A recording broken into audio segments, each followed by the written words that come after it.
A Tale of Two Cities. A Story of the French Revolution. By Charles Dickens. Book the First. Recalled to Life. Chapter 1. The Period. It was the best of times. It was the worst of times. It was the age of wisdom. It was the age of foolishness. It was the epoch of belief. It was the epoch of incredulity. It was the season of light. It was the season of darkness. It was the spring of hope. It was the winter of despair. We had everything before us. We had nothing before us. We were all going direct to heaven.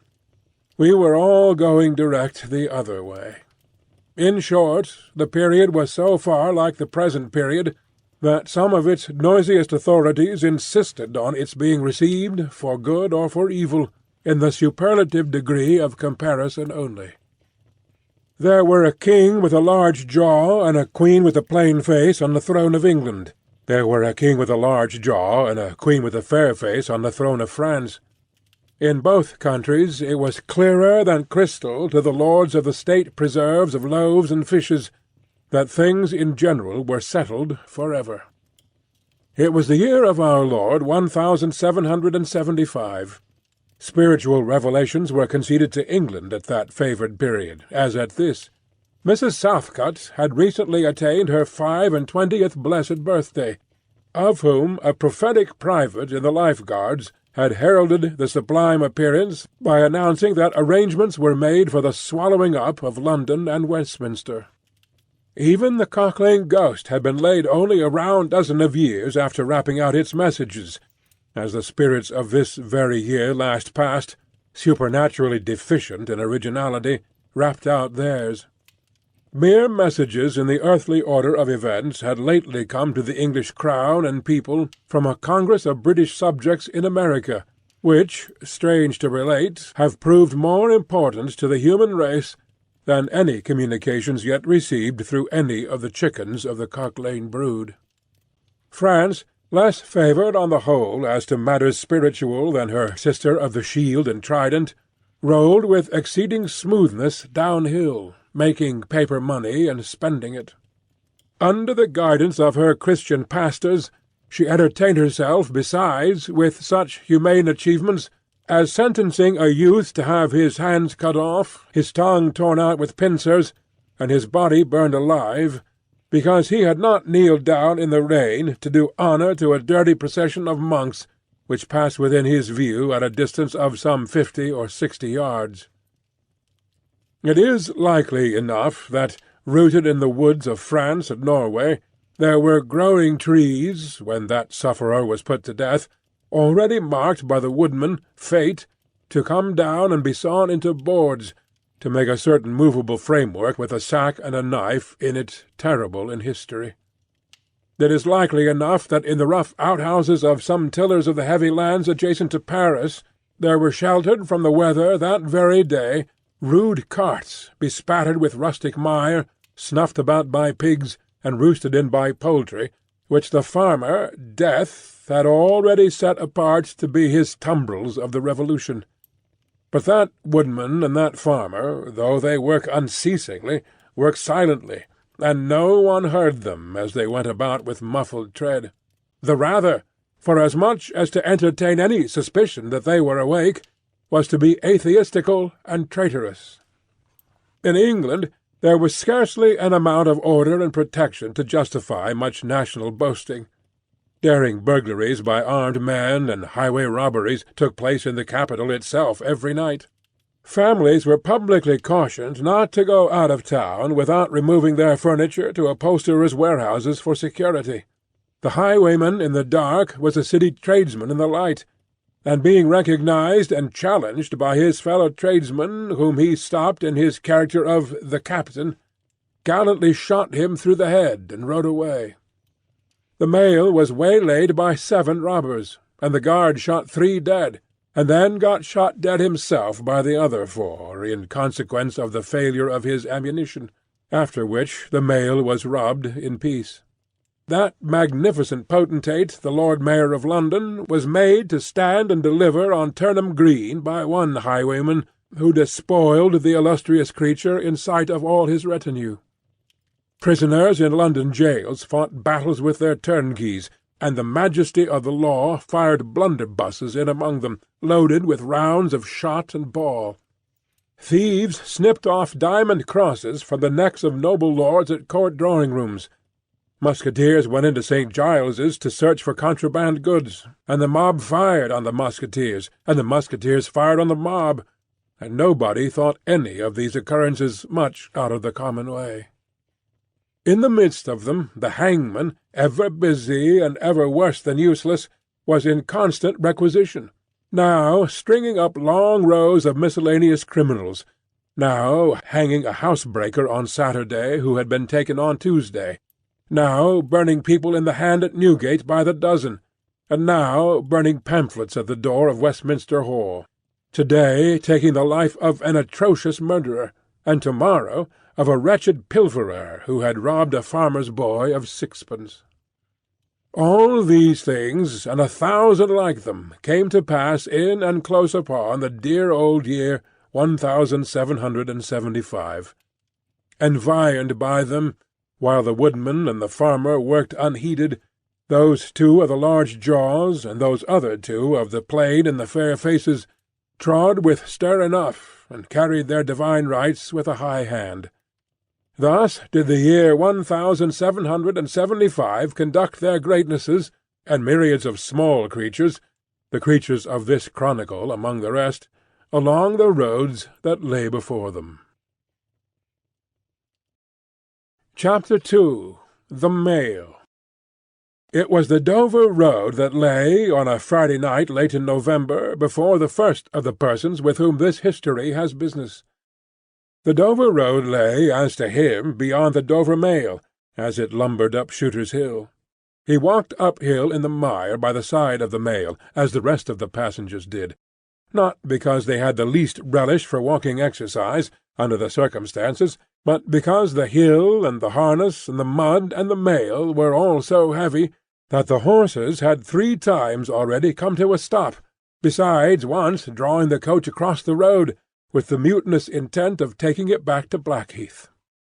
Reins and whip and coachman and guard, however, in combination, had read that article of war which forbade a purpose otherwise strongly in favour of the argument that some brute animals are endued with reason, and the team had capitulated and returned to their duty. With drooping heads and tremulous tails they mashed their way through the thick mud, floundering and stumbling between whiles as if they were falling to pieces at the larger joints. As often as the driver rested them and brought them to a stand, with a wary "Wo-ho! So-ho, then!" the near leader violently shook his head, and everything upon it, like an unusually emphatic horse denying that the coach could be got up the hill. Whenever the leader made this rattle, the passenger started, as a nervous passenger might, and was disturbed in mind. There was a steaming mist in all the hollows, and it had roamed in its forlornness up the hill, like an evil spirit, seeking rest and finding none. A clammy and intensely cold mist, it made its slow way through the air in ripples that visibly followed and overspread one another, as the waves of an unwholesome sea might do. It was dense enough to shut out everything from the light of the coach-lamps but these its own workings, and a few yards of road, and the reek of the labouring horses steamed into it, as if they had made it all. 2 other passengers besides the one were plodding up the hill by the side of the Mail. All 3 were wrapped to the cheek-bones and over the ears, and wore jack-boots. Not one of the 3 could have said, from anything he saw, what either of the other 2 was like, and each was hidden under almost as many wrappers from the eyes of the mind as from the eyes of the body of his 2 companions. In these days travellers were very shy of being confidential on a short notice, for anybody on the road might be a robber, or in league with robbers. As to the latter, when every posting-house and ale-house could produce somebody in the captain's pay, ranging from the landlord to the lowest stable nondescript, it was the likeliest thing upon the cards. So the guard of the Dover Mail thought to himself, that Friday night in November, 1775, lumbering up Shooter's Hill, as he stood on his own particular perch behind the mail, beating his feet and keeping an eye and a hand on the arm-chest before him, where a loaded blunderbuss lay at the top of 6 or 8 loaded horse-pistols, deposited on a substratum of cutlass. The Dover mail was in its usual genial position that the guard suspected the passengers suspected one another and the guard, they all suspected everybody else, and the coachman was sure of nothing but the horses, as to which cattle he could with a clear conscience have taken his oath on the 2 Testaments that they were not fit for the journey.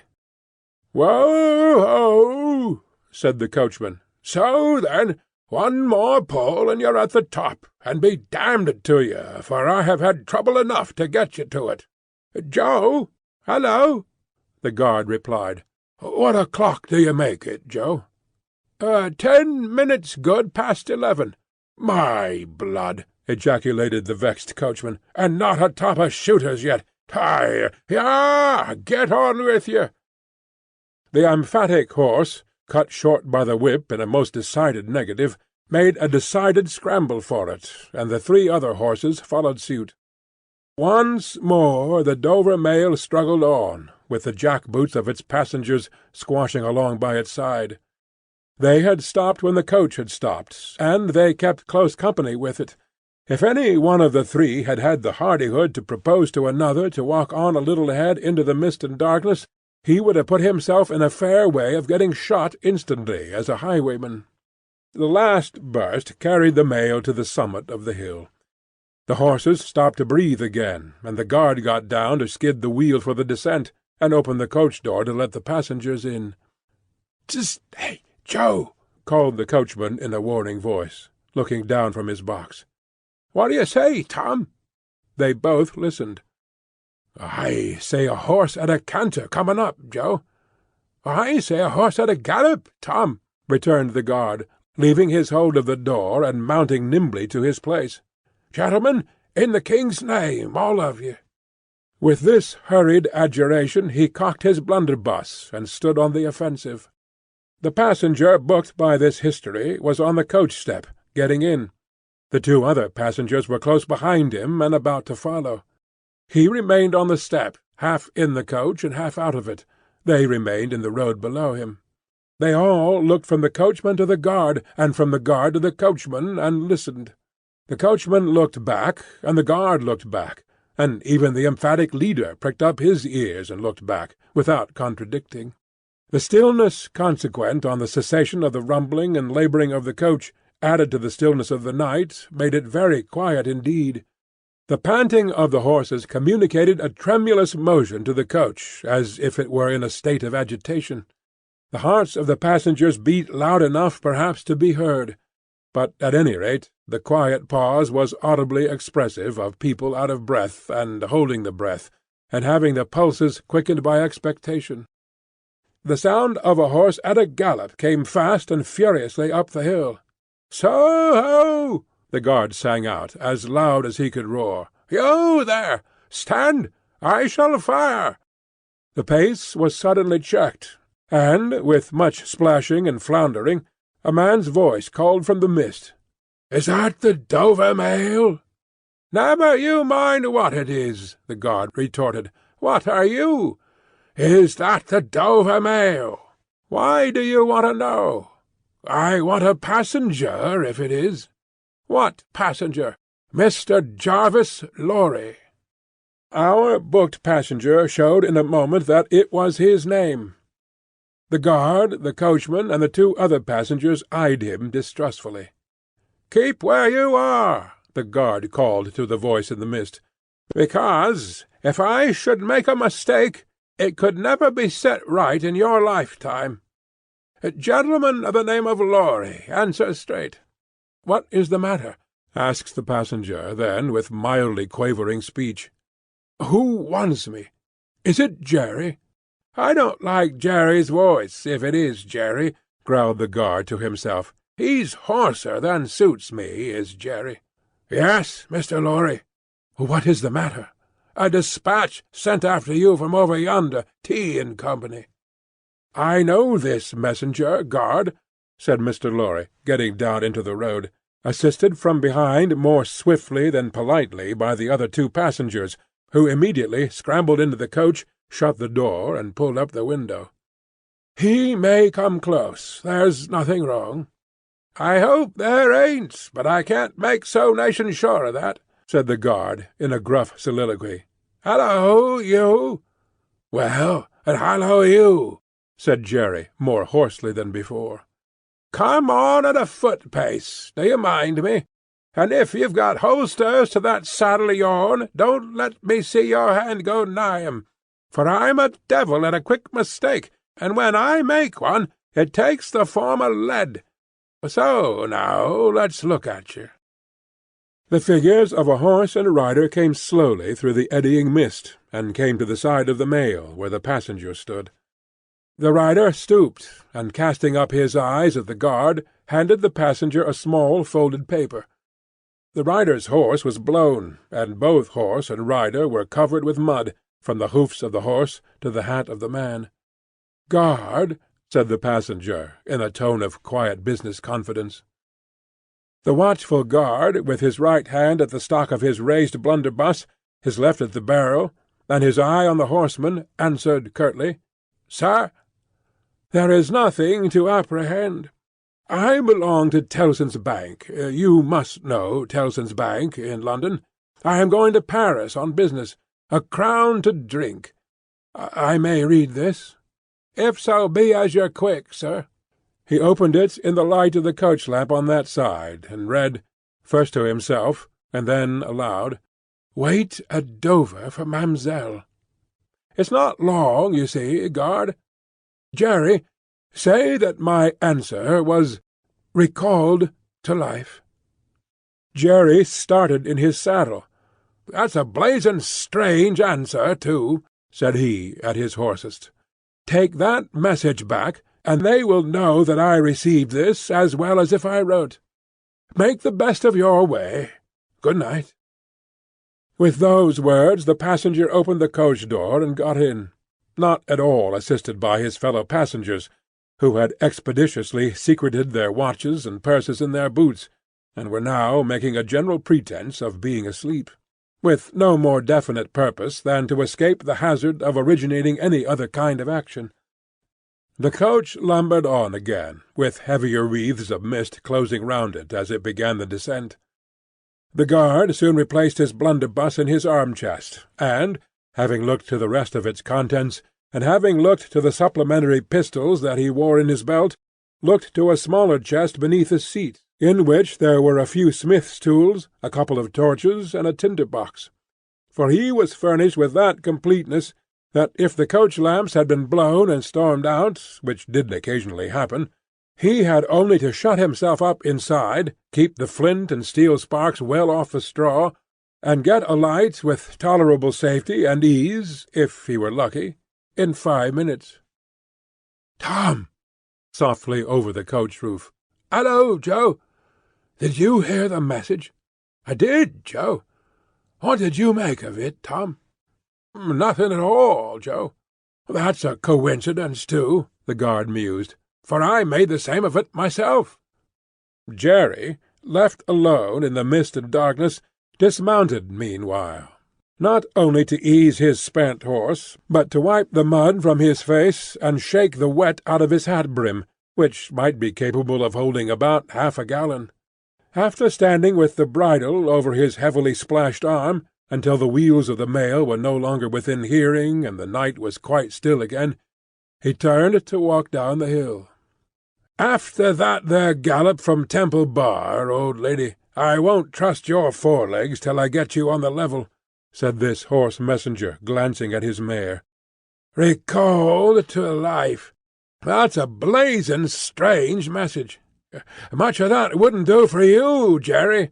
I say, Jerry, you'd be in a blazing bad way if recalling to life was to come into fashion, Jerry." Chapter 3. The Night Shadows. A wonderful fact to reflect upon, that every human creature is constituted to be that profound secret and mystery to every other.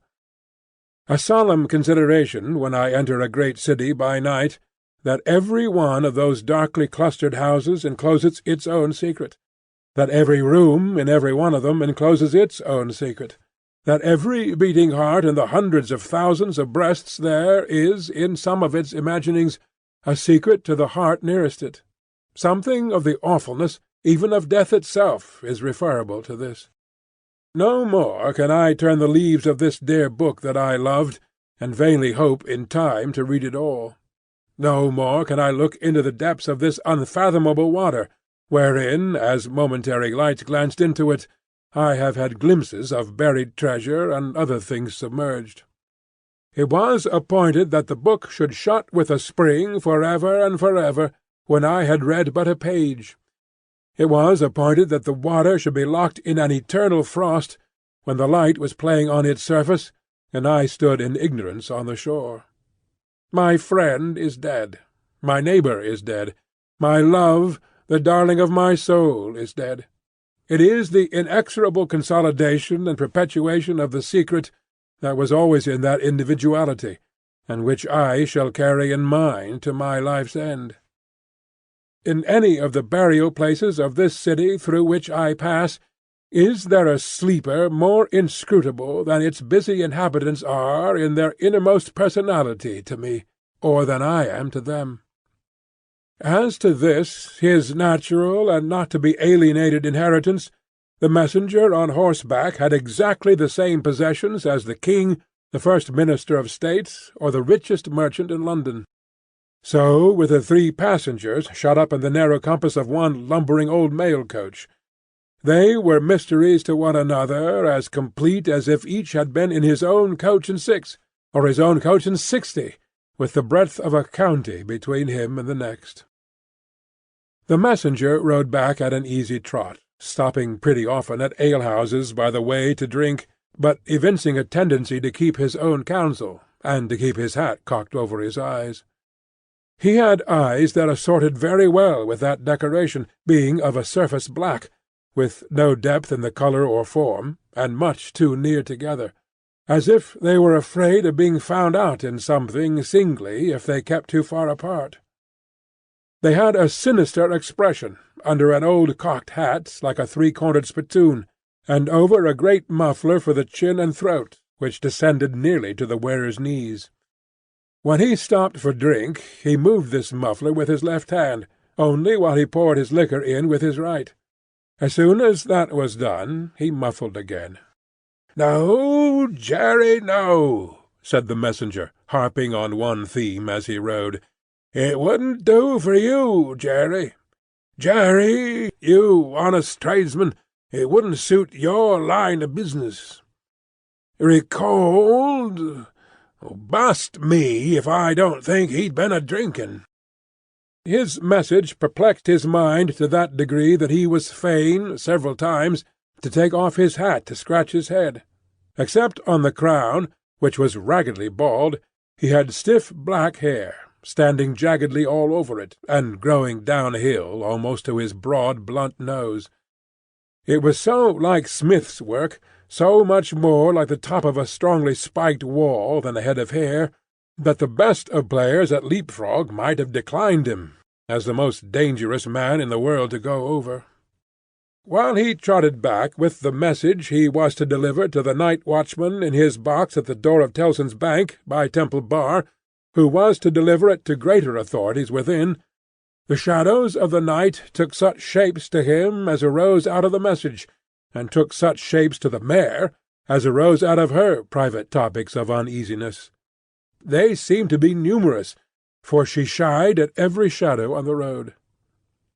What time the mail-coach lumbered, jolted, rattled, and bumped upon its tedious way with its 3 fellow inscrutables inside, to whom, likewise, the shadows of the night revealed themselves in the forms their dozing eyes and wandering thoughts suggested. Tellson's Bank had a run upon it in the mail. As the bank passenger, with an arm drawn through the leathern strap, which did what lay in it to keep him from pounding against the next passenger, and driving him into his corner, whenever the coach got a special jolt, nodded in his place, with half-shut eyes, the little coach windows and the coach lamp dimly gleaming through them, and the bulky bundle of opposite passenger became the bank, and did a great stroke of business. The rattle of the harness was the chink of money, and more drafts were honoured in 5 minutes than even Tellson's, with all its foreign and home connection, ever paid in thrice the time. Then the strong-rooms underground at Tellson's, with such of their valuable stores and secrets as were known to the passenger, and it was not a little that he knew about them, opened before him, and he went in among them with the great keys and the feebly burning candle, and found them safe and strong and sound, and still just as he had last seen them.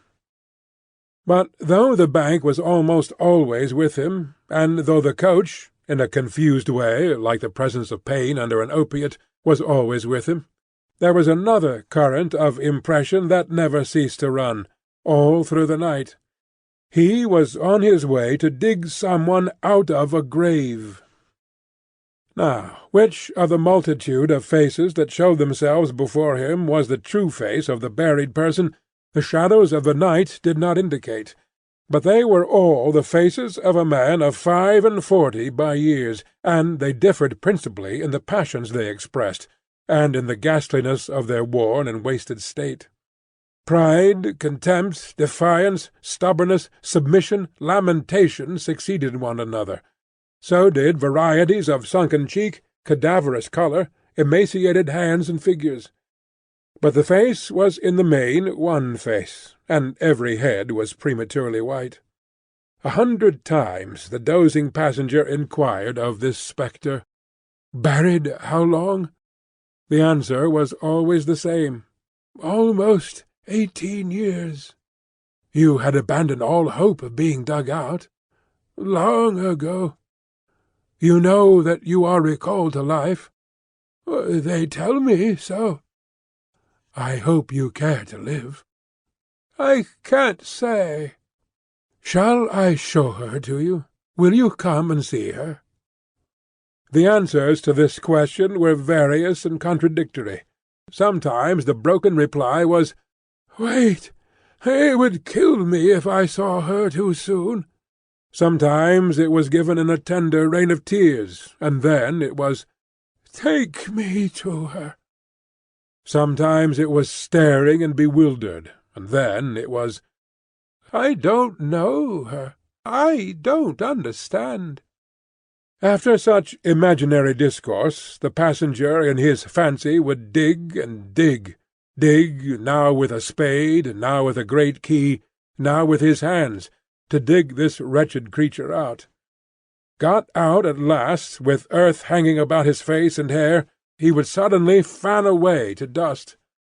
The passenger would then start to himself, and lower the window, to get the reality of mist and rain on his cheek. Yet even when his eyes were opened on the mist and rain, on the moving patch of light from the lamps, and the hedge at the roadside retreating by jerks, the night shadows outside the coach would fall into the train of night shadows within. The real banking-house by Temple Bar, the real business of the past day, the real strong-rooms, the real express sent after him, and the real message returned, would all be there.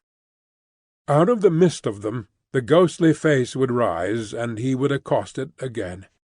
"Buried how long?" "Almost 18 years." "I hope you care to live." "I can't say."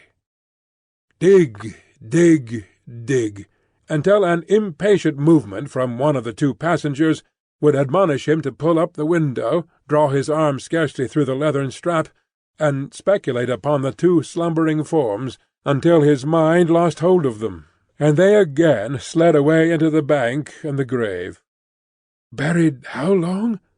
"Almost 18 years." "You had abandoned all hope of being dug out?" "Oh, long ago." The words were still in his hearing as just spoken, distinctly in his hearing as ever spoken words had been in his life, when the weary passenger started to the consciousness of daylight, and found that the shadows of the night were gone. He lowered the window and looked out at the rising sun. There was a ridge of ploughed land with a plough upon it where it had been left last night when the horses were unyoked. Beyond, a quiet coppice-wood, in which many leaves of burning red and golden yellow still remained upon the trees. Though the earth was cold and wet, the sky was clear, and the sun rose bright, placid, and beautiful. 18 years, said the passenger, looking at the sun. Gracious Creator of day, to be buried alive for 18 years. Chapter 4. The Preparation. When the mail got successfully to Dover in the course of the forenoon, the head drawer at the Royal George Hotel opened the coach-door, as his custom was. He did it with some flourish of ceremony, for a mail journey from London in winter was an achievement to congratulate an adventurous traveller upon. By that time there was only one adventurous traveller left to be congratulated, for the two others had been set down at their respective roadside destinations. The mildewy inside of the coach, with its damp and dirty straw, its disagreeable smell, and its obscurity, was rather like a large dog-kennel.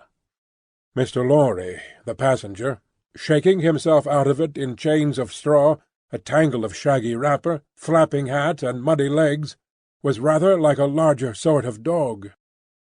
"There will be a packet to Calais to-morrow, drawer?"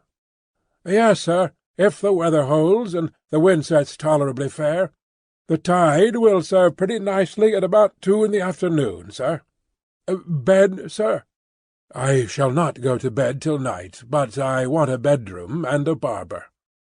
"And then breakfast, sir?" "Yes, sir." "That way, sir, if you please. Show Concord. Gentleman's valise and hot water to Concord. Pull off gentleman's boots in Concord. You will find a fine sea-coal fire, sir. Fetch barber to Concord. Stir about there now for Concord." The Concord bedchamber being always assigned to a passenger by the mail, and passengers by the mail being always heavily wrapped up from head to foot, the room had the odd interest for the establishment of the Royal Gorge, that, although but one kind of man was seen to go into it, all kinds and varieties of men came out of it. Consequently, another drawer, and 2 porters, and several maids, and the landlady were all loitering by accident at various points of the road between the Concord and the coffee-room, when a gentleman of 60, formally dressed in a brown suit of clothes, pretty well worn but very well kept, with large square cuffs and large flaps to the pockets, passed along on his way to his breakfast. The coffee-room had no other occupant that forenoon than the gentleman in brown. His breakfast-table was drawn before the fire, and as he sat, with its light shining on him, waiting for the meal, he sat so still that he might have been sitting for his portrait. Very orderly and methodical he looked, with the hand on each knee, and a loud watch ticking a sonorous sermon under his flap waistcoat, as though it pitted its gravity and longevity against the levity and evanescence of the brisk fire. He had a good leg, and was a little vain of it, for his brown stockings fitted sleek and close, and were of a fine texture. His shoes and buckles, too, though plain, were trim. He wore an odd little sleek crisp flaxen wig, setting very close to his head, which wig, it is to be presumed, was made of hair, but which looked far more as though it were spun from filaments of silk or glass. His linen, though not of a fineness in accordance with his stockings, was as white as the tops of the waves that broke upon the neighbouring beach, or the specks of sail that glinted in the sunlight far at sea.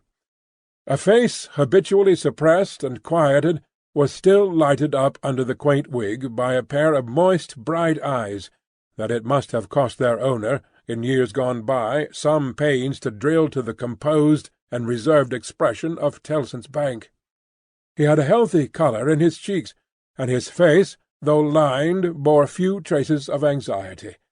But perhaps the confidential bachelor clerks in Tellson's Bank were principally occupied with the cares of other people, and perhaps second-hand cares, like second-hand clothes, come easily off and on. Completing his resemblance to a man who was sitting for his portrait, Mr. Lorry dropped off to sleep. The arrival of his breakfast roused him, and he said to the drawer, as he moved his chair to it, "I wish accommodation prepared for a young lady who may come here at any time to-day. She may ask for Mr. Jarvis Lorry, or she may only ask for a gentleman from Tellson's Bank. Please to let me know." "Yes, sir. Tellson's Bank in London, sir?" "Yes." "Yes, sir. We have oftentimes the honour to entertain your gentlemen in their travelling backwards and forwards betwixt London and Paris, sir. A vast deal of travelling, sir, in Tellson and Company's house." "Yes, we are quite a French house as well as an English one." "Yes, sir. Not much in the habit of such travelling yourself, I think, sir?" "Not of late years. It is 15 years since I came last from France." "Indeed, sir? That was before my time here, sir. Before our people's time here, sir. The George was in other hands at that time, sir." "I believe so." "But I would hold a pretty wager, sir, that a house like Tellson and Company was flourishing a matter of 50, not to speak of 15 years ago." "You might treble that, and say 150, yet not be far from the truth." "Indeed, sir." Rounding his mouth and both his eyes as he stepped backward from the table, the waiter shifted his napkin from his right arm to his left, dropped into a comfortable attitude, and stood surveying the guest while he ate and drank, as from an observatory or watch-tower, according to the immemorial usage of waiters in all ages. When Mr. Lorry had finished his breakfast he went out for a stroll on the beach. The little, narrow, crooked town of Dover hid itself away from the beach, and ran its head into the chalk cliffs like a marine ostrich. The beach was a desert of heaps of sea and stones tumbling wildly about, and the sea did what it liked, and what it liked was destruction. It thundered at the town, and thundered at the cliffs, and brought the coast down madly. The air among the houses was of so strong a piscatory flavour that one might have supposed sick fish went up to be dipped in it, as sick people went down to be dipped in the sea. A little fishing was done in the port, and a quantity of strolling along by night and looking seaward, particularly at those times when the tide made and was near flood. Small tradesmen who did no business whatever sometimes unaccountably realized large fortunes, and it was remarkable that nobody in the neighbourhood could endure a lamplighter. As the day declined into the afternoon, and the air, which had been at intervals clear enough to allow the French coast to be seen, became again charged with mist and vapour, Mr. Lorry's thoughts seemed to cloud too. When it was dark, and he sat before the coffee-room fire, awaiting his dinner as he had awaited his breakfast, his mind was busily digging in the live red coals. A bottle of good claret after dinner does a digger in the red coals no harm, otherwise than as it has a tendency to throw him out of work. Mr. Lorry had been idle a long time, and had just poured out his last glassful of wine with as complete an appearance of satisfaction as is ever to be found in an elderly gentleman of a fresh complexion who has got to the end of a bottle, when a rattling of wheels came up the narrow street and rumbled into the inn-yard. He set down his glass untouched. "This is Mamselle," said he. In a very few minutes the waiter came in to announce that Miss Manette had arrived from London, and would be happy to see the gentleman from Tellson's. "So soon?" Miss Manette had taken some refreshment on the road, and required none then, and was extremely anxious to see the gentleman from Tellson's immediately, if it suited his pleasure and convenience. The gentleman from Tellson's had nothing left for it but to empty his glass with an air of stolid desperation, settle his odd little flaxen wig at the ears, and follow the waiter to Miss Manette's apartment. It was a large dark room, furnished in a funereal manner with black horsehair, and loaded with heavy dark tables. These had been oiled and oiled, until the 2 tall candles on the table in the middle of the room were gloomily reflected on every leaf, as if they were buried in deep graves of black mahogany, and no light to speak of could be expected from them until they were dug out. The obscurity was so difficult to penetrate that Mr. Lorry, picking his way over the well-worn Turkey carpet, supposed Miss Manette to be, for the moment, in some adjacent room, until, having got past the 2 tall candles, he saw, standing to receive him by the table between them and the fire, a young lady of not more than 17, in a riding-cloak, and still holding her straw travelling-hat by its ribbon in her hand.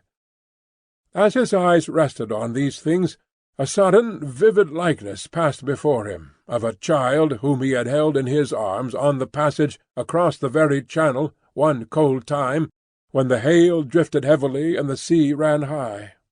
As his eyes rested on a short, slight, pretty figure, a quantity of golden hair, a pair of blue eyes that met his own with an inquiring look, and a forehead with a singular capacity, remembering how young and smooth it was, of rifting and knitting itself into an expression that was not quite one of perplexity, of wonder, or alarm, or merely of a bright fixed attention, though it included all the 4 expressions.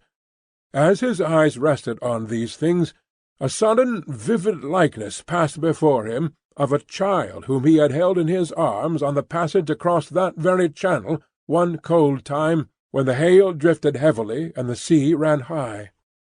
The likeness passed away, like a breath along the surface of the gaunt pier-glass behind her, on the frame of which a hospital procession of negro cupids, several headless and all cripples, were offering black baskets of Dead Sea fruit to black divinities of the feminine gender, and he made his formal bow to Miss Manette. "Pray take a seat, sir," in a very clear and pleasant young voice, a little foreign in its accent, but a very little indeed. "I kiss your hand, miss," said Mr. Lorry, with the manners of an earlier date, as he made his formal bow again and took his seat. "I received a letter from the bank, sir, yesterday, informing me that some intelligence, or discovery— The word is not material, miss. Either word will do. Respecting the small property of my poor father, whom I never saw, so long dead." Mr. Lorry moved in his chair, and cast a troubled look towards the hospital procession of negro cupids, as if they had any help for anybody in their absurd baskets. "Rendered it necessary that I should go to Paris, there to communicate with a gentleman of the bank, so good as to be dispatched to Paris for the purpose." "Myself." "As I was prepared to hear, sir." She curtsied to him. Young ladies made curtsies in those days, with a pretty desire to convey to him that she felt how much older and wiser he was than she. He made her another bow. "I replied to the bank, sir, that, as it was considered necessary, by those who know and who are so kind as to advise me, that I should go to France, and that, as I am an orphan, and have no friend who could go with me, I should esteem it highly if I might be permitted to place myself, during the journey, under that worthy gentleman's protection. The gentleman had left London, but I think a messenger was sent after him to beg the favour of his waiting for me here." "I was happy," said Mr. Lorry, "to be entrusted with the charge. I shall be more happy to execute it." "Sir, I thank you, indeed, I thank you very gratefully. It was told me by the bank that the gentleman would explain to me the details of the business, and that I must prepare myself to find them of a surprising nature. I have done my best to prepare myself, and I naturally have a strong and eager interest to know what they are." "Naturally," said Mr. Lorry. "Yes, After a pause he added, again settling the crisp flaxen wig at the ears, "It is very difficult to begin." He did not begin, but in his indecision met her glance. The young forehead lifted itself into that singular expression, but it was pretty and characteristic, besides being singular, and she raised her hand, as if with an involuntary action she caught at or stayed some passing shadow. "Are you quite a stranger to me, sir?" "Am I not?" Mr. Lorry opened his hands, and extended them outwards with an argumentative smile. Between the eyebrows and just over the little feminine nose, the line of which was as delicate and fine as it was possible to be, the expression deepened itself as she took her seat thoughtfully in the chair by which she had hitherto remained standing. He watched her as she mused, and the moment she raised her eyes again, went on. "In your adopted country, I presume, I cannot do better than address you as a young English lady, Miss Manette." "If you please, sir." "Miss Manette, I am a man of business. I have a business charge to acquit myself of. In your reception of it, don't heed me any more than as if I were a speaking machine. Truly, I am not much else. I will, with your leave, relate to you, miss, the story of one of our customers." "Story?" He seemed wilfully to mistake the word she had repeated, when he added, in a hurry, "Yes, customers. In the banking business we usually call our connection our customers. He was a French gentleman, a scientific gentleman, a man of great acquirements, a doctor." "Not of Beauvais?" "Oh, why, yes, of Beauvais. Like Monsieur Manette, your father, the gentleman was of Beauvais. Like Monsieur Manette, your father, the gentleman was of repute in Paris. I had the honour of knowing him there. Our relations were business relations, but confidential. I was at that time in our French house, and had been, 20 years." "At that time, I may ask at what time, sir?" "I speak, miss, of 20 years ago. He married an English lady, and I was one of the trustees. His affairs, like the affairs of many other French gentlemen and French families, were entirely in Tellson's hands. In a similar way I am, or I have been, trustee of one kind or other for scores of our customers. These are mere business relations, miss. There is no friendship in them, no particular interest, nothing like sentiment. I have passed from one to the other in the course of my business life, just as I pass from one of our customers to another in the course of my business day. In short, I have no feelings. I am a mere machine. To go on— But this is my father's story, sir, and I begin to think—" the curiously roughened forehead was very intent upon him— "that when I was left an orphan, through my mother's surviving my father only 2 years, it was you who brought me to England. I am almost sure it was you." Mr. Lorry took the hesitating little hand that confidingly advanced to take his, and he put it, with some ceremony, to his lips. He then conducted the young lady straightway to her chair again, and, holding the chair back with his left hand, and using his right, by turns, to rub his chin, pull his wig at the ears, or point what he said, stood looking down into her face, while she sat looking up into his. "Miss Manette, it was I, and you will see how truly I spoke of myself just now, in saying I had no feelings, and that all the relations I hold with my fellow-creatures are mere business relations, when you reflect that I have never seen you since. No, you have been the ward of Tellson's house since, and I have been busy with other business of Tellson's house since. Feelings! I have no time for them, no chance of them. I pass my whole life, miss, in turning an immense pecuniary mangle." After this odd description of his daily routine of employment, Mr. Lorry flattened his flaxen wig upon his head with both hands, which was most unnecessary, for nothing could be flatter than its shining surface was before, and resumed his former attitude. "So far, miss, as you have remarked, this is the story of your regretted father. Now comes the difference. If your father had not died when he did— Don't be frightened. How you start!" She did indeed start, and she caught his wrist with both her hands. "Pray," said Mr. Lorry, in a soothing tone, bringing his left hand from the back of the chair to lay it on the supplicatory fingers that clasped him in so violent a tremble, "pray control your agitation. A matter of business. As I was saying—" Her look so discomposed him that he stopped, wandered, and began anew.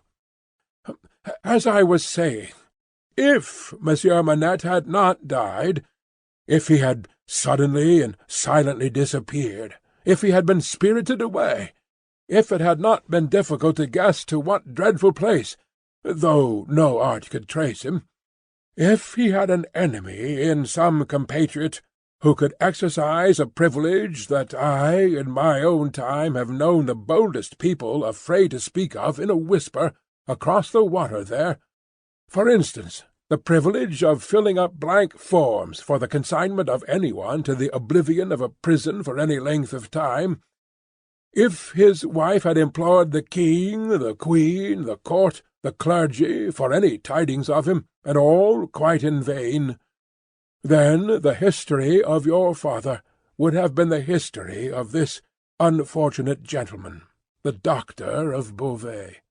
I entreat you to tell me more, sir. I will. I am going to. You can bear it. I can bear anything but the uncertainty you leave me in at this moment. You speak collectedly, and you are collected. That's good." Though his manner was less satisfied than his words. "A matter of business. Regard it as a matter of business that must be done. Now, if this doctor's wife, though a lady of great courage and spirit, had suffered so intensely from this cause before her little child was born—" "The little child was a daughter, sir." A daughter. A matter of business. Don't be distressed.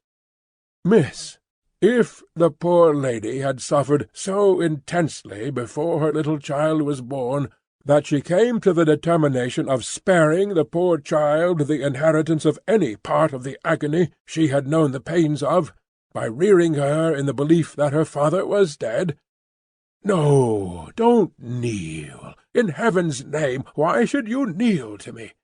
For the truth!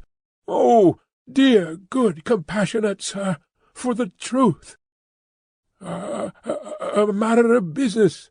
You confuse me, and how can I transact business if I am confused? Let us be clear-headed. If you could kindly mention now, for instance, what 9 times 9pence are, or how many shillings in 20 guineas, it would be so encouraging. I should be so much more at my ease about your state of mind." Without directly answering to this appeal, she sat so still when he had very gently raised her, and the hands that had not ceased to clasp his wrist were so much more steady than they had been, that she communicated some reassurance to Mr. Jarvis Lorry. "That's right. That's right. Courage. Business. You have business before you, useful business. Miss Manette, your mother took this course with you, and when she died, I believe broken-hearted, having never slackened her unavailing search for your father, she left you, at 2 years old, to grow to be blooming, beautiful, and happy, without the dark cloud upon you of living in uncertainty whether your father soon wore his heart out in prison, or wasted there through many lingering years." As he said the words, he looked down with an admiring pity on the flowing golden hair, as if he pictured to himself that it might have been already tinged with grey. "You know that your parents had no great possession, and that what they had was secured to your mother and to you. There has been no discovery of money or of any other property. But—" He felt his wrist held closer, and he stopped.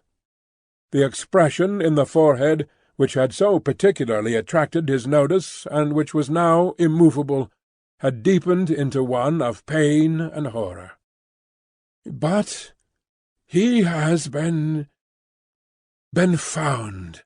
He is alive. Greatly changed, it is too probable. Almost a wreck, it is possible, though we will hope the best. Still alive. Your father has been taken to the house of an old servant in Paris, and we are going there. I to identify him, if I can. You to restore him to life, love, duty, rest, comfort." A shiver ran through her frame, and from it through his. She said, in a low, distinct, awe-stricken voice, as if she were saying it in a dream, "I am going to see his ghost. It will be his ghost, not him." Mr. Lorry quietly chafed the hands that held his arm. "There, there, there.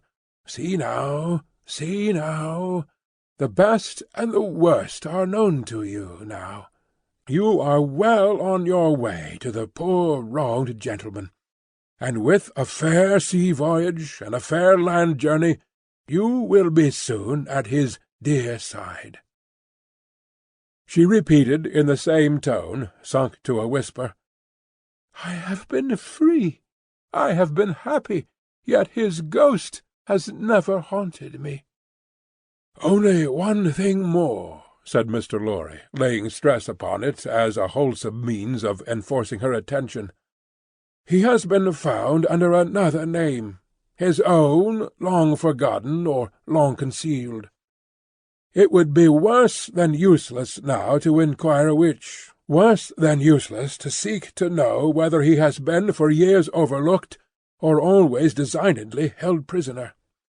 It would be worse than useless now to make any inquiries, because it would be dangerous. Better not to mention the subject anywhere or in any way, and to remove him, for a while at all events, out of France. Even I, safe as an Englishman, and even Tellson's, important as they are to French credit, avoid all naming of the matter. I carry about me not a scrap of writing openly referring to it. This is a secret service altogether.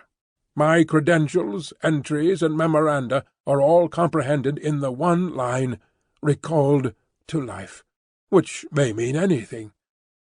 But what is the matter? She doesn't notice a word. Miss Manette! Miss Manette!" Perfectly still and silent, and not even fallen back in her chair, she sat under his hand, utterly insensible, with her eyes open and fixed upon him, and with that last expression looking as if it were carved or branded into her forehead. So close was her hold upon his arm that he feared to detach himself lest he should hurt her. Therefore he called out loudly for assistance without moving.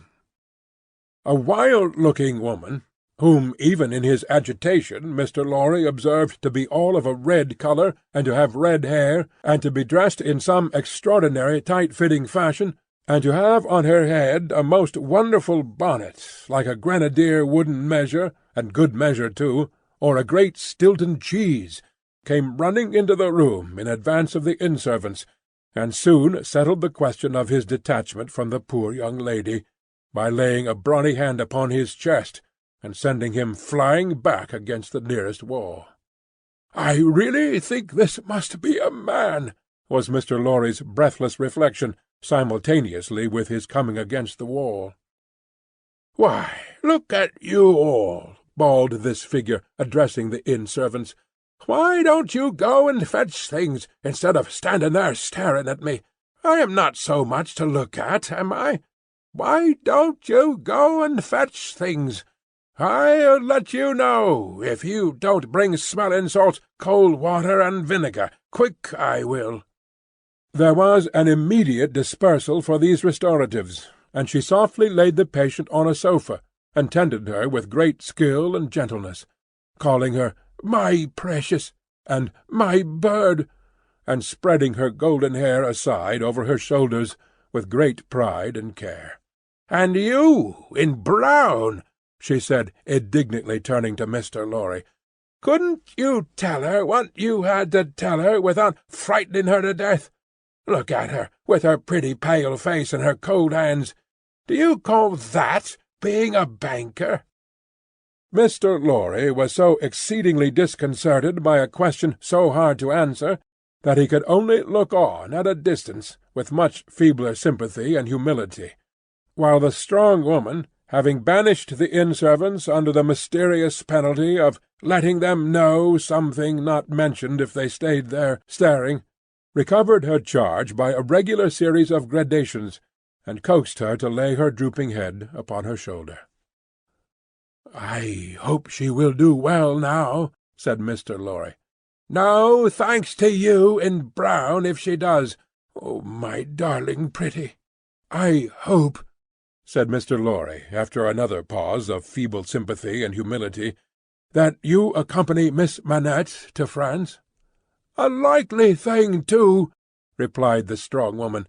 "If it was ever intended that I should go across salt water, do you suppose Providence would have cast my lot in an island?" This being another question hard to answer, Mr. Jarvis Lorry withdrew to consider it.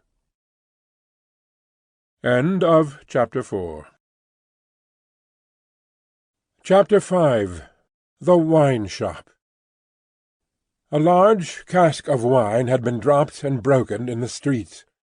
The accident had happened in getting it out of a cart. The cask had tumbled out with a run, the hoops had burst, and it lay on the stones just outside the door of the wine-shop, shattered like a walnut shell. All the people within reach had suspended their business, or their idleness, to run to the spot and drink the wine. The rough, irregular stones of the street, pointing every way, and designed, one might have thought, expressly to lame all living creatures that approached them, had dammed it into little pools. These were surrounded, each by its own jostling group or crowd, according to its size. Some men kneeled down, made scoops of their 2 hands joined, and sipped, or tried to help women who bent over their shoulders to sip, before the wine had run out between their fingers. Others, men and women, dipped in the puddles with little mugs of mutilated earthenware, or even with handkerchiefs from women's heads, which were squeezed dry into infants' mouths. Others made small mud embankments to stem the wine as it ran. Others, directed by lookers-on up at high windows, darted here and there to cut off little streams of wine that started away in new directions. Others devoted themselves to the sodden and lead-dyed pieces of the cask, licking and even champing the moister, wine-rotted fragments with eager relish. There was no drainage to carry off the wine, and not only did it all get taken up, but so much mud got taken up along with it that there might have been a scavenger in the street, if anybody acquainted with it could have believed in such a miraculous presence. A shrill sound of laughter and of amused voices of men, women, and children, resounded in the street while this wine-game lasted. There was little roughness in the sport, and much playfulness. There was a special companionship in it, an observable inclination on the part of every one to join some other one, which led, especially among the luckier or lighter-hearted, to frolicsome embraces, drinking of healths, shaking of hands, and even joining of hands and dancing, a dozen together. When the wine was gone, and the places where it had been most abundant were raked into a gridiron pattern by fingers, these demonstrations ceased as suddenly as they had broken out. The man who had left his saw sticking in the firewood he was cutting set it in motion again. The women who had left on a doorstep the little pot of hot ashes at which she had been trying to soften the pain in her own starved fingers and toes, or in those of her child, returned to it. Men with bare arms, matted locks, and cadaverous faces, who had emerged into the winter light from cellars, moved away to descend again, and a gloom gathered on the scene that appeared more natural to it than sunshine. The wine was red wine, and had stained the ground of the narrow street in the suburb of Saint-Antoine in Paris, where it was spilled. It had stained many hands too, and many faces, and many naked feet, and many wooden shoes. The hand of the man who sawed the wood left red marks on the billets, and the forehead of the woman who nursed her baby was stained with the stain of the old rag she wound about her head again.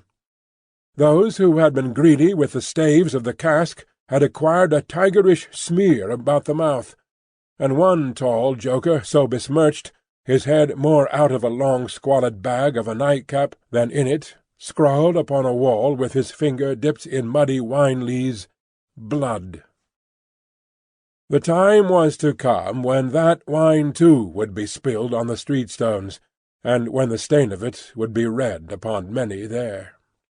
And now that the cloud settled on Saint-Antoine, which a momentary gleam had driven from his sacred countenance, the darkness of it was heavy. Cold, dirt, sickness, ignorance, and want were the lords in waiting on the saintly presence, nobles of great power all of them, but most especially the last. Samples of a people that had undergone a terrible grinding and regrinding in the mill, and certainly not in the fabulous mill which ground old people young, shivered at every corner, passed in and out of every doorway, looked from every window, fluttered in every vestige of a garment that the wind shook. The mill which had worked them down was the mill that grinds young people old.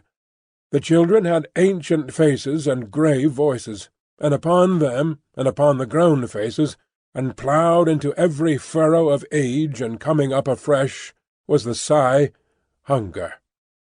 It was prevalent everywhere. Hunger was pushed out of the tall houses in the wretched clothing that hung upon poles and lines.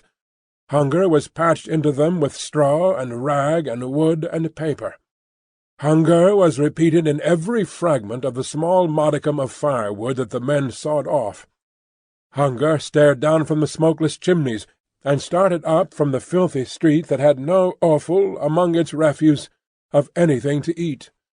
Hunger was the inscription on the baker's shelves, written in every small loaf of his scanty stock of bad bread, at the sausage shop, in every dead-dog preparation that was offered for sale. Hunger rattled its dry bones among the roasting chestnuts in the turned cylinder. Hunger was shred into atomics in every farthing porringer of husky chips of potato, fried with some reluctant drops of oil. Its abiding place was in all things fitted to it. A narrow, winding street, full of offence and stench, with other narrow, winding streets diverging, all peopled by rags and nightcaps, and all smelling of rags and nightcaps, and all visible things with a brooding look upon them that looked ill. In the hunted air of the people there was yet some wild beast thought of the possibility of turning at bay. Depressed and slinking though they were, eyes of fire were not wanting among them, nor compressed lips, white with what they suppressed, nor foreheads knitted into the likeness of the gallows rope they mused about enduring or inflicting. The trade signs, and they were almost as many as the shops, were all grim illustrations of want. The butcher and the porkman painted up only the leanest scrags of meat, the baker the coarsest of meagre loaves. The people rudely pictured as drinking in the wine-shops croaked over their scanty measures of thin wine and beer, and were gloweringly confidential together. Nothing was represented in a flourishing condition, save tools and weapons. But the cutler's knives and axes were sharp and bright, the smith's hammers were heavy, and the gunmaker's stock was murderous. The crippling stones of the pavement, with their many little reservoirs of mud and water, had no footways, but broke off abruptly at the doors. The kennel, to make amends, ran down the middle of the street, when it ran at all, which was only after heavier rains, and then it ran, by many eccentric fits, into the houses. Across the streets, at wide intervals, one clumsy lamp was slung by a rope and pulley. At night, when the lamplighter had let these down and lighted and hoisted them again, A feeble grove of dim wicks swung in a sickly manner overhead, as if they were at sea. Indeed, they were at sea, and the ship and crew were in peril of tempest. For the time was to come when the gaunt scarecrows of that region should have watched the lamplighter in their idleness and hunger, so long as to conceive the idea of improving on his method, and hauling up men by those ropes and pulleys, to flare upon the darkness of their condition. But the time was not come yet, and every wind that blew over France shook the rags of the scarecrows in vain, for the birds, fine of song and feather, took no warning. The wine-shop was a corner shop, better than most others in its appearance and degree, and the master of the wine-shop had stood outside it, in a yellow waistcoat and green breeches, looking on at the struggle for the lost wine. "It's not my affair," said he, with a final shrug of the shoulders. "The people from the market did it. Let them bring another." There, his eyes happening to catch the tall joker writing up his joke, he called to him across the way, "Say, then, my Gaspar, what do you do there?" The fellow pointed to his joke with immense significance, as is often the way with his tribe. It missed its mark, and completely failed, as is often the way with his tribe too. "What now? Are you a subject for the mad hospital?" said the wine-shop keeper, crossing the road, and obliterating the jest with a handful of mud, picked up for the purpose and smeared over it. "Why do you write in the public streets? Is there, tell me thou, is there no other place to write such words in?" In his expostulation he dropped his cleaner hand, perhaps accidentally, perhaps not, upon the joker's heart. The joker rapped it with his own, took a nimble spring upward, and came down in a fantastic dancing attitude, with one of his stained shoes jerked off his foot into his hand and held out. A joker of an extremely, not to say wolfishly practical character, he looked under those circumstances. "Put it on, put it on," said the other. "Call wine, wine, and finish there." With that advice he wiped his soiled hand upon the joker's dress, such as it was, quite deliberately, as having dirtied the hand on his account, and then recrossed the road and entered the wine-shop. The wine-shop keeper was a bull-necked, martial-looking man of 30, and he should have been of a hot temperament, for, although it was a bitter day, he wore no coat, but carried one slung over his shoulder. His shirt-sleeves were rolled up too, and his brown arms were bare to the elbows. Neither did he wear anything more on his head than his own crispy, curling, short dark hair. He was a dark man altogether, with good eyes and a good bold breadth between them. Good-humoured looking on the whole, but implacable-looking too. Evidently a man of a strong resolution and a set purpose. A man not desirable to be met rushing down a narrow pass with a gulf on either side, for nothing would turn the man. Madame Defarge, his wife, sat in the shop behind the counter as he came in. Madame Defarge was a stout woman of about his own age, with a watchful eye that seldom seemed to look at anything. A large hand heavily ringed, a steady face, strong features, and great composure of manner. There was a character about Madame Defarge from which one might have predicated that she did not often make mistakes against herself in any of the reckonings over which she presided. Madame Defarge, being sensitive to cold, was wrapped in fur, and had a quantity of bright shawl twined about her head, though not to the concealment of her large earrings. Her knitting was before her, but she laid it down to pick her teeth with a toothpick. Thus engaged, with her right elbow supported by her left hand, Madame Defarge said nothing when her lord came in, but coughed just one grain of cough.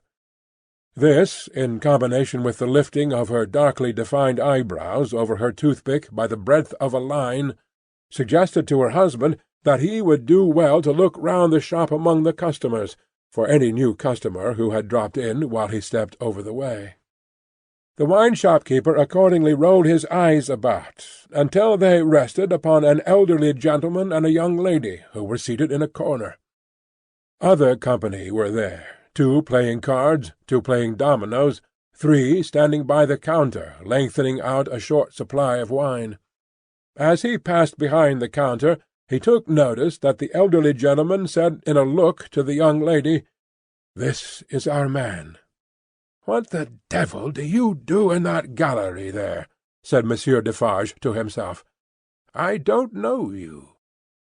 But he feigned not to notice the 2 strangers, and fell into discourse with the triumvirate of customers who were drinking at the counter. "How goes it, Jacques?" said one of these 3 to Monsieur Defarge. "Is all the spilt wine swallowed?"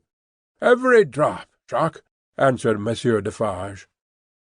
When this interchange of Christian name was effected, Madame Defarge, picking her teeth with her toothpick, coughed another grain of cough, and raised her eyebrows by the breadth of another line.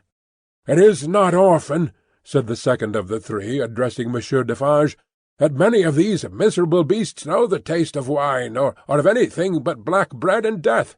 Is it not so, Jacques?" "It is so, Jacques," Monsieur Defarge returned. At this second interchange of the Christian name, Madame Defarge, still using her toothpick with profound composure, coughed another grain of cough, and raised her eyebrows by the breadth of another line. The last of the 3 now said his say, as he put down his empty drinking-vessel, and smacked his lips. "Ah, so much the worse. A better taste it is that such poor cattle always have in their mouths, and hard lives they live, Jacques. Am I right, Jacques?" "You are very right, Jacques," was the response of Monsieur Defarge. The third interchange of the Christian name was completed at the moment when Madame Defarge put her toothpick by, kept her eyebrows up, and slightly rustled in her seat. "Hold, then, true," muttered her husband. "Gentlemen, my wife." The 3 customers pulled off their hats to Madame Defarge with 3 flourishes. She acknowledged their homage by bending her head and giving them a quick look. Then she glanced in a casual manner round the wine-shop, took up her knitting with great apparent calmness and repose of spirit, and became absorbed in it. "Gentlemen," said her husband, who had kept his bright eye observantly upon her, "good day. The chamber, furnished bachelor fashion, that you wished to see, and were inquiring for when I stepped out, is on the 5th floor. The doorway of the staircase gives on the little courtyard close to the left here," pointing with his hand, "near to the window of my establishment. But now that I remember, one of you has already been there, and can show the way. Gentlemen, adieu." They paid for their wine and left the place. The eyes of Monsieur Defarge were studying his wife at her knitting, when the elderly gentleman advanced from his corner, and begged the favour of a word. "Willingly, sir," said Monsieur Defarge, and quietly stepped with him to the door. Their conference was very short, but very decided. Almost at the first word, Monsieur Defarge started and became deeply attentive. It had not lasted a minute when he nodded and went out. The gentleman then beckoned to the young lady, and they too went out. Madame Defarge knitted with nimble fingers and steady eyebrows, and saw nothing. Mr. Jarvis Lorry and Miss Manette, emerging from the wine-shop thus, joined Monsieur Defarge in the doorway to which he had directed his own company just before. It opened from a stinking little black courtyard, and was the general public entrance to a great pile of houses, inhabited by a great number of people. In the gloomy tile-paved entry to the gloomy tile-paved staircase, Monsieur Defarge bent down on one knee to the child of his old master, and put her hand to his lips. It was a gentle action, but not at all gently done. A very remarkable transformation had come over him in a few seconds. He had no good humour in his face, nor any openness of aspect left, but had become a secret, angry, dangerous man. "It is very high. It is a little difficult. Better to begin slowly." Thus Monsieur Defarge, in a stern voice to Mr. Lorry, as they began ascending the stairs. "Is he alone?" the latter whispered. "Alone? God help him! Who should be with him?" said the other, in the same low voice. "Is he always alone, then?" "Yes." "Of his own desire?" "Of his own necessity, as he was when I first saw him after they found me and demanded to know if I would take him, and at my peril be discreet. As he was then, so is he now." "He is greatly changed?" "Changed." The keeper of the wine-shop stopped to strike the wall with his hand and mutter a tremendous curse. No direct answer could have been half so forceful. Mr. Lorry's spirits grew heavier and heavier as he and his two companions ascended higher and higher. Such a staircase, with its accessories in the older and more crowded parts of Paris, would be bad enough now, but at that time it was vile indeed to unaccustomed and unhardened senses. Every little habitation within the great foul nest of one high building, that is to say, the room or rooms within every door that opened on the general staircase, left its own heap of refuse on its own landing, besides flinging other refuse from its own windows. The uncontrollable and hopeless mass of decomposition so engendered would have polluted the air even if poverty and deprivation had not loaded it with their intangible impurities. The two bad sources combined made it almost insupportable. Through such an atmosphere, by a steep dark shaft of dirt and poison, the way lay. Yielding to his own disturbance of mind and to his young companion's agitation, which became greater every instant, Mr. Jarvis Lorry twice stopped to rest. Each of these stoppages was made at a doleful grating, by which any languishing good airs that were left uncorrupted seemed to escape, and all spoilt and sickly vapours seemed to crawl in. Through the rusted bars tastes rather than glimpses were caught of the jumbled neighbourhood, and nothing within range, nearer or lower than the summits of the two great towers of Notre Dame, had any promise on it of healthy life or wholesome aspirations. At last the top of the staircase was gained, and they stopped for the third time. There was yet an upper staircase, of a steeper inclination and of contracted dimensions, to be ascended, before the garret story was reached. The keeper of the wine-shop, always going a little in advance, and always going on the side which Mr. Lorry took, as though he dreaded to be asked any question by the young lady, turned himself about here, and carefully feeling in the pockets of the coat he carried over his shoulder, took out a key. "The door is locked, then, my friend?" said Mr. Lorry, surprised. "Aye, yes," was the grim reply of Monsieur Defarge. "You think it necessary to keep the unfortunate gentleman so retired?" "I think it necessary to turn the key." Monsieur Defarge whispered it closer in his ear, and frowned heavily. "Why?" "Why? Because he has lived so long locked up that he would be frightened, rave, tear himself to pieces, die, come to I know not what harm if his door was left open." "Is it possible?" exclaimed Mr. Lorry. "Is it possible?" repeated Defarge bitterly. "Yes, and a beautiful world we live in when it is possible, and when many other such things are possible, and not only possible, but done. Done, see you, under that sky there, every day. Long live the devil! Let us go on." This dialogue had been held in so very low a whisper that not a word of it had reached the young lady's ears. But by this time she trembled under such strong emotion, and her face expressed such deep anxiety, and, above all, such dread and terror, that Mr. Lorry felt it incumbent on him to speak a word or two of reassurance. "Courage, dear miss, courage! Business! The worst will be over in a moment. It is but passing the room door, and the worst is over. Then all the good you bring to him, all the relief, all the happiness you bring to him, begin. Let our good friend here assist you on that side.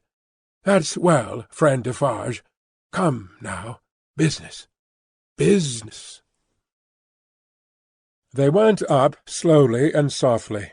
The staircase was short, and they were soon at the top.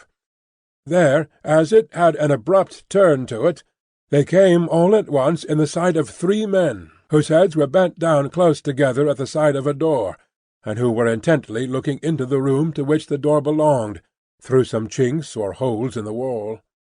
On hearing footsteps close at hand, these three turned and rose, and showed themselves to be the three of one name who had been drinking in the wine-shop. "I forgot them in the surprise of your visit," explained Monsieur Defarge. "Leave us, good boys. We have business here." The three glided by, and went silently down. There appearing to be no other door on that floor, and the keeper of the wine-shop going straight to this one when they were left alone, Mr. Lorry asked him in a whisper, with a little anger, "Do you make a show of Monsieur Manette?"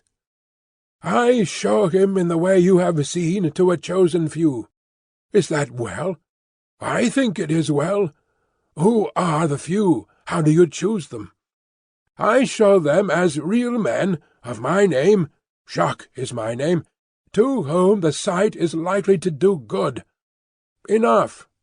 You are English, that is another thing. Stay there, if you please, a little moment."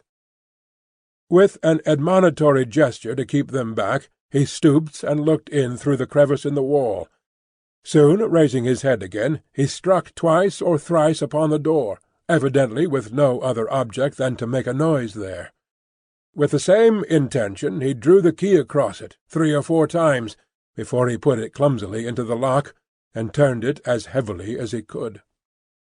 The door slowly opened inward under his hand, and he looked into the room and said something.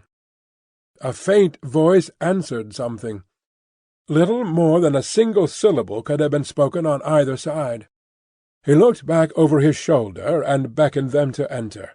Mr. Lorry got his arm securely round the daughter's waist, and held her, for he felt that she was sinking.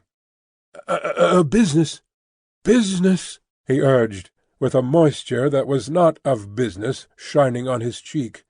"Come in, come in." "I am afraid of it," she answered, shuddering. "Of it? What? I mean, of him, of my father." Rendered in a manner desperate, by her state and by the beckoning of their conductor, he drew over his neck the arm that shook upon his shoulder, lifted her a little, and hurried her into the room. He sat her down just within the door, and held her, clinging to him. Defarge drew out the key, closed the door, locked it on the inside, took out the key again, and held it in his hand. All this he did methodically, and with as loud and harsh an accompaniment of noise as he could make. Finally he walked across the room with a measured tread to where the window was. He stopped there, and faced round. The garret, built to be a depository for firewood and the like, was dim and dark, for the window of a dormer shape was in truth a door in the roof, with a little crane over it for the hoisting up of stores from the street, unglazed, and closing up the middle in 2 pieces, like any other door of French construction. To exclude the cold, one half of this door was fast closed, and the other was opened but a very little way. Such a scanty portion of light was admitted through these means that it was difficult, on first coming in, to see anything, and long habit alone could have slowly formed in any one the ability to do any work requiring nicety in such obscurity. Yet work of that kind was being done in the garret, for with his back towards the door, and his face towards the window where the keeper of the wine-shop stood looking at him, a white-haired man sat on a low bench, stooping forward and, very busy, making shoes. Chapter 6. The Shoemaker. "Good day," said Monsieur Defarge, looking down at the white head that bent low over the shoemaking. It was raised for a moment, and a very faint voice responded to the salutation, as if it were at a distance. "Good day. You are still hard at work, I see." After a long silence the head was lifted for another moment, and the voice replied, "Yes, I am working." This time a pair of haggard eyes had looked at the questioner, before the face had dropped again. The faintness of the voice was pitiable and dreadful. It was not the faintness of physical weakness, though confinement and hard fare no doubt had their part in it. Its deplorable peculiarity was that it was the faintness of solitude and disuse. It was like the last feeble echo of a sound made long and long ago. So entirely had it lost the life and resonance of the human voice that it affected the senses like a once beautiful colour faded away into a poor weak stain. So sunken and suppressed it was, that it was like a voice underground. So expressive it was of a hopeless and lost creature, that a famished traveller, wearied out by lonely wandering in a wilderness, would have remembered home and friends in such a tone before lying down to die.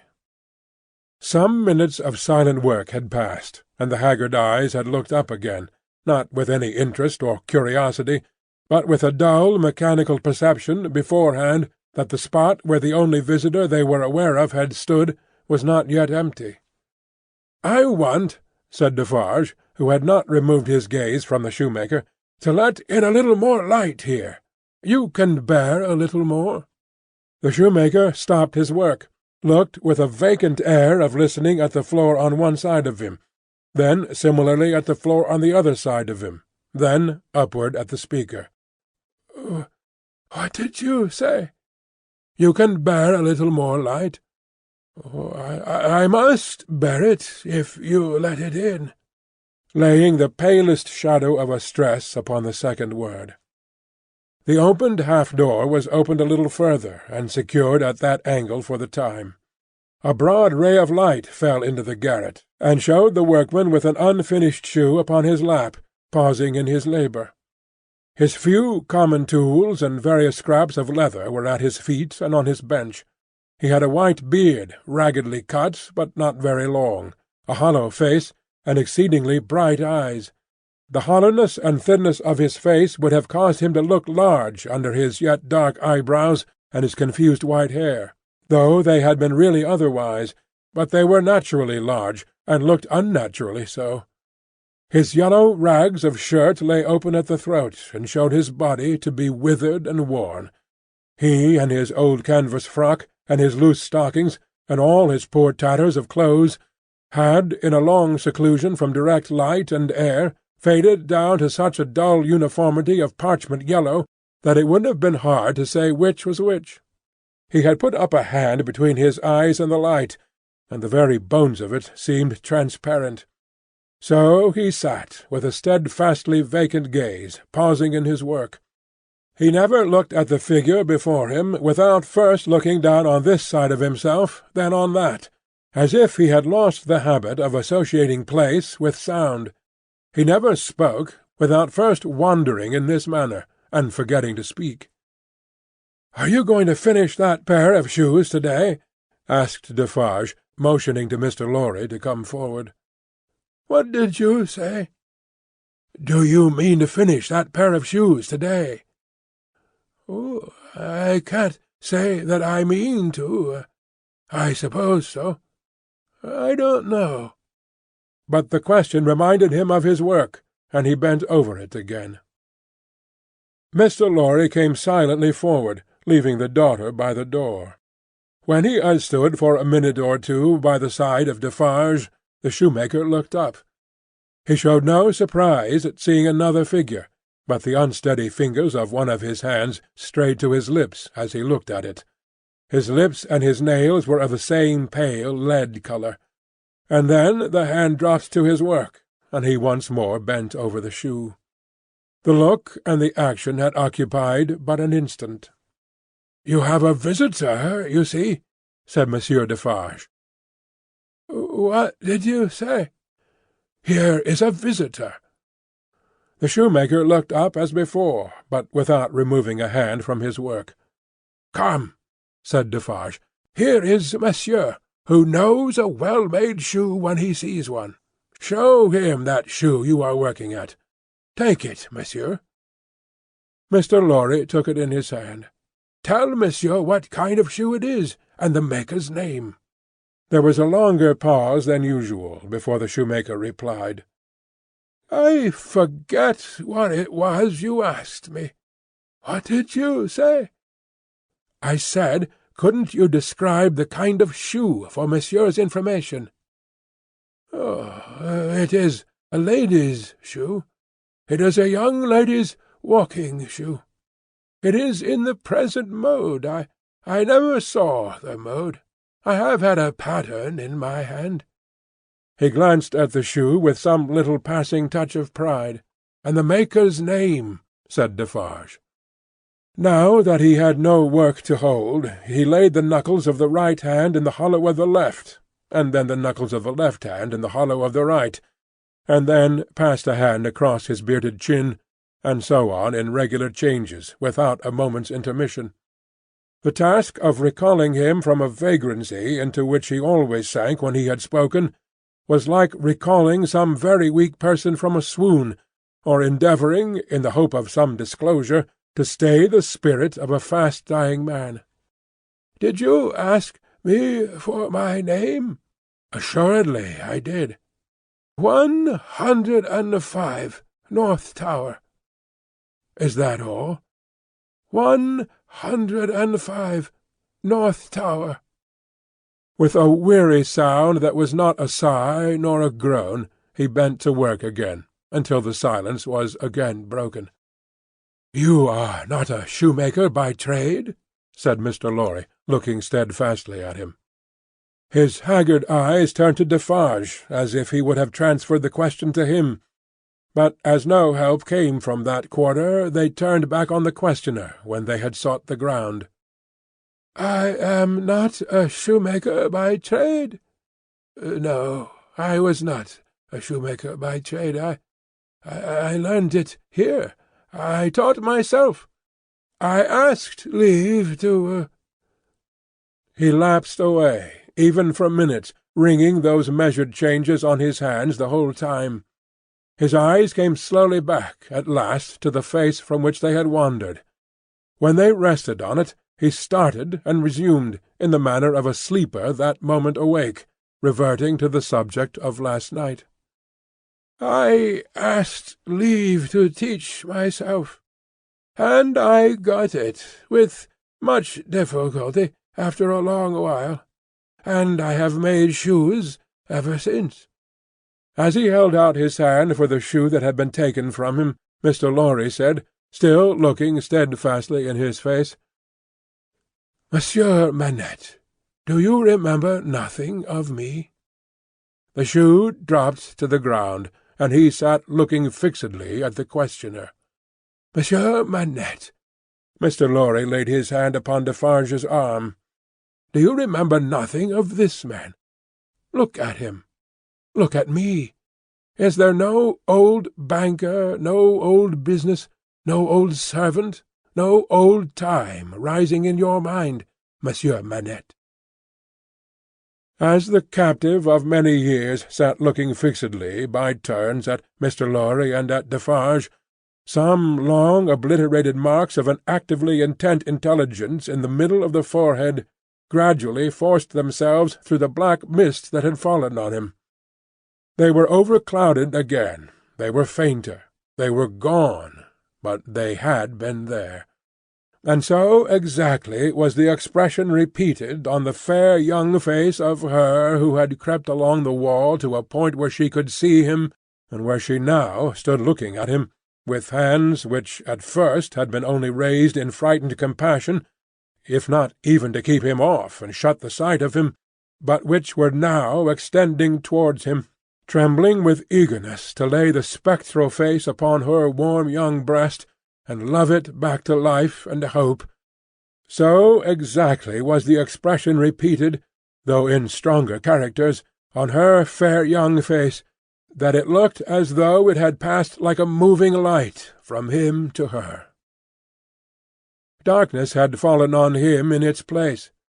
He looked at the two less and less attentively, and his eyes, in gloomy abstraction, sought the ground, and looked about him in the old way. Finally, with a deep, long sigh, he took the shoe up, and resumed his work. "Have you recognized him, monsieur?" said Defarge in a whisper. "Yes, for a moment. At first I thought it quite hopeless, but I have unquestionably seen, for a single moment, the face that I once knew so well. Hush! Let us draw further back. Hush!" She had moved from the wall of the garret, very near to the bench on which he sat. There was something awful in his unconsciousness of the figure that could have put out its hand and touched him as he stooped over his labour. Not a word was spoken, not a sound was made. She stood like a spirit beside him, and he bent over his work. It happened, at length, that he had occasion to change the instrument in his hand for his shoemaker's knife. It lay on that side of him which was not the side on which she stood. He had taken it up, and was stooping to work again, when his eyes caught the skirt of her dress. He raised them, and saw her face. The two spectators started forward, but she stayed them with a motion of her hand. She had no fear of his striking at her with the knife, though they had. He stared at her with a fearful look, and after a while his lips began to form some words, though no sound proceeded from them. By degrees, in the pauses of his quick and laboured breathing, he was heard to say, "What is this?" With the tears streaming down her face, she put her two hands to her lips and kissed them to him, then clasped them on her breast, as if she laid his ruined head there. "You are not the jailor's daughter?" she sighed. "No." "Who are you?" Not yet trusting the tones of her voice, she sat down on the bench beside him. He recoiled, but she laid her hand upon his arm. A strange thrill struck him when she did so, and visibly passed over his frame. He laid the knife down softly, as he sat staring at her. Her golden hair, which she wore in long curls, had been hurriedly pushed aside, and fell down over her neck. Advancing his hand by little and little, he took it up and looked at it. In the midst of the action he went astray, and with another deep sigh fell to work at his shoemaking. But not for long. Releasing his arm, she laid her hand upon his shoulder. After looking doubtfully at it 2 or 3 times, as if to be sure it was really there, he laid down his work, put his hand to his neck, and took off a blackened string with a scrap of folded rag attached to it. He opened this carefully on his knee, and it contained a very little quantity of hair, not more than 1 or 2 long golden hairs, which he had in some old day wound off upon his finger. He took her hair into his hand again, and looked closely at it. "It is the same. How can it be? When was it? How was it?" As the concentrated expression returned to his forehead, he seemed to become conscious that it was in hers too. He turned her full to the light, and looked at her. "She had laid her hand upon my shoulder that night when I was summoned out. She had a fear of my going, though I had none, and when I was brought to the North Tower, they found these upon my sleeve. You will leave me them? They can never help me to escape in the body, though they may in the spirit. Those were the words I said. I remember them very well." He formed this speech with his lips many times before he could utter it, but when he did find spoken words for it, they came to him coherently, though slowly. "How was this? Was it you?" Once more the 2 spectators started, as he turned upon her with a frightful suddenness, but she sat perfectly still in his grasp, and only said, in a low voice, I entreat you, good gentlemen, do not come near us. Do not speak. Do not move." "Hark!" he exclaimed. "Whose voice was that?" His hands released her as he uttered this cry, and went up to his white hair, which they tore in a frenzy. It died out, as everything but his shoemaking did die out of him, and he refolded his little packet and tried to secure it in his breast. But he still looked at her, and gloomily shook his head. "No, no, no. You are too young, too blooming. It can't be. See what the prisoner is. These are not the hands she knew. This is not the face she knew. This is not a voice she ever heard. No, no, she was, and he was, before the slow years of the North Tower, ages ago. What is your name, my gentle angel?" Hailing his softened tone and manner, his daughter fell upon her knees before him, with her appealing hands upon his breast. "Oh, sir, at another time you shall know my name, and who my mother was, and who my father, and how I never knew their hard, hard history. But I cannot tell you at this time, and I cannot tell you here. All that I may tell you, here and now, is that I pray to you to touch me and to bless me. Kiss me, kiss me, oh, my dear, my dear." His cold white head mingled with her radiant hair, which warmed and lighted it as though it were the light of freedom shining on him. "If you hear in my voice, I don't know that it is so, but I hope it is. If you hear in my voice any resemblance to a voice that once was sweet music in your ears, weep for it, weep for it. If you touch, in touching my hair, anything that recalls a beloved head that lay on your breast when you were young and free, weep for it, weep for it. If, when I hint to you of a home that is before us, where I will be true to you with all my duty, and with all my faithful service, I bring back the remembrance of a home long desolate, while your poor heart pined away, weep for it, weep for it." She held him closer round the neck, and rocked him on her breast like a child. "If, when I tell you, dearest dear, that your agony is over, and that I have come here to take you from it, and that we go to England to be at peace and at rest, I cause you to think of your useful life laid waste, and of our native France so wicked to you, weep for it, weep for it.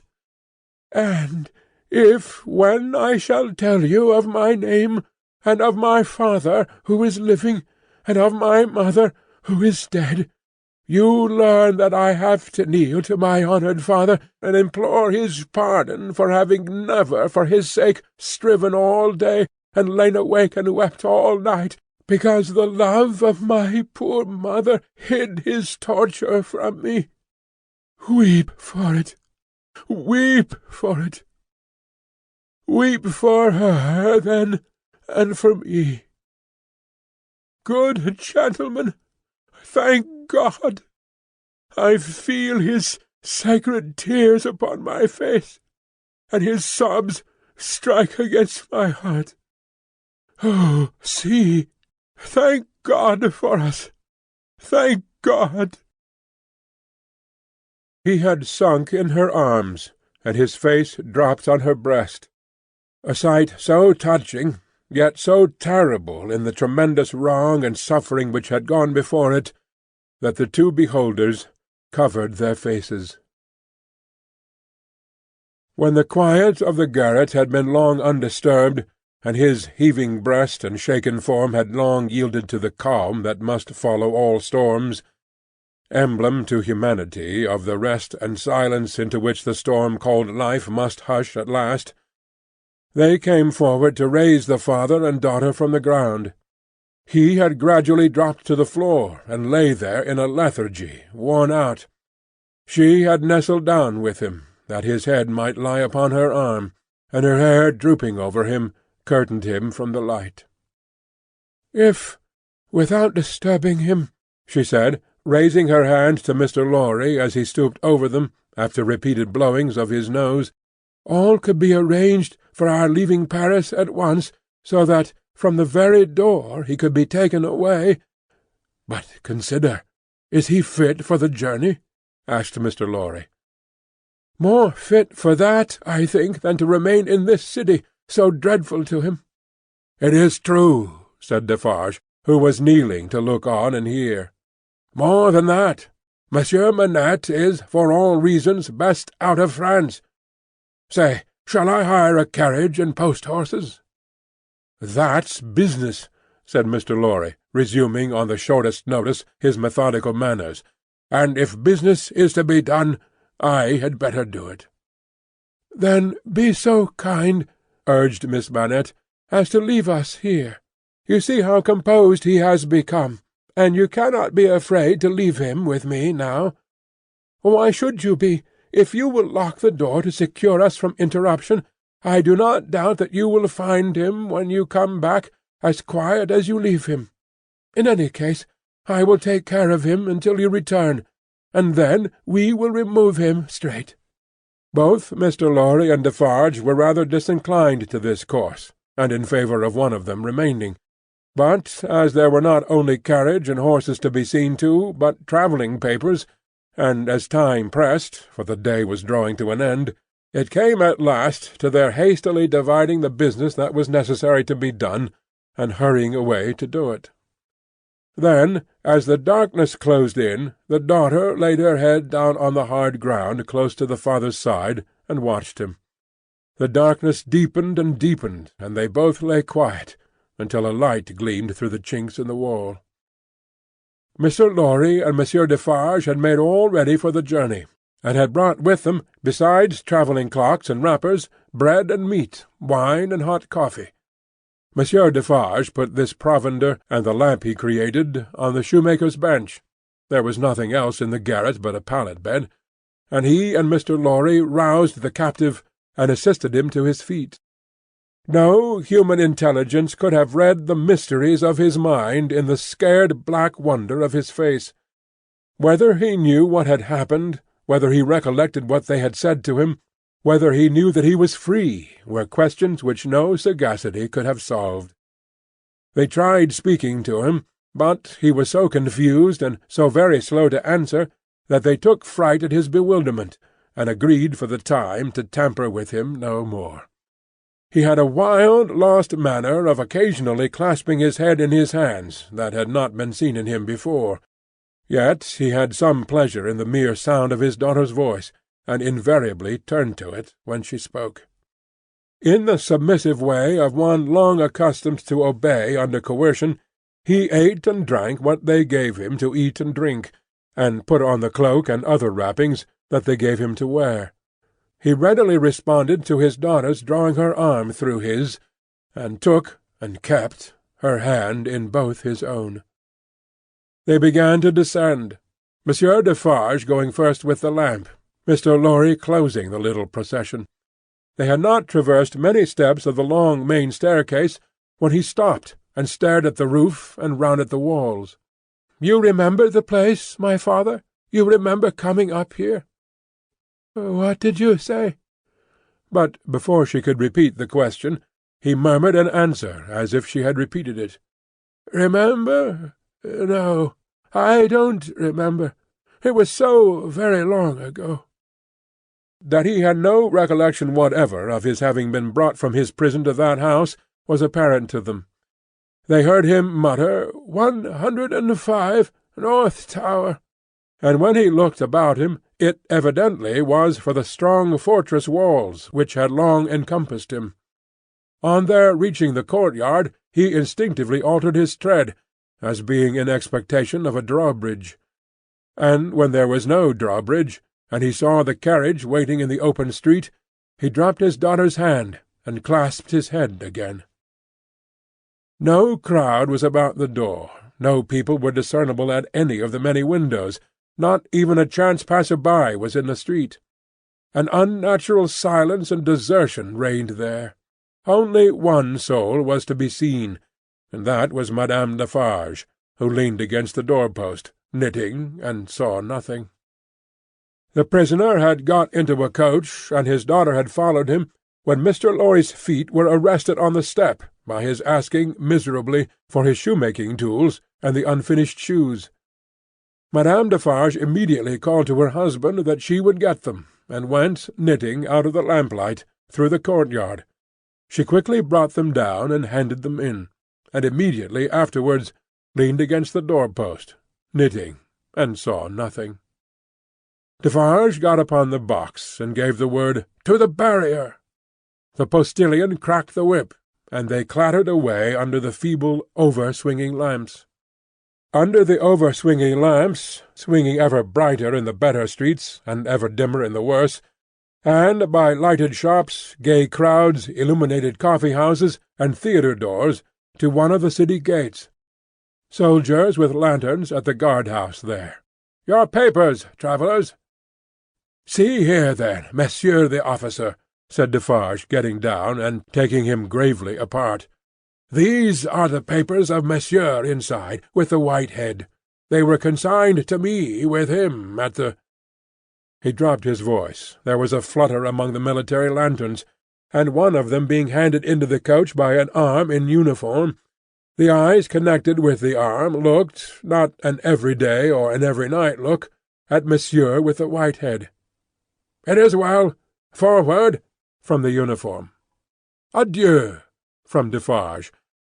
And so, under a short grove of feebler and feebler over-swinging lamps, out under the great grove of stars. Beneath that arch of unmoved and eternal lights, some so remote from this little earth that the learned tell us it is doubtful whether their rays have even yet discovered it, as a point in space where anything is suffered or done, the shadows of the night were broad and black. All through the cold and restless interval, until dawn, they once more whispered in the ears of Mr. Jarvis Lorry, sitting opposite the buried man who had been dug out, and wondering what subtle powers were for ever lost to him, and what were capable of restoration, the old inquiry, "I hope you care to be recalled to life?" and the old answer, "I can't say." End of Book the First. Book the Second, The Golden Thread, from A Tale of Two Cities. Chapter 1. 5 years later. Tellson's Bank by Temple Bar was an old-fashioned place, even in the year 1780. It was very small, very dark, very ugly, very incommodious. It was an old-fashioned place, moreover, in the moral attribute that the partners in the house were proud of its smallness, proud of its darkness, proud of its ugliness, proud of its incommodiousness. They were even boastful of its eminence in those particulars, and were fired by an express conviction that if it were less objectionable, it would be less respectable. This was no passive belief, but an active weapon which they flashed at more convenient places of business. Tellson's, they said, wanted no elbow-room. Tellson's wanted no light. Tellson's wanted no embellishment. Noakes and Company's might, or Snooks Brothers might.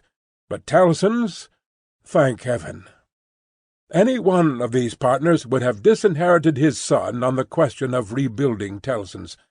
In this respect the house was much on a par with the country, which did very often disinherit its sons for suggesting improvements in laws and customs that had long been highly objectionable, but were only the more respectable. Thus it had come to pass that Tellson's was the triumphant perfection of inconvenience. After bursting open a door of idiotic obstinacy with a weak rattle in its throat, you fell into Tellson's down 2 steps, and came to your senses in a miserable little shop with 2 little counters, where the oldest of men made your cheque shake as if the wind rustled it, while they examined the signature by the dingiest of windows, which were always under a shower-bath of mud from Fleet Street, and which were made the dingier by their own iron bars proper and the heavy shadow of Temple Bar. If your business necessitated your seeing the house, you were put into a species of condemned hold at the back, where you meditated on a misspent life until the house came with its hands in its pockets, and you could hardly blink at it in the dismal twilight.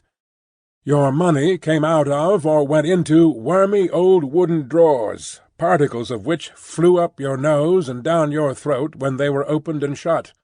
Your bank-notes had a musty odour, as if they were fast decomposing into rags again. Your plate was stowed away among the neighbouring cesspools, and evil communications corrupted its good polish in a day or two. Your deeds got into extemporized strong-rooms made of kitchens and sculleries, and fretted all the fat out of their parchments into the banking-house air. Your lighter boxes of family papers went upstairs into a Barmecide-room that always had a great dining-table in it and never had a dinner, and where, even in the year 1780, the first letters written to you by your old love or by your little children were but newly released from the horror of being ogled through the windows by the heads exposed on Temple Bar, with an insensate brutality and ferocity worthy of Abyssinia or Ashanti. But indeed at that time putting to death was a recipe much in vogue with all trades and professions, and not least of all with Tellson's. Death is nature's remedy for all things, and why not legislation's? Accordingly the forger was put to death, the utterer of a bad note was put to death, the unlawful opener of a letter was put to death, the purloiner of 40 shillings and sixpence was put to death, the holder of a horse at Tellson's door who made off with it was put to death, the coiner of a bad shilling was put to death, the sounders of 3/4 of the notes in the whole gamut of crime were put to death. Not that it did the least good in the way of prevention. It might almost have been worth remarking that the fact was exactly the reverse, but it cleared off, as to this world, the trouble of each particular case, and left nothing else connected with it to be looked after. Thus Tellson's in its day, like greater places of business, its contemporaries, had taken so many lives that if the heads laid low before it had been ranged on Temple Bar instead of being privately disposed of, they would probably have excluded what little light the ground floor had in a rather significant manner. Cramped in all kinds of dim cupboards and hutches at Tellson's, the oldest of men carried on the business gravely. When they took a young man into Tellson's London house, they hid him somewhere till he was old. They kept him in a dark place, like a cheese, until he had the full Tellson flavour and blue mould upon him. Then only was he permitted to be seen, spectacularly poring over large books, and casting his breeches and gaiters into the general weight of the establishment. Outside Tellson's, never by any means in it, unless called in, was an odd-job man, an occasional porter and messenger, who served as the live sign of the house.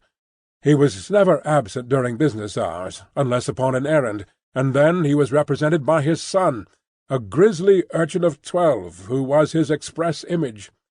People understood that Tellson's in a stately way tolerated the odd-job man.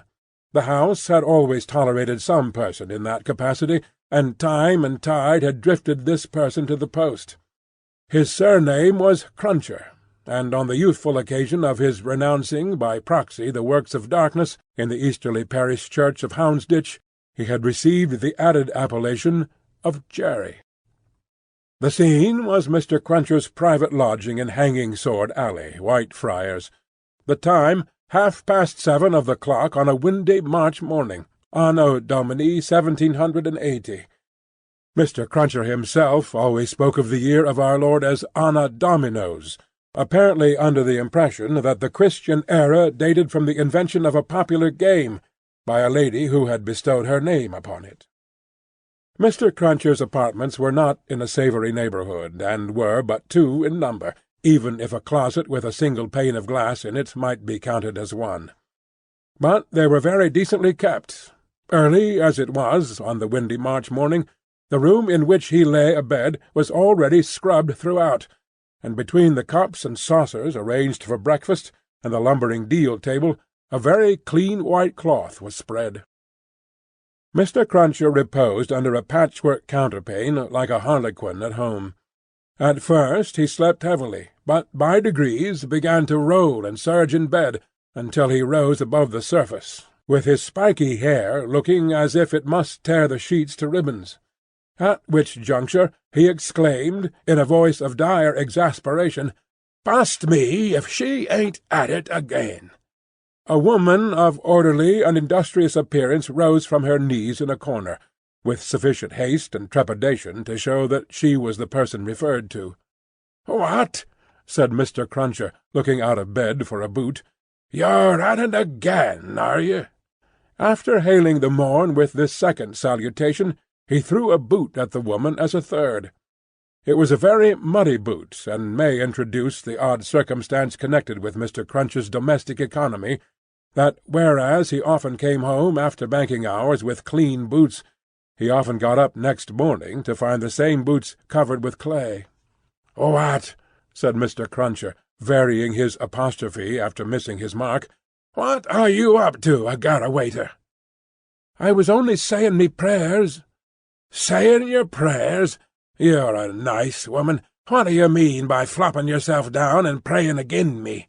"I was not praying against you. I was praying for you."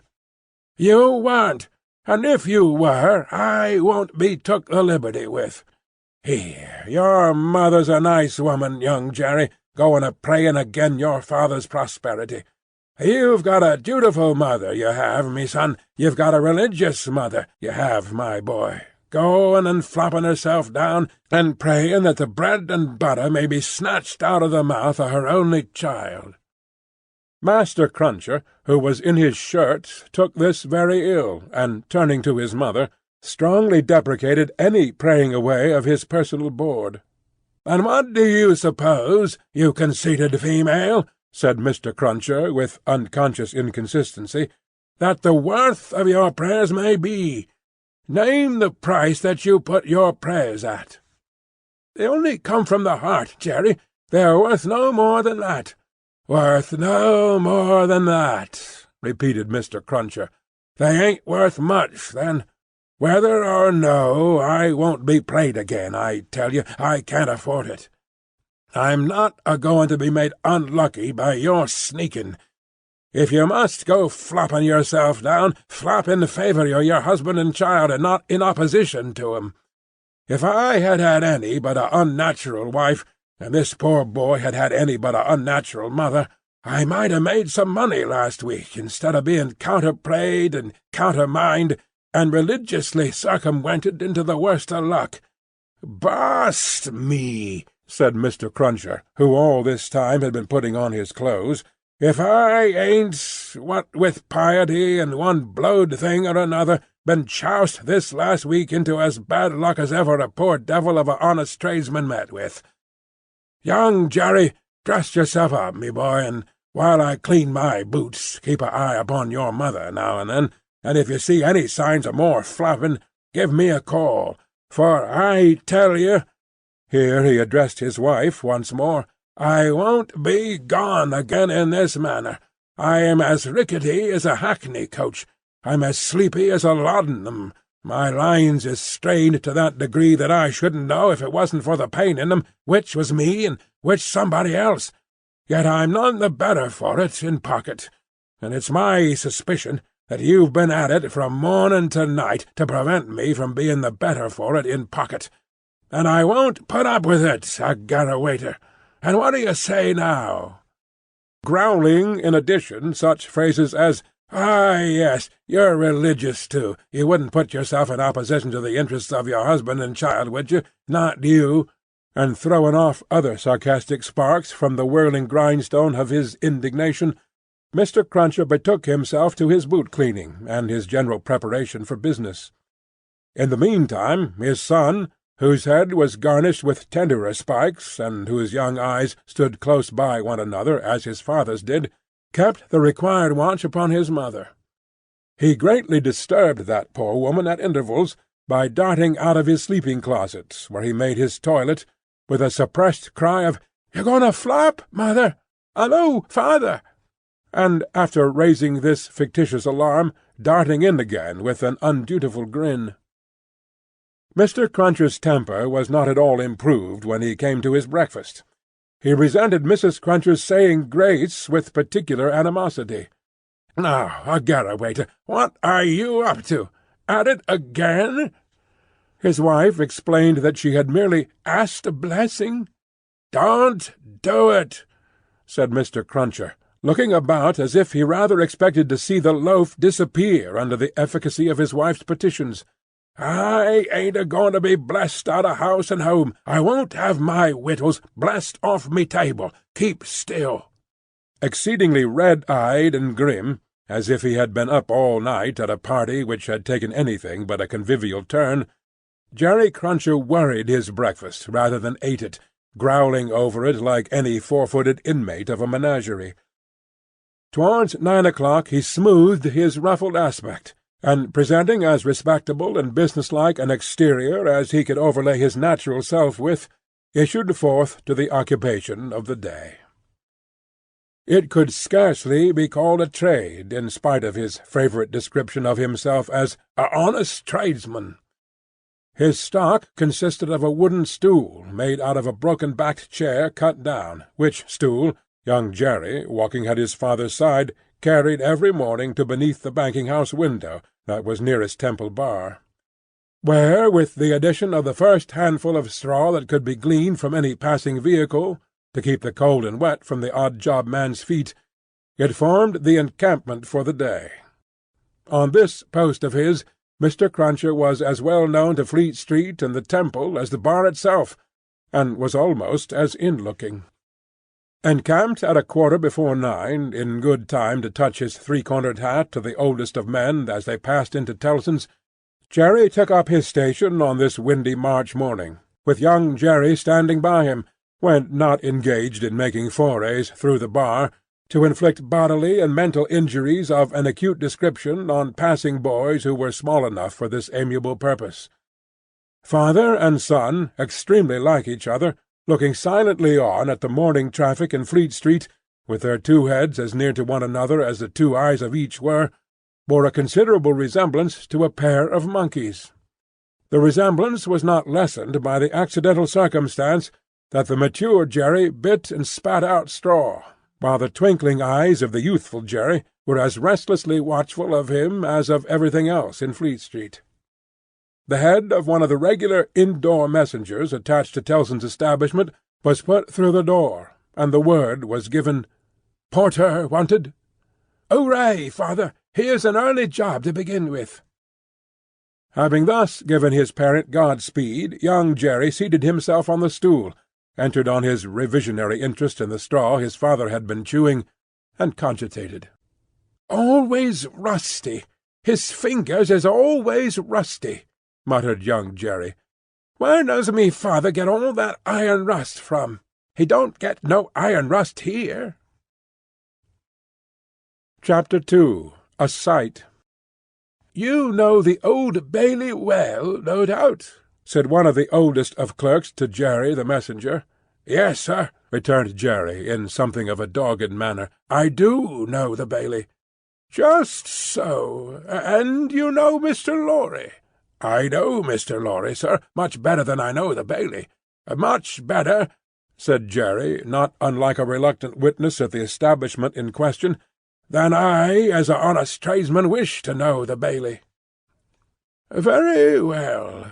Find the door where the witnesses go in, and show the doorkeeper this note for Mr. Lorry. He will then let you in." "Into the court, sir?"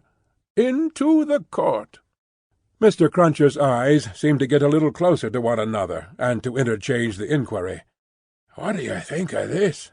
"Am I to wait in the court, sir?" he asked, as a result of that conference. "I am going to tell you. The doorkeeper will pass the note to Mr. Lorry, and do you make any gesture that will attract Mr. Lorry's attention, and show him where you stand. Then what you have to do is to remain there until he wants you." "Is that all, sir?" "That's all. He wishes to have a messenger at hand. This is to tell him you are there." As the ancient clerk deliberately folded and superscribed the note, Mr. Cruncher, after surveying him in silence until he came to the blotting-paper stage, remarked, "I suppose they'll be trying forgeries this morning." "Treason." "That's quartering," said Jerry. "Barbarous." "It is the law," remarked the ancient clerk, turning his surprised spectacles upon him. "It is the law. It's hard in the law to spile a man, I think. It's hard enough to kill him, but it's very hard to spile him, sir." "Not at all," retained the ancient clerk. "Speak well of the law. Take care of your chest and voice, my good friend, and leave the law to take care of itself. I give you that advice." "Oh, it's the damp, sir, what settles on me chest and voice," said Jerry. "I leave you to judge what a damp way of earning a living mine is." "Well, well," said the old clerk, "we all have our various ways of gaining a livelihood. Some of us have damp ways, and some of us have dry ways. Here is the letter. Go along." Jerry took the letter, and remarking to himself with less internal deference than he made an outward show of, "You are a lean old one, too," made his bow, informed his son in passing of his destination, and went his way. They hanged at Tyburn in those days, so the street outside Newgate had not obtained one infamous notoriety that has since attached to it. But the jail was a vile place, in which most kinds of debauchery and villainy were practised, and where dire diseases were bred that came into court with the prisoners, and sometimes rushed straight from the dock at my Lord Chief Justice himself, and pulled him off the bench. It had more than once happened that the judge in the black cap produced his own doom as certainly as the prisoners, and even died before him. For the rest, the Old Bailey was famous as a kind of deadly inn-yard, from which pale travellers set out continually, in carts and coaches, on a violent passage into the other world, traversing some 2 miles and a half of public street and road, and shaming few good citizens, if any. So powerful in use, and so desirable to be good use in the beginning. It was famous, too, for the pillory, a wise old institution that inflicted a punishment of which no one could foresee the extent. Also for the whipping-post, another dear old institution, very humanizing and softening to behold in action. Also for extensive transactions in blood-money, another fragment of ancestral wisdom systematically leading to the most frightful mercenary crimes that could be committed under heaven. Altogether, the Old Bailey at that date was a choice illustration of the precept that whatever is right, an aphorism that would be as final as it is lazy, did it not include the troublesome consequence that nothing that ever was wrong. Making his way through the tainted crowd, dispersed up and down this hideous scene of action, with the skill of a man accustomed to make his way quietly, the messenger found out the door he sought, and handed in his letter through a trap in it. For people then paid to see the play at the Old Bailey, just as they paid to see the play in Bedlam, only the former entertainment was much the dearer. Therefore all the Old Bailey doors were well guarded, except, indeed, the social doors by which the criminals got there, and those were always left wide open. After some delay and demur, the door grudgingly turned on its hinges a very little way, and allowed Mr. Jerry Cruncher to squeeze himself into court. "What's on?" he asked, in a whisper, of the man he found himself next to. "Nothing yet." "What's coming on?" "The treason case. The quartering one, eh?" "Ah," returned the man, with a relish. "He'll be drawn on a hurdle to be half-hanged, and then he'll be taken down and sliced before his own face, and then his inside will be taken out and burnt while he looks on, and then his head will be chopped off, and he'll be cut into quarters. That's the sentence." "If he's found guilty, you mean to say," Jerry added by way of proviso. "Oh, they'll find him guilty," said the other. "Don't you be afraid of that." Mr. Cruncher's attention was here diverted to the doorkeeper, whom he saw making his way to Mr. Lorry with the note in his hand. Mr. Lorry sat at a table among the gentlemen in wigs.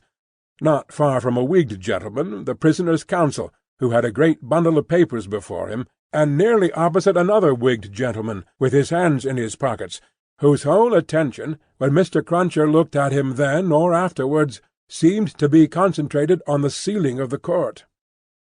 After some gruff coughing and rubbing of his chin and signing with his hand, Jerry attracted the notice of Mr. Lorry, who had stood up to look for him, and who quietly nodded and sat down again. "What's he got to do with the case?"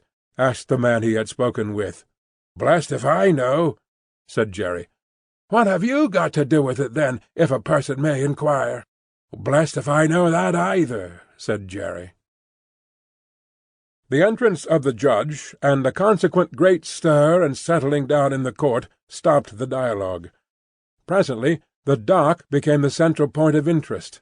Two jailers, who had been standing there, went out, and the prisoner was brought in and put to the bar. Everybody present, except the one wigged gentleman who looked at the ceiling, stared at him. All the human breath in the place rolled at him like a sea or a wind or a fire. Eager faces strained round pillars and corners to get a sight of him. Spectators in back rows stood up, not to miss a hair of him. People on the floor of the court laid their hands on the shoulders of the people before them to help themselves at anybody's cost to a view of him, stood a tiptoe, got upon ledges, stood upon next to nothing, to see every inch of him. Conspicuous among these latter, like an animated bit of the spiked wall of Newgate, Jerry stood, aimed at the prisoner the beery breath of a whet he had taken as he came along, and discharging it to mingle with the waves of other beer, and gin, and tea, and coffee, and what not, that flowed at him, and already broke upon the great windows behind him in an impure mist and rain. The object of all this staring and blaring was a young man of about 25, well-grown and well-looking, with a sunburnt cheek and a dark eye. His condition was that of a young gentleman. He was plainly dressed in black, or very dark grey, and his hair, which was long and dark, was gathered in a ribbon at the back of his neck, more to be out of his way than for ornament. As an emotion of the mind will express itself through any covering of the body, so the paleness which his situation engendered came through the brown upon his cheek, showing the soul to be stronger than the sun. He was otherwise quite self-possessed, bowed to the judge, and stood quiet. The sort of interest with which this man was stared and breathed at was not a sort that elevated humanity. Had he stood in peril of a less horrible sentence, had there been a chance of any one of its savage details being spared, by just so much would he have lost in his fascination. The form that was to be doomed to be so shamefully mangled was the sight. The immortal creature that was to be so butchered and torn asunder yielded the sensation. Whatever gloss the various spectators put upon the interest, according to their several arts and powers of self-deceit, the interest was, at the root of it, ogreish. Silence in the court. Charles Darnay had yesterday pleaded not guilty to an indictment denouncing him, with infinite jingle and jangle, for that he was a false traitor to our serene, illustrious, excellent, and so forth prince, our lord the king, by reason of his having, on divers occasions, and by divers means and ways, assisted Louis, the French king, in his ways against our said serene, illustrious, excellent, and so forth. That was to say, by coming and going between the dominions of our said serene, illustrious, excellent, and so forth, and those of the said French Louis, and wickedly, falsely, traitorously, and otherwise evil adverbiously, revealing to the said French Louis what forces our said serene, illustrious, excellent, and so forth had in preparation to send to Canada and North America. This much Jerry, with his head becoming more and more spiky as the law terms bristled it, made out with huge satisfaction, and so arrived circuitously at the understanding that the aforesaid, and over again aforesaid, Charles Darnay stood there before him upon his trial, that the jury were swearing in, and that Mr. Attorney General was making ready to speak. The accused, who was, and who knew he was, being mentally hanged, beheaded, and quartered by everybody there, neither flinched from the situation nor assumed any theatrical air in it. He was quiet and attentive, watched the opening proceedings with a grave interest, and stood with his hands resting on the slab of wood before him so composedly that they had not displaced a leaf of the herbs with which it was strewn. The court was all bestrewn with herbs and sprinkled with vinegar, as a precaution against jail air and jail fever. Over the prisoner's head there was a mirror to throw the light down upon him. Crowds of the wicked and the wretched had been reflected in it, and had passed from its surface and this earth's together. Haunted in a most ghastly manner that abominable place would have been, if the glass could ever have rendered back its reflections, as the ocean is one day to give up its dead. Some passing thought of the infamy and disgrace for which it had been reserved may have struck the prisoner's mind. Be that as it may, a change in his position making him conscious of a bar of light across his face, he looked up, and when he saw the glass, his face flushed, and his right hand pushed the herbs away. It happened that the action turned his face to that side of the court which was on his left. About on a level with his eyes there sat, in that corner of the judge's bench, two persons upon whom his look immediately rested, so immediately, and so much to the changing of his aspect, that all the eyes that were turned upon him turned to them. The spectator saw in the two figures a young lady of little more than 20, and a gentleman who was evidently her father, a man of a very remarkable appearance in respect of the absolute whiteness of his hair, and a certain indescribable intensity of face, not of an active kind, but pondering and self-communing. When this expression was upon him, he looked as if he were old, but when it was stirred and broken up, as it was now in a moment on his speaking to his daughter, he became a handsome man, not past the prime of life. His daughter had one of her hands drawn through his arm as she sat by him, and the other pressed upon it. She had drawn close to him, in her dread of the scene, and in her pity for the prisoner. Her forehead had been strikingly expressive of an engrossing terror and compassion that saw nothing but the peril of the accused. This had been so very noticeable, so very powerfully and naturally shown, that starers who had had no pity for him were touched by her, and the whisper went about, "Who are they?" Jerry, the messenger, who had made his own observations in his own manner, and who had been sucking the rust off his fingers in his absorption, stretched his neck to hear who they were. The crowd about him had pressed and passed the inquiry on to the nearest attendant, and from him it had been more slowly pressed and passed back. At last it got to Jerry. "Witnesses." "For which side?" "Against." "Against what side?" "The prisoners." The judge, whose eyes had gone in the general direction, recalled them, leaned back in his seat, and looked steadily at the man whose life was in his hand, as Mr. Attorney General rose to spin the rope, grind the axe, and hammer the nails into the scaffold. Chapter 3. A Disappointment.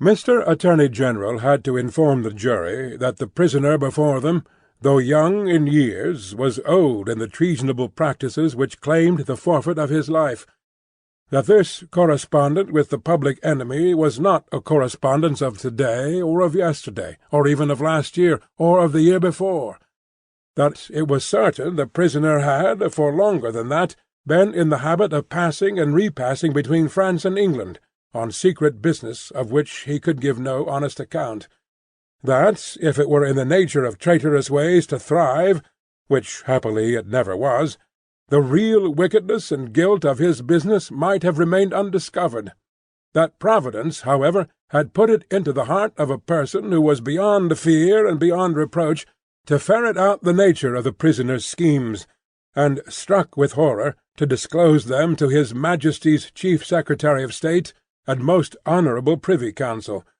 that this patriot would be produced before them, that his position and attitude were, on the whole, sublime, that he had been the prisoner's friend, but at once, in an auspicious and an evil hour, detecting his infamy, had resolved to immolate the traitor he could no longer cherish in his bosom on the sacred altar of his country, that if statues were decreed in Britain, as in ancient Greece and Rome, to public benefactors, this shining citizen would assuredly have had one, that, as they were not so decreed, he probably would not have one, that virtue, as had been observed by the poets, in many passages which he well knew the jury would have word for word at the tips of their tongues, whereat the jury's countenances displayed a guilty consciousness that they knew nothing about the passages, was in a matter contagious, more especially the bright virtue known as patriotism or love of country,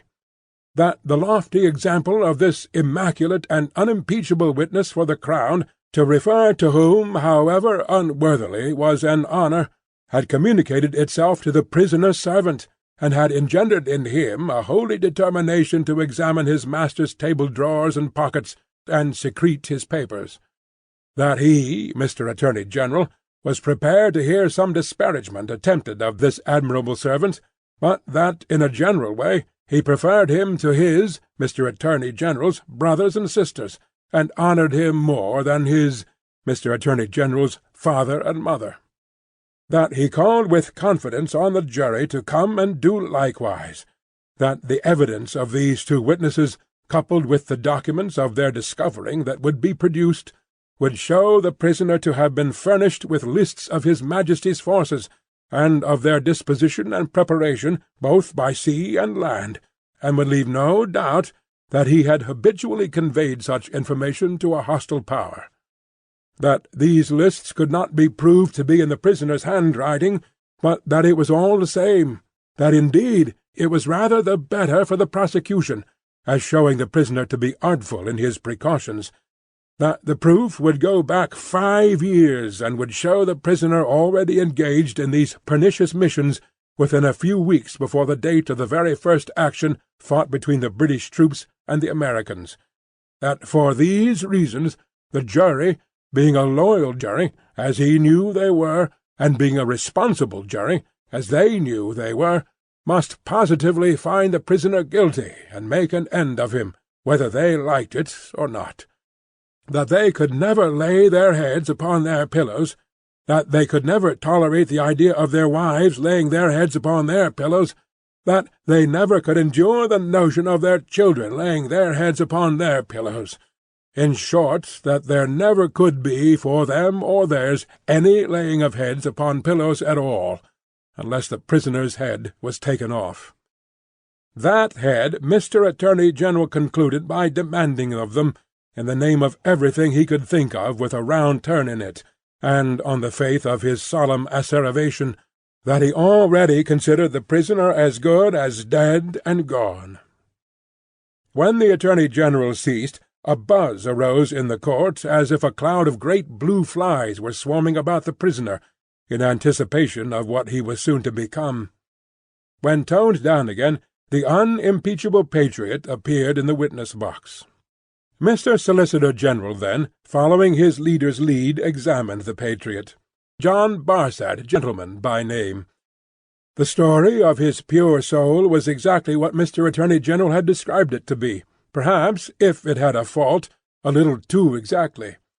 Having released his noble bosom of its burden, he would have modestly withdrawn himself, but the wigged gentleman with the papers before him, sitting not far from Mr. Lorry, begged to ask him a few questions. The wigged gentleman, sitting opposite, still looking at the ceiling of the court. Had he ever been a spy himself? No, he scorned the base insinuation. What did he live upon? His property. Where was his property? He didn't precisely remember where it was. What was it? No business of anybody's. Had he inherited it? Yes, he had. From whom? Distant relation. Very distant? Rather. Ever been in prison? Certainly not. Never in a debtor's prison? Didn't see what that had to do with it. Never in a debtor's prison? Come once again? Never? Yes. How many times? 2 or 3 times. Not 5 or 6, perhaps. Of what profession, gentlemen? Ever been kicked? Might have been. Frequently? No. Ever kicked downstairs? Decidedly not. Well, once received a kick on the top of a staircase, and fell downstairs of his own accord. Kicked on that occasion for cheating at dice? Something to that effect was said by the intoxicated liar who committed the assault, but it was not true. Swear it was not true? Positively. Ever live by cheating at play? Never. Ever live by play? Not more than other gentlemen do. Ever borrow money of the prisoner? Yes. Ever pay him? No. Was not this intimacy with the prisoner in reality a very slight one, forced upon the prisoner in coaches, inns, and packets? No. Sure he saw the prisoner with these lists? Certain. Knew no more about the lists? No. Had not procured them himself, for instance? No. Expect to get anything by this evidence? No. Not in regular government pay and employment to lay traps? Oh, dear, no. Or to do anything? Oh, dear, no. Swear that? Over and over again. No motives but motives of sheer patriotism. None whatever. The virtuous servant, Roger Cly, swore his way through the case at a great rate. He had taken service with the prisoner in good faith and simplicity 4 years ago. He had asked the prisoner aboard the Calais packet if he wanted a handy fellow, and the prisoner had engaged him. He had not asked the prisoner to take the handy fellow as an act of charity, never thought of such a thing. He began to have suspicions of the prisoner, and to keep an eye upon him soon afterwards. In arranging his clothes, while travelling, he had seen similar lists to these in the prisoner's pockets over and over again. He had taken these lists from the drawer of the prisoner's desk. He had not put them there first.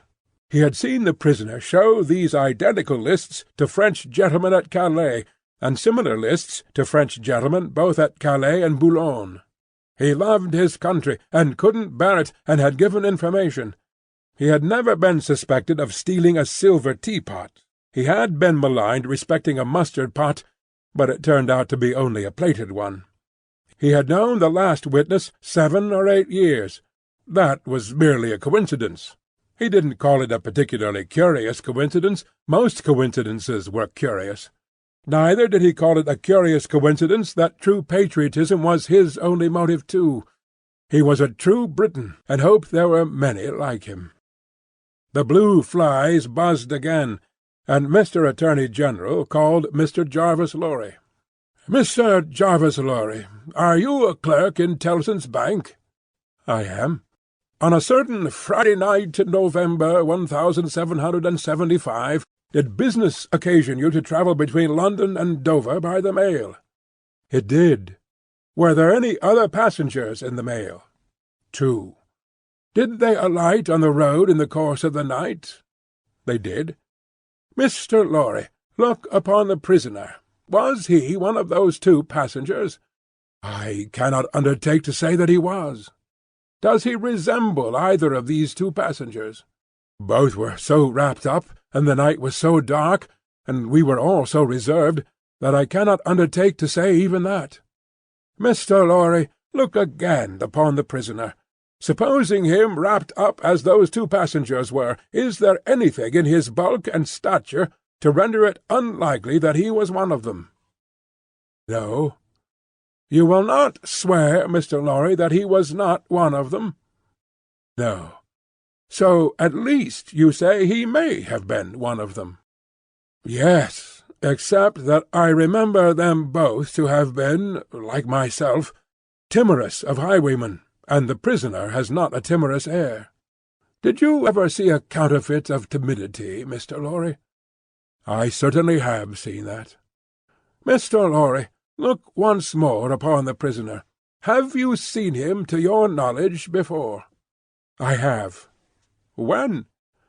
"I was returning from France a few days afterwards, and at Calais the prisoner came on board the packet-ship in which I returned, and made the voyage with me." "At what hour did he come on board?" "Oh, at a little after midnight." "In the dead of the night? Was he the only passenger who came on board at that untimely hour?" "He happened to be the only one." "Never mind about happening, Mr. Lorry.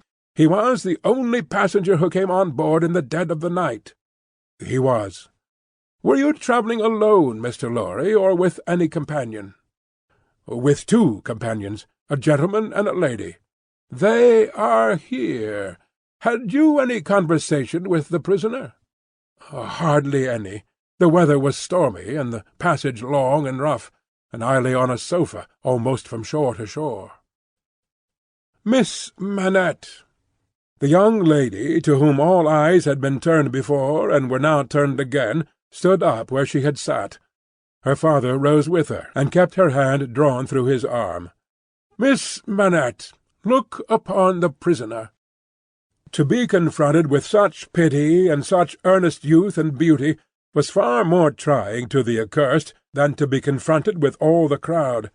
Standing, as it were, apart with her on the edge of his grave, not all the staring curiosity that looked on could, for the moment, nerve him to remain quite still.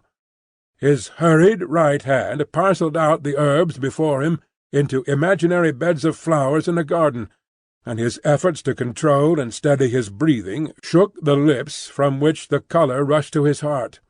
The buzz of the great flies was loud again. "Miss Manette, have you seen the prisoner before?" "Yes, sir." "Where?" "On board the packet-ship just now referred to, sir, and on the same occasion." "You are the young lady just now referred to?" "Oh, most unhappily, I am." The plaintive tone of her compassion merged into the less musical voice of the judge, as he said something fiercely. "Answer the questions put to you, and make no remark upon them." "Miss Manette, had you any conversation with the prisoner on that passage across the Channel?" "Yes, sir." "Recall it." In the midst of a profound stillness, she faintly began. "When the gentleman came on board—" "Do you mean the prisoner?" inquired the judge, knitting his brows. "Yes, my lord." "Then say the prisoner." "When the prisoner came on board he noticed that my father," turning her eyes lovingly to him as he stood beside her, "was much fatigued, and in a very weak state of health. My father was so reduced that I was afraid to take him out of the air, and I had made a bed for him on the deck near the cabin steps, and I sat on the deck at his side to take care of him. There were no other passengers that night but we 4. The prisoner was so good as to beg permission to advise me how I could shelter my father from the wind and weather better than I had done. I had not known how to do it well, not understanding how the wind would set when we were out of the harbour. He did it for me. He expressed great gentleness and kindness for my father's state, and I am sure he felt it. That was the manner of our beginning to speak together. Let me interrupt you for a moment. Had he come on board alone?" "No." "How many were with him?" "2 French gentlemen." "Had they conferred together?" "They had conferred together until the last moment, when it was necessary for the French gentlemen to be landed in their boat." "Had any papers been handed about among them, similar to these lists?" "Some papers had been handed about among them, but I don't know what papers." "Like these in shape and size?" "Possibly, but indeed I don't know, although they stood whispering very near to me, because they stood at the top of the cabin steps to have the light of the lamp that was hanging there. It was a dull lamp, and they spoke very low, and I did not hear what they said, and saw only that they looked at papers. Now to the prisoner's conversation, Miss Manette. The prisoner was as open in his confidence with me, which arose out of my helpless situation, as he was kind and good and useful to my father. I hope, bursting into tears, I may not repay him by doing him harm to-day. Buzzing from the blue flies. Miss Manette, if the prisoner does not perfectly understand that you give the evidence which it is your duty to give, which you must give, and which you cannot escape from giving, with great unwillingness, he is the only person present in that condition. Please to go on. He told me that he was travelling on business of a delicate and difficult nature, which might get people into trouble, and that he was therefore travelling under an assumed name. He said that this business had, within a few days, taken him to France, and might, at intervals, take him backwards and forwards between France and England for a long time to come. Didn't he say anything about America, Miss Manette? Be particular. He tried to explain to me how that quarrel had arisen, and he said that, so far as he could judge, it was a wrong and foolish one on England's part. He added, in a jesting way, that perhaps George Washington might gain almost as great a name in history as George III. But there was no harm in his way of saying this. It was said laughingly, and to beguile the time. Any strongly marked expression of face on the part of a chief actor in a scene of great interest to whom many eyes are directed will be unconsciously imitated by the spectators. Her forehead was painfully anxious and intent as she gave this evidence, and, in the pauses when she stopped for the judge to write it down, watched its effect upon the counsel for and against. Among the lookers-on there was the same expression in all quarters of the court, insomuch that a great majority of the foreheads there might have been mirrors reflecting the witness, when the judge looked up from his notes to glare at that tremendous heresy about George Washington.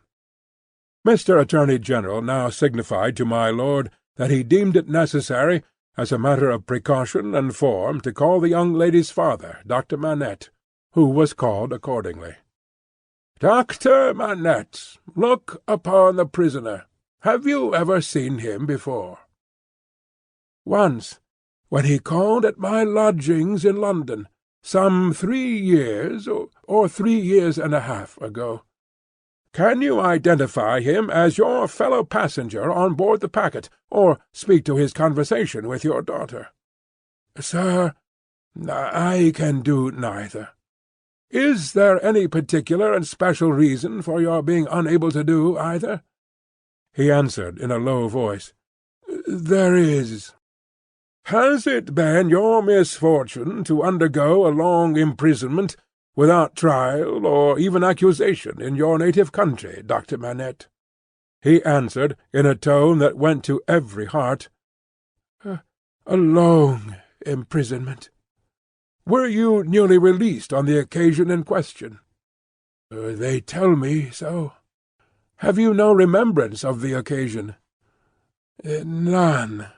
My mind is a blank. From some time, I cannot even say what time, when I employed myself, in my captivity, in making shoes, to the time when I found myself living in London with my dear daughter here.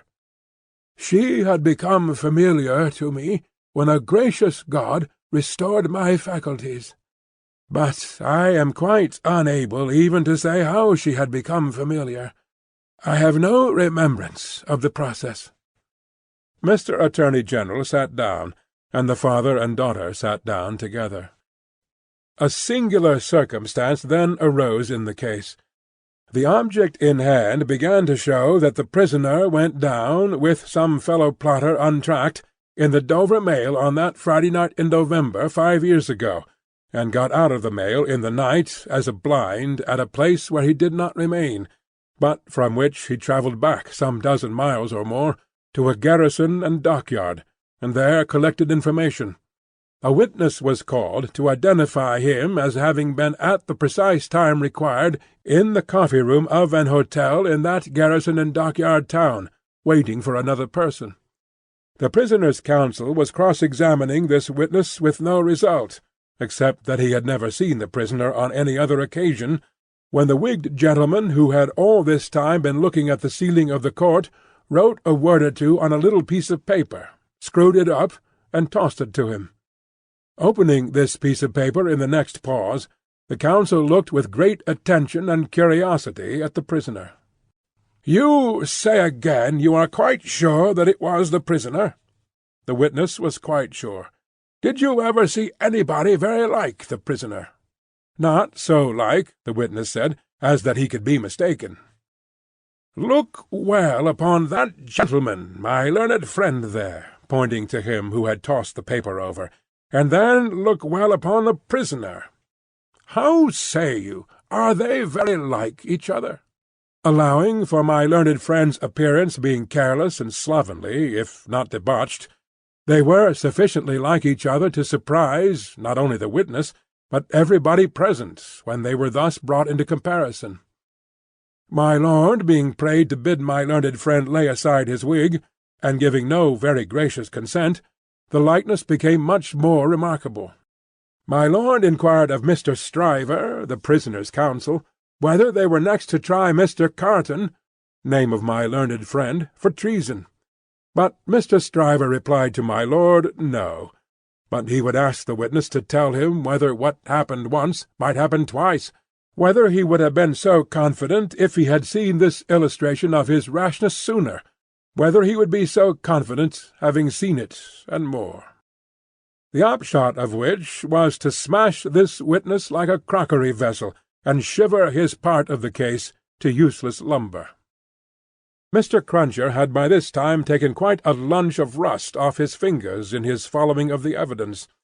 He had now to attend while Mr. Stryver fitted the prisoner's case on the jury, like a compact suit of clothes, showing them how the patriot Barsad was a hired spy and traitor, an unblushing trafficker in blood, and one of the greatest scoundrels upon earth since accursed Judas, which he certainly did look rather like. How the virtuous servant, Cly, was his friend and partner, and was worthy to be.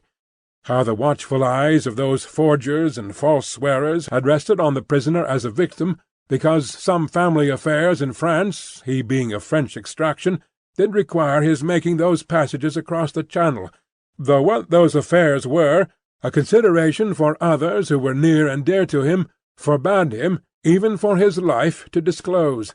How the evidence that had been warped and wrested from the young lady, whose anguish in giving it they had witnessed, came to nothing, involving the mere little innocent gallantries and politenesses likely to pass between any young gentleman and young lady so thrown together, with the exception of that reference to George Washington, which was altogether too extravagant and impossible to be regarded in any other light than as a monstrous joke.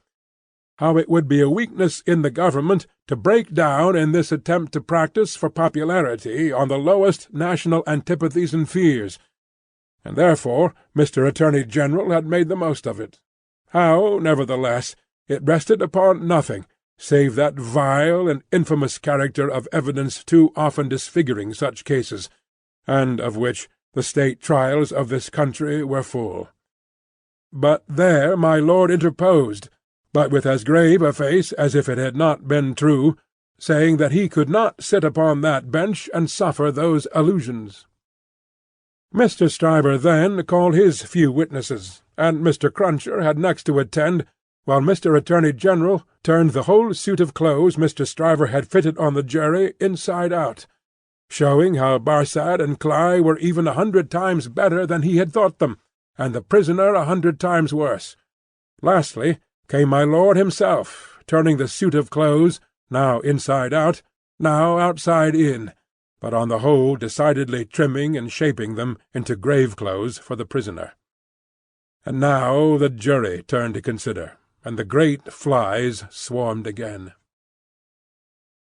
Mr. Carton, who had so long sat looking at the ceiling of the court, changed neither his place nor his attitude, even in this excitement, while his learned friend, Mr. Stryver, massing his papers before him, whispered with those who sat near, and from time to time glanced anxiously at the jury, while all the spectators moved more or less, and grouped themselves anew, while even my lord himself arose from his seat and slowly paced up and down his platform, not unattended by a suspicion in the minds of the audience that his state was feverish. This one man sat leaning back, with his torn gown half off him, his untidy wig put on just as it happened to light on his head after its removal, his hands in his pockets, and his eyes on the ceiling as they had been all day. Something especially reckless in his demeanour not only gave him a disreputable look, but so diminished the strong resemblance he undoubtedly bore to the prisoner, which his momentary earnestness, when they were compared together, had strengthened, that many of the lookers-on, taking note of him now, said to one another they would hardly have thought the two were so alike. Mr. Cruncher made the observation to his next neighbour, and added, "I'd hold half a guinea that he don't get no law work to do. Don't look like the sort of one to get any, do he?" Yet this Mr. Carton took in more of the details of the scene than he appeared to take in, for now, when Miss Manette's head dropped upon her father's breast, he was the first to see it, and to say audibly, "Officer, look to that young lady. Help the gentleman to take her out. Don't you see she will fall?" There was much commiseration for her as she was removed, and much sympathy with her father.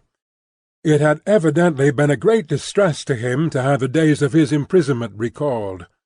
He had shown strong internal agitation when he was questioned, and that pondering or brooding look which made him old had been upon him like a heavy cloud ever since. As he passed out, the jury, who had turned back and paused a moment, spoke through their foreman. They were not agreed, and wished to retire. My lord, perhaps with George Washington on his mind, showed some surprise that they were not agreed, but signified his pleasure that they should retire under watch and ward, and retired himself. The trial had lasted all day, and the lamps in the court were now being lighted. It began to be rumoured that the jury would be out a long while.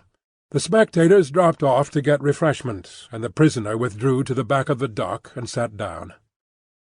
Mr. Lorry, who had gone out when the young lady and her father went out, now reappeared and beckoned to Jerry, who, in the slackened interest, could easily get near him.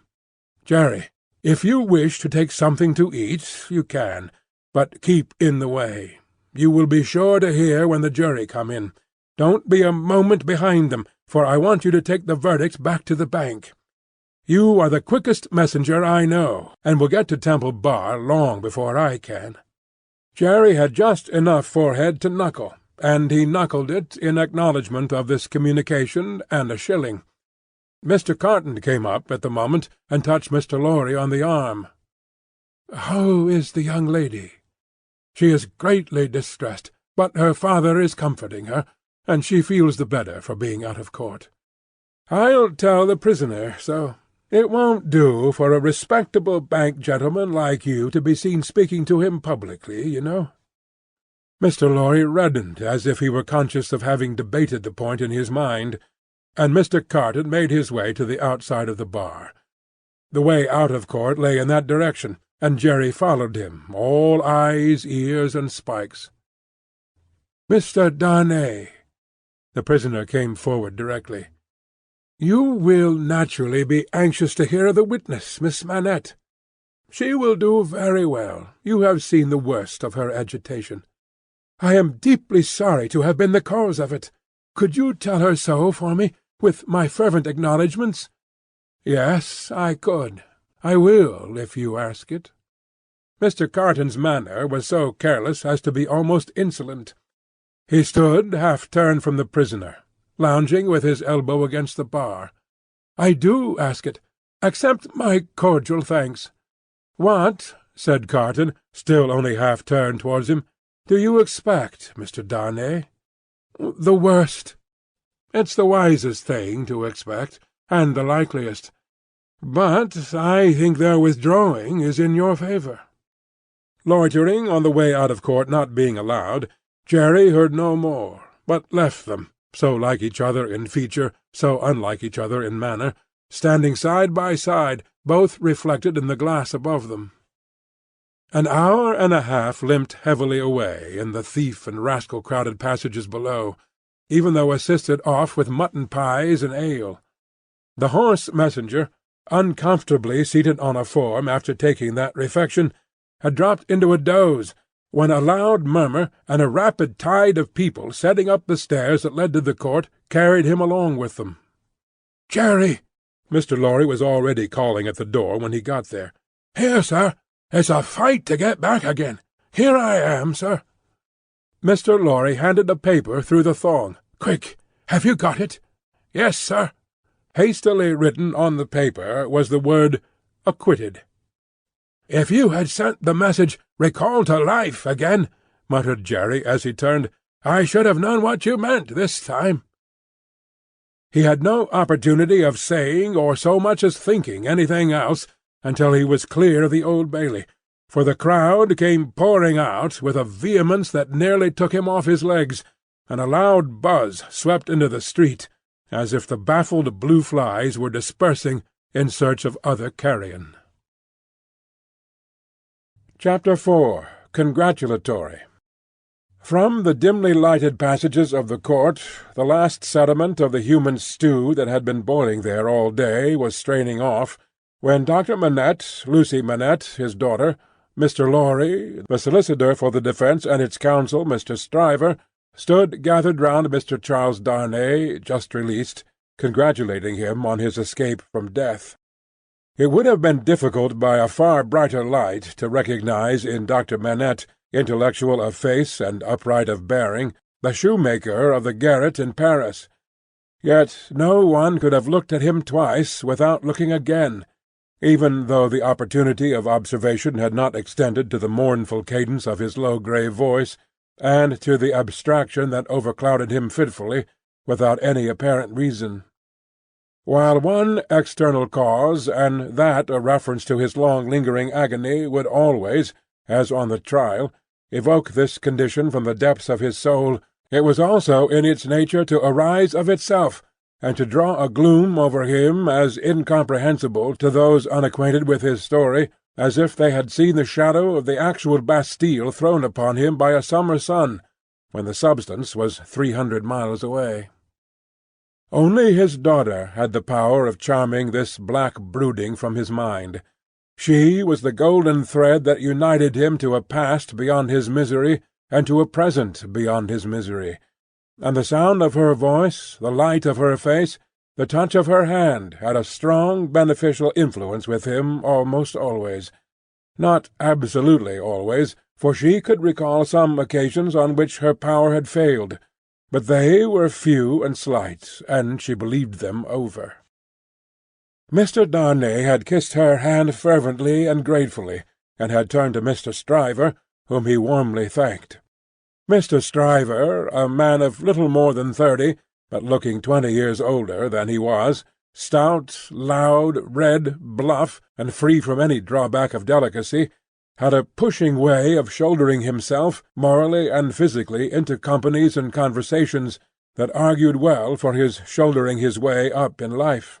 He still had his wig and gown on, and he said, squaring himself at his late client to that degree that he squeezed the innocent Mr. Lorry clean out of the group, "I am glad to have brought you off with honour, Mr. Darnay. It was an infamous prosecution, grossly infamous, but not the less likely to succeed on that account. You have laid me under an obligation to you for life, in 2 senses," said his late client, taking his hand. "I have done my best for you, Mr. Darnay, and my best is as good as another man's, I believe." It clearly being incumbent on some one to say, "Much better," Mr. Lorry said it, perhaps not quite disinterestedly, but with the interested object of squeezing himself back again. "You think so?" said Mr. Stryver. "Well, you have been present all day, and you ought to know. You are a man of business, too." "And as such," quoth Mr. Lorry, whom the counsel learned in the law now shouldered back into the group, just as he had previously shouldered him out of it, "as such I will appeal to Dr. Manette to break up this conference, and order us all to our homes. Miss Lucy looks ill. Mr. Darnay has had a terrible day. We are worn out." "Speak for yourself, Mr. Lorry," said Stryver. "I have a night's work to do yet. Speak for yourself." "I speak for myself," answered Mr. Lorry, "and for Mr. Darnay, and for Miss Lucy, and, Miss Lucy, do you not think I may speak for us all?" He asked her the question pointedly, and with a glance at her father. His face had become frozen, as it were, in a very curious look at Darnay, an intent look deepening into a frown of dislike and distrust, not even unmixed with fear. With this strange expression on him, his thoughts had wandered away. "My father," said Lucy, softly laying her hand on his. He slowly shook the shadow off and turned to her. "Shall we go home, my father?" With a long breath he answered, "Yes." The friends of the acquainted prisoner had dispersed, under the impression, which he himself had originated, that he would not be released that night. The lights were nearly all extinguished in the passages, the iron gates were being closed with a jar and a rattle, and the dismal place was deserted until tomorrow morning's interest of gallows, pillory, whipping-post, and branding-iron should repeople it. Walking between her father and Mr. Darnay, Lucy Manette passed into the open air. A hackney coach was called, and the father and daughter departed in it. Mr. Stryver had left them in the passages to shoulder his way back to the robing-room. Another person, who had not joined the group, or interchanged a word with any of them, but who had been leaning against the wall where its shadow was darkest, had silently strolled out after the rest, and had looked on until the coach drove away. He now stepped up to where Mr. Lorry and Mr. Darnay stood upon the pavement. "So, Mr. Lorry, men of business may speak to Mr. Darnay now?" Nobody had made any acknowledgment of Mr. Carton's part in the day's proceedings. Nobody had known of it. He was unrobed, and was none the better for it, in appearance.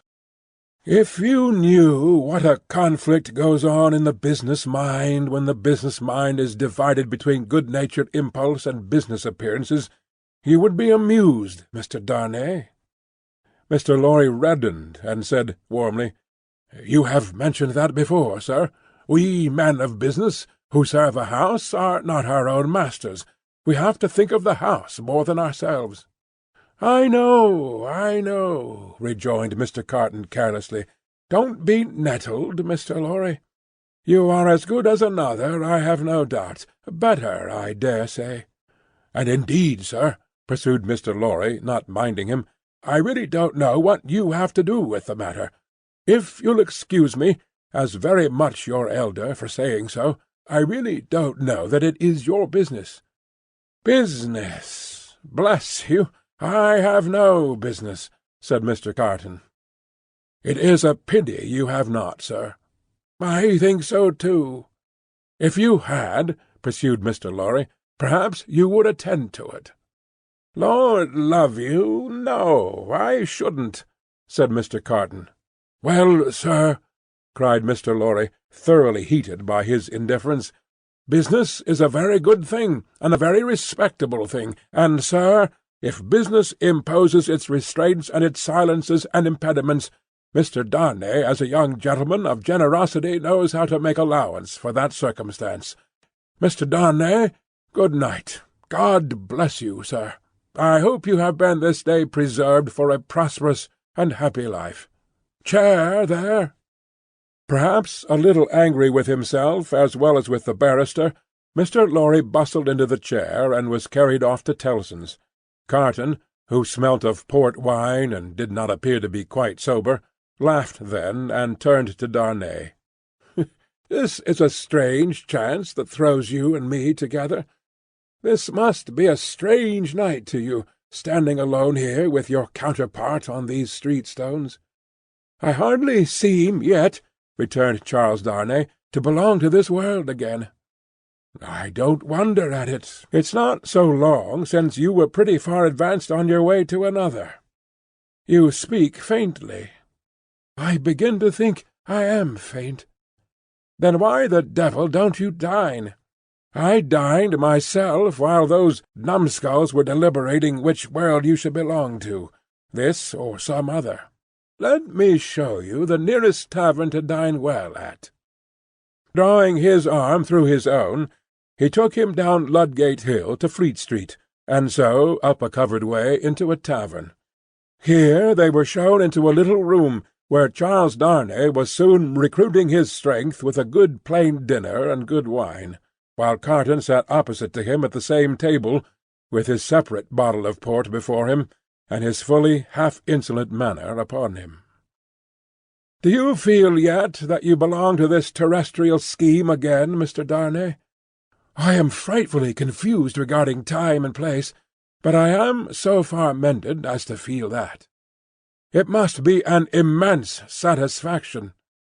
He said it bitterly, and filled up his glass again, which was a large one.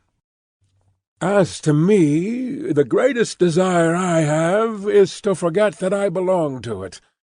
It has no good in it for me, except wine, that is, nor I for it. So we are not much alike in that particular. Indeed, I begin to think we are not much alike in any particular, you and I." Confused by the emotion of the day, and feeling his being there with this double of coarse deportment to be like a dream, Charles Darnay was at a loss how to answer. Finally, answered not at all. "Now your dinner is done," Carton presently said, "why don't you call a health, Mr. Darnay? Why don't you give your toast?" "What health? What toast?" "Why, it's on the tip of your tongue. It ought to be. It must be. I'll swear it's there." "Miss Manette, then?" "Miss Manette, then." Looking his companion full in the face while he drank the toast, Carton flung his glass over his shoulder against the wall, where it shivered to pieces, then rang the bell, and ordered in another. "That's a fair young lady to hand to a coach in the dark, Mr. Darnay," he said, filling his new goblet. A slight frown and a laconic "Yes," were the answer. "That's a fair young lady to be pitied by and wept for by. How does it feel? Is it worth being tried for one's life, to be the object of such sympathy and compassion, Mr. Darnay?" Again Darnay answered not a word. "She was mightily pleased to have your message when I gave it to her. Not that she showed she was pleased, but I suppose she was." The allusion served as a timely reminder to Darnay that this disagreeable companion had, of his own free will, assisted him in the strait of the day. He turned the dialogue to that point, and thanked him for it. "I neither want any thanks nor merit any," was the careless rejoinder. "It was nothing to do, in the first place, and I don't know why I did it, in the second. Mr. Darnay, let me ask you a question." "Willingly, and a small return for your good offices." "Do you think I particularly like you?" "Really, Mr. Carton," returned the other, oddly disconcerted, "I have not asked myself the question." "But ask yourself the question now." "You have acted as if you do, but I don't think you do." "I don't think I do," said Carton. "I begin to have a very good opinion of your understanding. Nevertheless," pursued Darnay, rising to ring the bell, "there is nothing in that, I hope, to prevent my calling the reckoning and our parting without ill blood on either side." Carton rejoining, "Nothing in life," Darnay rang. "Do you call the whole reckoning?" said Carton. On his answering in the affirmative, "Then bring me another pint of this same wine, drawer, and come and wake me at 10. The bill being paid, Charles Darnay rose and wished him good night. Without returning the wish, Carton rose too, with something of a threat of defiance in his manner, and said, "A last word, Mr. Darnay. You think I am drunk? I think you have been drinking, Mr. Carton." "Think? You know I have been drinking." "Since I must say so, I know it. Then you shall likewise know why. I am a disappointed drudge, sir. I care for no man on earth, and no man on earth cares for me. Much to be regretted. You might have used your talents better." "Maybe so, Mr. Darnay. Maybe not. Don't let your sober face elate you, however. You don't know what it may come to. Good night." When he was left alone, this strange being took up a candle, went to a glass that hung against the wall, and surveyed himself minutely in it. "Do you particularly like the man?" he muttered at his own image. "Why should you particularly like a man who resembles you? There is nothing in you to like, you know that. Ah, confound you, what a change you have made in yourself! A good reason for taking to a man, that he shows you what you have fallen away from, and what you might have been. Change places with him, and would you have been looked at by those blue eyes as he was, and commiserated by that agitated face as he was? Come on, and have it out in plain words. You hate the fellow."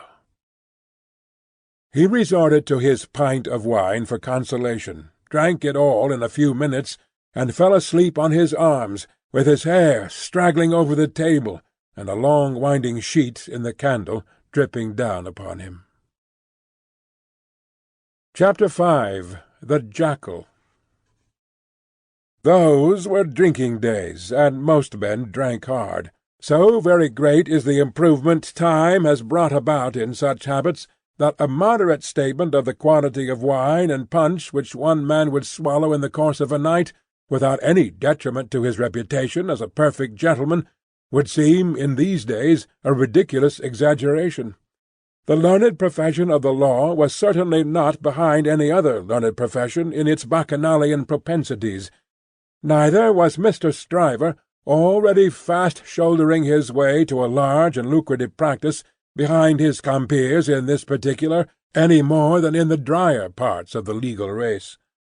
A favourite at the Old Bailey, and eke at the Sessions, Mr. Stryver had begun cautiously to hew away the lower staves of the ladder on which he mounted.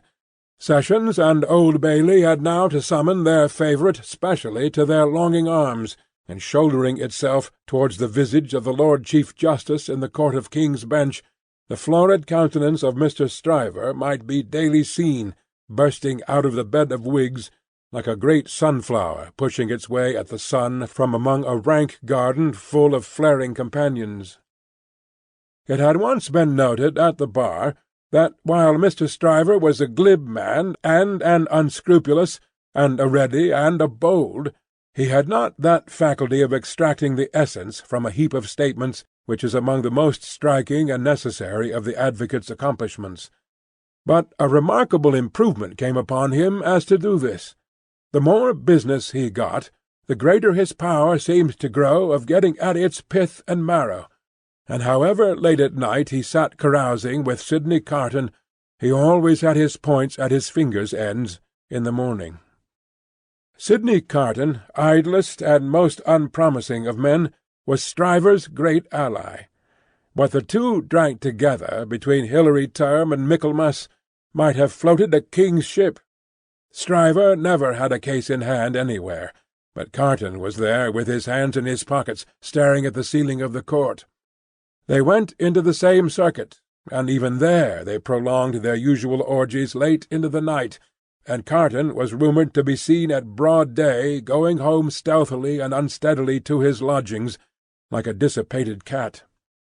At last it began to get about, among such as were interested in the matter, that although Sydney Carton would never be a lion, he was an amazingly good jackal, and that he rendered suit and service to Stryver in that humble capacity.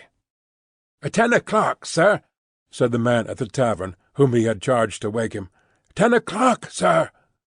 "What's the matter?" "10 o'clock, sir." "What do you mean? 10 o'clock at night?" "Yes, sir. Your honour told me to call you." "Oh, I remember. Very well." After a few dull efforts to get to sleep again, which the man dexterously combated by stirring the fire continuously for 5 minutes, he got up, tossed his hat on, and walked out. He turned into the Temple, and, having revived himself by twice pacing the pavements of King's Bench Walk and Paper Buildings, turned into the Stryver chambers. The Stryver clerk, who never assisted at these conferences, had gone home, and the Stryver principal opened the door. He had his slippers on, and a loose bedgown, and his throat was bare for his greater ease. He had that rather wild, strained, seared marking about the eyes, which may be observed in all free-livers of his class, from the portrait of Jeffreys downward, and which can be traced, under various disguises of art, through the portraits of every drinking age. "You are a little late, Memory," said Stryver. "About the usual time. It may be a quarter of an hour later." They went into a dingy room lined with books and littered with papers, where there was a blazing fire. A kettle steamed upon the hob, and in the midst of the wreck of papers a table shone, with plenty of wine upon it, and brandy and rum and sugar and lemons. "You have had your bottle, I perceive, Sidney." "Two to-night, I think. I have been dining with the day's client, or seeing him dine. It's all one." "That was a rare point, Sidney, that you brought to bear upon the identification. How did you come by it? When did it strike you?" "I thought he was a rather handsome fellow, and I thought I should have been much the same sort of fellow, if I had had any luck." Mr. Stryver laughed till he shook his precocious paunch. "You and your luck, Sidney! Get to work, get to work." Sullenly enough the Jackal loosened his dress, went into an adjoining room, and came back with a large jug of cold water, a basin, and a towel or two. Steeping the towels in the water, and partially wringing them out, he folded them on his head, in a manner hideous to behold, sat down at the table, and said, "Now I am ready." "Not much boiling down to be done to-night, Memory," said Mr. Stryver gaily, as he looked among his papers. "How much?" "Only 2 sets of them." "Give me the worst first." "There they are, Sidney. Fire away." The Lion then composed himself on his back on a sofa on one side of the drinking-table, while the Jackal sat at his own paper-bestrewn table proper on the other side of it, with the bottles and glasses ready to his hand. Both resorted to the drinking-table without stint, but each in a different way. The Lion for the most part reclining with his hands in his waistband, looking at the fire, or occasionally flirting with some lighter document. The Jackal, with knitted brows and intent face, so deep in his task that his eyes did not even follow the hand he stretched out for his glass, which often groped about for a minute or two before it found the glass for his lips. 2 or 3 times the matter in hand became so knotty that the Jackal found it imperative on him to get up and steep his towels anew. From these pilgrimages to the jug and basin he returned with such eccentricities of damp headgear as no words can describe, which were made the more ludicrous by his anxious gravity. At length the Jackal had got together a complete repast for the Lion, and proceeded to offer it to him. The Lion took it with care and caution, made his selections from it, and his remarks upon it, and the Jackal assisted both. When the repast was fully discussed, the Lion put his hands in his waistband again, and lay down to meditate. The Jackal then invigorated himself with a bumper for his throttle, and a fresh application on his head, and applied himself to the collection of a second meal. This was administered to the Lion in the same manner, and was not disposed of until the clock struck 3 in the morning. "And now we have done, Sidney. Fill a bumper of punch," said Mr. Stryver. The Jackal removed the towels from his head, which had been steaming again, shook himself, yawned, shivered, and complied. "You were very sound, Sidney, in the matter of those Crown witnesses to-day. Every question told." "I always am sound, am I not?" "I don't gainsay it. What has roughened your temper? Put some punch to it, and smooth it again." With a deprecatory grunt, the Jackal again complied. "The old Sidney Carton of old Shrewsbury School," said Stryver, nodding his head over him, as he reviewed him in the present and the past. "The old see-saw Sidney, up one minute and down the next, now in spirits and now in despondency." "Ah," returned the other, sighing, "yes, the same Sidney with the same luck. Even then I did exercises for other boys, and seldom did my own. And why not? God knows. It was my way, I suppose." He sat with his hands in his pockets and his legs stretched out before him, looking at the fire. "Carton," said his friend, squaring himself at him with a bullying air, as if the fire-grate had been the furnace in which sustained endeavour was forged, and the one delicate thing to be done for the old Sidney Carton of old Shrewsbury School was to shoulder him into it. "Your way is, and always is, a lame way. You summon no energy and purpose. Look at me." "Ho, ho, ho, botheration!" returned Sidney, with a lighter and more good-humoured laugh. "Don't you be moral." "How have I done what I have done?" said Stryver. "How do I do what I do?" "Partly through paying me to help you, I suppose. But it's not worth your while to apostrophize me or the air about it. What you want to do, you do. You were always in the front rank, and I was always behind." "I had to get into the front rank. I was not born there, was I?"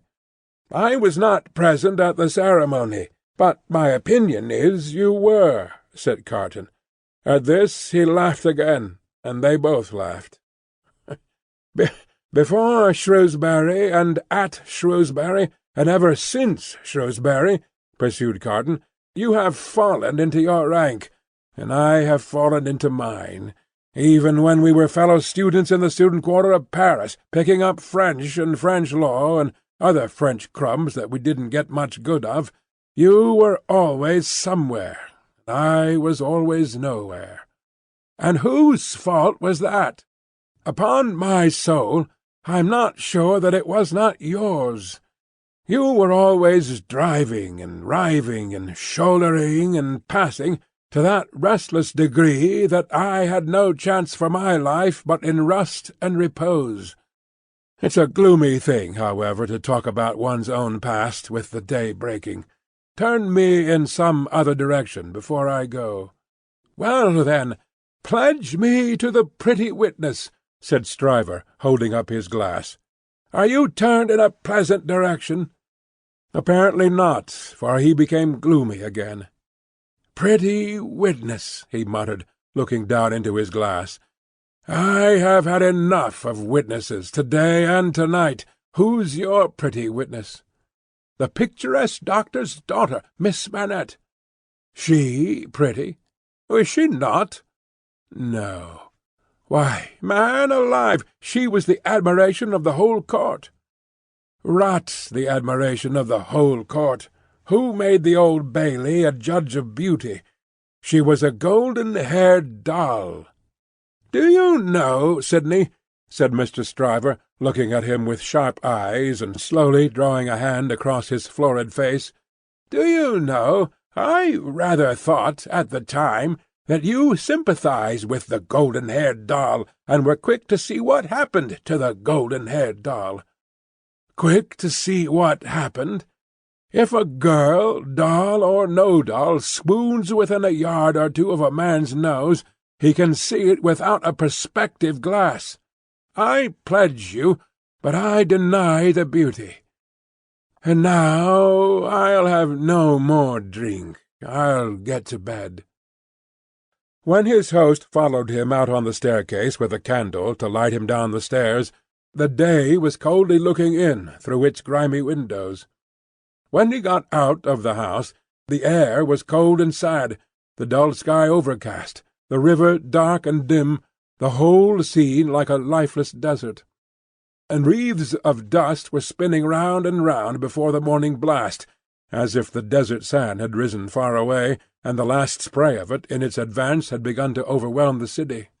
Waste forces within him, and a desert all around, this man stood still on his way across a silent terrace, and saw for a moment, lying in the wilderness before him, a mirage of honourable ambition, self-denial, and perseverance. In the fair city of this vision there were airy galleries from which the Loves and Graces looked upon him, gardens in which the fruits of life hung ripening, waters of hope that sparkled in his sight. A moment, and it was gone. Climbing to a high chamber in a well of houses, he threw himself down in his clothes on a neglected bed, and its pillow was wet with wasted tears. Sadly the sun rose. It rose upon no sadder sight than the man of good abilities and good emotions incapable of their directed exercise, incapable of his own help and his own happiness, sensible of the blight on him, and resigning himself to let it eat him away. Chapter 6. Hundreds of People. The quiet lodgings of Dr. Manette were in a quiet street corner not far from Soho Square. On the afternoon of a certain fine Sunday, when the waves of 4 months had rolled over the trial for treason and carried it, as to the public interest and memory, far out to sea, Mr. Jarvis Lorry walked along the sunny streets from Clerkenwell, where he lived, on his way to dine with the doctor. After several relapses into business absorption, Mr. Lorry had become the doctor's friend, and the quiet street corner was the sunny part of his life. On this certain fine Sunday, Mr. Lorry walked towards Soho early in the afternoon for 3 reasons of habit. Firstly, because on fine Sundays he often walked out before dinner with the doctor and Lucy. Secondly, because on unfavourable Sundays he was accustomed to be with them as the family friend, talking, reading, looking out of window, and generally getting through the day. Thirdly, because he happened to have his own little shrewd doubts to solve, and knew how the ways of the doctor's household pointed to that time as a likely time for solving them. A quainter corner than the corner where the doctor lived was not to be found in London. There was no way through it, and the front windows of the doctor's lodgings commanded a pleasant little vista of street that had a congenial air of retirement on it. There were few buildings then north of the Oxford Road, and forest trees flourished, and wild flowers grew, and the hawthorn blossomed in the now vanished fields. As a consequence, country airs circulated in Soho with vigorous freedom, instead of languishing into the parish like stray paupers without a settlement. And there was many a good south walk not far off, on which the peaches ripened in their season. The summer light struck into the corner brilliantly in the earlier part of the day, but when the streets grew hot, the corner was in shadow, though not in shadow so remote but that you could see beyond it into a glare of brightness. It was a cool spot, staid but cheerful, a wonderful place for echoes, and a very harbour from the raging streets. There ought to have been a tranquil bark in such an anchorage, and there was. The doctor occupied 2 floors of a large, stiff house, where several callings purported to be pursued by day, but whereof little was audible any day, and which was shunned by all of them at night. In a building at the back, attainable by a courtyard where a plane tree rustled its green leaves, church organs claimed to be made, and silver to be chased, and likewise gold to be beaten by some mysterious giant who had a golden arm starting out of the wall of the front hall, as if he had beaten himself precious, and menaced a similar conversion of all visitors. Very little of these trades, or of a lonely lodger rumoured to live upstairs, or of a dim coach-trimming maker asserted to have a counting-house below, was ever heard or seen. Occasionally a stray workman putting his coat on traversed the hall, or a stranger peered about there, or a distant clink was heard across the courtyard, or a thump from the golden giant. These, however, were only the exceptions required to prove the rule that the sparrows in the plane tree behind the house, and the echoes in the corner before it, had their own way from Sunday morning until Saturday night.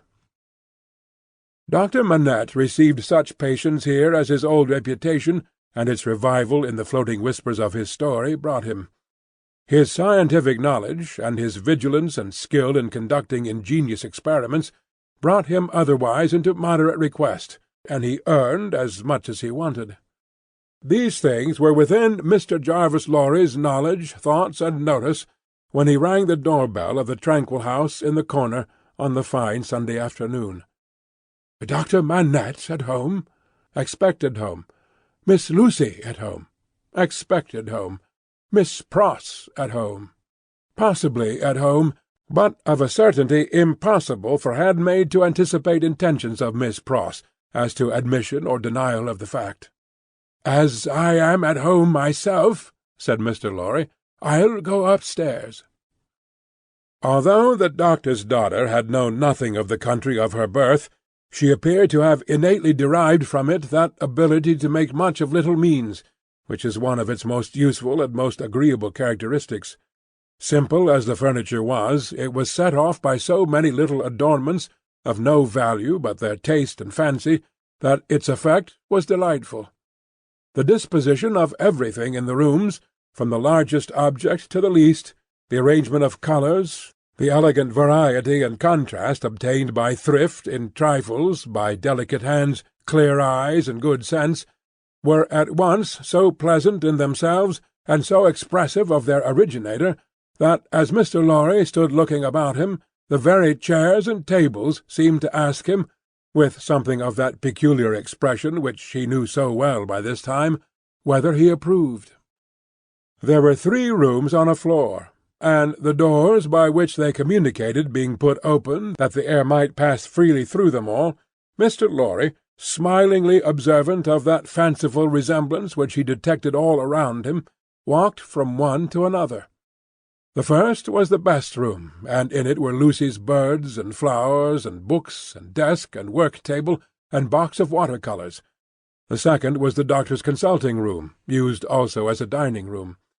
The third, changingly speckled by the rustle of the plane-tree in the yard, was the doctor's bedroom, and there, in a corner, stood the disused shoemaker's bench and tray of tools, much as it had stood on the 5th floor of the dismal house by the wine-shop in the suburb of Saint-Antoine in Paris. "I wonder," said Mr. Lorry, pausing in his looking about, "that he keeps that reminder of his sufferings about him." "And why wonder at that?" was the abrupt inquiry that made him start. It proceeded from Miss Pross, the wild red woman, strong of hand, whose acquaintance he had first made at the Royal Gorge Hotel at Dover, and had since improved. "I should have thought—" Mr. Lorry began. "Pooh! Pooh! You'd have thought—" said Miss Pross, and Mr. Lorry left off. "How do you do?" inquired that lady then, sharply, and yet as if to express that she bore him no malice. I am pretty well, I thank you," answered Mr. Lorry with meekness. "How are you?" "Nothing to boast of," said Miss Pross. "Indeed?" "Ah, indeed," said Miss Pross. "I am very much put out about my ladybird." "Indeed?" "For gracious sake say something else besides indeed, or you'll fidget me to death," said Miss Pross, whose character, dissociated from stature, was shortness. "Really, then?" said Mr. Lorry, as an amendment. "Really is bad enough," returned Miss Pross, "but better. Yes, I am very much put out." "May I ask the cause?" "I don't want dozens of people who are not at all worthy of Ladybird to come here looking after her," said Miss Pross. "Do dozens come for that purpose?" "Hundreds," said Miss Pross. It was characteristic of this lady, as of some other people before her time and since, that whenever her original proposition was questioned, she exaggerated it. "Dear me," said Mr. Lorry, as the safest remark he could think of. "I have lived with the darling. The darling has lived with me, and paid me for it, which she certainly should never have done, you may take your affidavit, if I could have afforded to keep either myself or her for nothing, since she was 10 years old, and it's really very hard," said Miss Pross. Not seeing with precision what was very hard, Mr. Lorry shook his head. using that important part of himself as a sort of fairy cloak that would fit anything. "All sorts of people who are not in the least degree worthy of the pet are always turning up," said Miss Pross. "When you began it—" "I began it, Miss Pross?" "Didn't you? Who brought her father to life?" "Oh, if that was beginning it," said Mr. Lorry. "It wasn't ending it, I suppose. I say, when you began it, it was hard enough. Not that I have any fault to find with Dr. Manette, except that he is not worthy of such a daughter, which is no imputation on him, for it is not to be expected that anybody should be, under any circumstances. But it really is doubly and trebly hard to have crowds and multitudes of people turning up after him. I could have forgiven him, to take Ladybird's affections away from me." Mr. Lorry knew Miss Pross to be very jealous, but he also knew her by this time to be, beneath the surface of her eccentricity, one of those unselfish creatures, found only among women, who will, for pure love and admiration, bind themselves willing slaves to youth when they have lost it, to beauty that they never had, to accomplishments that they were never fortunate enough to gain, to bright hopes that never shone upon their own sombre lives. He knew enough of the world to know that there is nothing in it better than the faithful service of the heart. So rendered and so free from any mercenary trait, he had such an exalted respect for it, that in the retributive arrangements made by his own mind—we all make such arrangements, more or less—he stationed Miss Pross much nearer to the lower angels than many ladies immeasurably better got up, both by nature and art, who had balances at Tellson's. "There never was nor will be but one man worthy of Ladybird," said Miss Pross, "and that is my brother Solomon, if he hadn't made a mistake in life." Here again, Mr. Lorry's inquiries into Miss Pross's personal history had established the fact that her brother Solomon was a heartless scoundrel who had stripped her of everything she possessed as a stake to speculate with, and had abandoned her in her poverty for evermore, with no touch of compunction. Miss Pross's fidelity of belief in Solomon, deducting a mere trifle for this slight mistake, was quite a serious matter with Mr. Lorry, and had its weight in his good opinion of her. "As we happen to be alone for the moment, and are both people of business," he said, when they had got back to the drawing-room and had sat down there in friendly relations, "let me ask you, does the doctor, in talking with Lucy, never refer to the shoemaking time yet? Never? And yet keeps that bench and those tools beside him?" "Ah," returned Miss Pross, shaking her head, "but I don't say he don't refer to it within himself. Do you believe that he thinks of it much?" "I do," said Miss Pross. Mr. Lorry had begun, when Miss Pross took him up short with, "Never imagine anything, have no imagination at all." "I stand corrected. Do you suppose—" "You go so far as to suppose sometimes." "Now and then," said Miss Pross. "Do you suppose," Mr. Lorry went on, with a laughing twinkle in his bright eye, as it looked kindly at her, "that Dr. Manette has any theory of his own, preserved through all these years, relative to the cause of his being so oppressed, perhaps even to the name of his oppressor? I don't suppose anything about it but what Ladybird tells me, and that is, that she thinks he has. Now, don't be angry at my asking all these questions, because I am a mere dull man of business, and you are a woman of business." "Dull?" Miss Price inquired, with placidity. Rather wishing his modest adjective away, Mr. Lorry replied, No, surely not. To return to business, is it not remarkable that Dr. Manette, unquestionably innocent of any crime, as we all are well assured he is, should never touch upon that question? I will not say with me, though he had business relations with me many years ago, and we are now intimate. I will say with the fair daughter to whom he is so devotedly attached, and who is so devotedly attached to him. Believe me, Miss Pross, I don't approach the topic with you out of curiosity, but out of zealous interest. Well, to the best of my understanding, and bad's the best, you'll tell me," said Miss Pross, softened by the tone of the apology, "he is afraid of the whole subject." "Afraid? It's plain enough, I should think, why he may be. It's a dreadful remembrance. Besides that, his loss of himself grew out of it. Not knowing how he lost himself, or how he recovered himself, he may never feel certain of not losing himself again. That alone wouldn't make the subject pleasant, I should think."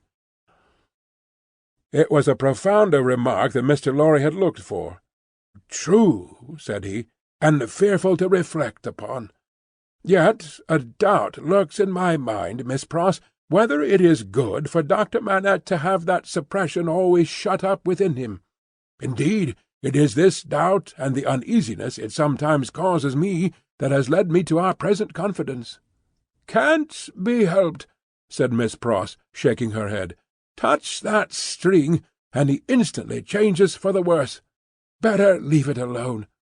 In short, must leave it alone, like or no like. Sometimes he gets up in the dead of night, and will be heard, by us overheard there, walking up and down in his room. Lady Burt has learnt to know then that his mind is walking up and down in his old prison. She hurries to him, and they go on together, walking up and down, until he is composed. But he never says a word of the true reason of his restlessness to her, and she finds it best not to hint at it to him. In silence they go walking up and down together, till her love and company have brought him to himself."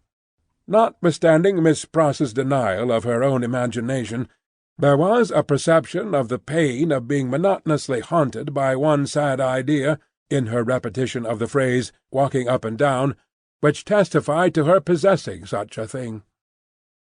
The corner has been mentioned as a wonderful corner for echoes. It had begun to echo so resoundingly to the tread of coming feet that it seemed as though the very mention of that weary pacing to and fro had set it going. "Here they are," said Miss Pross, rising to break up the conference. "And now we shall have hundreds of people pretty soon." It was such a curious corner in its acoustical properties, such a peculiar ear of a place, that, as Mr. Lorry stood at the open window, looking for the father and daughter whose steps he heard, he fancied they would never approach. Not only would the echoes die away, as though the steps had gone, but echoes of other steps that never came would be heard in their stead, and would die away for good when they seemed close at hand. However, father and daughter did at last appear, and Miss Pross was ready at the street door to receive them. Miss Pross was a pleasant sight, albeit wild and red and grim, taking off her darling's bonnet when she came upstairs, and touching it up with the ends of her handkerchief, and blowing the dust off it, and folding her mantle ready for laying by, and smoothing her rich hair with as much pride as she could possibly have taken in her own hair, if she had been the vainest and handsomest of women.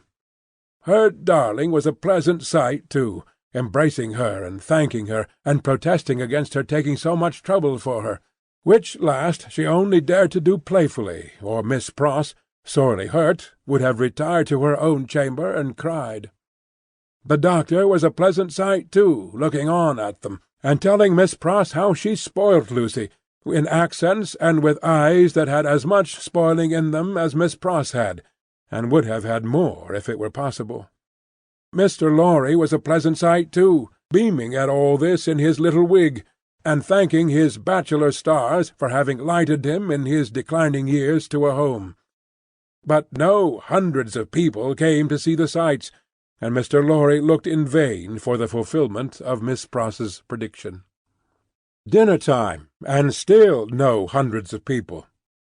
In the arrangements of the little household, Miss Pross took charge of the lower regions, and always acquitted herself marvellously. Her dinners, of a very modest quality, were so well cooked, and so well served, and so neat in their contrivances, half English and half French, that nothing could be better. Miss Pross's friendship being of the thoroughly practical kind, she had ravaged Soho and the adjacent provinces in search of impoverished French, who, tempted by shillings and half-crowns, would impart culinary mysteries to her.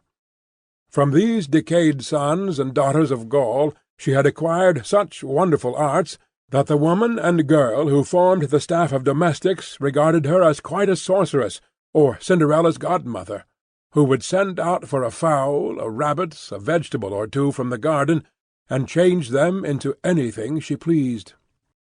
On Sundays Miss Pross dined at the doctor's table, but on other days persisted in taking her meals at unknown periods, either in the lower regions or in her own room on the second floor, a blue chamber to which no one but her ladybird ever gained admittance.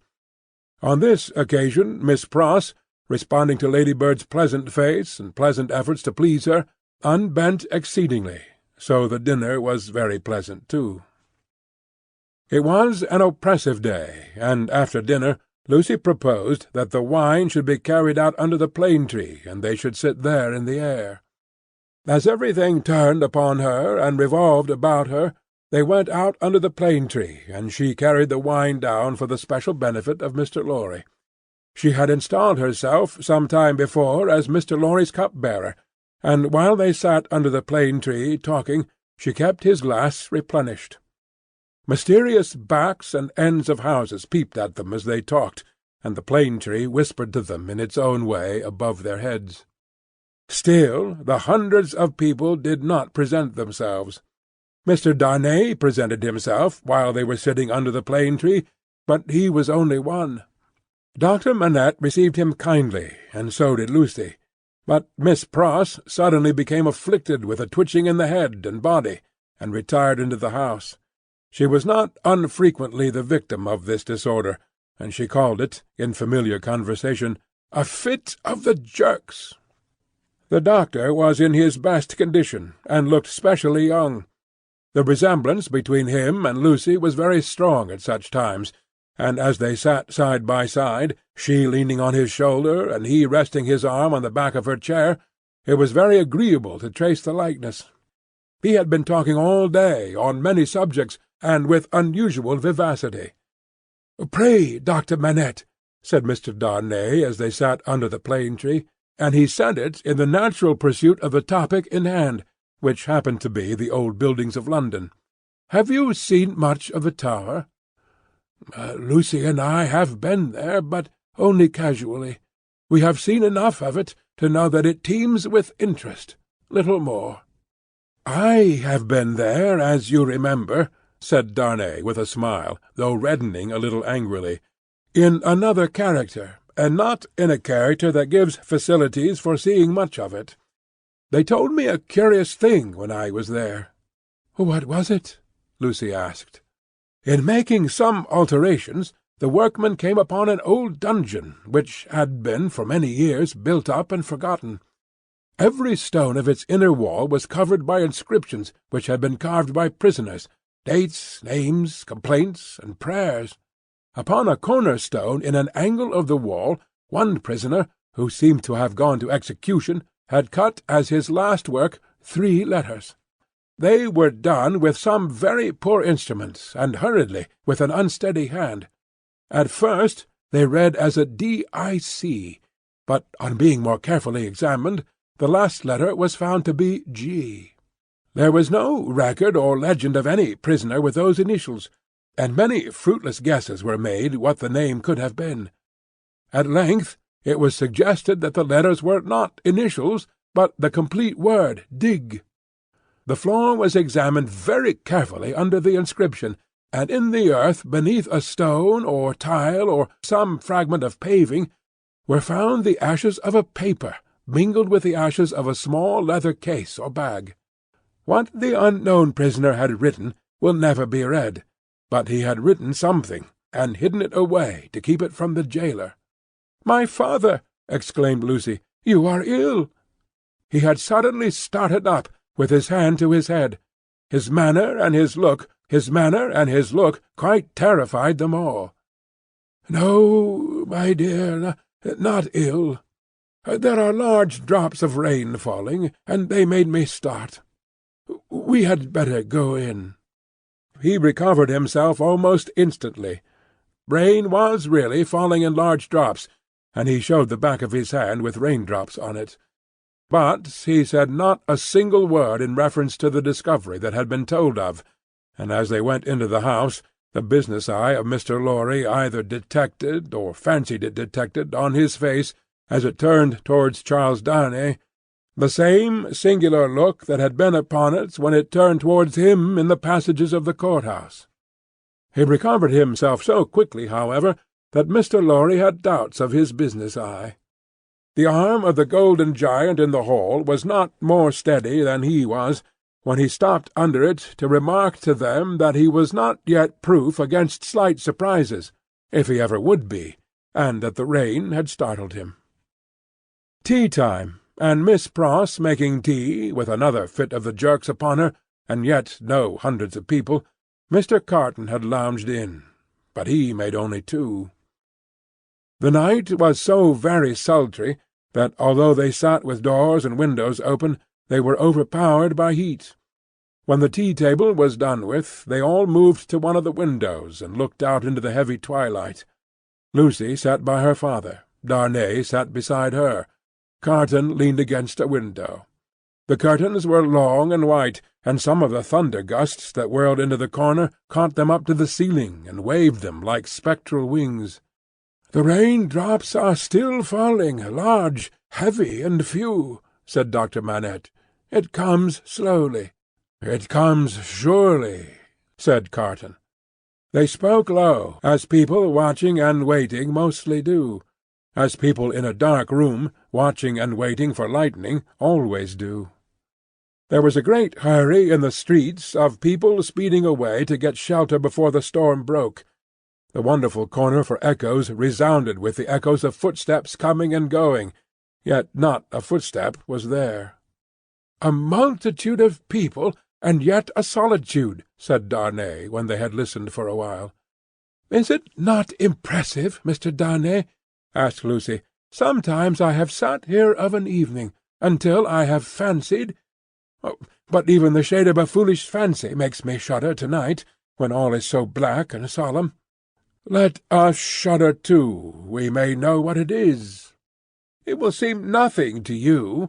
Such whims are only impressive as we originate them, I think. They are not to be communicated. I have sometimes sat alone here of an evening, listening, until I have made the echoes out to be the echoes of all the footsteps that are coming by and by into our lives. There is a great crowd coming one day into our lives, if that be so," Sidney Carton struck in his moody way. The footsteps were incessant, and the hurry of them became more and more rapid. The corner echoed and re-echoed with the tread of feet, some, as it seemed, under the windows, some, as it seemed, in the room, some coming, some going, some breaking off, some stopping altogether, all in the distant streets, and not one within sight.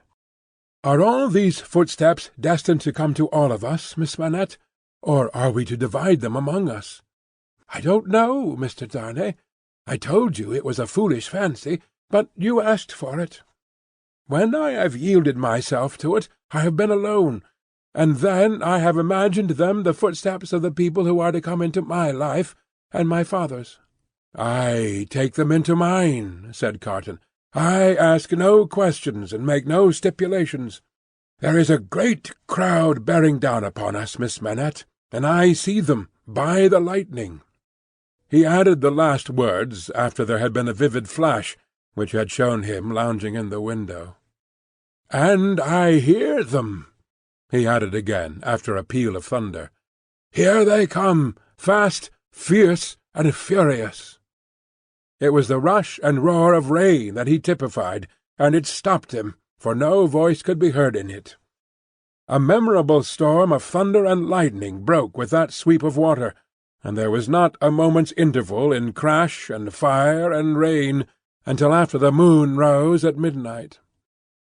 The great bell of St. Paul's was striking 1 in the cleared air when Mr. Lorry, escorted by Jerry, high-booted and bearing a lantern, set forth on his return passage to Clerkenwell. There were solitary patches of road on the way between Soho and Clerkenwell, and Mr. Lorry, mindful of footpads, always retained Jerry for this service, though it was usually performed a good 2 hours earlier. "What a night it has been! Almost a night, Jerry," said Mr. Lorry, "to bring the dead out of their graves." "I never see the night myself, master, nor yet I don't expect to. What would do that?" answered Jerry. "Good night, Mr. Carton," said the man of business. "Good night, Mr. Darnay. Shall we ever see such a night again together? Perhaps see the great crowd of people with its rush and roar bearing down upon them, too." Chapter 7. Monseigneur in Town.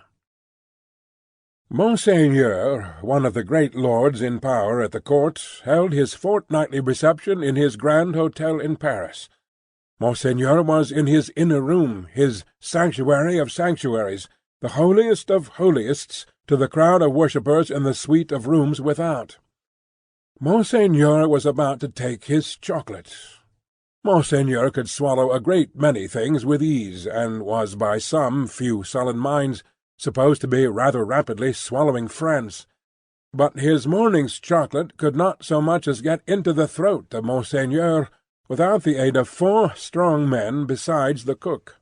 Yes, it took 4 men, all 4 ablaze with gorgeous decoration, and the chief of them unable to exist with fewer than 2 gold watches in his pocket, emulative of the noble and chaste fashion set by Monseigneur, to conduct the happy chocolate to Monseigneur's lips. One lackey carried the chocolate-pot into the sacred presence. A second milled and frothed the chocolate with the little instrument he bore for that function. A third presented the favourite napkin.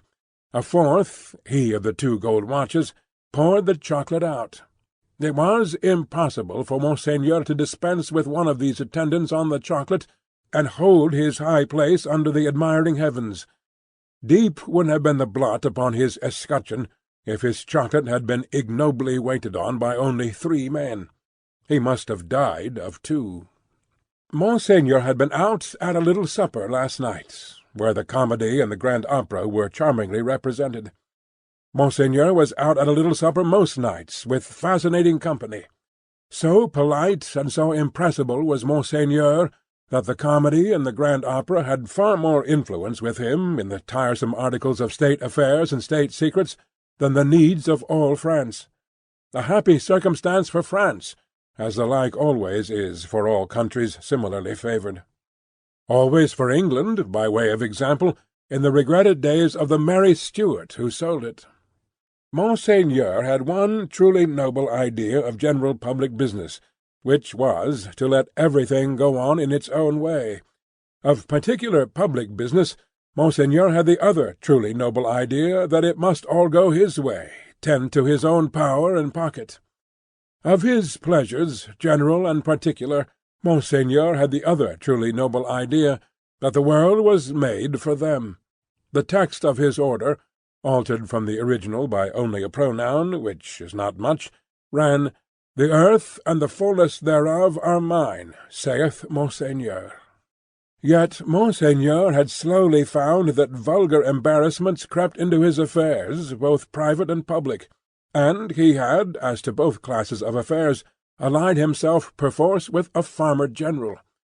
As to finances public, because Monseigneur could not make out anything at all of them, and must consequently let them out to somebody who could; as to finances private, because farmer-generals were rich, and Monseigneur, after generations of great luxury and expense, was growing poor.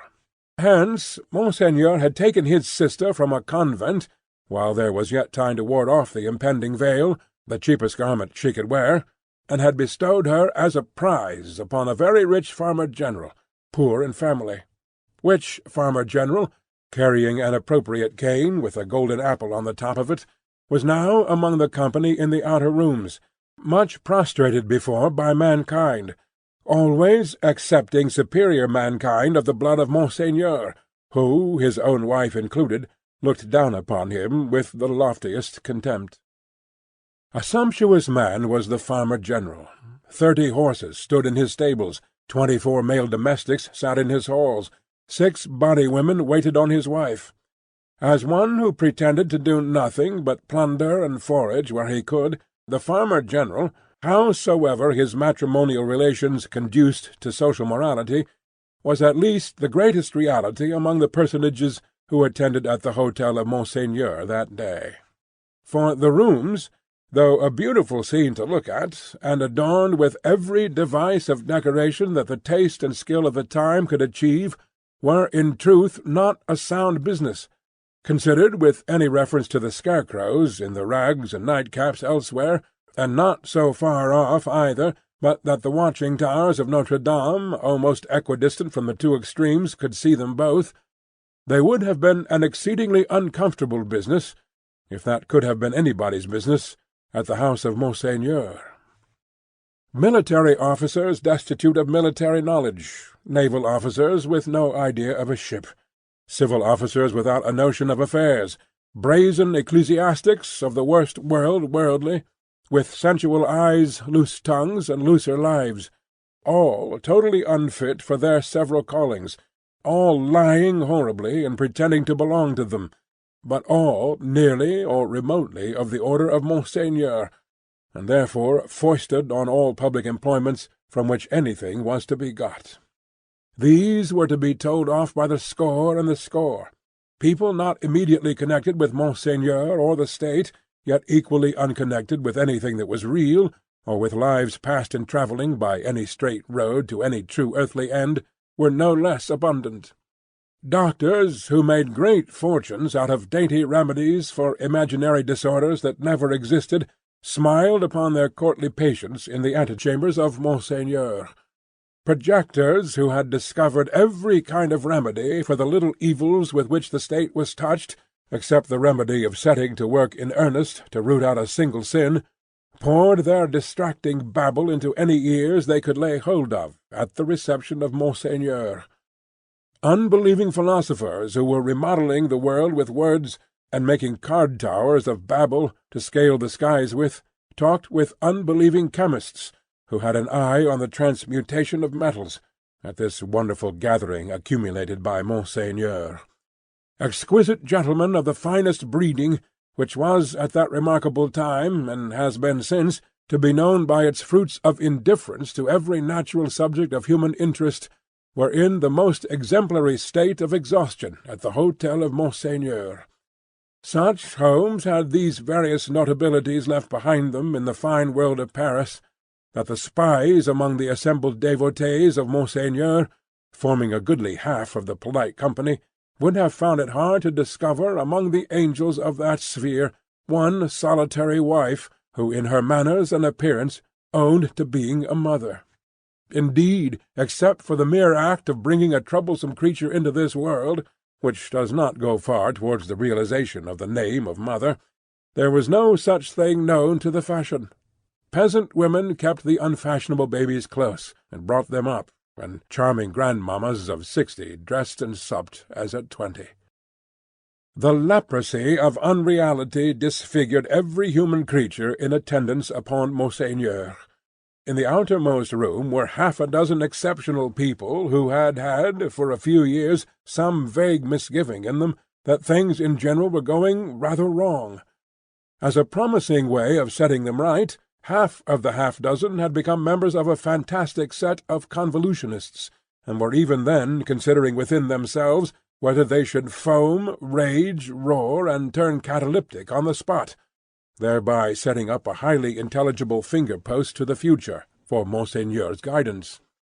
Besides these dervishes were other 3 who had rushed into another sect, which mended matters with a jargon about the centre of truth, holding that man had got out of the centre of truth, which did not need much demonstration, but had not got out of the circumference, and that he was to be kept from flying out of the circumference, and was even to be shoved back into the centre by fasting and seeing of spirits.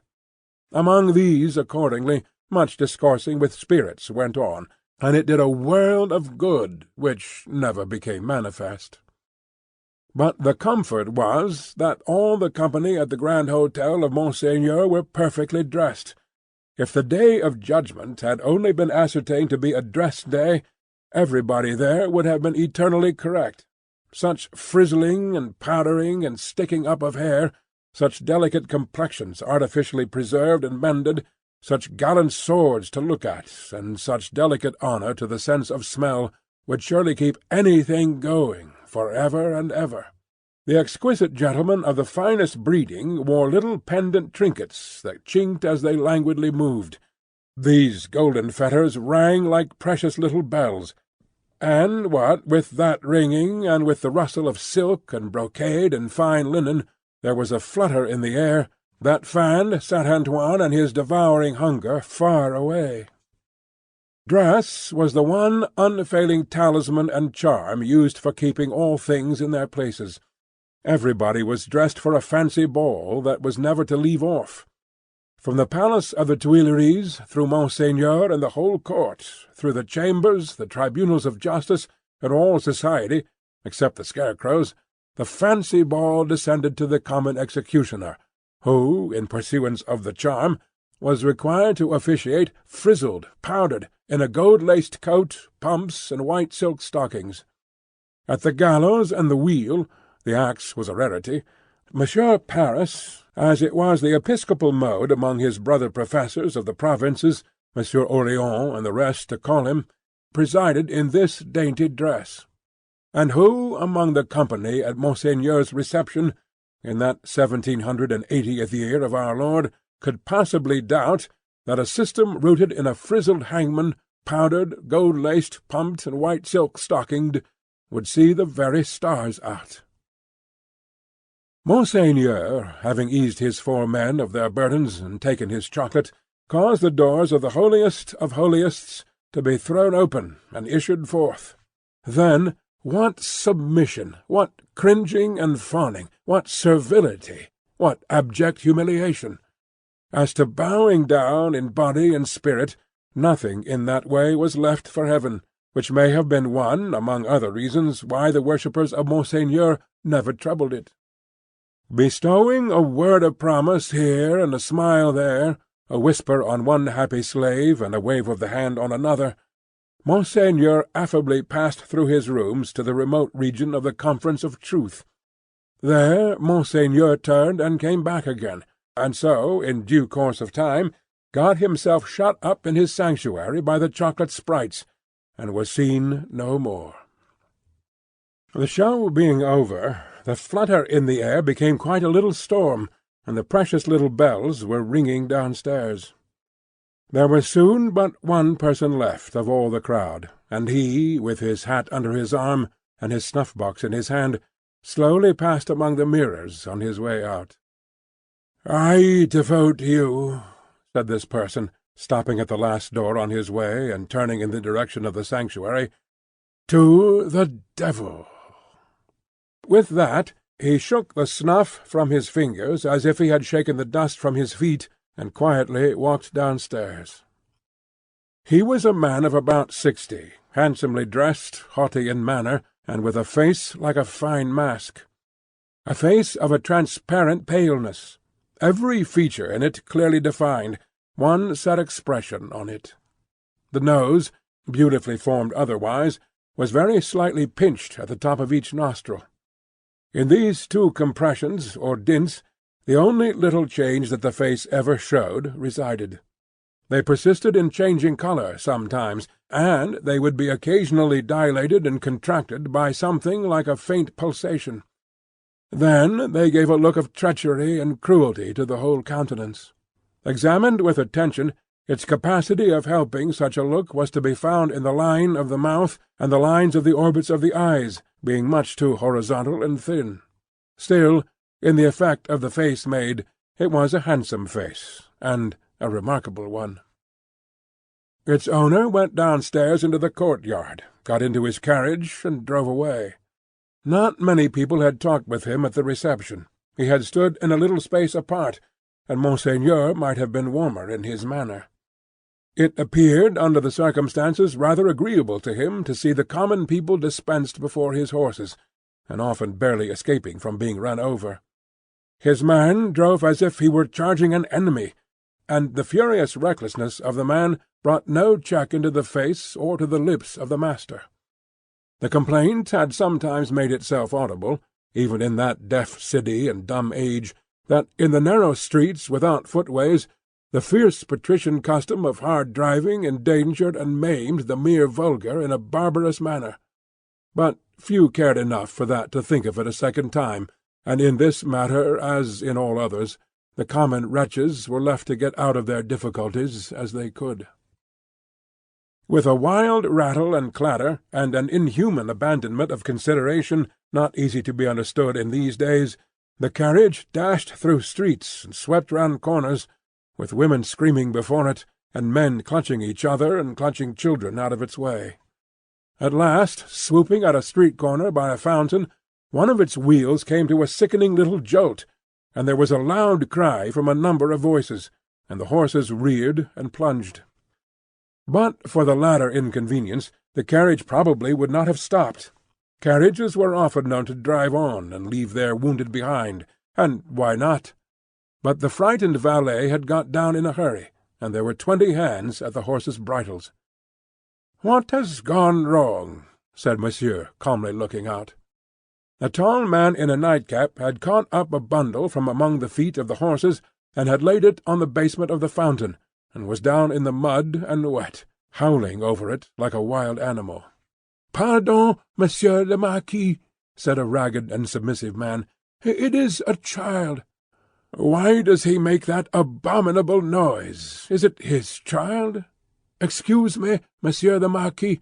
It is a pity. Yes." The fountain was a little removed, for the street opened where it was into a space some 10 or 12 yards square. As the tall man suddenly got up from the ground and came running at the carriage, Monsieur the Marquis clapped his hand for an instant on his sword-hilt. "Killed!" shrieked the man, in wild desperation, extending both arms at their length above his head, and staring at him. "Dead!" The people closed round and looked at Monsieur the Marquis. There was nothing revealed by the many eyes that looked at him but watchfulness and eagerness. There was no visible menacing or anger. Neither did the people say anything. After the first cry they had been silent, and they remained so. The voice of the submissive man who had spoken was flat and tame in its extreme submission. Monsieur the Marquis ran his eyes over them all, as if they had been mere rats come out of their holes. He took out his purse. "It is extraordinary to me," said he, "that you people cannot take care of yourselves and your children. One or the other of you is forever in the way. How do I know what injury you have done my horses? See? Oh, give him that." He threw out a gold coin for the valet to pick up, and all the heads craned forward, that all the eyes might look down at it as it fell. The tall man called out again with a most unearthly cry. "Dead!" He was arrested by the quick arrival of another man, for whom the rest made way. On seeing him, the miserable creature fell upon his shoulder, sobbing and crying, and pointing to the fountain, where some women were stooping over the motionless bundle, and moving gently about it. They were as silent, however, as the men. "I know all," said the last comer. "Be a brave man, my Gaspard. It is better for the poor little plaything to die so than to live. It has died in a moment without pain. Could it have lived an hour as happily?" "You are a philosopher, you there," said the Marquis, smiling. "How do they call you?" "They call me Defarge." "Of what trade?" "Monsieur the Marquis, vendor of wine." "Pick up that, philosopher and vendor of wine," said the Marquis, throwing him another gold coin, "and spend it as you will. The horses there, are they right?" Without deigning to look at the assemblage a second time, Monsieur the Marquis leaned back in his seat, and was just being driven away, with the air of a gentleman who had accidentally broke some common thing, and had paid for it, and could afford to pay for it, when his ease was suddenly disturbed by a coin flying into his carriage and ringing on its floor. "Hold!" said Monsieur the Marquis. "Hold the horses! Who threw that?" He looked at the spot where Defarge the vendor of wine had stood a moment before. But the wretched father was grovelling on his face on the pavement in that spot, and the figure that stood beside him was the figure of a dark, stout woman, knitting. "You dogs!" said the Marquis, but smoothly, and with an unchanged front, except as to the spots on his nose. "I would ride over any of you very willingly, and exterminate you from the earth. If I knew which rascal threw at the carriage, and if that brigand were sufficiently near it, he should be crushed under the wheels." So cowed was their condition, and so long and hard their experience of what such a man could do to them, within the law and beyond it, that not a voice or a hand or even an eye was raised. Among the men not one, but the woman who stood knitting looked up steadily, and looked the Marquis in the face. It was not for his dignity to notice it. His contemptuous eyes passed over her, and over all the other rats, and he leaned back in his seat again, and gave the word. "Go on!" He was driven on, and other carriages came whirling by in quick succession. The minister, the state projector, the farmer-general, the doctor, the lawyer, the ecclesiastic, the grand opera, the comedy, the whole fancy ball in a bright continuous flow came whirling by. The rats had crept out of their holes to look on, and they remained looking on for hours. Soldiers and police often passing between them and the spectacle, and making a barrier behind which they slunk, and through which they peeped. The father had long ago taken up his bundle and bidden himself away with it, when the women who had tended the bundle while it lay on the base of the fountain sat there watching the running of the water and the rolling of the fancy ball, when the one woman who stood conspicuous, knitting, still knitted on with the steadfastness of fate. The water of the fountain ran, the swift river ran, the day ran into evening. So much life in the city ran into death, according to rule. Time and tide waited for no man. The rats were sleeping close together in their dark holes again. The fancy ball was lighted up at supper. All things ran their course. Chapter 8. Monseigneur in the Country. A beautiful landscape, with corn bright in it, but not abundant. Patches of poor rye where corn should have been. Patches of poor peas and beans, patches of most coarse vegetable substitutes for wheat. On inanimate nature, as on the men and women who cultivated it, a prevalent tendency towards an appearance of vegetating unwillingly, a dejected disposition to give up and wither away. Monsieur the Marquis, in his travelling carriage, which might have been lighter, conducted by 4 post-horses and 2 postilions, fagged up a steep hill. A blush on the countenance of Monsieur the Marquis was no impeachment of his high breeding. It was not from within. It was occasioned by an external circumstance beyond his control, the setting sun. The sunset struck so brilliantly into the travelling carriage when it gained the hill-top that its occupant was steeped in crimson. "It will die out," said Monsieur the Marquis, glancing at his hands, "directly." In effect, the sun was so low that it dipped at the moment. When the heavy drag had been adjusted to the wheel, and the carriage slid downhill, with a cinderous smell in a cloud of dust, the red glow departed quickly. The sun and the Marquis going down together, there was no glow left when the drag was taken off.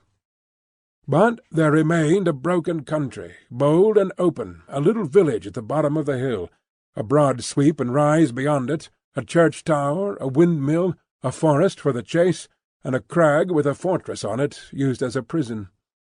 Round upon all these darkening objects, as the night drew on, the Marquis looked, with the air of one who was coming near home.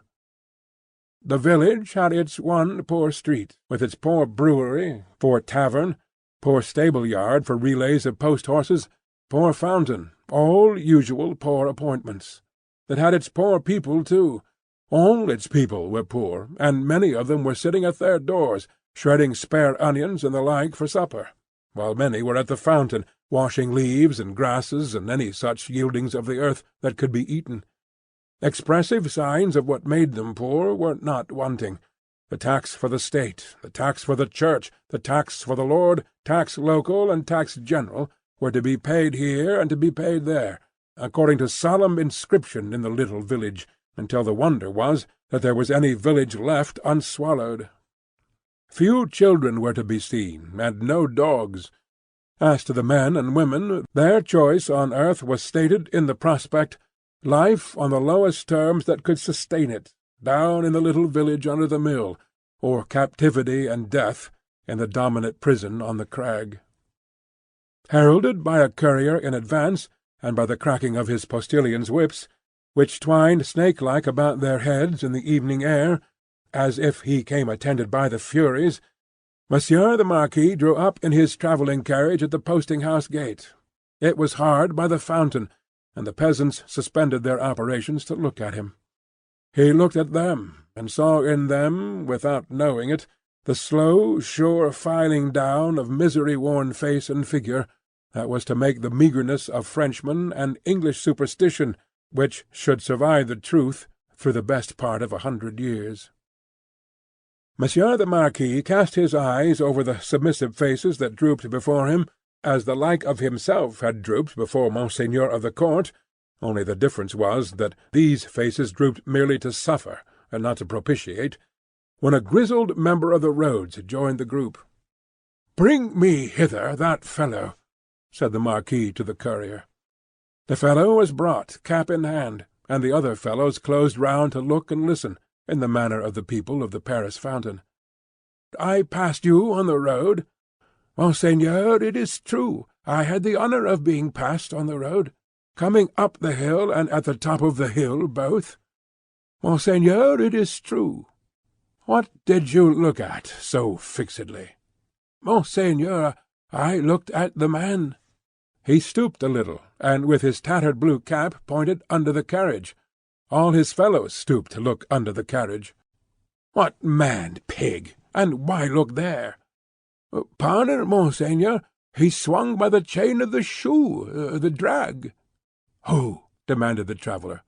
"Monseigneur, the man." "May the devil carry away these idiots! How do you call the man? You know all the men of this part of the country. Who was he?" "Your clemency, Monseigneur. He was not of this part of the country. Of all the days of my life I never saw him." "Swinging by the chain, to be suffocated?" "With your gracious permission, that was the wonder of it, Monseigneur. His head hanging over, like this." He turned himself sideways to the carriage and leaned back, with his face thrown up to the sky and his head hanging down, then recovered himself, fumbled with his cap, and made a bow. "What was he like?" "Monseigneur, he was whiter than a miller, all covered with dust, white as a spectre, tall as a spectre." The picture produced an immense sensation in the little crowd, but all eyes, without comparing notes with other eyes, looked at Monsieur the Marquis, perhaps to observe whether he had any spectre on his conscience. "Truly, you did well," said the Marquis, felicitously sensible that such vermin were not to ruffle him. "Truly you did well, to see a thief accompanying my carriage, and not open that great mouth of yours. Bah! Put him aside, Monsieur Gabelle." Monsieur Gabelle was the postmaster and some other taxing functionary united. He had come out with great obsequiousness to assist at this examination, and had held the examined by the drapery of his arm in an official manner. "Bah! Go aside," said Monsieur Gabelle. "Lay hands on this stranger, if he seeks to lodge in your village to-night, and be sure that his business is honest, Gabelle." "Monseigneur, I am flattered to devote myself to your orders." "Did he run away, fellow? Where is that accursed?" The accursed was already under the carriage with some half-dozen particular friends, pointing out the chain with his blue cap. Some half-dozen other particular friends promptly hauled him out, and presented him breathless to Monsieur the Marquis. "Did the man run away, dolt, when we stopped for the drag?" "Monseigneur, he precipitated himself over the hillside, head first, as a person plunges into the river." "See to it, Gabelle." Go on."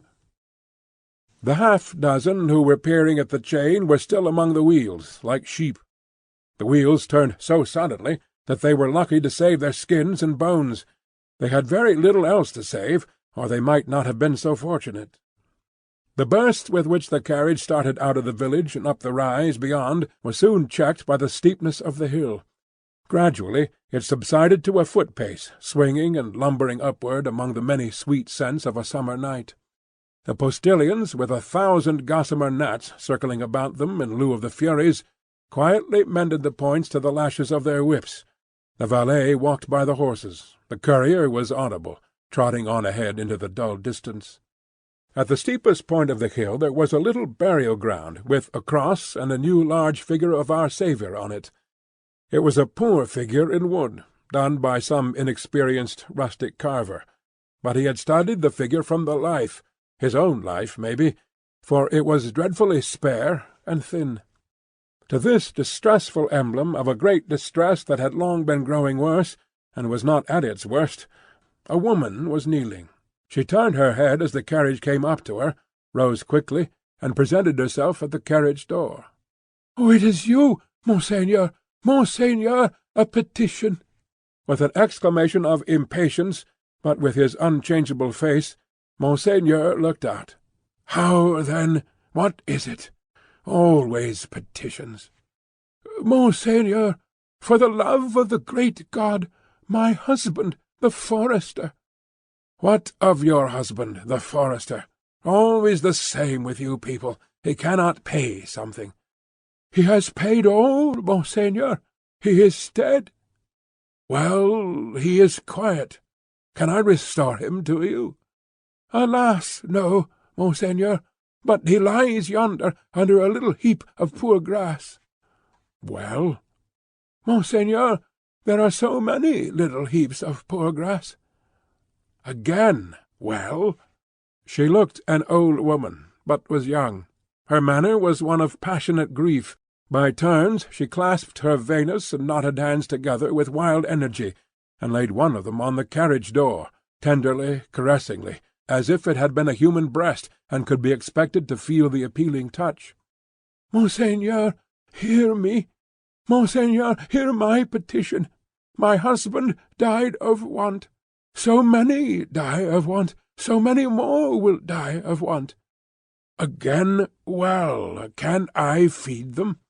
"Monseigneur, the good God knows, but I don't ask it. My petition is that a morsel of stone or wood, with my husband's name, may be placed over him to show where he lies. Otherwise the place will be quickly forgotten. It will never be found when I am dead of the same malady. I shall be laid under some other heap of poor grass. Monseigneur, there are so many, they increase so fast, there is so much want. Monseigneur, Monseigneur!" The valet had put her away from the door. The carriage had been broken into a brisk trot. The postilions had quickened the pace.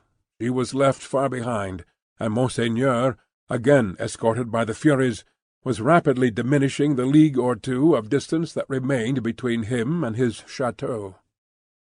The sweet scents of the summer night rose all around him, and rose, as the rain falls, impartially on the dusty, ragged, and toil-worn group at the fountain not far away, to whom the mender of roads, with the aid of the blue cap, without which he was nothing, still enlarged upon his man like a spectre, as long as they could bear it.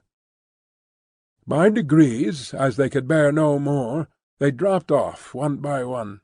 The lights twinkled in little casements, which lights, as the casements darkened and more stars came out, seemed to have shot up into the sky instead of having been extinguished.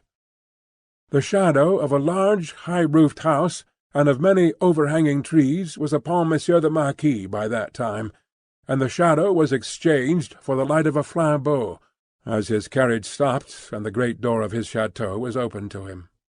"Monsieur Charles, whom I expect, is he arrived from England?" "Monseigneur, not yet." Chapter 9. The Gorgon's Head. It was a heavy mass of building, that chateau of Monsieur the Marquis, with a large stone courtyard before it, and 2 stone sweeps of staircase meeting in a stone terrace before the principal door. A stony business altogether, with heavy stone balustrades, and stone urns, and stone flowers, and stone faces of men, and stone heads of lions in all directions, as if the Gorgon's head had surveyed it when it was finished 2 centuries ago. Up the broad flight of shallow steps, Monsieur the Marquis, flambeau preceded, went from his carriage, sufficiently disturbing the darkness to elicit loud remonstrance from an owl in the roof of the great pile of stable-building away among the trees. All else was so quiet that the flambeaux carried up the steps and the other flambeaux held at the great door burnt as if they were in a close room of state, instead of being in the open night air. Other sound than the owl's voice there was none, save the falling of a fountain into its stone basin, for it was one of those dark nights that hold their breath by the hour together, and then heave a long low sigh, and hold their breath again. The great door clanged behind him, and Monsieur the Marquis crossed a hall grim with certain old boar-spears, swords, and knives of the chase, grimmer with certain heavy riding-rods and riding-whips, of which many a peasant, gone to his benefactor Death, had felt the weight when his lord was angry. Avoiding the larger rooms, which were dark and made fast for the night, Monsieur the Marquis, with his flambeau-bearer going on before, went up the staircase to a door in the corridor. This, thrown open, admitted him to his own private apartment of 3 rooms, his bedchamber and 2 others. High vaulted rooms, with cool uncarpeted floors, great dogs upon the hearth for the burning of wood in winter-time, and all luxuries befitting the state of a marquis in a luxurious age and country. The fashion of the last Louis but one, of the line that was never to break, the 14th Louis, was conspicuous in their rich furniture, but it was diversified by many objects that were illustrations of old pages in the history of France.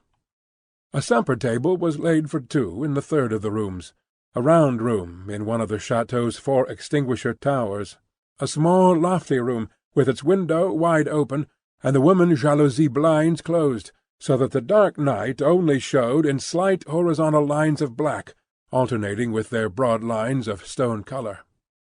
"My nephew," said the Marquis, glancing at the supper preparation. "They said he has not arrived."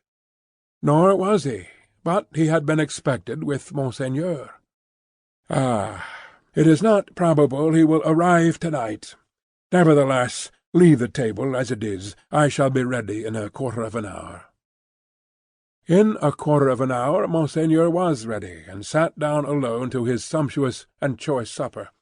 His chair was opposite to the window, and he had taken his soup, and was raising his glass of Bordeaux to his lips, when he put it down.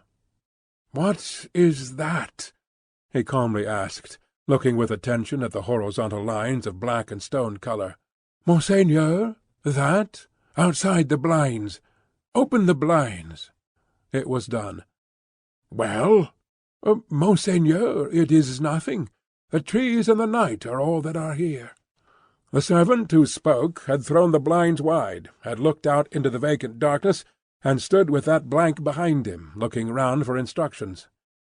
"Good," said the imperturbable master. "Close them again." That was done too, and the Marquis went on with his supper. He was half-way through it when he again stopped with his glass in his hand, hearing the sound of wheels. It came on briskly, and came up at the front of the chateau. "Ask who is arrived." It was the nephew of Monseigneur.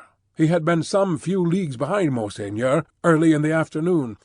He had diminished the distance rapidly, but not so rapidly as to come up with Monseigneur on the road.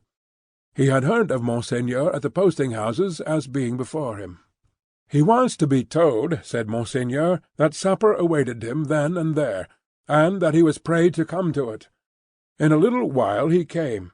He had been known in England as Charles Darnay. Monseigneur received him in a courtly manner, but they did not shake hands. "You left Paris yesterday, sir?" he said to Monseigneur as he took his seat at the table.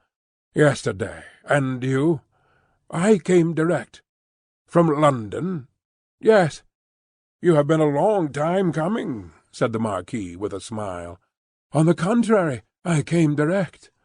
Pardon me. I mean, not a long time on the journey, a long time intending the journey.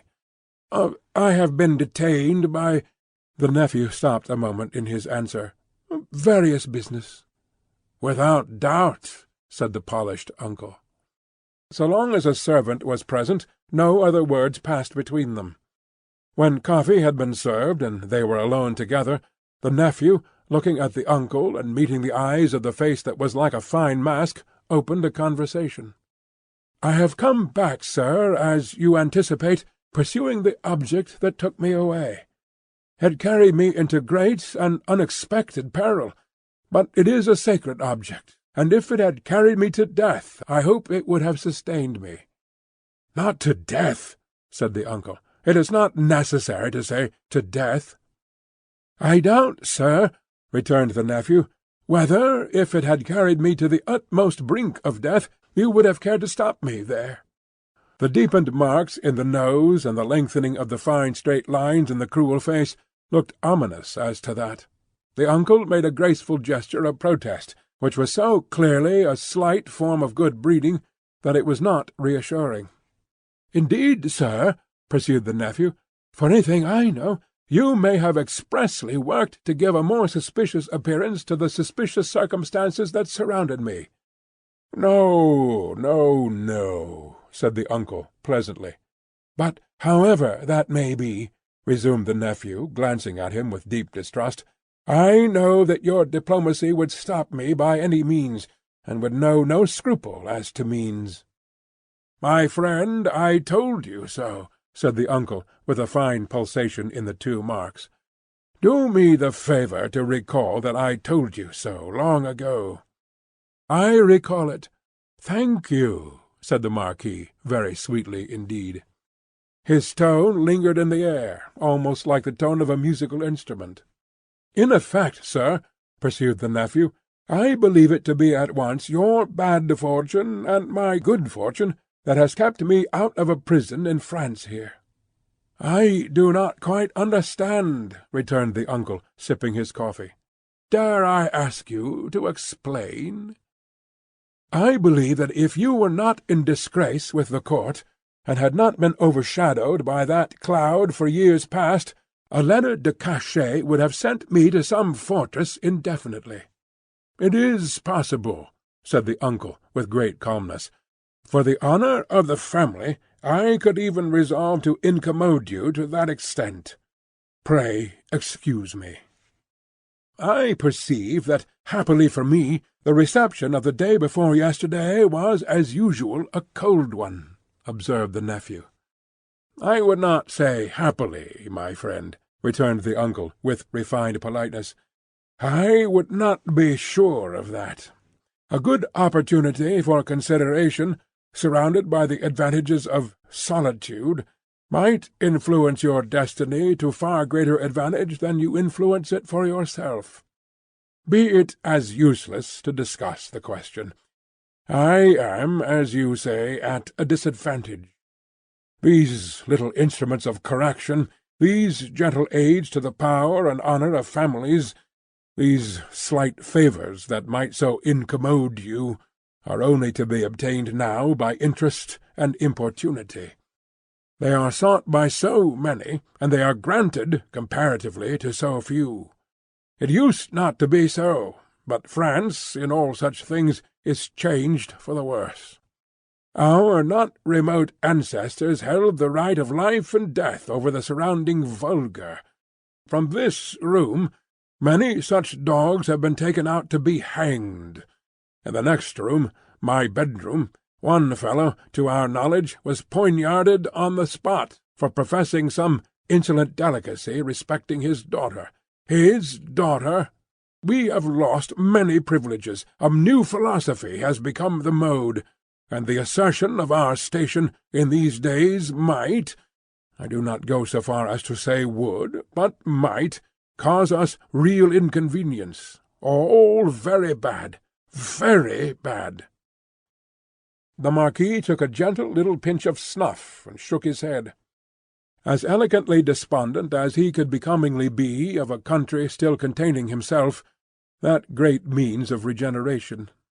"We have so asserted our station, both in the old time and in the modern time also," said the nephew gloomily, "that I believe our name to be more detested than any name in France." "Let us hope so," said the uncle. "Detestation of the high is the involuntary homage of the low." "There is not," pursued the nephew in his former tone, "a face I can look at in all this country round about us, which looks at me with any deference on it but the dark deference of fear and slavery." "A compliment," said the Marquis, "to the grandeur of the family, merited by the manner in which the family has sustained its grandeur. Ha!" And he took another gentle little pinch of snuff, and lightly crossed his legs. But when his nephew, leaning an elbow on the table, covered his eyes thoughtfully and dejectedly with his hand, the fine mask looked at him sideways with a stranger concentration of keenness, closeness, and dislike than was comportable with its wearer's assumption of indifference.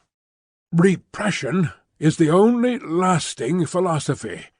The dark deference of fear and slavery, my friend," observed the Marquis, "will keep the dogs obedient to the whip, as long as this roof," looking up to it, "shuts out the sky." That might not be so long as the Marquis supposed. If a picture of a château as it was to be a very few years hence, and of 50 like it, as they too were to be a very few years hence, could have been shown to him that night, he might have been at a loss to claim his own from the ghastly, fire-charred, plunder-wrecked rains. As for the roof he vaunted, he might have found that shutting out the sky in a new way, to wit forever, from the eyes of the bodies into which its lead was fired, out of the barrels of 100,000 muskets. "Meanwhile," said the Marquis, "I will preserve the honour and repose of the family, if you will not. But you must be fatigued. Shall we terminate our conference for the night?" "A moment more. An hour, if you please." "Sir," said the nephew, "we have done wrong, and are reaping the fruits of wrong." "We have done wrong?" repeated the Marquis with an inquiring smile, and delicately pointing, first to his nephew, then to himself. "Our family, our honourable family, whose honour is of so much account to both of us, in such different ways. Even in my father's time we did a world of wrong, injuring every human creature who came between us and our pleasure, whatever it was. Why need I speak of my father's time, when it is equally yours? Can I separate my father's twin brother, joint inheritor, and next successor from himself?" "Death has done that," said the Marquis. "And has left me," answered the nephew, "bound to a system that is frightful to me, responsible for it, but powerless in it. Seeking to execute the last request of my dear mother's lips, and obey the last look of my dear mother's eyes, which implored me to have mercy and to redress, and tortured by seeking assistance and power in vain." "Seeking them from me, my nephew," said the Marquis, touching him on the breast with his forefinger—they were now standing by the hearth, "you will forever seek them in vain, be assured." Every fine straight line in the clear whiteness of his face was cruelly, craftily, and closely compressed, while he stood looking quietly at his nephew with his snuff-box in his hand. Once again he touched him on the breast, as though his finger were the fine point of a small sword, with which, in delicate finesse, he ran him through the body, and said, "My friend, I will die perpetuating the system under which I have lived." When he had said it, he took a culminating pinch of snuff, and put his box in his pocket.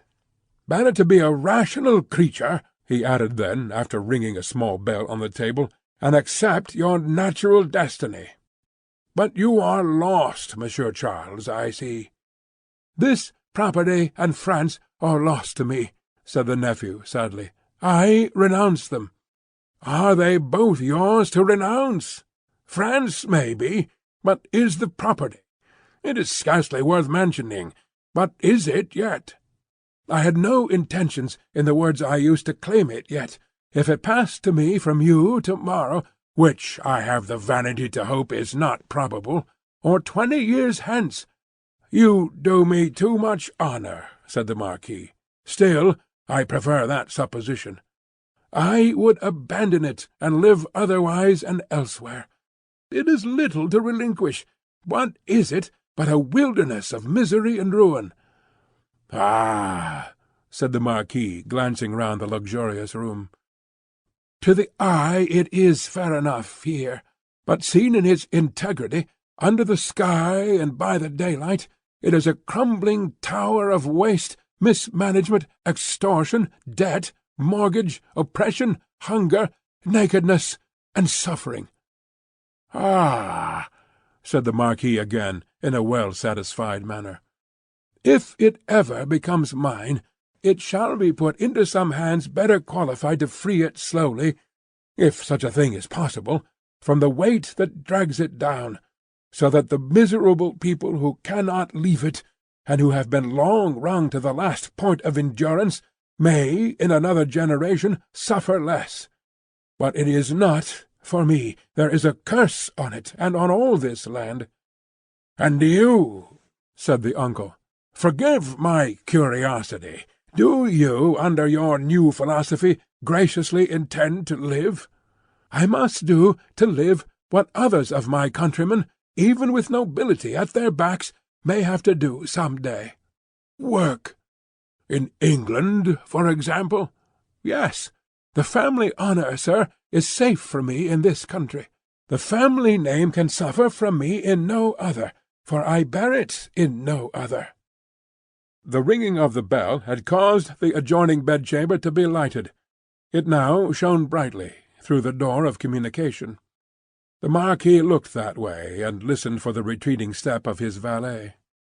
"England is very attractive to you, seeing how indifferently you have prospered there," he observed then, turning his calm face to his nephew with a smile. "I have already said that, for my prospering there, I am sensible I may be indebted to you, sir. For the rest, it is my refuge." "They say, those boastful English, that it is the refuge of many. You know a compatriot who has found a refuge there? A doctor?" "Yes."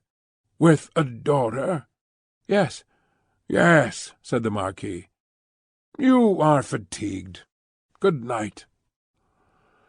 As he bent his head in his most courtly manner, there was a secrecy in his smiling face, and he conveyed an air of mystery to those words which struck the eyes and ears of his nephew forcibly. At the same time the thin straight lines of the setting of the eyes, and the thin straight lips, and the markings in the nose, curved with a sarcasm that looked handsomely diabolic. "Yes," repeated the Marquis, "a doctor with a daughter. Yes. So commences the new philosophy. You are fatigued. Good night." It would have been of as much avail to interrogate any stone face outside the chateau as to interrogate that face of his. The nephew looked at him in vain in passing on to the door. "Good night," said the uncle. "I look to the pleasure of seeing you again in the morning. Good repose. Light Monsieur my nephew to his chamber there. And burn Monsieur my nephew in his bed, if you will," he added to himself, before he rang his little bell again, and summoned his valet to his own bedroom. The valet come and gone, Monsieur the Marquis walked to and fro in his loose chamber-robe, to prepare himself gently for sleep, that hot still night. Rustling about the room, his softly slippered feet making no noise on the floor, he moved like a refined tiger, looked like some enchanted marquis of the impenitently wicked sort in story, whose periodical change into tiger form was either just going off or just coming on. He moved from end to end of his voluptuous bedroom, looking again at the scraps of the day's journey that came unbidden into his mind. The slow toil up the hill at sunset, the setting sun, the descent, the mill, the prison on the crag, the little village in the hollow, the peasants at the fountain, the mender of roads with his blue cap pointing out the chain under the carriage. That fountain suggested the parrot's fountain, the little bundle lying on the step, the women bending over it, and the tall man with his arms up, crying, "Dead!" "I am cool now," said Monsieur the Marquis, "and may go to bed." So, leaving only one light burning on the large hearth, he let his thin gauze curtains fall around him, and heard the night break its silence with a long sigh as he composed himself to sleep. The stone faces on the outer walls stared blindly at the black night for 3 heavy hours. For 3 heavy hours the horses in the stables rattled in their racks, the dogs barked, and the owl made a noise with very little resemblance in it to the noise conventionally assigned to the owl by men-poets. But it is the obstinate custom of such creatures hardly ever to say what is set down for them.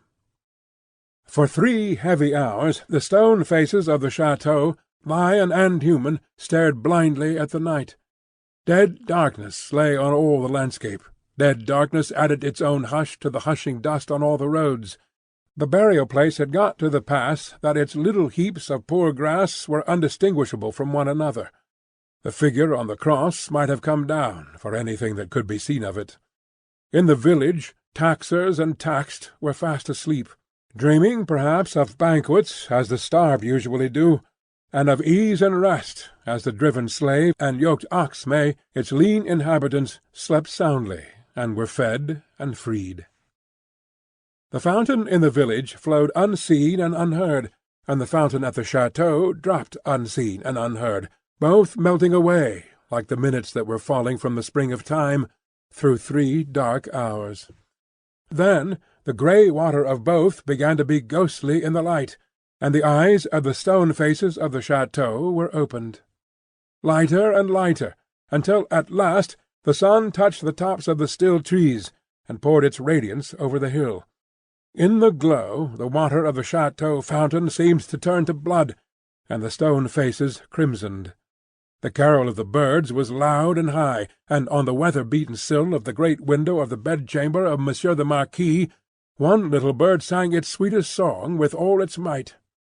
At this the nearest stone face seemed to stare amazed, and with open mouth and dropped under jaw looked awe-stricken.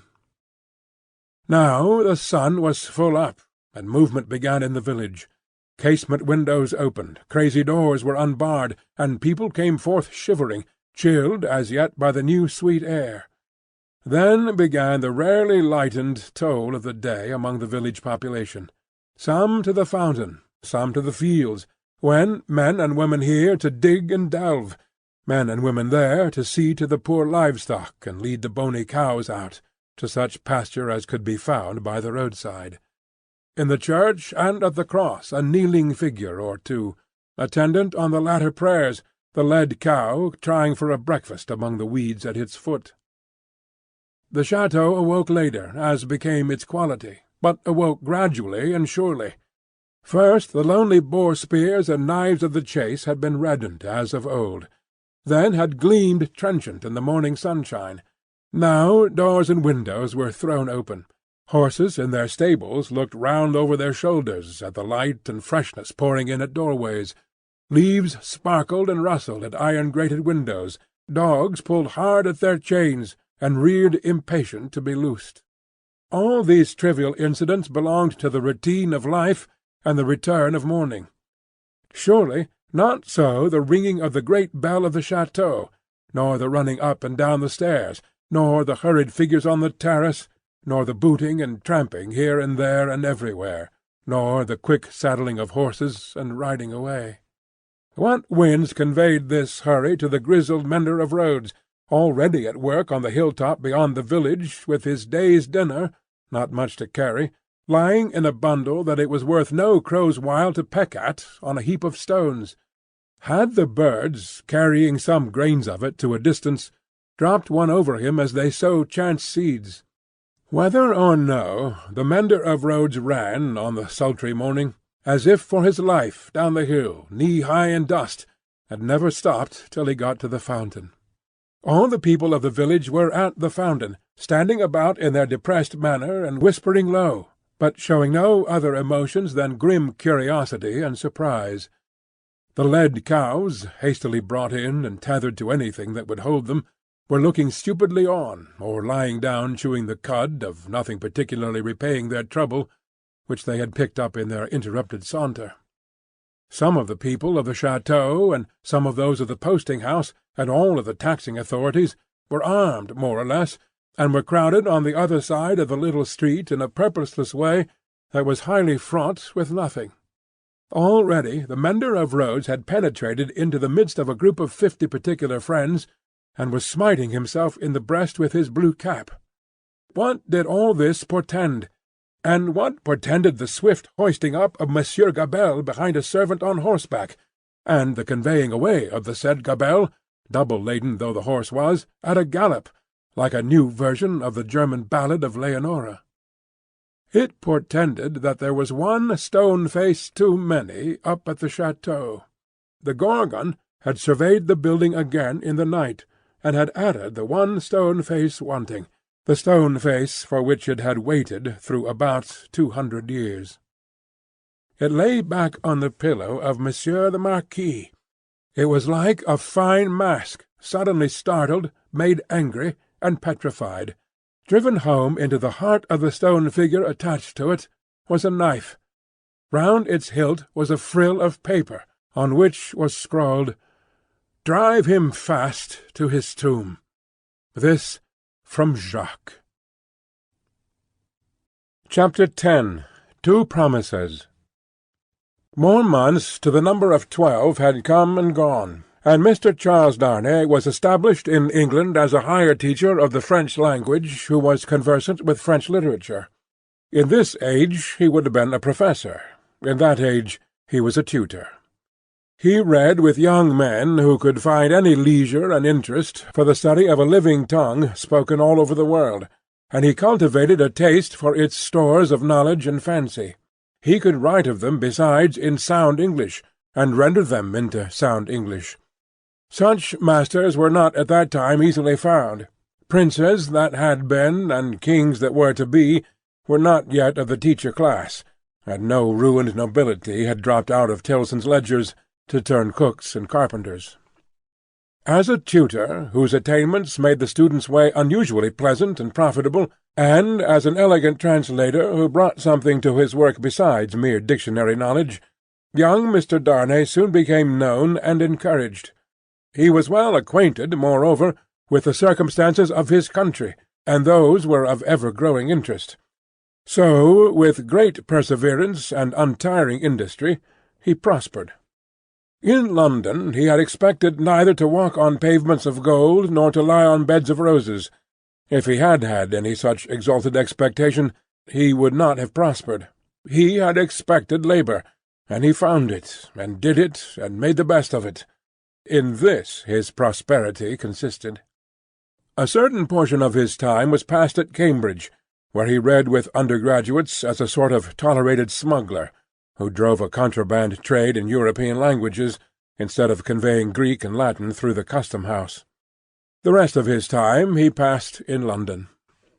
Now, from the days when it was always summer in Eden to these days when it is mostly winter in fallen latitudes, the world of a man has invariably gone one way, Charles Darnay's way, the way of the love of a woman. He had loved Lucy Manette from the hour of his danger. He had never heard a sound so sweet and dear as the sound of her compassionate voice. He had never seen a face so tenderly beautiful as hers when it was confronted with his own on the edge of the grave that had been dug for him. But he had not yet spoken to her on the subject. The assassination at the deserted chateau far away beyond the heaving water and the long, long dusty roads, the solid stone chateau which had itself become the mere mist of a dream, had been done a year, and he had never yet, by so much as a single spoken word, disclosed to her the state of his heart. That he had his reasons for this he knew full well. It was again a summer day when, lately arrived in London from his college occupation, he turned into the quiet corner in Soho, bent on seeking an opportunity of opening his mind to Dr. Manette. It was the close of the summer day, and he knew Lucy to be out with Miss Pross. He found the doctor reading in his armchair at a window. The energy which had at once supported him under his old sufferings and aggravated their sharpness had been gradually restored to him. He was now a very energetic man indeed, with great firmness of purpose, strength of resolution, and vigour of action. In his recovered energy he was sometimes a little fitful and sudden, as he had at first been in the exercise of his other recovered faculties, but this had never been frequently observable, and had grown more and more rare. He studied much, slept little, sustained a great deal of fatigue with ease, and was equably cheerful. To him now entered Charles Darnay, at sight of whom he laid aside his book and held out his hand. "Charles Darnay, I rejoice to see you. We have been counting on your return these 3 or 4 days past. Mr. Stryver and Sidney Carton were both here yesterday, and both made you out to be more than due." "I am obliged to them for their interest in the matter," he answered, a little coldly as to them, though very warmly as to the doctor. "Miss Manette is well," said the doctor, as he stopped short, "and your return will delight us all. She has gone out on some household matters, but will soon be home." "Dr. Manette, I knew she was from home. I took the opportunity of her being from home to beg to speak to you." There was a blank silence. "Yes," said the doctor, with evident constraint. "Bring your chair here, and speak on." He complied as to the chair, but appeared to find the speaking on less easy.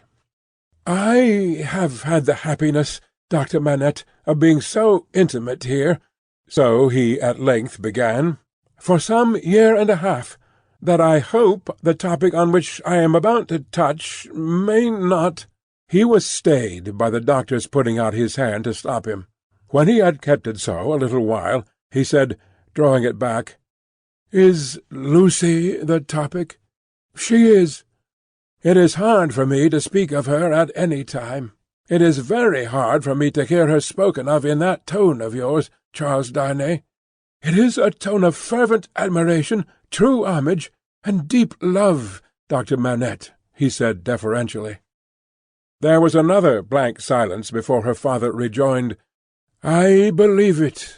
I do you justice. I believe it." His constraint was so manifest, and it was so manifest, too, that it originated in an unwillingness to approach the subject, that Charles Darnay hesitated. "Shall I go on, sir?" Another blank. "Yes, go on.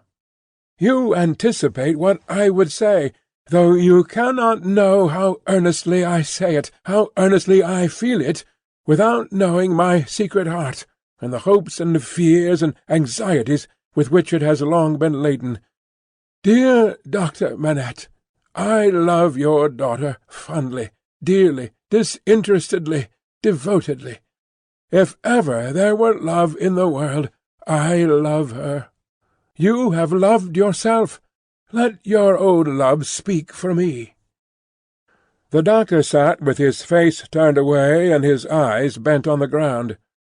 At the last words he stretched out his hand again hurriedly, and cried, "Not that, sir! Let that be! I adjure you, do not recall that!" His cry was so like a cry of actual pain that it rang in Charles Darnay's ears long after he had ceased. He motioned with the hand he had extended, and it seemed to be an appeal to Darnay to pause. The latter so received it, and remained silent. "I ask your pardon," said the doctor, in a subdued tone, after some moments. "I do not doubt your loving Lucy. You may be satisfied of it." He turned towards him in his chair, but did not look at him, or raise his eyes. His chin dropped upon his hand, and his white hair overshadowed his face. "Have you spoken to Lucy?" "No." "No written?" "Never." "It would be ungenerous to affect not to know that your self-denial is to be referred to your consideration for her father. Her father thanks you." He offered his hand, but his eyes did not go with it. "I know," said Darnay respectfully. "How can I fail to know, Dr. Manette, I who have seen you together from day to day, that between you and Miss Manette there is an affection so unusual, so touching, so belonging to the circumstances in which it has been nurtured, that it can have few parallels, even in the tenderness between a father and child. I know, Dr. Manette, how can I fail to know, that mingled with the affection and duty of a daughter who has become a woman, there is in her heart towards you all the love and reliance of fancy itself. I know that, as in her childhood she had no parent, so she is now devoted to you with all the constancy and fervour of her present years and character, united to the trustfulness and attachment of the early days in which you were lost to her. I know perfectly well that if you had been restored to her from the world beyond this life, you could hardly be invested, in her sight, with a more sacred character than that in which you are always with her. I know that when she is clinging to you, the hands of a baby, girl, and woman, all in one, are round your neck. I know that in loving you she sees and loves her mother at her own age, sees and loves you at my age, loves her mother broken-hearted, loves you through your dreadful trial and in your blessed restoration. I have known this night and day since I have known you in your home." Her father sat silent, with his face bent down. His breathing was a little quickened, but he repressed all other signs of agitation. "Dear Dr. Manette, always knowing this, always seeing her and you with this hallowed light about you, I have forborne and forborne, as long as it was in the nature of man to do it. I have felt, and do even now feel, that to bring my love, even mine, between you, is to touch your history with something not quite so good as itself. But I love her. Heaven is my witness that I love her." "I believe it," answered her father mournfully. "I have thought so before now. I believe it." "But do not believe," said Darnay, upon whose ear the mournful voice struck with a reproachful sound, "that if my fortune were so cast as that, being one day so happy as to make her my wife, I must at any time put any separation between her and you, I could or would breathe a word of what I now say. Besides that I should know it to be hopeless, I should know it to be a baseness. If I had any such possibility, even at a remote distance of years, harboured in my thoughts and hidden in my heart, if it ever had been there, if it ever could be there, I could not now touch this honoured hand." He laid his own upon it as he spoke. "No, dear Dr. Manette, like you, a voluntary exile from France, like you, driven from it by its distractions, oppressions, and miseries, like you, striving to live away from it by my own exertions, and trusting in a happier future, I look only to sharing your fortunes, sharing your life and home, and being faithful to you to the death. Not to divide with Lucy her privilege as your child, companion, and friend, but to come in aid of it, and bind her closer to you, if such a thing can be." His touch still lingered on her father's hand. Answering the touch for a moment, but not coldly, her father rested his hands upon the arms of his chair, and looking up for the first time since the beginning of the conference. A struggle was evidently in his face, a struggle with that occasional look which had a tendency in it to dark doubt and dread. "You speak so feelingly, and so manfully, Charles Darnay, that I thank you with all my heart, and will open all my heart, or nearly so. Have you any reason to believe that Lucy loves you?" "None. As yet, none." "Is it the immediate object of this confidence that you may at once ascertain that with my knowledge?" "Not even so. I might not have the hopefulness to do it for weeks. I might, mistaken or not mistaken, have that hopefulness tomorrow. Do you seek any guidance from me? I ask none, sir, but I have thought it possible that you might have it in your power, if you should deem it right, to give me some. Do you seek any promise from me? I do seek that. What is it? I well understand that without you I could have no hope. I well understand that even if Miss Manette held me at this moment in her innocent heart, do not think I have the presumption to assume so much, I could retain no place in it against her love for her father. If that be so, do you see what, on the other hand, is involved in it? I understand equally well that a word from her father in any suitor's favour would outweigh herself and all the world. For which reason, Dr. Manette, said Darnay, modestly but firmly, I would not ask that word to save my life. I am sure of it. Mysteries arise out of close love as well as out of wide division. In the former case they are subtle and delicate, and difficult to penetrate. My daughter Lucy is, in this one respect, such a mystery to me, I can make no guess at the state of her heart. May I ask, sir, if you think she is—" As he hesitated, her father supplied the rest.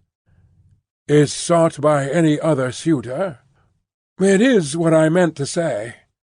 Her father considered a little before he answered. "You have seen Mr. Carton here yourself. Mr. Stryver is here too, occasionally. If it be at all, it can only be by one of these." "Or both," said Darnay. "I had not thought of both. I should not think either likely. You want a promise from me. Tell me what it is." "It is that if Miss Manette should bring to you at any time, on her own part, such a confidence as I have ventured to lay before you, you will bear testimony to what I have said, and to your belief in it. I hope you may be able to think so well of me as to urge no influence against me. I say nothing more of my stake in this. This is what I ask. The condition on which I ask it, and which you have an undoubted right to require, I will observe immediately." "I give the promise," said the doctor, "without any condition. I believe your object to be purely and truthfully as you have stated it. I believe your intention is to perpetuate, and not to weaken, the ties between me and my other and far dearer self. If she should ever tell me that you are essential to her perfect happiness, I will give her to you. If there were, Charles Darnay, if there were—" The young man had taken his hand gracefully. Their hands were joined as the doctor spoke. "Any fancies, any reasons, any apprehensions, anything whatsoever, new or old, against the man she really loved, the direct responsibility thereof not lying on his head, they should all be obliterated for her sake. She is everything to me, more to me than suffering, more to me than wrong, more to me— Well, this is idle talk." So strange was the way in which he faded into silence, and so strange his fixed look when he had ceased to speak, that Darnay felt his own hand turn cold in the hand that slowly released and dropped it. "You said something to me," said Dr. Manette, breaking into a smile. "What was it you said to me?" He was at a loss how to answer, until he remembered having spoken of a condition. Relieved as his mind reverted to that, he answered, "Your confidence in me ought to be returned with full confidence on my part. My present name, though but slightly changed from my mother's, is not, as you will remember, my own. I wish to tell you what that is, and why I am in England." "Stop!" said the doctor of Beauvais. I wish it, that I may the better deserve your confidence, and have no secret from you. Stop!" For an instant the doctor even had his 2 hands at his ears. For another instant even had his 2 hands laid on Darnay's lips. "Tell me when I ask you, not now. If your suit should prosper, if Lucy should love you, you shall tell me on your marriage morning. Do you promise?" "Willingly." "Give me your hand. She will be home directly, and it is better she should not see us together to-night. Go. God bless you." It was dark when Charles Darnay left him, and it was an hour later and darker when Lucy came home. She hurried into the room alone, for Miss Pross had gone straight upstairs, and was surprised to find his reading-chair empty. "My father!" she called to him. "Father dear!" Nothing was said in answer, but she heard a low hammering sound in his bedroom. Passing lightly across the intermediate room, she looked in at his door, and came running back frightened, crying to herself, with her blood all chilled, "What shall I do?" Her uncertainty lasted but a moment. She hurried back and tapped at his door, and softly called to him. The noise ceased at the sound of her voice, and he presently came out to her, and they walked up and down together for a long time. She came down from her bed to look at him in his sleep that night. He slept heavily, and his tray of shoemaking tools and his old unfinished work were all as usual. Chapter 11. A Companion Picture. "Sidney," said Mr. Stryver on that self-same night, or morning, to his Jackal, "mix another bowl of punch. I have something to say to you." Sidney had been working double tides that night, and the night before, and the night before that, and a good many nights in succession, making a grand clearance among Mr. Stryver's papers before the setting in of the long vacation. The clearance was effected at last. The Stryver arrears were handsomely fetched up. Everything was got rid of until November should come, with its fogs atmospheric and fogs legal, and bring grist to the mill again. Sidney was none the livelier and none the soberer for so much application.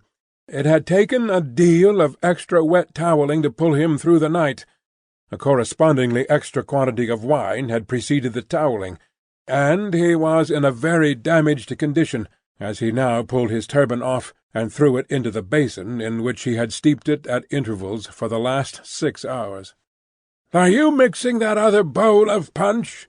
said Stryver the portly, with his hands in his waistband, glancing round from the sofa where he lay on his back. "I am. Now, look here. I am going to tell you something that will rather surprise you, and that perhaps will make you think me not quite as shrewd as you usually do think me.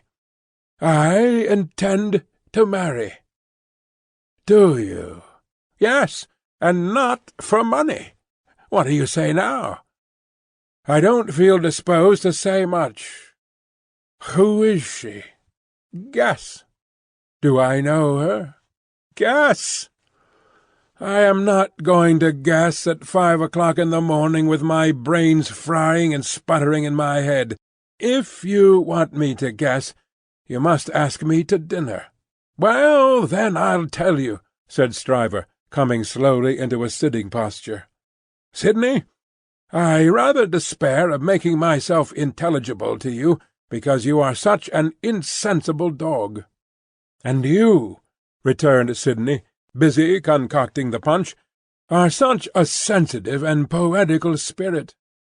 "Come," rejoined Stryver, laughing boastfully, "though I don't prefer any claim to being the soul of romance, for I hope I know better, still I am a tenderer sort of fellow than you." "You are a luckier, if you mean that." "I don't mean that. I mean I am a man of more, say gallantry, while you are about it," suggested Carton. "Well, I'll say gallantry. My meaning is that I am a man said Stryver, inflating himself at his friend as he made the punch, "who cares more to be agreeable, who takes more pains to be agreeable, who knows better how to be agreeable in a woman's society than you do."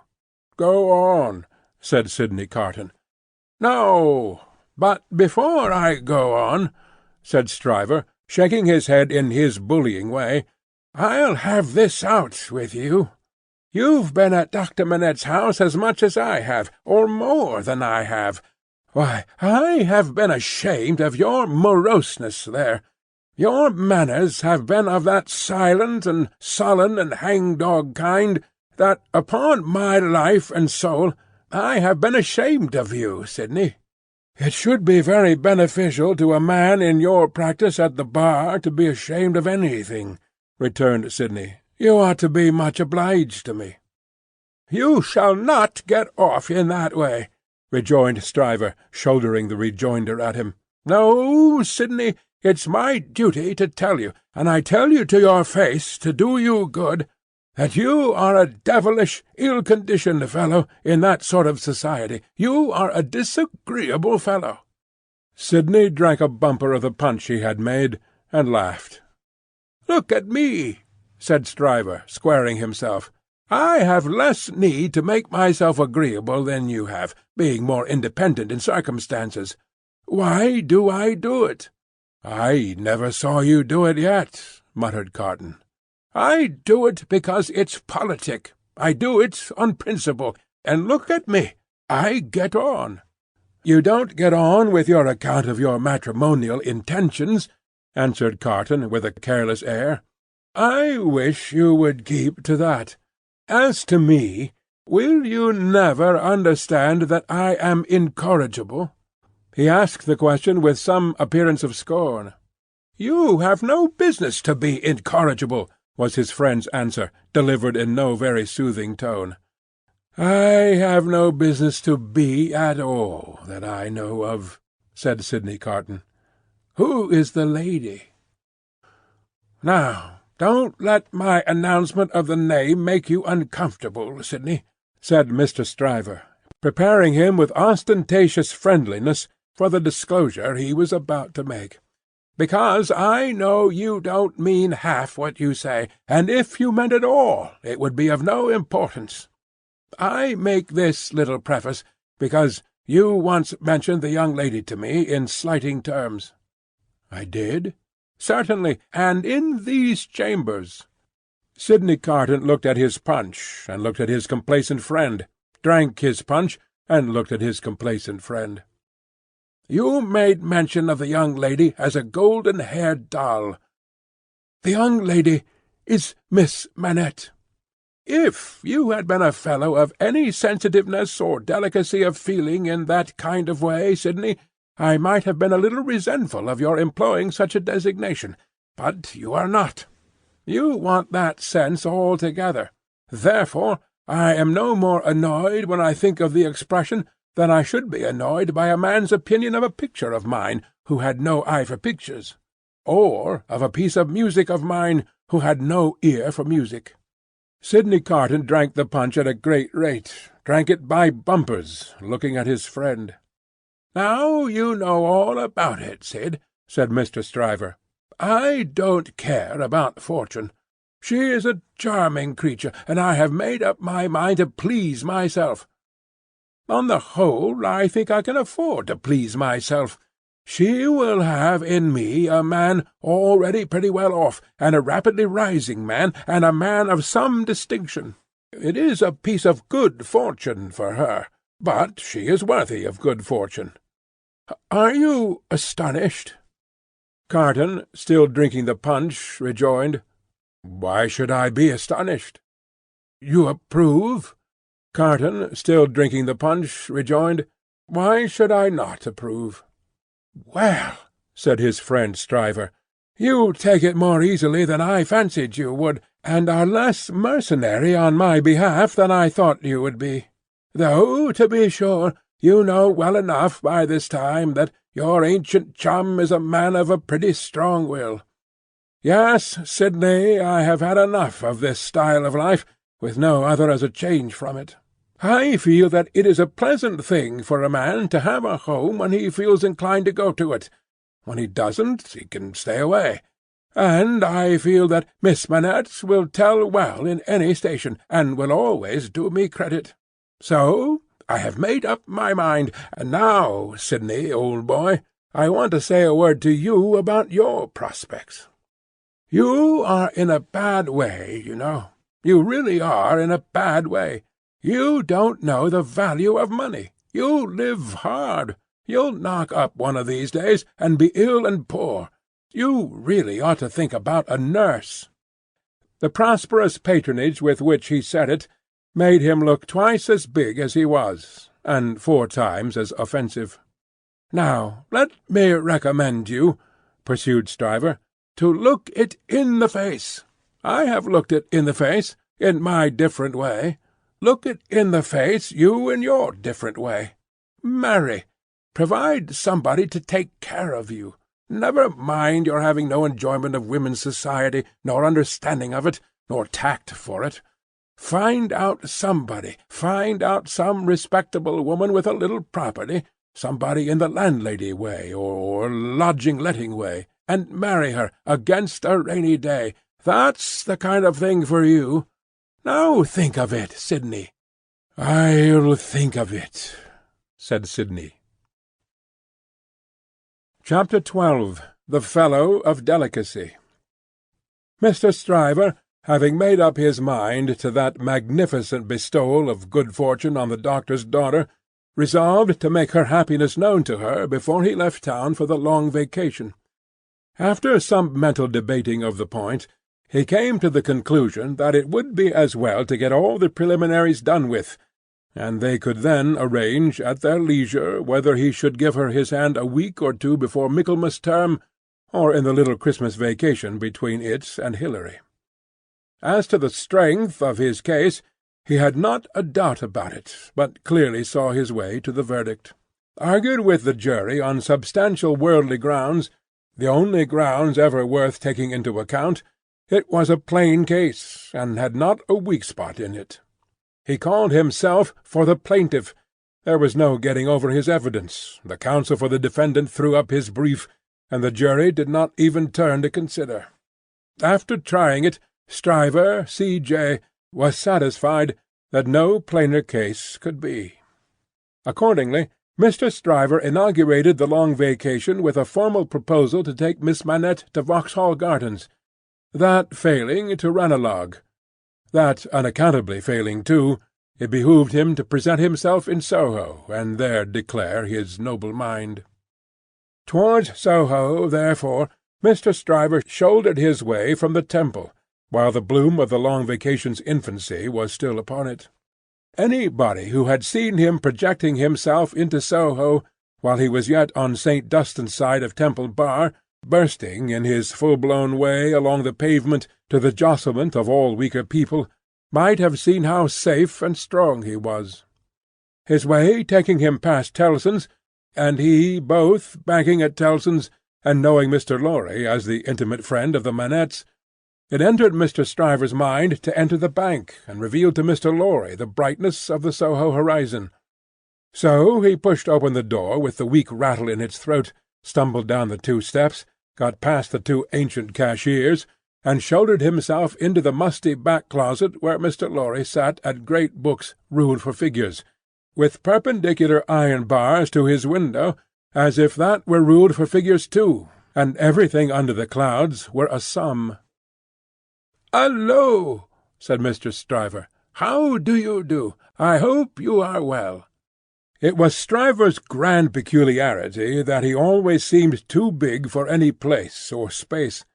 He was so much too big for Tellson's that old clerks in distant corners looked up with the looks of remonstrance, as though he squeezed them against the wall.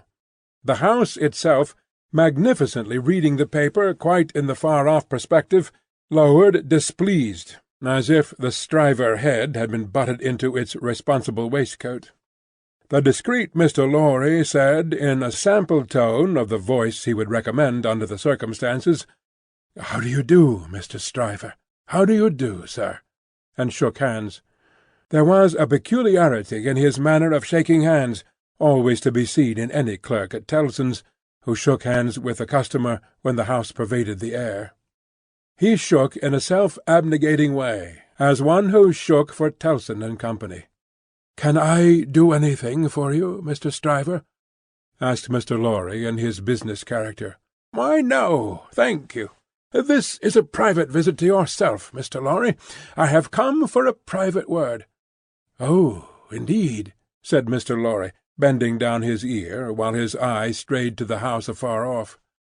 "I am going," said Mr. Stryver, leaning his arms confidentially on the desk, whereupon, although it was a large double one, there appeared to be not half desk enough for him, "I am going to make an offer of myself in marriage to your agreeable little friend, Miss Manette, Mr. Lorry." "Oh, dear me!" cried Mr. Lorry, rubbing his chin and looking at his visitor dubiously. "Oh, dear me, sir," repeated Stryver, drawing back. "Oh, dear you, sir. What may your meaning be, Mr. Lorry?"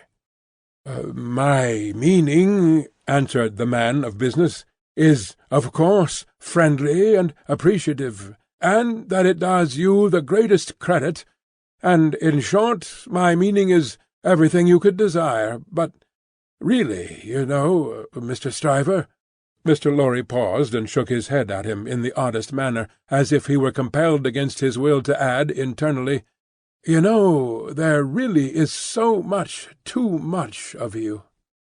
"Well," said Stryver, slapping the desk with his contentious hand, opening his eyes wider, and taking a long breath, "if I understand you, Mr. Lorry, I'll be hanged."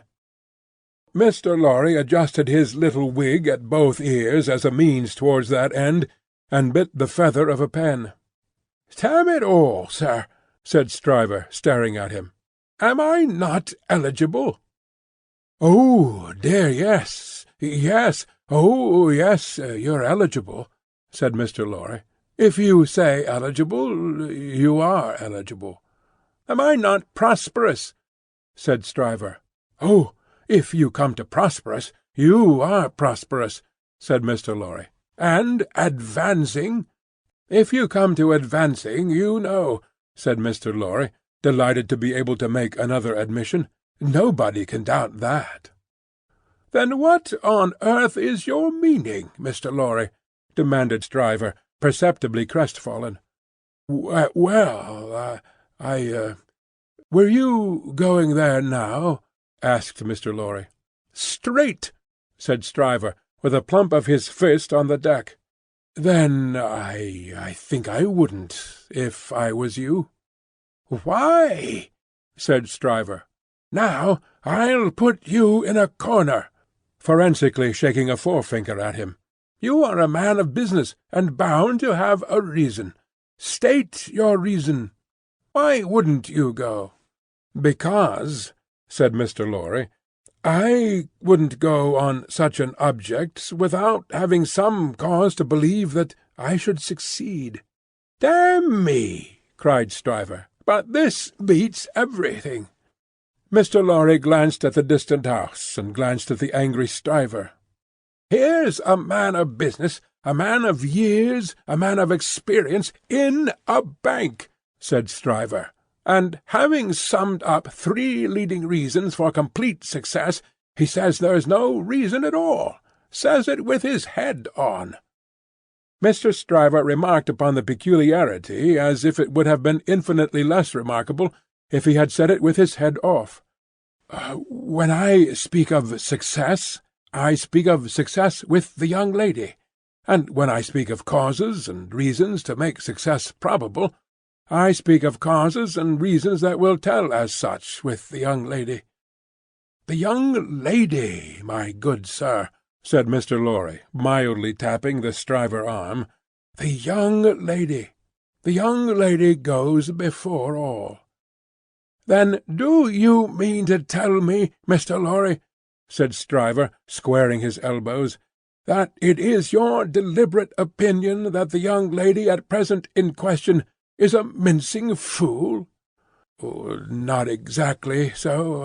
I mean to tell you, Mr. Stryver," said Mr. Lorry, reddening, "that I will hear no disrespectful word of that young lady from any lips, and that if I knew any man, which I hope I do not, whose taste was so coarse, and whose temper was so overbearing, that he could not restrain himself from speaking disrespectfully of that young lady at this desk, not even Tellson's should prevent my giving him a piece of my mind."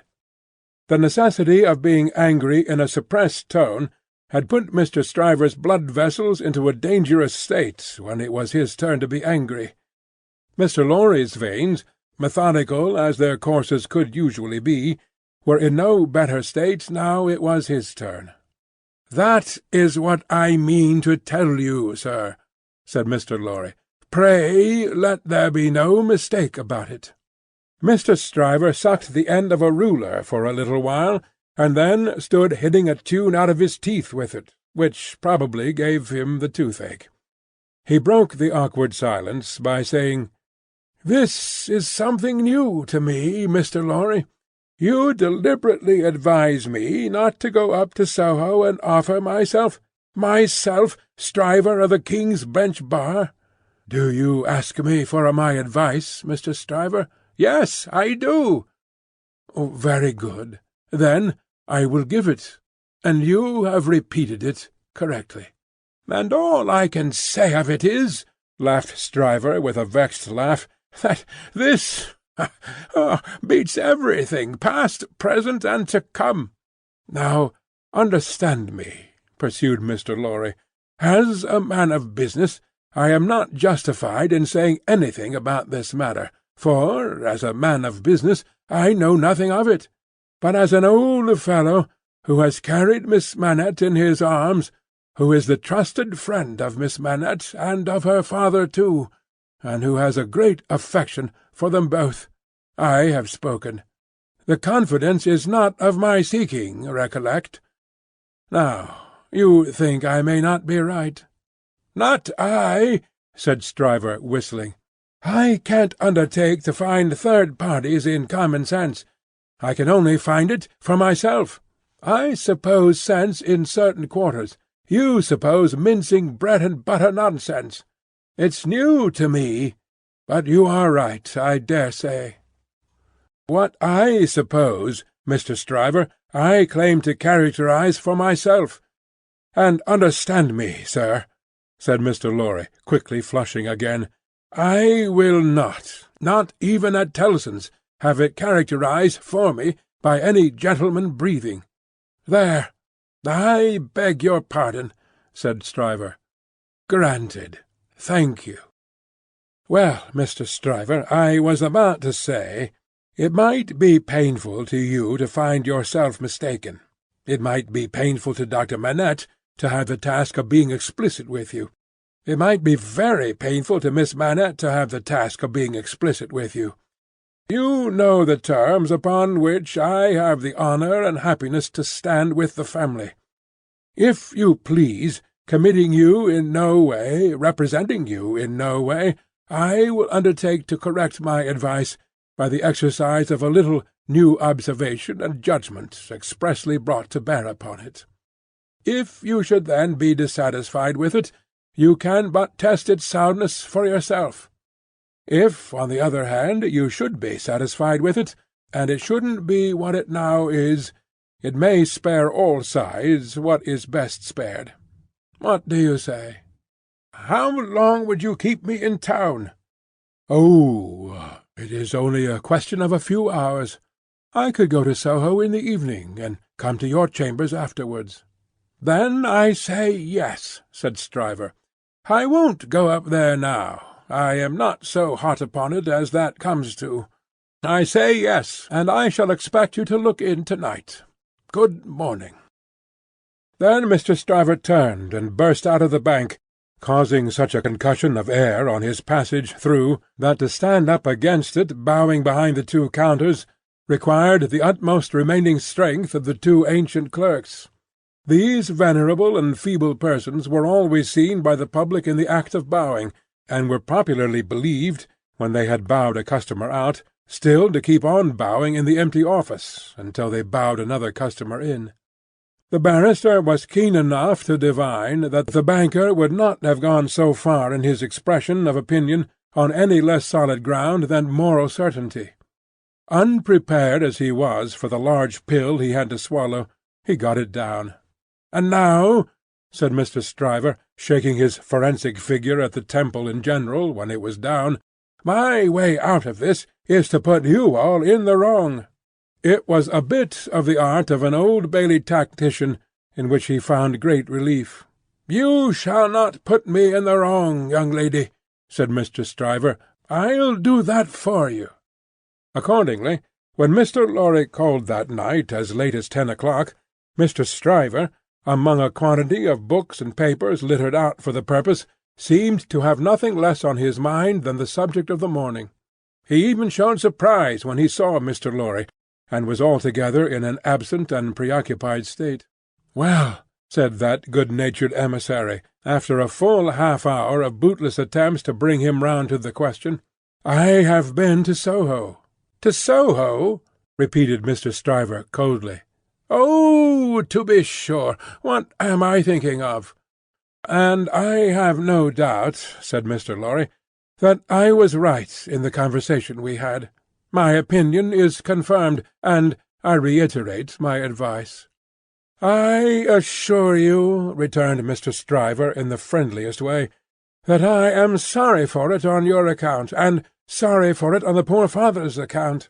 I know this must always be a sore subject for the family. Let us say no more about it." "I don't understand you," said Mr. Lorry. "I dare say not," rejoined Stryver, nodding his head in a smoothing and final way. "No matter, no matter." "But it does matter," Mr. Lorry urged. "No, it doesn't. I assure you it doesn't. Having supposed that there was sense where there was no sense, and a laudable ambition where there is not a laudable ambition, I am well out of my mistake, and no harm is done. Young women have committed similar follies often before, and have repented them in poverty and obscurity often before. In an unselfish aspect, I am sorry that the thing is dropped, because it would have been a bad thing for me in a worldly point of view. In a selfish aspect, I am glad that the thing has dropped, because it would have been a bad thing for me in a worldly point of view. It is hardly necessary to say I could have gained nothing by it. There is no harm at all done. I have not proposed to the young lady, and, between ourselves, I am by no means certain, on reflection, that I ever should have committed myself to that extent. Mr. Lorry, you cannot control the mincing vanities and giddinesses of empty-headed girls. You must not expect to do it, or you will always be disappointed. Now, pray say no more about it. I tell you I regret it on account of others, but I am satisfied on my own account, and I am really very much obliged to you for allowing me to sound you, and for giving me your advice. You know the young lady better than I do. You were right. It never would have done." Mr. Lorry was so taken aback that he looked quite stupidly at Mr. Stryver, shouldering him towards the door, with an appearance of showering generosity, forbearance, and goodwill on his erring head. "Make the best of it, my dear sir," said Stryver. "Say no more about it. Thank you again for allowing me to sound you. Good night." Mr. Lorry was out in the night before he knew where he was. Mr. Stryver was lying back on his sofa, winking at his ceiling. Chapter 13. The Fellow of No Delicacy. If Sidney Carton ever shone anywhere, he certainly never shone in the house of Dr. Manette. He had been there often during a whole year, and had always been the same moody and morose lounger there. When he cared to talk, he talked well, but the cloud of caring for nothing which overshadowed him with such a fatal darkness was very rarely pierced by the light within him. And yet he did care something for the streets that environed that house, and for the senseless stones that made their pavements. Many a night he vaguely and unhappily wandered there, when wine had brought no transitory gladness to him. Many a dreary daybreak revealed his solitary figure lingering there, and still lingering there when the first beams of sun, brought into strong relief, removed beauties of architecture in spires of churches and lofty buildings, as perhaps the quiet time brought some sense of better things, else forgotten and unattainable, into his mind. Of late the neglected bed in the Temple Court had known him more scantily than ever, and often when he had thrown himself upon it, no longer than a few minutes, he had got up again and haunted that neighbourhood.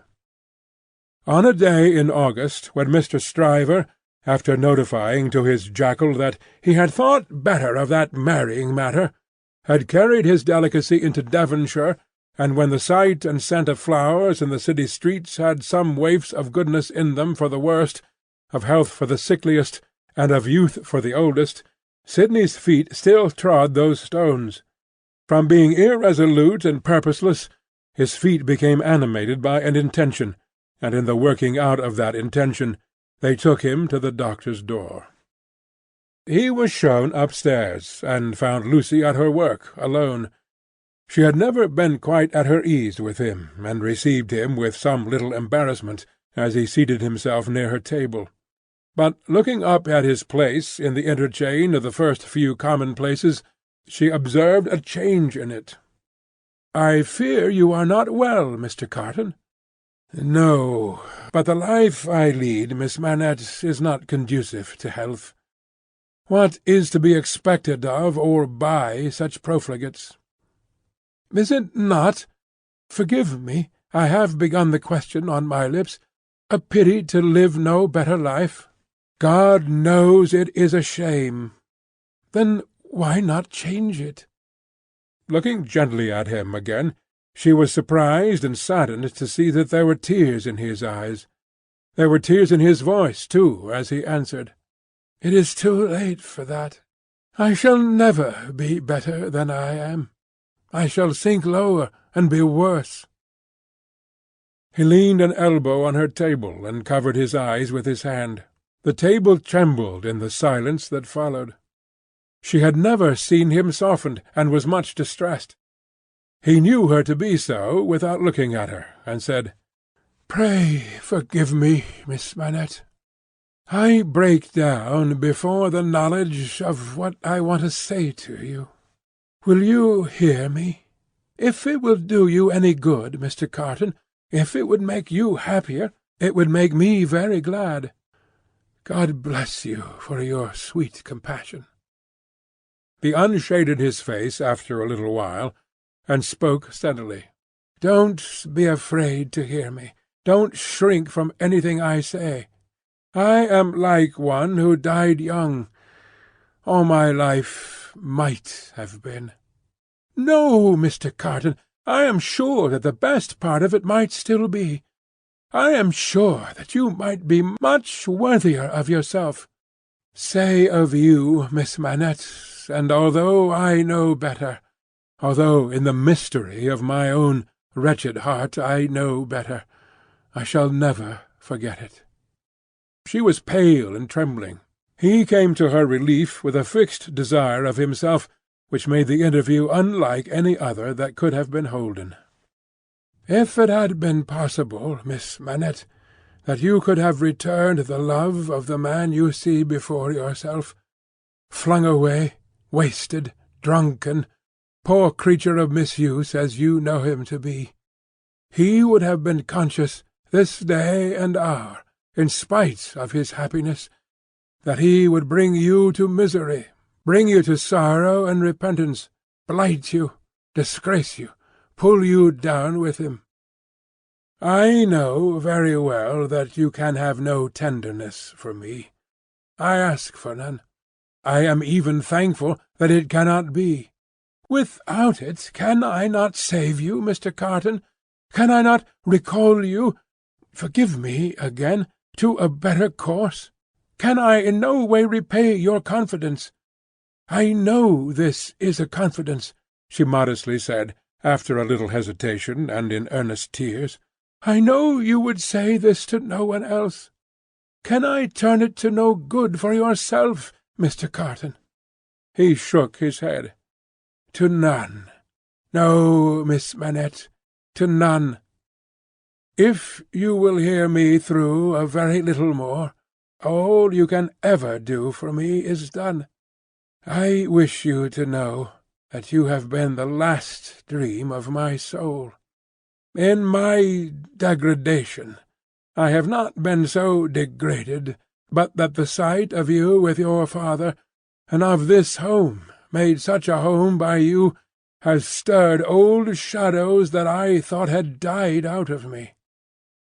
Since I knew you, I have been troubled by a remorse that I thought would never reproach me again, and have heard whispers from old voices impelling me upward that I thought were silent forever. I have had unformed ideas of striving afresh, beginning anew, shaking off sloth and sensuality, and fighting out the abandoned fight. A dream, all a dream, that ends in nothing, and leaves the sleeper where he lay down. But I wish you to know that you inspired it. Will nothing of it remain? Oh, Mr. Carton, think again. Try again. No, Miss Manette, all through it I have known myself to be quite undeserving. And yet I have had the weakness, and have still the weakness, to wish you to know with what a sudden mastery you kindled me, heap of ashes that I am, into fire, a fire, however, inseparable in its nature from myself, quickening nothing, lighting nothing, doing no service, idly burning away. Since it is my misfortune, Mr. Carton, to have made you more unhappy than you were before you knew me, don't say that, Miss Manette, for you would have reclaimed me if anything could. You will not be the cause of my becoming worse. Since the state of your mind that you describe is, at all events, attributable to some influence of mine, this is what I mean, if I can make it plain. Can I use no influence to serve you? Have I no power for good with you at all? The utmost good that I am capable of now, Miss Manette, I have come here to realize. Let me carry through the rest of my misdirected life the remembrance that I opened my heart to you last of all the world, and that there was something left in me at this time which you could deplore and pity, which I entreated you to believe again and again, most fervently, with all my heart, was capable of better things, Mr. Carton. Entreat me to believe it no more, Miss Manette. I have proved myself, and I know better. I distress you. I draw fast to an end. Will you let me believe, when I recall this day, that the last confidence of my life was reposed in your pure and innocent breast, and that it lies there alone and will be shared by no one? If that will be a consolation to you, yes. Not even by the dearest one ever to be known to you. Mr. Carton, she answered, after an agitated pause, the secret is yours, not mine, and I promise to respect it. Thank you, and again, God bless you. He put her hand to his lips and moved towards the door. Be under no apprehension, Miss Manette, of my ever resuming this conversation by so much as a passing word. I will never refer to it again. If I were dead, that could not be surer than it is henceforth. In the hour of my death I shall hold sacred the one good remembrance, and shall thank and bless you for it, that my last avowal of myself was made to you, and that my name and faults and miseries were gently carried in your heart. May it otherwise be light and happy." He was so unlike what he had ever shown himself to be, and it was so sad to think how much he had thrown away, and how much he every day kept down and perverted, that Lucy Manette wept mournfully for him as he stood looking back at her. "Be comforted," he said. "I am not worth such feeling, Miss Manette. An hour or two hence, and the low companions and low habits that I scorn but yield to will render me less worth such tears as those than any wretch who creeps along the streets. Be comforted. But within myself I shall always be towards you what I am now, though outwardly I shall be what you have heretofore seen me. The last supplication but one I make to you is, that you will believe this of me." "I will, Mr. Carton." "My last supplication of all is this, and with it I will relieve you of a visitor with whom I well know you have nothing in unison, and between whom and you there is an impassable space. It is useless to say it, I know, but it rises out of my soul. For you, and for any dear to you, I would do anything. If my career were of that better kind that there was an opportunity or capacity of sacrifice in it, I would embrace any sacrifice for you and for those dear to you. Try to hold me in your mind at some quiet times as ardent and sincere in this one thing. The time will come, the time will not be long in coming, when new ties will be formed about you, ties that will bind you yet more tenderly and strongly to the home you so adorn, the dearest ties that will ever grace and gladden you. Oh, Miss Manette, when the little picture of a happy father's face looks up in yours, when you see your own bright beauty springing up anew at your feet, think now and then that there is a man who would give his life to keep a life you love beside you." He said, "Farewell," said a last, "God bless you," and left her. Chapter 14. The Honest Tradesman. To the eyes of Mr. Jeremiah Cruncher, sitting on his stool in Fleet Street with his grisly urchin beside him, a vast number and variety of objects in movement were every day presented. Who could sit upon anything in Fleet Street during the busy hours of the day, and not be dazed and deafened by two immense processions, one ever tending westward with the sun, the other ever tending eastward from the sun, both ever tending to the plains beyond the range of red and purple, where the sun goes down. With his straw in his mouth, Mr. Cruncher sat watching the two streams like the heathen rustic who has for several centuries been on duty watching one stream, saving that Jerry had no expectation of their ever running dry.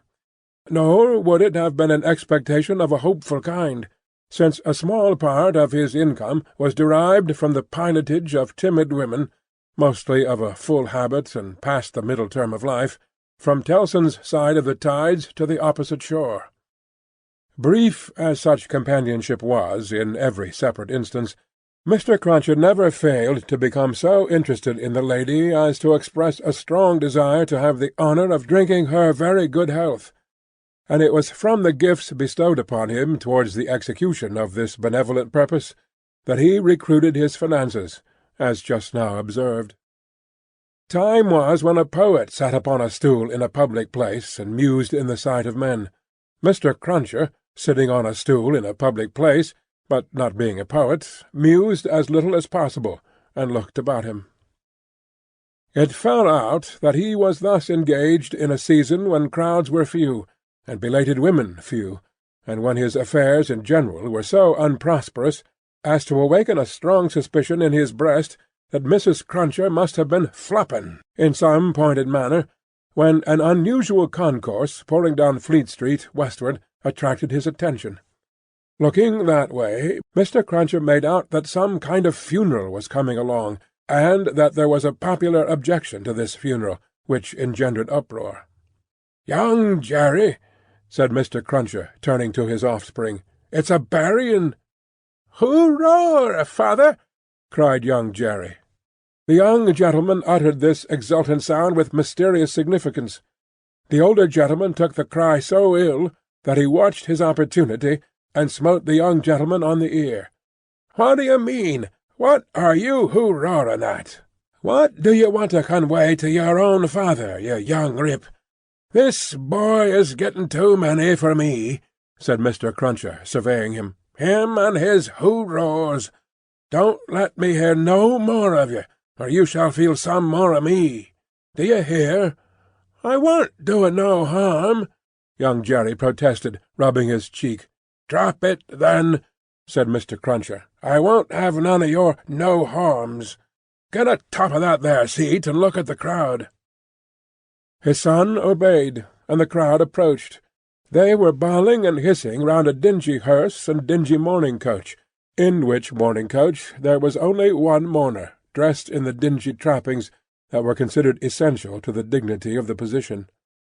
The position appeared by no means to please him, however, with an increasing rabble surrounding the coach, deriding him, making grimaces at him, and incessantly groaning and calling out, "Yah, spies! 'Tis yah, spies!"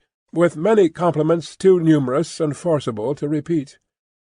Funerals had at all times a remarkable attraction for Mr. Cruncher. He always pricked up his senses and became excited when a funeral passed Tellson's. Naturally, therefore, a funeral with this uncommon attendance excited him greatly, and he asked of the first man who ran against him, "What is it, brother? What's it about?" "I don't know," said the man. "Spies! Yah, 'tis spies!" He asked another man, "Who is it?" "I don't know," returned the man, clapping his hands to his mouth nevertheless, and vociferating in a surprising heat, and with greatest ardour, "Spies! Yah, 'tis spies!" At length a person better informed on the merits of the case tumbled against him, and from this person he learned that the funeral was the funeral of one Roger Cly. "Was he a spy?" asked Mr. Cruncher. "Old Bailey spy," returned his informant. "Yah, 'tis your Old Bailey spies!" "Why, to be sure!" exclaimed Jerry, recalling the trial at which he had assisted. "I've seen him. Dead, is he?" "Dead as mutton," returned the other, "and can't be too dead. Have him out of there, spies! Pull him out there, spies!" The idea was so acceptable in the prevalent absence of any idea, that the crowd caught it up with eagerness, and loudly repeating the suggestion to have him out and to pull him out, mobbed the two vehicles so closely that they came to a stop. On the crowd's opening the coach doors, the one mourner scuffled out of himself, and was in their hands for a moment.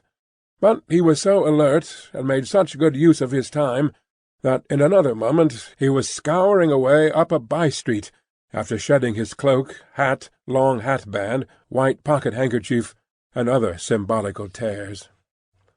These the people tore to pieces, and scattered far and wide with great enjoyment, while the tradesmen hurriedly shut up their shops, for a crowd in those times stopped at nothing, and was a monster much dreaded. They had already got the length of opening the hearse to take the coffin out, when some brighter genius proposed instead its being escorted to its destination, amidst general rejoicing. Practical suggestions being much needed, this suggestion too was received with acclamation, and the coach was immediately filled with 8 inside and a dozen out, while as many people got on the roof of the hearse as could by any exercise of ingenuity stick upon it. Among the first of these volunteers was Jerry Cruncher himself, who modestly concealed his spiky head from the observation of Tellson's in the further corner of the mourning coach.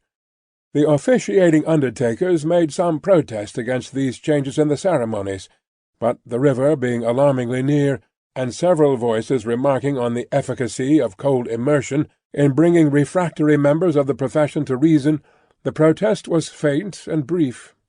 The remodelled procession started, with a chimney-sweep driving the hearse, advised by the regular driver, who was perched beside him under close inspection for the purpose, and with a pieman, who also attended by his cabinet minister, driving the morning coach. A bear leader, a popular street character of the time, was impressed as an additional ornament, before the cavalcade had gone far down the Strand, and his bear, who was black and very mangy, gave quite an undertaking air to that part of the procession in which he walked. Thus, with beer-drinking, pipe-smoking, song-roaring, and infinite caricaturing of woe, the disorderly procession went its way, recruiting at every step, and all the shops shutting up before it. Its destination was the old church of St. Pancras, far off in the fields. It got there in course of time, insisted on pouring into the burial-ground, finally accomplished the interment of the deceased Roger Cly in its own way, and highly to its own satisfaction. The dead man disposed of, and the crowd being under the necessity of providing some other entertainment for itself, another, brighter genius, or perhaps the same, conceived the humour of impeaching casual passers-by as Old Bailey spies, and raking vengeance on them. Chase was given to some scores of inoffensive persons who had never been near the Old Bailey in their lives, in the realization of this fancy, and they were roughly hustled and maltreated. The transition to the sport of window-breaking, and thence to the plundering of public-houses, was easy and natural. At last, after several hours, when sundry summer-houses had been pulled down, and some area railings had been torn up, to arm the more belligerent spirits, a rumour got about that the guards were coming. Before this rumour, the crowd gradually melted away, and perhaps the guards came, and perhaps they never came, and this was the usual progress of a mob. Mr. Cruncher did not assist at the closing sports, but had remained behind in the churchyard to confer and condole with the undertakers. The place had a soothing influence on him. He procured a pipe from a neighbouring public-house and smoked it, looking in at the railings and maturely considering the spot. "Jerry," said Mr. Cruncher, apostrophizing himself in his usual way, "you see that there Cly that day, and you see with your own eyes that he was a young un, and a straight maidman." Having smoked his pipe out, and ruminated a little longer, he turned himself about that he might appear, before the hour of closing, on his station at Tellson's. Whether his meditations on mortality had touched his liver, or whether his general health had been previously at all amiss, or whether he desired to show a little attention to an eminent man, is not so much to the purpose as that he made a short call upon his medical adviser, a distinguished surgeon, on his way back.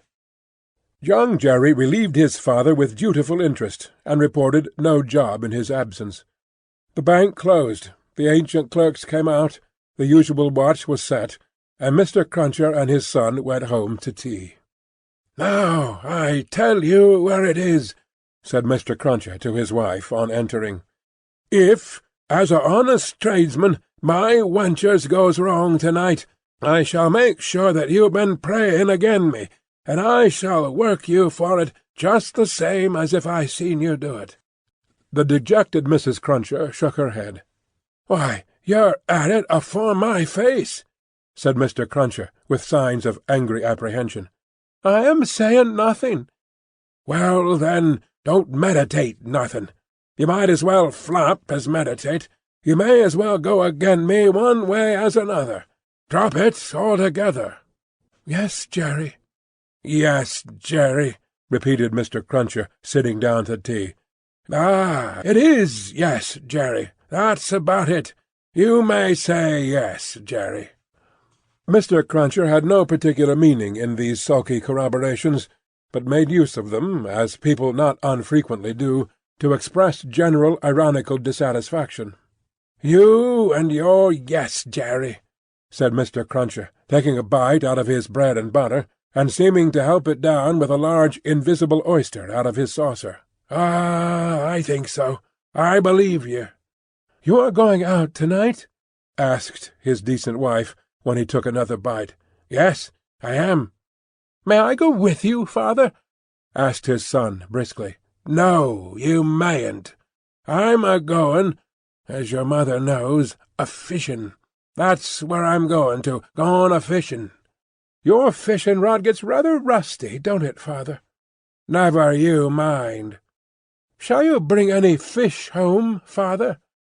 "If I don't, you'll have short commons tomorrow," returned that gentleman, shaking his head. "That's questions enough for you. I ain't a-goin' out till you've been long abed." He devoted himself during the remainder of the evening to keeping a most vigilant watch on Mrs. Cruncher, and sullenly holding her in conversation, that she might be prevented from meditating any petitions to his disadvantage.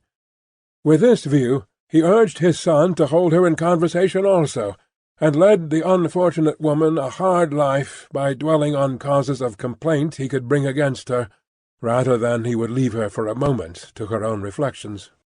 The devoutest person could have rendered no greater homage to the efficacy of an honest prayer than he did in this distrust of his wife. It was as if a professed unbeliever in ghosts should be frightened by a ghost story. "And mind you," said Mr. Cruncher, "no games tomorrow. If I, as a honest tradesman, succeed in providing a jinty of meat or two, none of you're not touching to it, and sticking to bread. If I, as a honest tradesman, am able to provide a little beer, none of your declaring on water. When you go to Rome, do as Rome does. Rome will be a ugly customer to you if you don't. I'm your Rome, you know." Then he began grumbling again. "With your flying into the face of your own wittles and drink! I don't know how scarce you might make the wittles and drink here by your flopping tricks and your unfeeling conduct. Look at your boy. He is yourn, ain't he? He's as thin as a lath. Do you call yourself a mother, and not know that a mother's first duty is to blow her boy out?" This touched young Jerry on a tender place, who adjured his mother to perform her first duty, and whatever else she did or neglected, above all things to lay especial stress on the discharge of that maternal function so affectingly and delicately indicated by his other parent. Thus the evening wore away with the Cruncher family, until young Jerry was ordered to go to bed, and his mother, laid under similar injunctions, obeyed them. Mr. Cruncher beguiled the earlier watches of the night with solitary pipes, and did not start upon his excursion until nearly 1 o'clock. Towards that small and ghostly hour he rose up from his chair, took a key out of his pocket, opened a locked cupboard, and brought forth a sack, a crowbar of convenient size, a rope and chain, and other fishing tackle of that nature. Disposing these articles about him in skilful manner, he bestowed a parting defiance on Mrs. Cruncher, extinguished the light, and went out. Young Jerry, who had only made a feint of undressing when he went to bed, was not long after his father. Under cover of the darkness he followed out of the room, followed down the stairs, followed down the court, followed out into the streets. He was in no uneasiness concerning his getting into the house again, for it was full of lodgers, and the door stood ajar all night. Impelled by a laudable ambition to study the arts and mystery of his father's honest calling, young Jerry, keeping as close to house-fronts, walls, and doorways as his eyes were close to one another, held his honoured parent in view. The honoured parent steering northward had not gone far, when he was joined by another disciple of Izaak Walton, and the two trudged on together. Within half an hour from the first starting, they were beyond the winking lamps and the more than winking watchman, and were out upon a lonely road. Another fisherman was picked up here, and that so silently that if young Jerry had been superstitious, he might have supposed the second follower of the gentle craft to have, all of a sudden, split himself into two.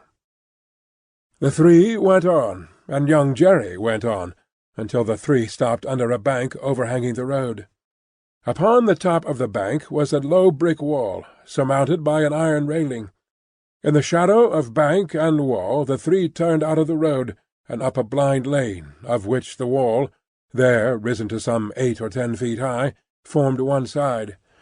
Crouching down in a corner, peeping up the lane, The next object that young Jerry saw was the form of his honoured parent, pretty well defined against a watery and clouded moon, nimbly scaling an iron gate.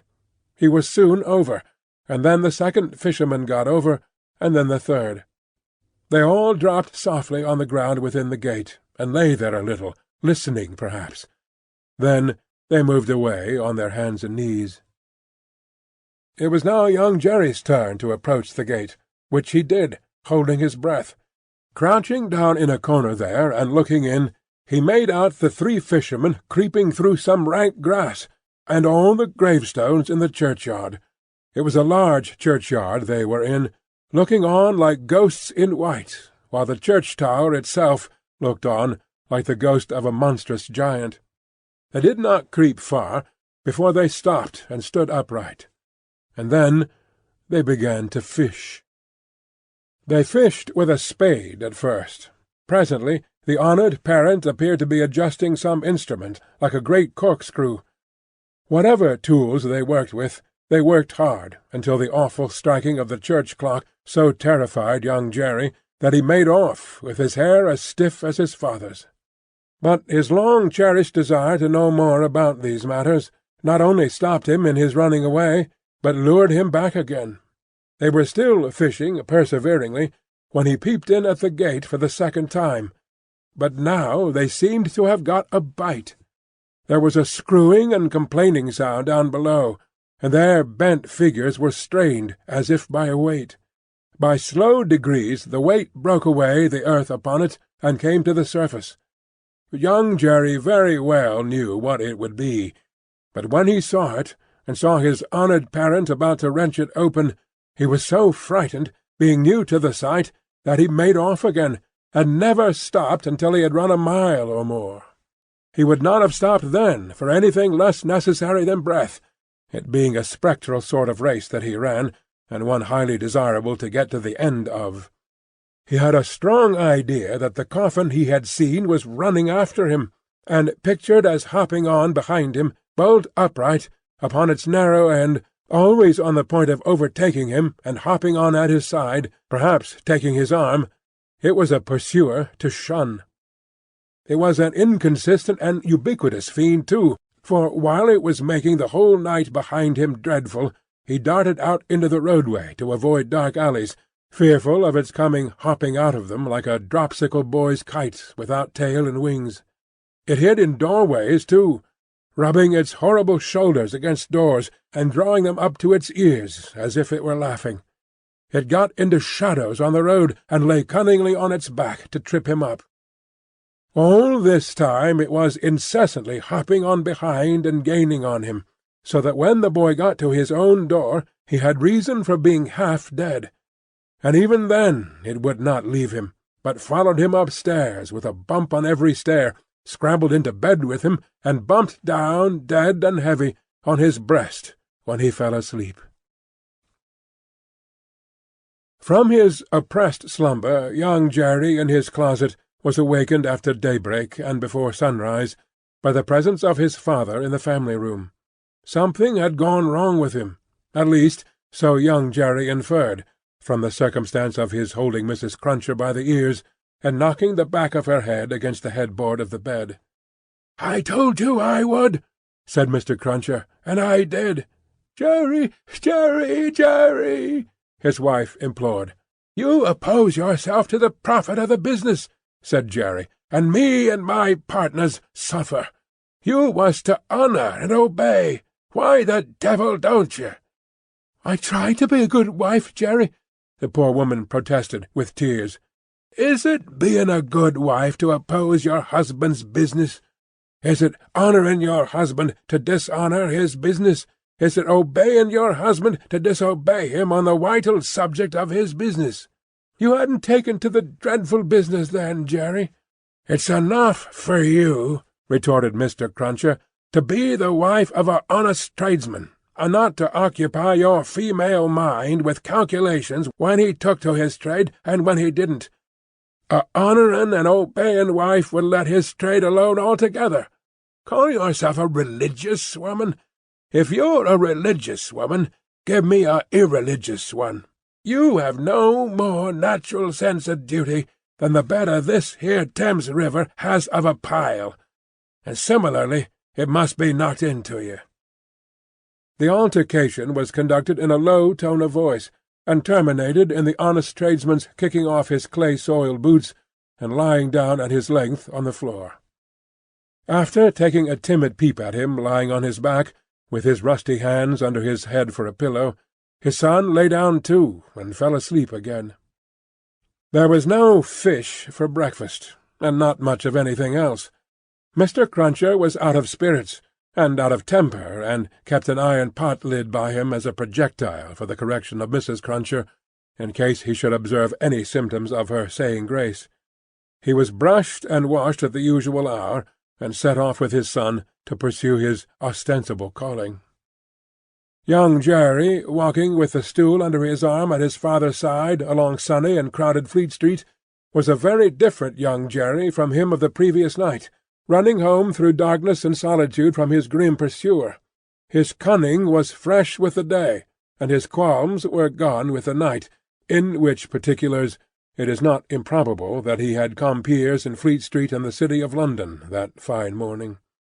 "Father," said young Jerry, as they walked along, taking care to keep at arm's length and to have the stool well between them, "what's a resurrection man?" Mr. Cruncher came to a stop on the pavement before he answered. "How should I know?" "I thought you knowed everything, father," said the artless boy. Well," returned Mr. Cruncher, going on again and lifting off his hat to give his spikes free play, "he's a tradesman." "What's his goods, father?" asked the brisk young Jerry. "His goods," said Mr. Cruncher, turning it over in his mind, "is a branch of scientific goods." "Persons' bodies, ain't it, father?" asked the lively boy.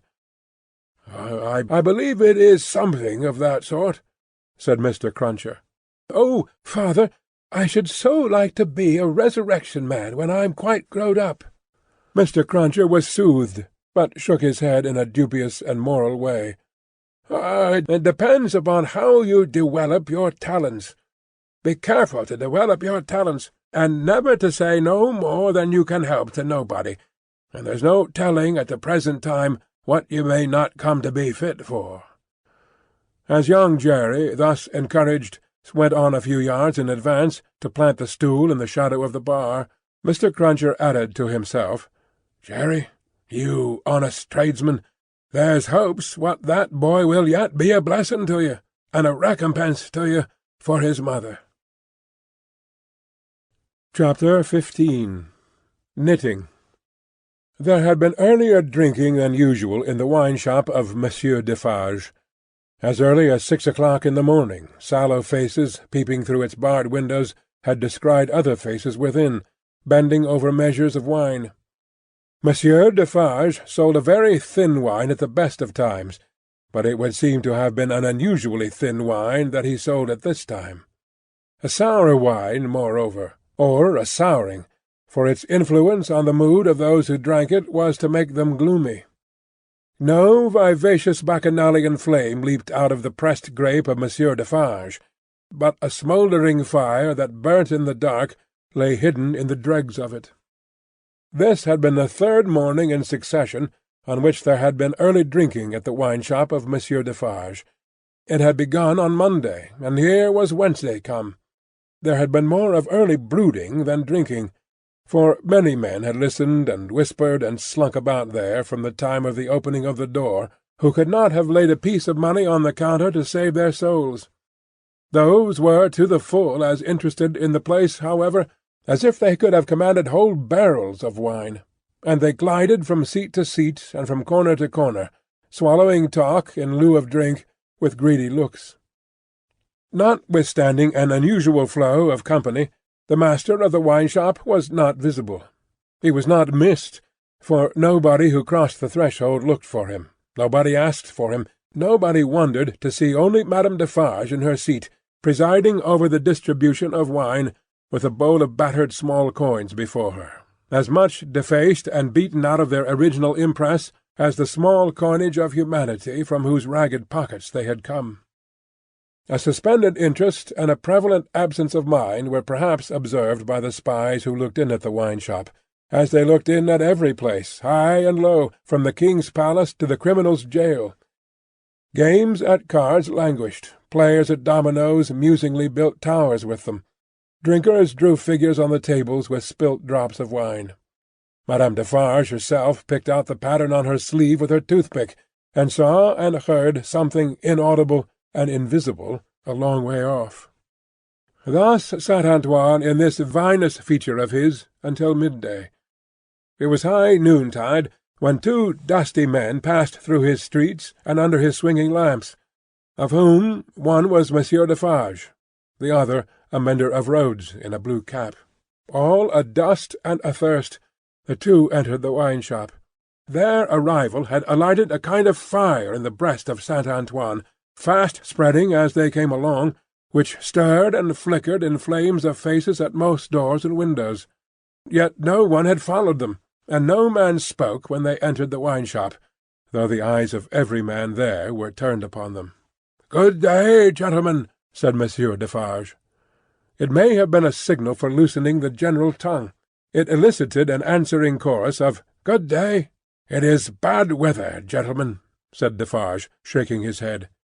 Upon which every man looked at his neighbour, and then all cast down their eyes and sat silent, except one man, who got up and went out. "My wife," said Defarge aloud, addressing Madame Defarge, "I have travelled certain leagues with this good mender of roads, called Jacques. I met him, by accident, a day and a half's journey out of Paris.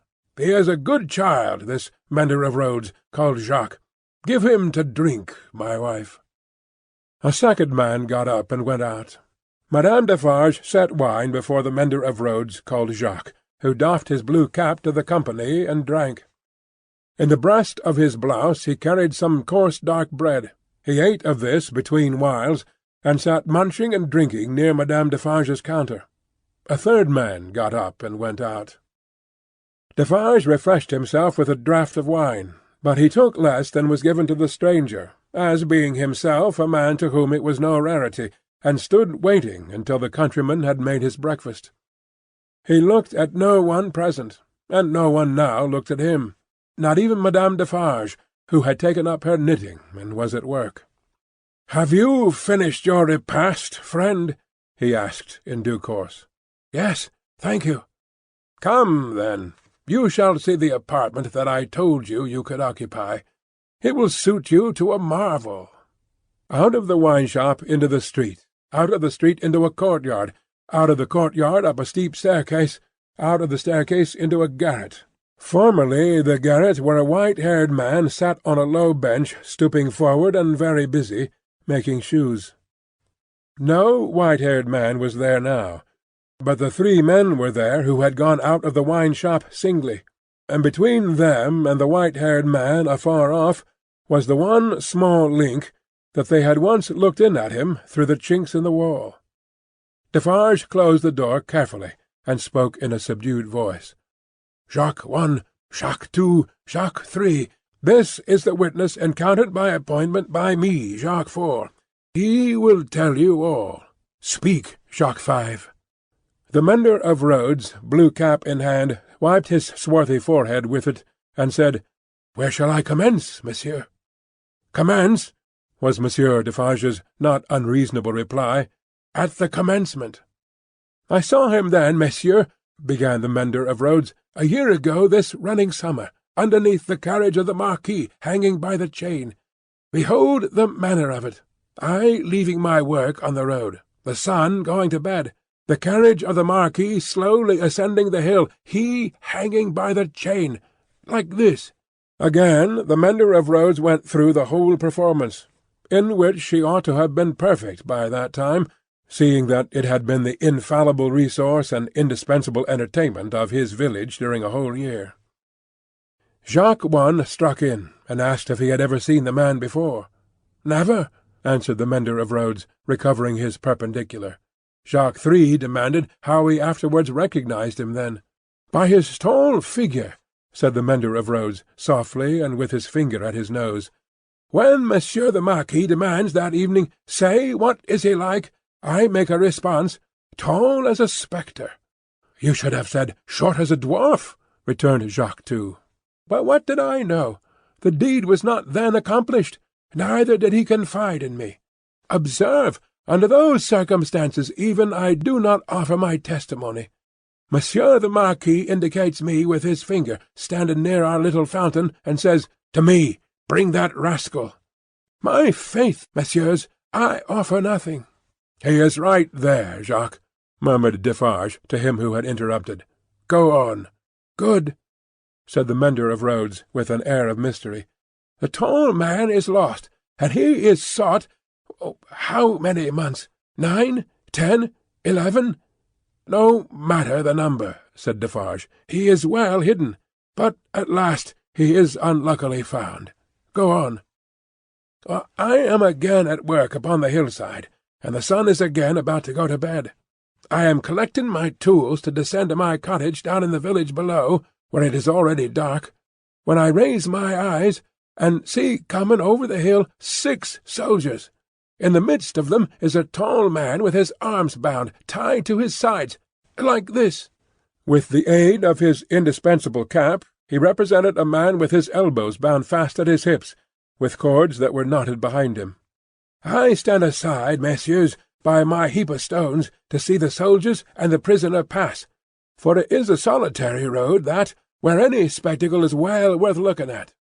And at first, as they approach, I see no more than that they are 6 soldiers with a tall man bound, and that they are almost black to my sight, except on the side of the sun going to bed, where they had a red edge, messieurs. Also, I see that their long shadows are on the hollow ridge on the opposite side of the road, and are on the hill above it, and are like the shadows of giants. Also, I see that they are covered with dust, and that the dust moves with them as they come, tramp, tramp. But when they advance quite near to me, I recognize the tall man, and he recognizes me. Ah, but he would be well content to precipitate himself over the hillside once again, as on the evening when he and I first encountered, close to the same spot." He described it as if he were there, and it was evident that he saw it vividly. Perhaps he had not seen much in his life. "I do not show the soldiers that I recognize the tall man. He does not show the soldiers that he recognizes me. We do it, and we know it, with our eyes. 'Come on,' says the chief of that company, pointing to the village. 'Bring him fast to his tomb,' and they bring him faster. I follow. His arms are swelled because of being bound so tight. His wooden shoes are large and clumsy, and he is lame. Because he is lame, and consequently slow, they drive him with their guns, like this." He imitated the action of a man's being impelled forward by the butt-ends of muskets. "As they descend the hill, like madmen running a race, he falls. They laugh and pick him up again. His face is bleeding and covered with dust, but he cannot touch it. Thereupon they laugh again.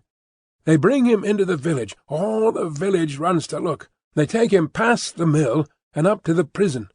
All the village sees the prison gate open in the darkness of the night and swallow him. Like this." He opened his mouth as wide as he could, and shut it with a sounding snap of his teeth. Observant of his unwillingness to mar the effect by opening it again, Defarge said, "Go on, Jacques." "All the village," pursued the mender of roads, on tiptoe and in a low voice, "withdraws.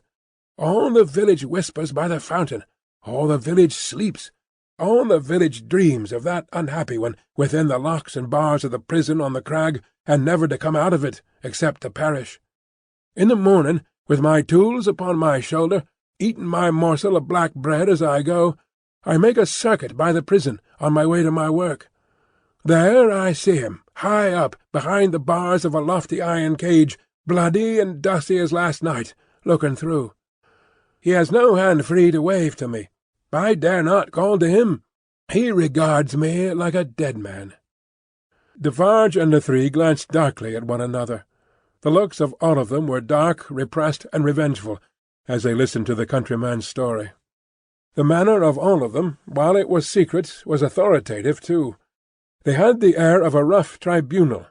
Jacques 1 and 2 sitting on the old pallet-bed, each with his chin resting on his hand, and his eyes intent on the road-mender. Jacques 3, equally intent, on one knee behind them, with his agitated hand always gliding over the network of fine nerves about his mouth and nose. Defarge standing between them and the narrator, whom he had stationed in the light of the window, by turns looking from him to them, and from them to him. "Go on, Jacques," said Defarge. "He remains up there in his iron cage some days. The village looks at him by stealth, for it is afraid. But it always looks up from a distance at the prison on the crag, and in the evening, when the work of the day is achieved, and it assembles to gossip at the fountain, all the faces are turned towards the prison. Formerly they were turned towards the posting-house. Now they are turned towards the prison. They whisper at the fountain that, although condemned to death, he will not be executed. They say that petitions have been presented in Paris, showing that he was enraged and made mad by the death of his child. They say that a petition has been presented to the king himself. Well, what do I know? It is possible. Perhaps yes, perhaps no." "Listen, then, Jacques," number 1 of that name sternly interposed. "Know that a petition was presented to the king and queen. All here, yourself excepted, saw the king take it, in his carriage in the street, sitting beside the queen. It is Defarge, whom you see here, who, at the hazard of his life, darted out before the horses, with the petition in his hand. And once again listen, Jacques," said the kneeling number 3. His fingers were wandering over and over those fine nerves, with a strikingly greedy air, as if he hungered for something that was neither food nor drink. "The guard, horse and foot, surrounded the petitioner and struck him blows. You hear?" "I hear, messieurs." "Go on, then," said Defarge. "Again.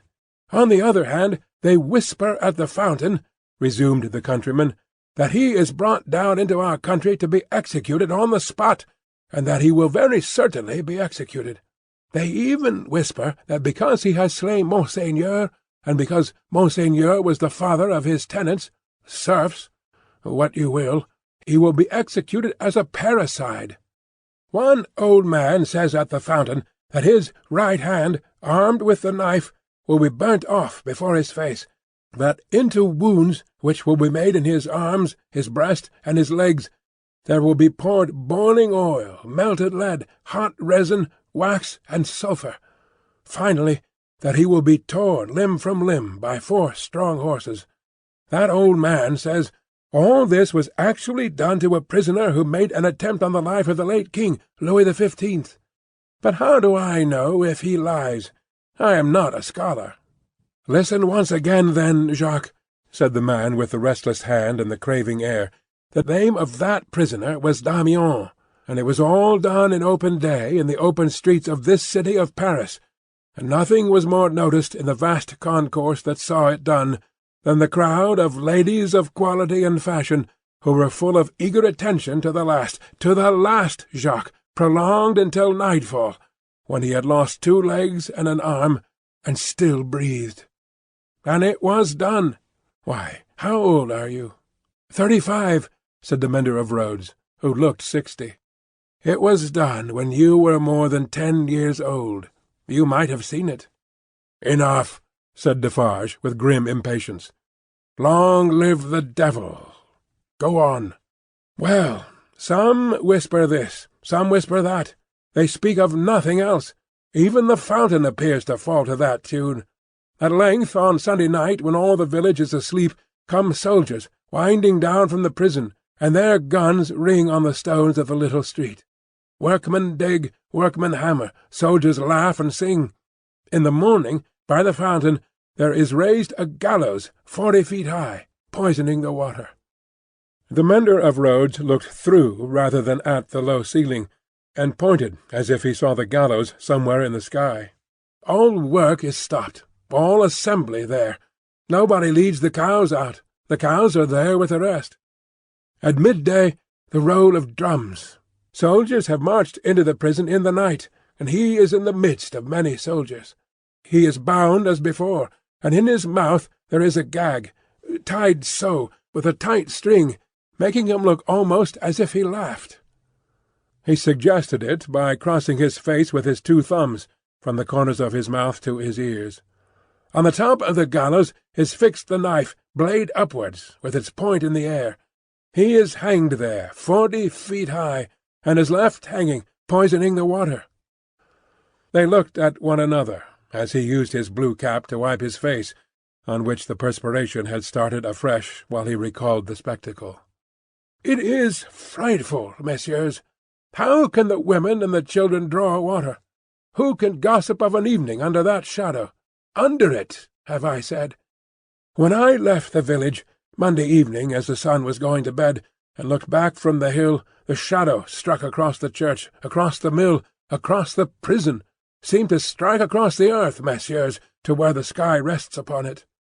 The hungry man gnawed one of his fingers as he looked at the other 3, and his finger quivered with the craving that was on him. "That's all, messieurs. I left at sunset, as I had been warned to do, and I walked on, that night and half next day, until I met, as I was warned I should, this comrade. With him I came on, now riding, now walking, through the rest of yesterday and through last night. And here you see me." After a gloomy silence, the first Jacques said, "Good. You have acted and recounted faithfully. Will you wait for us a little outside the door?" "Oh, very willingly," said the mender of roads, whom Defarge escorted to the top of the stairs, and leaving seated there, returned. The 3 had risen, and their heads were together when he came back to the garret. "How say you, Jacques?" demanded number 1. "To be registered as doomed to destruction," returned Defarge. "Magnificent!" quoted the man with the craving. "The chateau and all the race?" inquired the first. "The chateau and all the race," returned Defarge. "Extermination." The hungry man repeated, in a rapturous croak, "Magnificent!" and began gnawing another finger.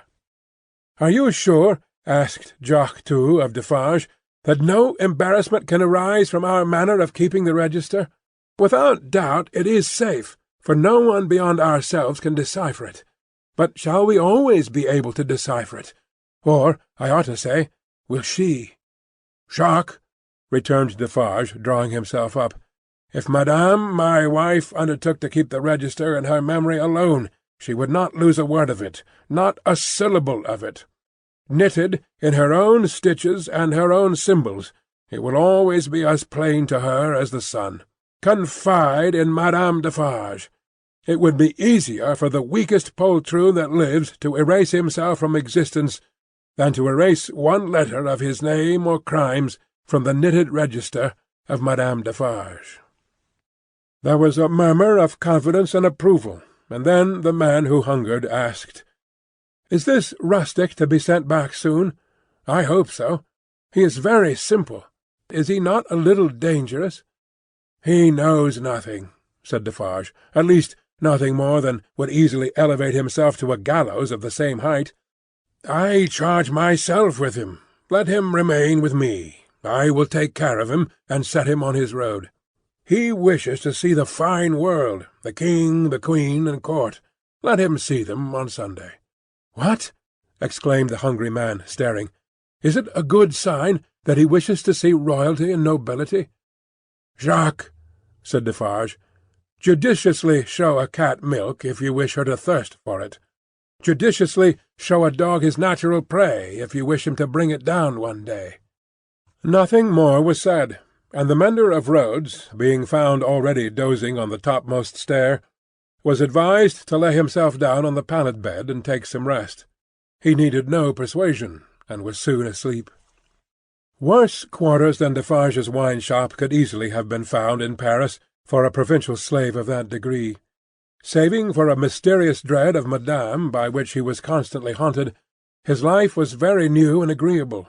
But Madame sat all day at her counter, so expressly unconscious of him, and so particularly determined not to perceive that his being there had any connection with anything below the surface, that he shook in his wooden shoes whenever his eye lighted on her. For he contended with himself that it was impossible to foresee what that lady might pretend next, and he felt assured that if she should take it into her brightly ornamented head to pretend that she had seen him do a murder and afterwards flay the victim, she would infallibly go through with it until the play was played out. Therefore, when Sunday came, the mender of roads was not enchanted, though he said he was, to find that Madame was to accompany Monsieur and himself to Versailles. It was additionally disconcerting to have Madame knitting all the way there in a public conveyance. It was additionally disconcerting yet to have Madame in the crowd in the afternoon, still with her knitting in her hands, as the crowd waited to see the carriage of the King and Queen. "You work hard, Madame," said a man near her. "Yes," answered Madame Defarge. "I have a good deal to do." "What do you make, Madame?" "Many things." "For instance?" "For instance," returned Madame Defarge composedly, "shrouds." The man moved a little farther away as soon as he could, and the mender of roads fanned himself with his blue cap, feeling it mighty close and oppressive. If he needed a king and queen to restore him, he was fortunate in having his remedy at hand, for soon the large-faced king and the fair-faced queen came into their golden coach, attended by the shining bull's-eye of their court, a glittering multitude of laughing ladies and fine lords, and in jewels and silks and powder and splendour and elegantly spurning figures and handsomely disdainful faces of both sexes, the mender of roads bathed himself, so much to his temporary intoxication, that he cried, "Long live the king! Long live the queen! Long live everybody and everything!" as if he had never heard of ubiquitous Jacques in his time. Then there were gardens, courtyards, terraces, fountains, green banks, more king and queen, more bull's-eye, more lords and ladies, more long live they all, until he absolutely wept with sentiment. During the whole of this scene, which lasted some 3 hours, he had plenty of shouting and weeping and sentimental company, and throughout Defarge held him by the collar, as if to restrain him from flying at the objects of his brief devotion and tearing them to pieces. "Bravo!" said Defarge, clapping him on the back when it was over, like a patron. "You are a good boy." The mender of roads was now coming to himself, and was mistrustful of having made a mistake in his late demonstrations. But no. "You are the fellow we want," said Defarge in his ear. "You make these fools believe that it will last forever. Then they are the more insolent, and it is the nearer ended." "Hey!" cried the mender of roads, reflectively. "That's true." "These fools know nothing. While they despise your breath, and would stop it for ever and ever, in you or in 100 like you, rather than in one of their horses or dogs, they only know what your breath tells them. Let it deceive them, then, a little longer. It cannot deceive them too much." Madame Defarge looked superciliously at the client, and nodded in confirmation. "As to you," said she, "you would shout and shed tears for anything if it made a show and a noise. Say, would you not?" "Truly, madam, I think so, for the moment. If you were shown a great heap of dolls, and were set upon them to pluck them to pieces and despoil them for your own advantage, you would pick out the richest and gayest. Say, would you not?" "Truly, yes, madame." "Yes, and if you were shown a flock of birds, unable to fly, and were set upon them to strip them of their feathers for your own advantage, you would set upon the birds of the finest feathers, would you not?" "It is true, madame." "You have seen both dolls and birds to-day," said Madame Defarge, with a wave of her hand towards the place where they had last been apparent. "Now go home." Chapter 16. Still knitting. Madame Defarge and Monsieur, her husband, returned amicably to the bosom of Saint Antoine, while a speck in a blue cap toiled through the darkness and through the dust and down the weary miles of avenue by the wayside, slowly tending towards that point of the compass where the chateau of Monsieur the Marquis, now in his grave, listened to the whispering trees.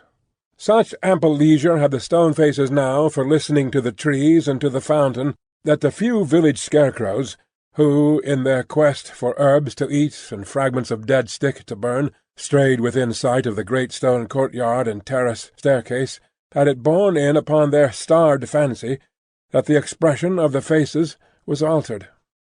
A rumour just lived in the village, had a faint and bare existence there, as its people had, that when the knife struck home, the faces changed from faces of pride to faces of anger and pain. Also, that when that dangling figure was hauled up 40 feet above the fountain, they changed again, and bore a cruel look of being avenged, which they would henceforth bear for ever. In the stone face over the great window of the bedchamber where the murder was done, 2 fine dints were pointed out in the sculptured nose, which everybody recognized, and which nobody had seen of old. And on the scarce occasions when 2 or 3 ragged peasants emerged from the crowd to take a hurried peep at Monsieur the Marquis petrified, a skinny finger would not have pointed to it for a minute before they all started away among the moss and leaves, like the more fortunate hares who could find a living there.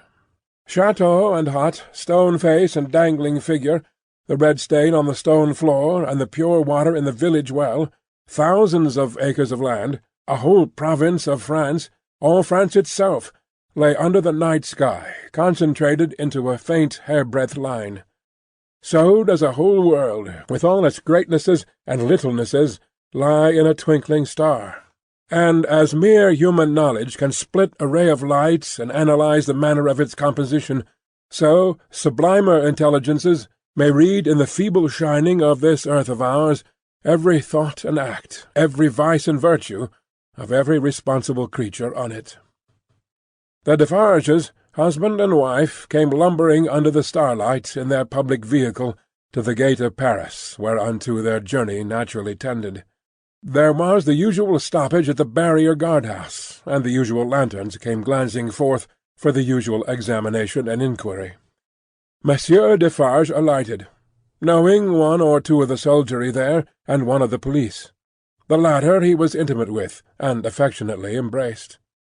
When Saint Antoine had again enfolded the Defarges in his dusky wings, and they, having finally alighted near the saint's boundaries, were picking their way on foot through the black mud and offal of his streets, Madame Defarge spoke to her husband. "Say then, my friend, what did Jacques of the police tell thee?" "Very little to-night, but all he knows. There is another spy commissioned for our quarter. There may be many more for all that he can say, but he knows of one." "Ah, well," said Madame Defarge, raising her eyebrows with a cool business air, "it is necessary to register him. How do they call that man?" "He is English." "So much the better. His name?" "Barsad," said Defarge, making it French by pronunciation. But he had been so careful to get it accurately that he then spelt it with perfect correctness. "Barsad," repeated Madame. "Good. Christian name?" "Jean." "Jean Barsad," repeated Madame, after murmuring it once to herself. "Good. His appearance, is it known?" "Age, about 40 years. Height, about 5'9". Black hair, complexion dark. Generally, rather handsome visage. Eyes dark, face thin, long, and sallow. Nose aquiline, but not straight, having a peculiar inclination towards the left cheek. Expression, therefore, sinister." "Ah, my faith, it is a portrait," said Madame, laughing. "He shall be registered to-morrow." They turned into the wine-shop, which was closed, for it was midnight, and where Madame Defarge immediately took her post at her desk, counted the small moneys that had been taken during her absence, examined the stock, went through the entries in the book, made other entries of her own, checked the serving-man in every possible way, and finally dismissed him to bed. Then she turned out the contents of the bowl of money, for the second time, and began knotting them up in her handkerchief, in a chain of separate knots, for safe keeping through the night. All this while Defarge, with his pipe in his mouth, walked up and down, complacently admiring, but never interfering, in which condition, indeed, as to the business and his domestic affairs, he walked up and down through life. The night was hot, and the shop, close shut and surrounded by so foul a neighbourhood, was ill-smelling. Monsieur Defarge's olfactory sense was by no means delicate, but the stock of wine smelt much stronger than it ever tasted, and so did the stock of rum and brandy and aniseed. He whiffed the compound of scents away as he put down his smoked-out pipe. "You are fatigued," said Madame, raising her glance as she knotted the money. "There are only the usual odours." "I am a little tired," her husband acknowledged. "You are a little depressed, too," said Madame, whose quick eyes had never been so intent on the accounts, but they had had a ray or two for him. "Oh, the men! The men!" "But, my dear—" began Defarge. "But, my dear," repeated Madame, nodding firmly. "But, my dear, you are faint of heart to-night, my dear." "Well, then," said Defarge, as if a thought were wrung out of his breast, "it is a long time." "It is a long time," repeated his wife, "and when is it not a long time? Vengeance and retribution require a long time. It is the rule." "It does not take a long time to strike a man with lightning," said Defarge. "How long," demanded Madame composedly, "does it take to make and store the lightning? Tell me." Defarge raised his head thoughtfully, as if there were something in that too. "It does not take a long time," said Madame, "for an earthquake to swallow a town. Ah, well, tell me how long it takes to prepare the earthquake." "A long time, I suppose," said Defarge. "But when it is ready, it takes place and grinds to pieces everything before it. In the meantime it is always preparing, though it is not seen or heard. That is your consolation. Keep it." She tied a knot with flashing eyes, as if it throttled a foe. "I tell thee," said Madame, extending her right hand for emphasis, "that, although it is a long time on the road, it is on the road and coming. I tell thee, it never retreats, and never stops. I tell thee it is always advancing. Look around, and consider the lives of all the world that we know. Consider the faces of all the world that we know. Consider the rage and discontent to which the Jacquerie addresses itself, with more and more of certainty, every hour. Can such things last? Bah! I mock you." "My brave wife," returned Defarge, standing before her with his head a little bent, and his hands clasped at his back, like a docile and attentive pupil before its catechist. "I do not question all this. But it has lasted a long time, and it is possible, you know well, my wife, it is possible, that it may not come during our lives." "Ah, well, how then?" demanded Madame, tying another knot, as if there were another enemy strangled. "Well," said Defarge, with a half-complaining and half-apologetic shrug, "we shall not see the triumph." "We shall have helped it," returned Madame, with her extended hand in strong action. "Nothing that we do is done in vain. I believe, with all my soul, that we shall see the triumph. But even if not, even if I knew certainly not, show me the neck of an aristocrat and tyrant, and still I would—" Then Madame, with her teeth set, tied a very terrible knot indeed. "Hold!" cried Defarge, reddening a little, as if he felt charged with cowardice. "I, too, my dear, will stop at nothing." "Yes, but it is your weakness that you sometimes need to see your victim and your opportunity to sustain you. Sustain yourself without that. When the time comes, let loose a tiger and a devil, but wait for the time with the tiger and the devil chained, not shown, yet always ready." Madame enforced the conclusion of this piece of advice by striking her little counter with her chain of money, as if she knocked its brains out, and then, gathering the heavy handkerchief under her arm in a serene manner, and observing that it was time to go to bed. Next noontide saw the admirable woman in her usual place in the wine-shop, knitting away assiduously. A rose lay beside her, and if she now and then glanced at the flower, it was with no infraction of her usual preoccupied air. There were a few customers, drinking or not drinking, standing or seated, sprinkled about. The day was very hot, and heaps of flies, who were extending their inquisitive and adventurous perquisitions into all the glutinous little glasses near Madame, fell dead at the bottom.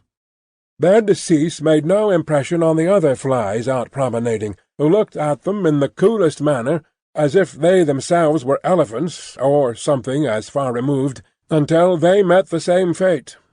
Curious to consider how heedless flies are. Perhaps they thought as much at court that sunny summer day.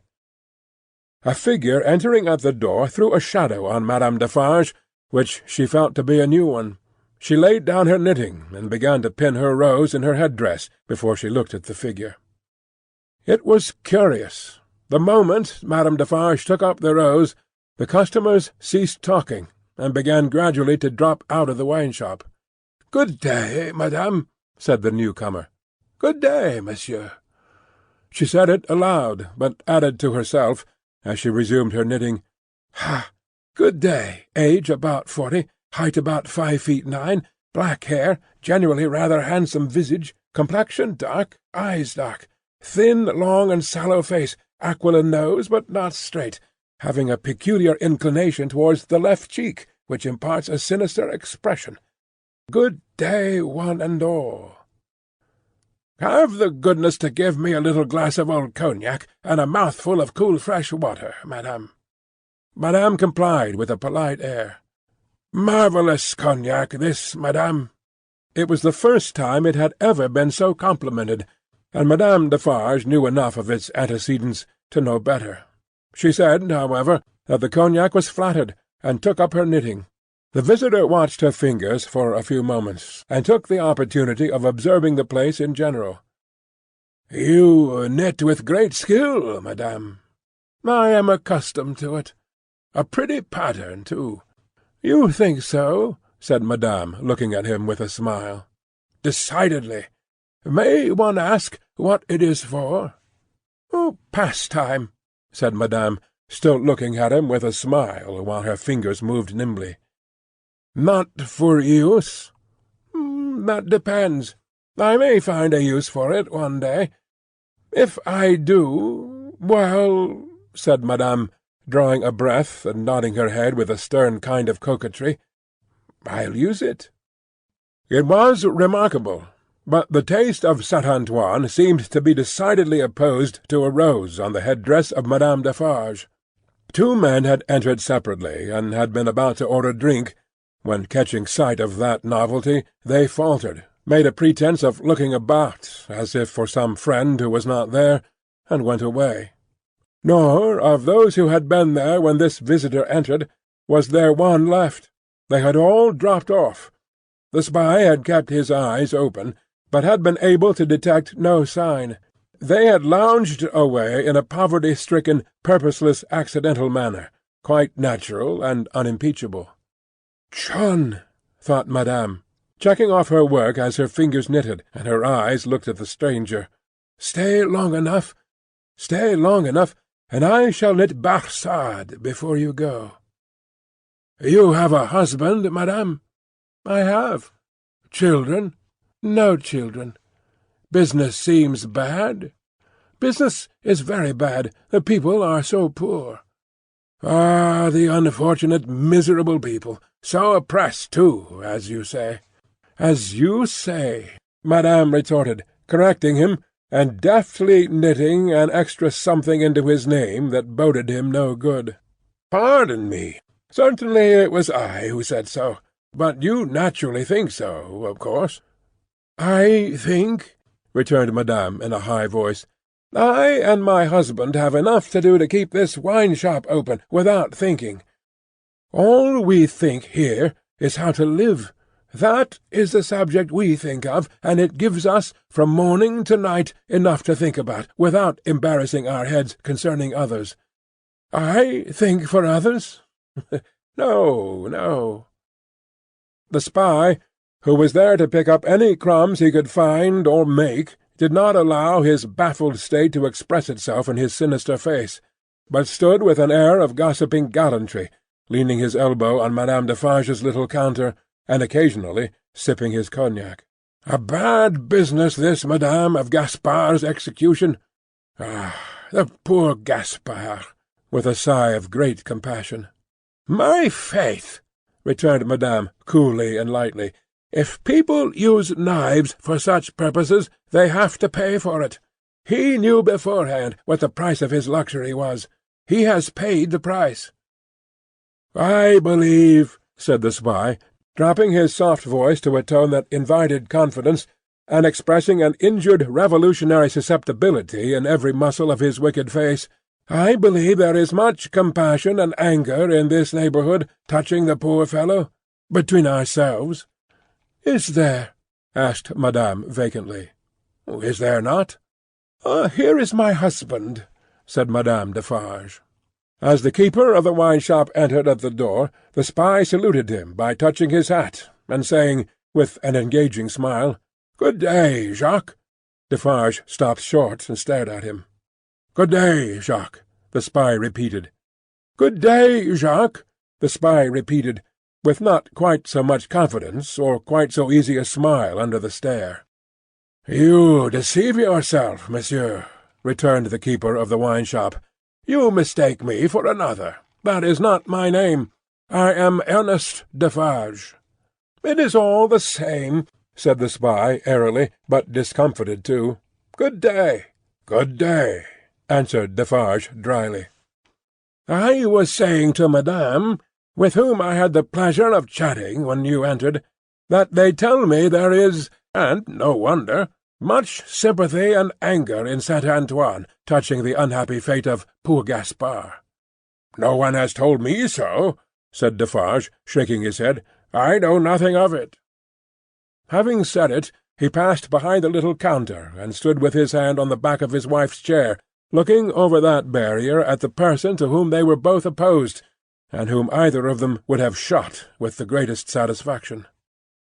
The spy, well used to his business, did not change his unconscious attitude, but drained his little glass of cognac, took a sip of fresh water, and asked for another glass of cognac.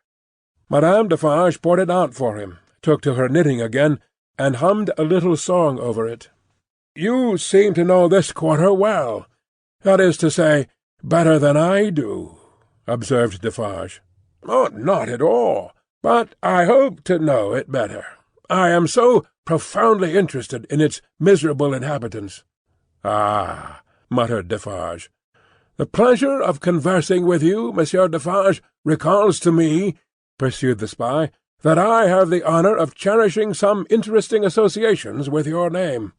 "Indeed," said Defarge, with much indifference. "Yes, indeed. When Dr. Manette was released, you, his old domestic, had the charge of him, I know. He was delivered to you. You see, I am informed of the circumstances." "Such is the fact, certainly," said Defarge. He had had it conveyed to him, in an accidental touch of his wife's elbow as she knitted and warbled, that he would do best to answer, but always with brevity.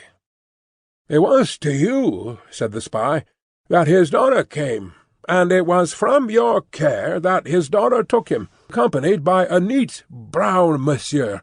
How is he called? In a little wig. Lorry, of the Bank of Tellson and Company, over to England." "Such is the fact," repeated Defarge. "Very interesting remembrances," said the spy. "I have known Dr. Manette and his daughter in England." "Yes," said Defarge. "You don't hear much about them now?" said the spy. "No," said Defarge. "In effect," Madame struck in, looking up from her work and her little song, "we never hear about them. We received the news of their safe arrival, and perhaps another letter, or perhaps two, but since then they have gradually taken their road in life, we ours, and we have had no correspondence." "Perfectly so, madame," replied the spy. She is going to be married." "Going?" echoed Madame. "She was pretty enough to have been married long ago. You English are cold, it seems to me." "Oh, you know I am English." "I perceive your tongue is," returned Madame, "and what a tongue is, I suppose the man is." He did not take the identification as a compliment, but he made the best of it, and turned it off with a laugh. After sipping his cognac to the end, he added, "Yes, Miss Manette is going to be married, but not to an Englishman, to one who, like herself, is French by birth. And speaking of Gaspard, oh, poor Gaspard, it was cruel, cruel. It is a curious thing that she is going to marry the nephew of Monsieur the Marquis, for whom Gaspard was exalted to that height of so many feet. In other words, the present Marquis. But he lives unknown in England. He is no Marquis there. He is Mr. Charles Darnay. D'Aulnay is the name of his mother's family." Madame Defarge knitted steadily, but the intelligence had a palpable effect upon her husband. Do what he would, behind the little counter, as to the striking of a light and the lighting of his pipe, he was troubled, and his hand was not trustworthy. The spy would have been no spy if he had failed to see it, or to record it in his mind. Having made at least this one hit, whatever it might prove to be worth, and no customers coming in to help them to any other, Mr. Barsad paid for what he had drunk, and took his leave. Taking occasion to say, in a genteel manner, before he departed, that he looked forward to the pleasure of seeing Monsieur and Madame Defarge again. For some minutes after he had emerged into the outer presence of Saint-Antoine, the husband and wife remained exactly as he had left them, lest he should come back. "Can it be true?" said Defarge, in a low voice, looking down at his wife as he stood smoking with his hand on the back of her chair, "what he has said about Mademoiselle Manette?" "As he has said it," returned Madame, lifting her eyebrows a little, "it is probably false. But it may be true." "If it is—" Defarge began, and stopped. "If it is?" repeated his wife. "And if it does come while we live to see it triumph, I hope, for our sake, destiny will keep her husband out of France."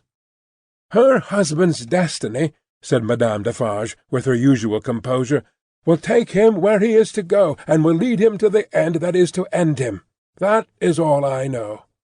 But it is very strange— now, at least, it is not very strange," said Defarge, rather pleading with his wife to induce her to admit it, "that after all our sympathy for Monsieur her father, and herself, her husband's name should be proscribed under your hand at this moment, by the side of that infernal dog's who has just left us."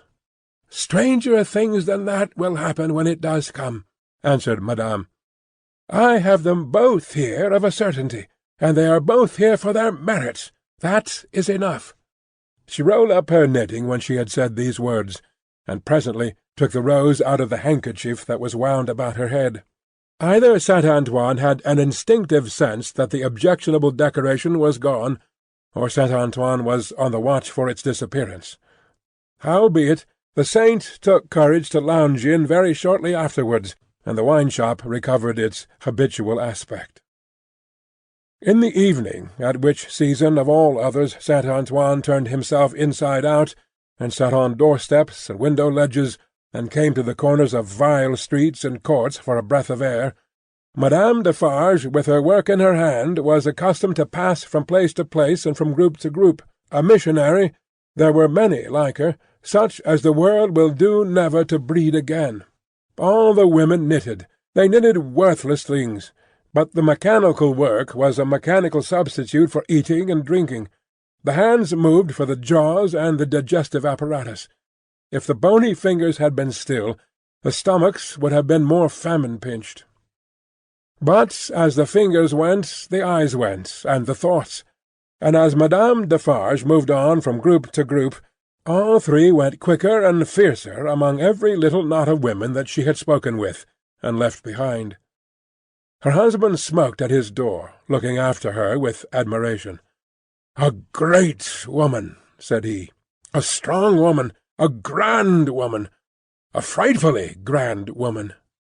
Darkness closed around, and then came the ringing of church bells and the distant beating of the military drums in the palace courtyard, as the women sat knitting, knitting.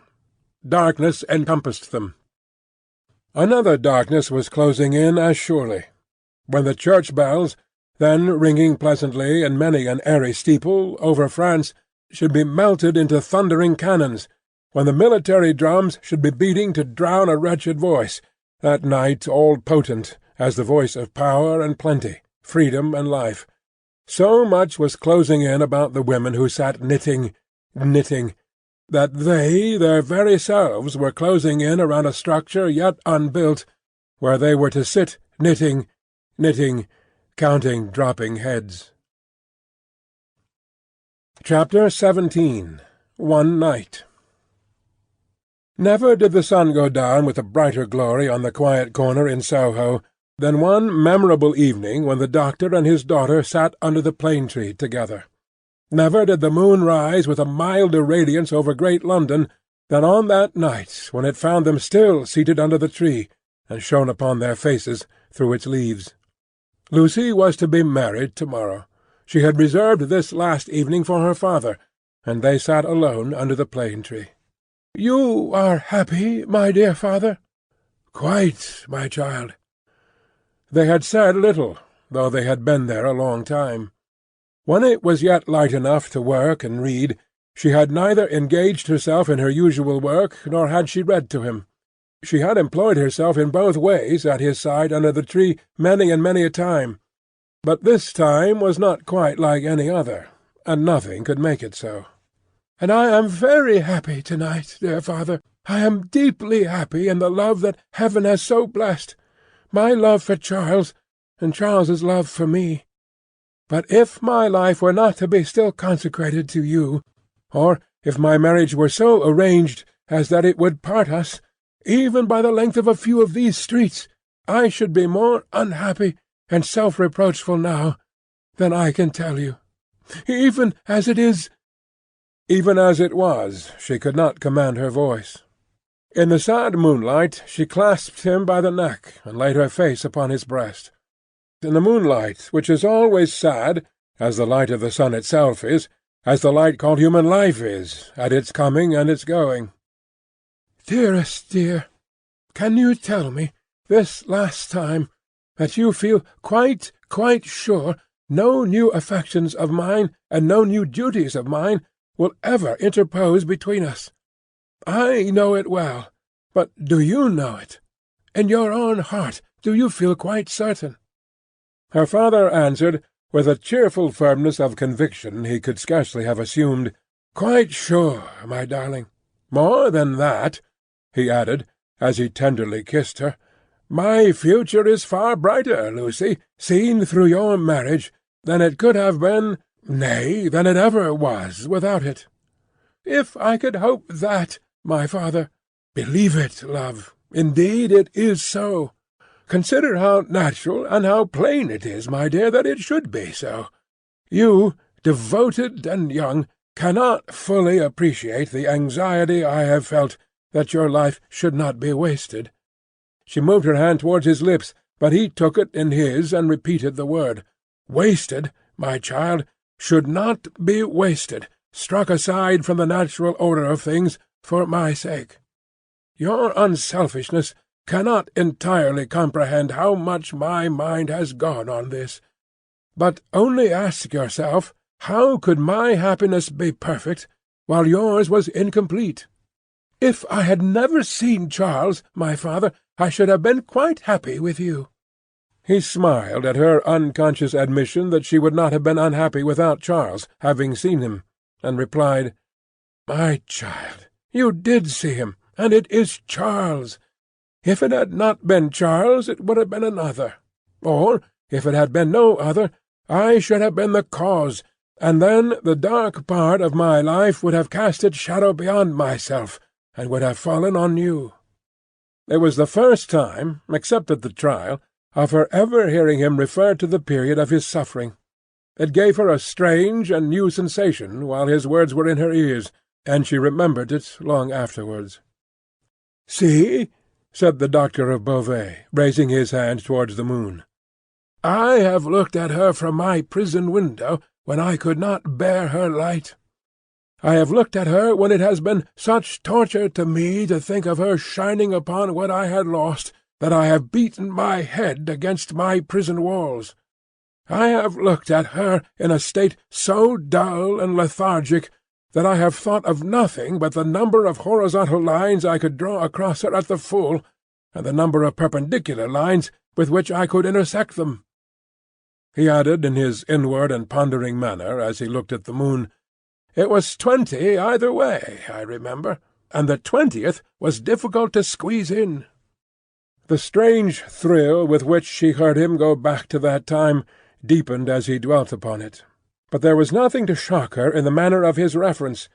He only seemed to contrast his present cheerfulness and felicity with the dire endurance that was over. "I have looked at her, speculating thousands of times upon the unborn child from whom I have been rent. Whether it was alive, whether it had been born alive, or the poor mother's shock had killed it, whether it was a son who would some day avenge his father.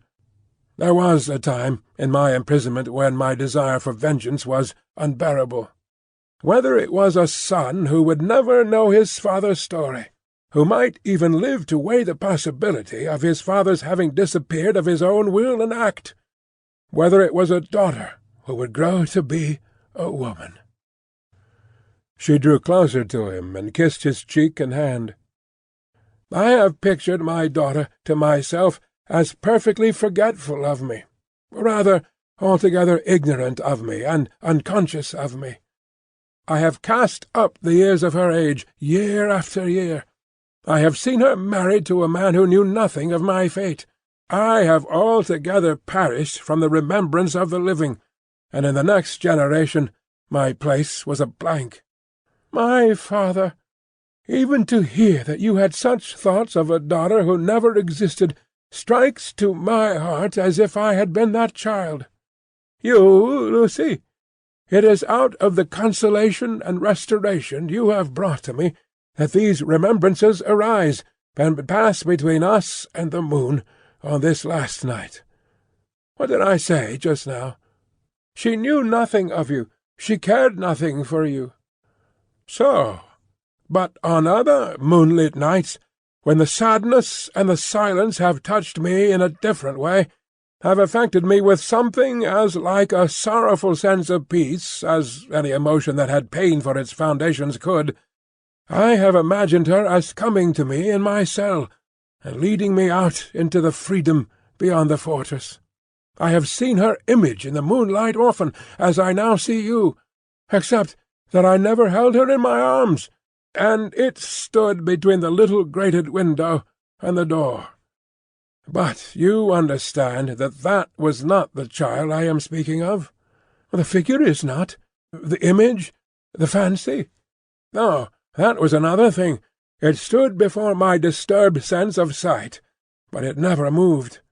The phantom that my mind pursued was another and more real child. Of her outward appearance I know no more than she was like her mother. The other had that likeness too, as you have, but was not the same. Can you follow me, Lucy? Hardly, I think. I doubt you must have been a solitary prisoner to understand these perplexed distinctions. His collected and calm manner could not prevent her blood from running cold, as he thus tried to anatomize his old condition. In that more peaceful state I have imagined her, in the moonlight, coming to me and taking me out to show me that the home of her married life was full of her loving remembrance of her lost father. My picture was in her room, and I was in her prayers. Her life was active, cheerful, useful, but my poor history pervaded it all. I was that child, my father. I was not half so good, but in my love that was I. And she showed me her children, said the doctor of Beauvais, and they had heard of me, and had been taught to pity me. When they passed a prison of the state, they kept far from its frowning walls, and looked up at its bars, and spoke in whispers. She could never deliver me. I imagined that she always brought me back after showing me such things. But then, blessed with the relief of tears, I fell upon my knees and blessed her. I am that child, I hope, my father. Oh, my dear, will you bless me as fervently to-morrow? Lucy, I recall these old troubles in the reason that I have to-night for loving you better than words can tell, and thanking God for my great happiness. My thoughts, when they were wildest, never rose near the happiness that I have known with you, and that we have before us." He embraced her, solemnly commended her to heaven, and humbly thanked heaven for having bestowed her on him. By and by they went into the house. There was no one bidden to the marriage but Mr. Lorry. There was even to be no bridesmaid but the gaunt Miss Pross. The marriage was to make no change in their place of residence. They had been able to extend it by taking to themselves the upper rooms formerly belonging to the apocryphal Invisible Lodger, and they desired nothing more. Dr. Manette was very cheerful at the little supper. There were only 3 at table, and Miss Pross made the 3rd. He regretted that Charles was not there, was more than half disposed to object to the loving little plot that kept him away, and drank to him affectionately.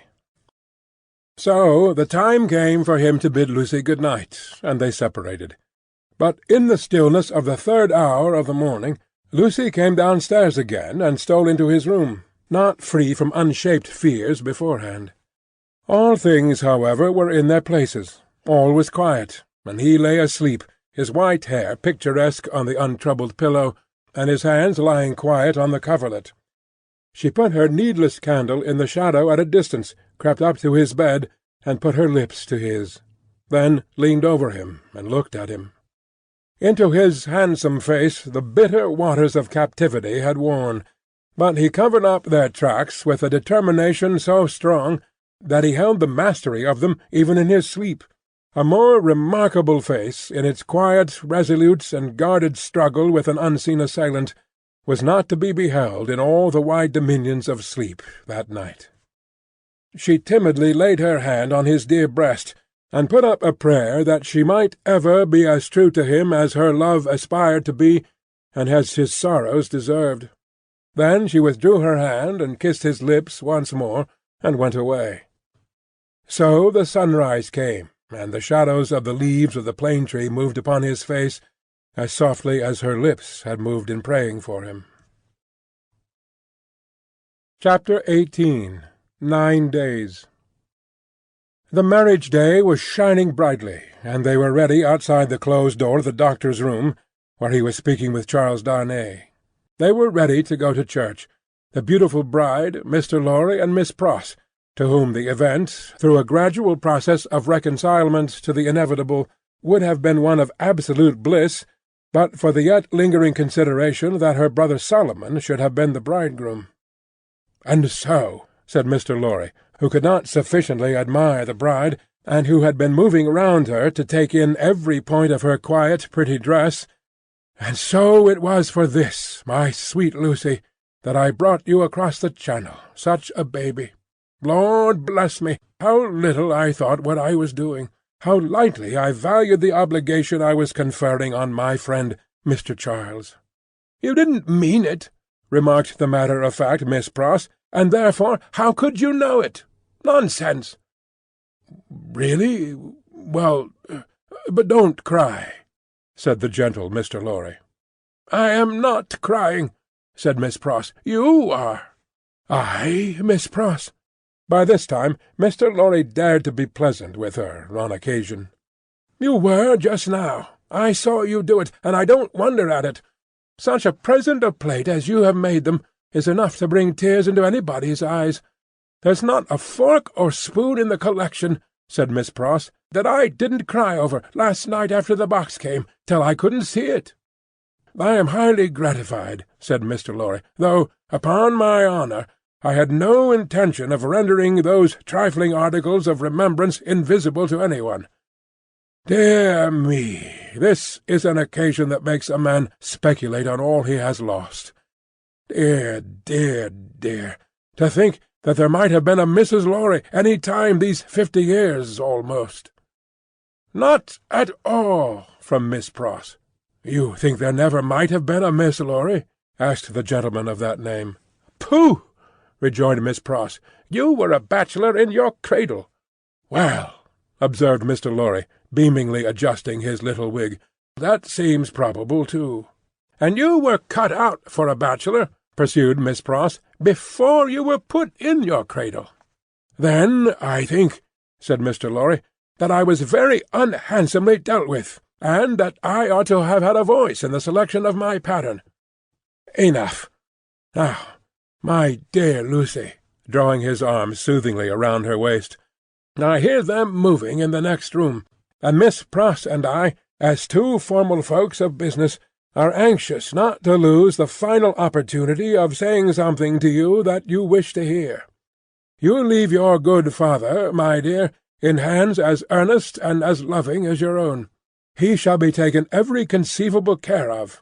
During the next fortnight, while you are in Warwickshire and thereabouts, even Tellson's shall go to the wall, comparatively speaking, before him.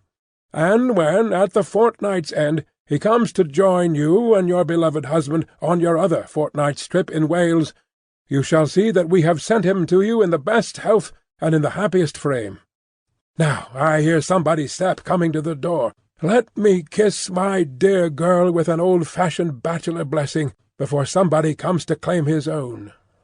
For a moment he held the fair face from him to look at the well-remembered expression on the forehead, and then laid the bright golden hair against his little brown wig, with a genuine tenderness and delicacy which, if such things be old-fashioned, were as old as Adam. The door of the doctor's room opened, and he came out with Charles Darnay. He was so deadly pale, which had not been the case when they went in together, that no vestige of colour was to be seen in his face. But in the composure of his manner he was unaltered, except that to the shrewd glance of Mr. Lorry it disclosed some shadowy indication that the old air of avoidance and dread had lately passed over him like a cold wind. He gave his arm to his daughter, and took her downstairs to the chariot which Mr. Lorry had hired in honour of the day. The rest followed in another carriage, and soon, in a neighbouring church where no strange eyes looked on, Charles Darnay and Lucy Manette were happily married. Besides the glancing tears that shone among the smiles of the little group when it was done, some diamonds, very bright and sparkling, glanced on the bride's hand, which were newly released from the dark obscurity of one of Mr. Lorry's pockets. They returned home to breakfast, and all went well, and in due course the golden hair that had mingled with the poor shoemaker's white locks in the Paris garret were mingled with them again in the morning sunlight, on the threshold of the door at parting. It was a hard parting, though it was not for long. But her father cheered her, and said at last, gently disengaging himself from her enfolding arms, "Take her, Charles. She is yours." And her agitated hand waved to them from a chaise window, and she was gone. The corner being out of the way of the idle and curious, and the preparations having been very simple and few, the doctor, Mr. Lorry, and Miss Pross were left quite alone. It was when they turned into the welcome shade of the cool old hall that Mr. Lorry observed a great change to have come over the doctor, as if the golden arm uplifted there had struck him a poisoned blow. He had naturally repressed much, and some revulsion might have been expected in him when the occasion for repression was gone. But it was the old scared lost look that troubled Mr. Lorry, and through his absent manner of clasping his head and drearily wandering away into his own room when they got upstairs, Mr. Lorry was reminded of Defarge the wine-shop keeper, and the starlight ride. "I think," he whispered to Miss Pross, after anxious consideration, "I think we had best not speak to him just now, or at all disturb him. I must look in at Tellson's, so I will go there at once, and come back presently. Then we will take him a ride into the country, and dine there, and all will be well." It was easier for Mr. Lorry to look in at Tellson's than to look out of Tellson's. He was detained 2 hours. When he came back he ascended the old staircase alone, having asked no question of the servant. Going thus into the doctor's rooms, he was stopped by a low sound of knocking. "Good God!" he said, with a start. "What's that?" Miss Pross, with a terrified face, was at his ear. "Oh me! Oh me! All is lost!" cried she, wringing her hands. "What is to be told to Ladybird? He doesn't know me, and is making shoes." Mr. Lorry said what he could to calm her, and went himself into the doctor's room. The bench was turned towards the light, as it had been when he had seen the shoemaker at his work before, and his head was bent down, and he was very busy. "Dr. Manette! My dear friend, Dr. Manette!" The doctor looked at him for a moment, half inquiringly, half as if he were angry at being spoken to, and bent over his work again. He had laid aside his coat and waistcoat. His shirt was open at the throat, as it used to be when he did that work, and even the old haggard, faded surface of face had come back to him. He worked hard, impatiently, as if in some sense of having been interrupted. Mr. Lorry glanced at the work in his hand, and observed that it was a shoe of the old size and shape. He took up another that was lying by him, and asked what it was. "A young lady's walking shoe," he muttered, without looking up. "It ought to have been finished long ago. Let it be. But, Dr. Manette, look at me." He obeyed in the old mechanically submissive manner, without pausing in his work. "You know me, my dear friend. Think again. This is not your proper occupation. Think, dear friend." Nothing would induce him to speak more. He looked up, for an instant at a time, when he was requested to do so, but no persuasion could extract a word from him. He worked and worked and worked, in silence, and words fell on him as they would have fallen on an echoless wall or on the air. The only ray of hope that Mr. Lorry could discover was that he sometimes furtively looked up without being asked. In that there seemed a faint expression of curiosity or perplexity, as though he were trying to reconcile some doubts in his mind. 2 things at once impressed themselves on Mr. Lorry as important above all others. The first, that this must be kept secret from Lucy. The second, that it must be kept secret from all who knew him. In conjunction with Miss Pross, he took immediate steps towards the latter precaution, by giving out that the doctor was not well, and required a few days of complete rest. In aid of the kind deception to be practised on his daughter, Miss Pross was to write, describing his having been called away professionally, and referring to an imaginary letter of 2 or 3 hurried lines in his own hand, represented to have been addressed to her by some post. These measures, advisable to be taken in any case, Mr. Lorry took in the hope of his coming to himself. If that should happen soon, he kept another course in reserve, which was to have a certain opinion that he thought the best on the doctor's case. In the hope of his recovery, and of resort to this third course being thereby rendered practicable, Mr. Lorry resolved to watch him attentively, with as little appearance as possible of doing so. He therefore made arrangements to absent himself from Tellson's for the first time in his life, and took his post by the window in the same room. He was not long in discovering that it was worse than useless to speak to him, since, on being pressed, he became worried. He abandoned that attempt on the first day, and resolved merely to keep himself always before him, as a silent protest against the delusion into which he had fallen, or was falling. He remained therefore in his seat near the window, reading and writing, and expressing in as many pleasant and natural ways as he could think of that it was a free place. Dr. Manette took what was given him to eat and drink, and worked on that first day until it was too dark to see, worked on half an hour after Mr. Lorry could not have seen for his life to read or write.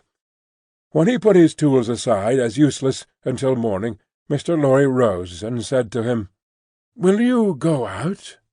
He looked down at the floor on either side of him in the old manner, looked up in the old manner, and repeated in the old low voice, "Out? Yes, for a walk with me. Why not?" He made no effort to say why not, and said not a word more. But Mr. Lorry thought he saw, as he leaned forward on his bench in the dusk, with his elbows on his knees and his head in his hands, that he was in some misty way asking himself, why not? The sagacity of the man of business perceived an advantage here, and determined to hold it. Miss Pross and he divided the night into 2 watches, and observed him at intervals from the adjoining room. He paced up and down for a long time before he lay down, but when he did finally lay himself down, he fell asleep. In the morning he was up betimes, and went straight to his bench and to work. On this second day Mr. Lorry saluted him cheerfully by his name, and spoke to him on topics that had been of late familiar to them. He returned no reply, but it was evident that he heard what was said, and that he thought about it, however confusedly. This encouraged Mr. Lorry to have Miss Pross in with her work several times during the day. At those times they quietly spoke of Lucy and of her father then present, precisely in the usual manner, and as if there were nothing amiss. This was done without any demonstrative accompaniment, not long enough or even often enough to harass him, and it lightened Mr. Lorry's friendly heart to believe that he looked up oftener, and that he appeared to be stirred by some perception of inconsistency surrounding him. When it fell dark again, Mr. Lorry asked him, as before, "Dear doctor, will you go out?" As before, he repeated, "Out? Yes, for a walk with me. Why not?" This time Mr. Lorry feigned to go out when he could extract no answer from him, and, after remaining absent for an hour, returned. In the meanwhile the doctor had removed to the seat in the window, and had sat there looking down at the plane-tree, but on Mr. Lorry's return he slipped away to his bench. The time went slowly on, and Mr. Lorry's hope darkened, and his heart grew heavier again, and grew yet heavier and heavier every day.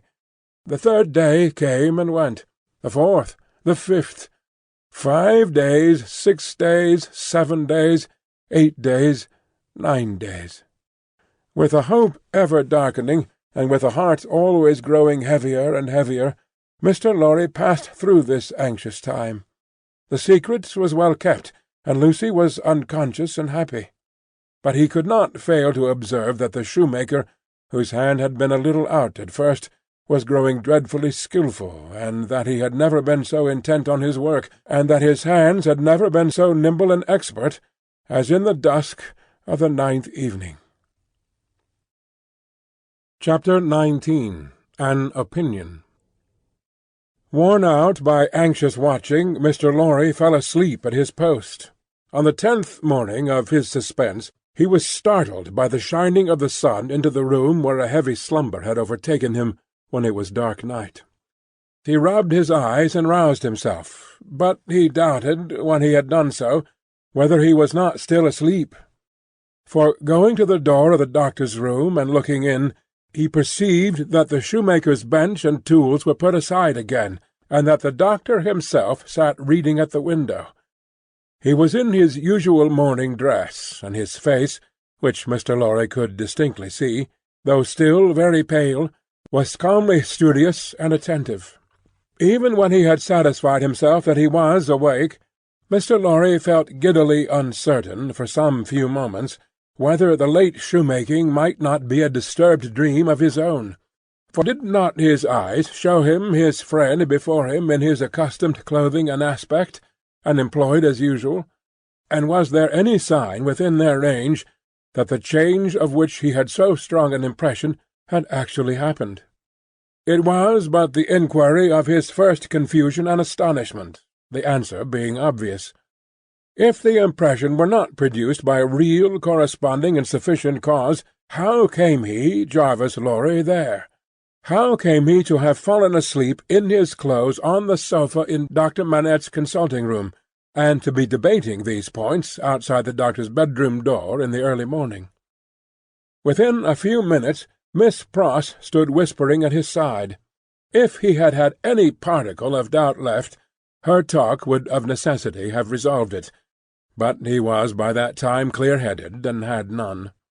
He advised that they should let the time go by until the regular breakfast hour, and should then meet the doctor as if nothing unusual had occurred. If he appeared to be in his customary state of mind, Mr. Lorry would then cautiously proceed to seek direction and guidance from the opinion he had been in his anxiety so anxious to obtain. Miss Pross submitting herself to his judgment, the scheme was worked out with care.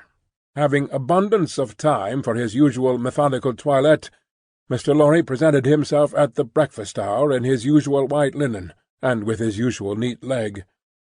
The doctor was summoned in the usual way, and came to breakfast. So far as it was possible to comprehend him without overstepping those delicate and gradual approaches which Mr. Lorry felt to be the only safe advance, he at first supposed that his daughter's marriage had taken place yesterday. An incidental allusion, purposely thrown out to the day of the week and the day of the month, set him thinking and counting, and evidently made him uneasy. In all other respects, however, he was so composedly himself that Mr. Lorry determined to have the aid he sought, and that aid was his own. Therefore, when the breakfast was done and cleared away, and he and the doctor were left together, Mr. Lorry said, feelingly, "My dear Manette, I am anxious to have your opinion, in confidence, on a very curious case in which I am deeply interested. That is to say, it is very curious to me. Perhaps, to your better information, it may be less so." Glancing at his hands, which were discoloured by his late work, the doctor looked troubled and listened attentively. He had already glanced at his hands more than once. "Dr. Manette," said Mr. Lorry, touching him affectionately on the arm, "the case is the case of a particularly dear friend of mine. Pray give your mind to it, and advise me well for his sake, and, above all, his daughter's, my dear Manette." "If I understand," said the doctor in a subdued tone, "some mental shock—" "Yes." "Be explicit," said the doctor. "Spare no detail." Mr. Lorry saw that they understood one another, and proceeded. "My dear Manette, it is the case of an old and a prolonged shock, of great acuteness and severity to the affections, the feelings, as you express it, the mind. It is the case of a shock under which the sufferer was borne down. One cannot say for how long, because, I believe, he cannot calculate the time himself, and there are no other means of getting at it. It is the case of a shock from which the sufferer recovered, by a process that he cannot trace himself, as I once heard him publicly relate in a striking manner. It is the case of a shock from which he has recovered so completely as to be a highly intelligent man, capable of close application of mind and great exertion of body, and of constantly making fresh additions to his stock of knowledge, which was already very large. But, unfortunately, there has been—" he paused and took a deep breath, "a slight relapse." The doctor, in a low voice, asked, "Of how long duration?" 9 days and nights. "How did it show itself?" "I infer," glancing at his hands again, "in the resumption of some old pursuit connected with the shock." "That is the fact." "Now, did you ever see him," asked the doctor, distinctly and collectedly, though in the same low voice, "engaged in that pursuit originally?" "Once." "And when the relapse fell on him, was he in most respects, or in all respects, as he was then?" "I think in all respects." "You spoke of his daughter. Does his daughter know of the relapse?" No, it has been kept from her, and I hope will always be kept from her. It is known only to myself, and to one other who may be trusted." The doctor grasped his hand and murmured, "That was very kind. That was very thoughtful." Mr. Lorry grasped his hand in return, and neither of the two spoke for a little while. "Now, my dear Manette," said Mr. Lorry at length, in his most considerate and most affectionate way, "I am a mere man of business, and unfit to cope with such intricate and difficult matters. I do not possess the kind of information necessary. I do not possess the kind of intelligence. I want guiding. There is no man in this world on whom I could so rely for right guidance as on you. Tell me, how does this relapse come about? Is there danger of another? Could a repetition of it be prevented? How should a repetition of it be treated? How does it come about at all? What can I do for my friend? No man can ever have been more desirous in his heart to serve a friend than I am to serve mine, if I knew how. But I don't know how to originate in such a case. If your sagacity, knowledge, and experience could put me on the right track, I might be able to do so much. Unenlightened and undirected, I can do so little. Pray discuss it with me. Pray enable me to see it a little more clearly, and teach me how to be a little more useful." Dr. Manette sat meditating after these earnest words were spoken, and Mr. Lorry did not press him. "I think it probable," said the doctor, breaking silence with an effort, "that the relapse you have described, my dear friend, was not quite unforeseen by its subject."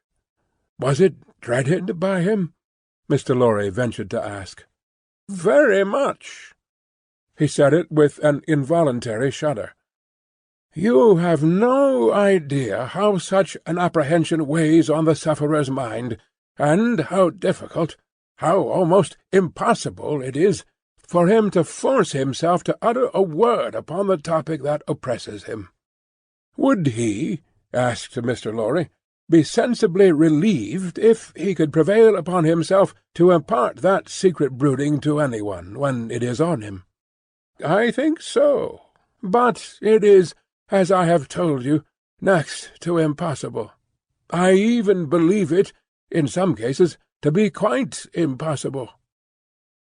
"Now," said Mr. Lorry, gently laying his hand on the doctor's arm again, after a short silence on both sides, "to what would you refer this attack?" "I believe," returned Dr. Manette, "that there had been a strong and extraordinary revival of the train of thought and remembrance that was the first cause of the malady. Some intense associations of a most distressing nature were vividly recalled, I think. It is probable that there had long been a dread lurking in his mind that those associations would be recalled, say, under certain circumstances, say, on a particular occasion. He tried to prepare himself in vain. Perhaps the effort to prepare himself made him less able to bear it. Would he remember what took place in the relapse?" asked Mr. Lorry, with natural hesitation. The doctor looked desolately round the room, shook his head, and answered, in a low voice, "Not at all." "Now, as to the future," hinted Mr. Lorry. "As to the future," said the doctor, recovering firmness, "I should have great hope. As it pleased Heaven in its mercy to restore him so soon, I should have great hope. He, yielding under the pressure of a complicated something, and long dreaded, and long vaguely foreseen and contended against, and recovering after the cloud had burst and passed, I should hope that the worst was over." "Well, that's good comfort. I am thankful," said Mr. Lorry. "I am thankful," repeated the doctor, bending his head with reverence. "There are two other points," said Mr. Lorry, on which I am anxious to be instructed. I may go on? You cannot do your friend a better service." The doctor gave him his hand. "To the first, then. He is of a studious habit, and unusually energetic. He applies himself with great ardour to the acquisition of professional knowledge, to the conducting of experiments, to many things. Now, does he do too much? I think not. It may be the character of his mind to be always in singular need of occupation. That may be in part natural to it, in part the result of affliction. The less it was occupied with healthy things, the more it would be in danger of turning in the unhealthy direction. He may have observed himself and made the discovery. You are sure that he is not under too great a strain?" "I think I am quite sure of it." "My dear Manette, if he were overworked now—" "My dear Lory, I doubt if that could easily be. There has been a violent stress in one direction, and it needs a counterweight. Excuse me, as a persistent man of business. Assuming for a moment that he was overworked, it would show itself in some renewal of this disorder?" "I do not think so." "I do not think," said Dr. Manette, with the firmness of self-conviction, "that anything but the one train of association would renew it. I think that henceforth nothing but some extraordinary jarring of that chord could renew it. After what has happened, and after his recovery, I find it difficult to imagine any such violent sounding of that string again. I trust, and I almost believe, that the circumstances likely to renew it are exhausted." He spoke with the diffidence of a man who knew how slight a thing would overset the delicate organization of the mind, and yet with the confidence of a man who had slowly won his assurance out of personal endurance and distress. It was not for his friend to abate that confidence. He professed himself more relieved and encouraged than he really was, and approached his second and last point. He felt it to be the most difficult of all, but, remembering his old Sunday morning conversation with Miss Pross, and remembering what he had seen in the last 9 days, he knew that he must face it. The occupation resumed under the influence of this passing affliction so happily recovered from, said Mr. Lorry, clearing his throat, "we will call blacksmith's work. Blacksmith's work. We will say, to put a case and for the sake of illustration, that he had been used in his bad time to work at a little forge. We will say that he was unexpectedly found at his forge again. Is it not a pity that he should keep it by him?" The doctor shaded his forehead with his hand, and beat his foot nervously on the ground. "He has always kept it by him," said Mr. Lorry, with an anxious look at his friend. "Now, would it not be better that he should let it go?" Still the doctor, with shaded forehead, beat his foot nervously on the ground. "You do not find it easy to advise me?" said Mr. Lorry. "I quite understand it to be a nice question, and yet I think—" And there he shook his head and stopped. "You see," said Dr. Manette, turning to him after an uneasy pause, "it is very hard to explain consistently the innermost workings of this poor man's mind. He once yearned so frightfully for that occupation, and it was so welcome when it came. No doubt it relieved his pain so much by substituting the perplexity of the fingers for the perplexity of the brain, and by substituting, as he became more practised, the ingenuity of the hands for the ingenuity of the mental torture, that he has never been able to bear the thought of putting it quite out of his reach. Even now, when I believe he is more hopeful of himself than he has ever been, and even speaks of himself with a kind of confidence, The idea that he might need that old employment and not find it gives him a sudden sense of terror, like that which one may fancy strikes to the heart of a lost child." He looked like his illustration as he raised his eyes to Mr. Lorry's face. "But may not— Mind, I ask for information, as a plodding man of business who only deals with such material objects as guineas, shillings, and banknotes. May not the retention of the thing involve the retention of the idea? If the thing were gone, my dear Manette, might not the fear go with it? In short, is it not a concession to the misgiving to keep the forge?" There was another silence. "You see, too," said the doctor, tremulously, "it is such an old companion." "I would not keep it," said Mr. Lorry, shaking his head, for he gained in firmness as he saw the doctor disquieted. "I would recommend him to sacrifice it. I only want your authority. I am sure it does no good. Come, give me your authority, like a dear good man, for his daughter's sake, my dear Manette." Very strange to see what a struggle there was within him. "In her name, then, let it be done. I sanction it. But I would not take it away while he was present. Let it be removed when he is not there. Let him miss his old companion after an absence." Mr. Lorry readily engaged for that, and the conference was ended. They passed the day in the country, and the doctor was quite restored. On the 3 following days he remained perfectly well, and on the 14th day he went away to join Lucy and her husband. The precaution that had been taken to account for his silence Mr. Lorry had previously explained to him, and he had written to Lucy in accordance with it, and she had no suspicions. On the night of the day on which he left the house, Mr. Lorry went into his room with a chopper, saw, chisel, and hammer, attended by Miss Pross carrying a light.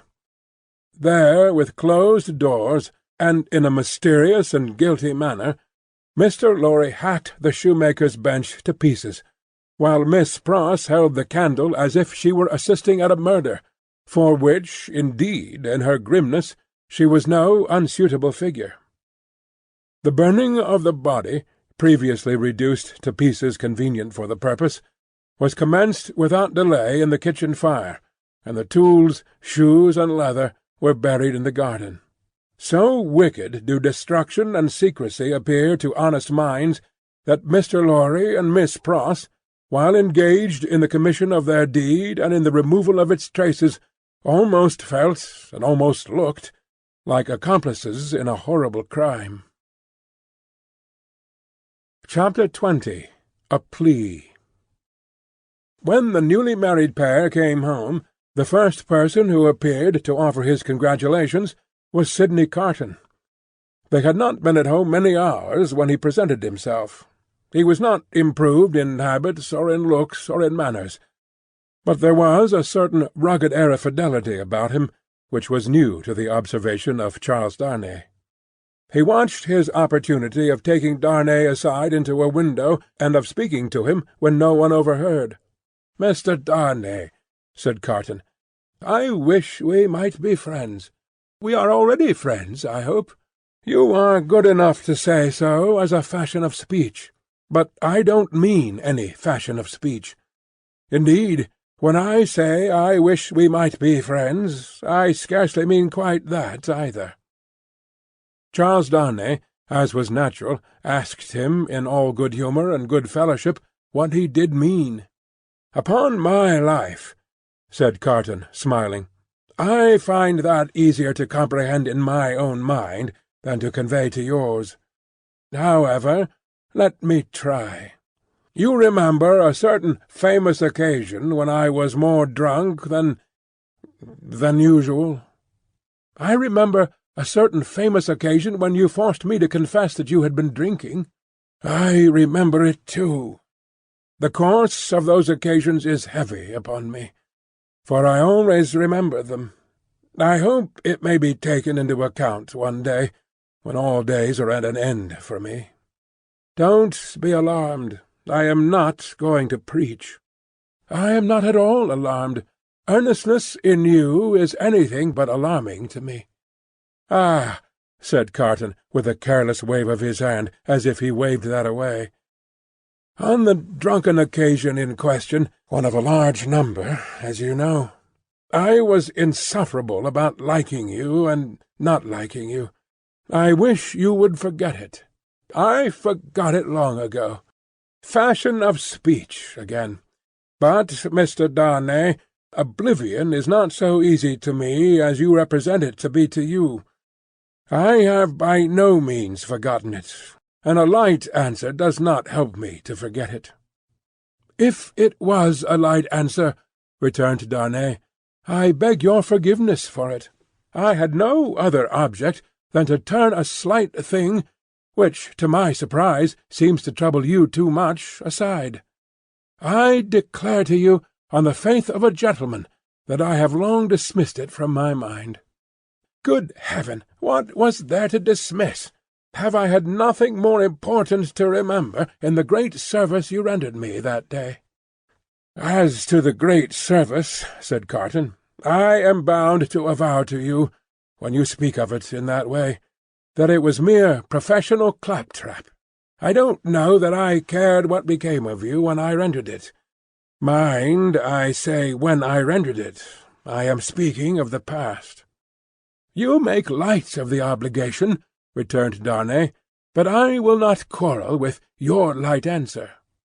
Genuine truth, Mr. Darnay, trust me. I have gone aside from my purpose. I was speaking about our being friends. Now, you know me. You know I am incapable of all the higher and better flights of men. If you doubt it, ask Stryver, and he'll tell you so. I prefer to form my own opinion without the aid of his. Well, at any rate, you know me as a dissolute dog, who has never done any good, and never will. I don't know that you never will. But I do, and you must take my word for it. Well, if you could endure to have such a worthless fellow, and a fellow of such indifferent reputation, coming and going at odd times, I should ask that I might be permitted to come and go as a privileged person here, that I might be regarded as a useless, and I would add, if it were not for the resemblance I detected between you and me, an unornamental piece of furniture, tolerated for its old service, and taken no notice of. I doubt if I should abuse the permission. It is 100 to 1 if I should avail myself of it 4 times in a year. It would satisfy me, I dare say, to know that I had it. Will you try? That is another way of saying that I am placed on the footing I have indicated. I thank you, Darnay. I may use that freedom with your name. I think so, Carton, by this time. They shook hands upon it, and Sidney turned away. Within a minute afterwards he was, to all outward appearance, as unsubstantial as ever.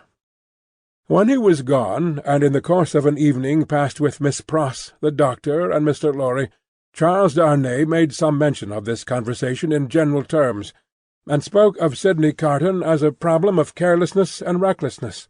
He spoke of him, in short, not bitterly or meaning to bear hard upon him, but as anybody might who saw him as he showed himself.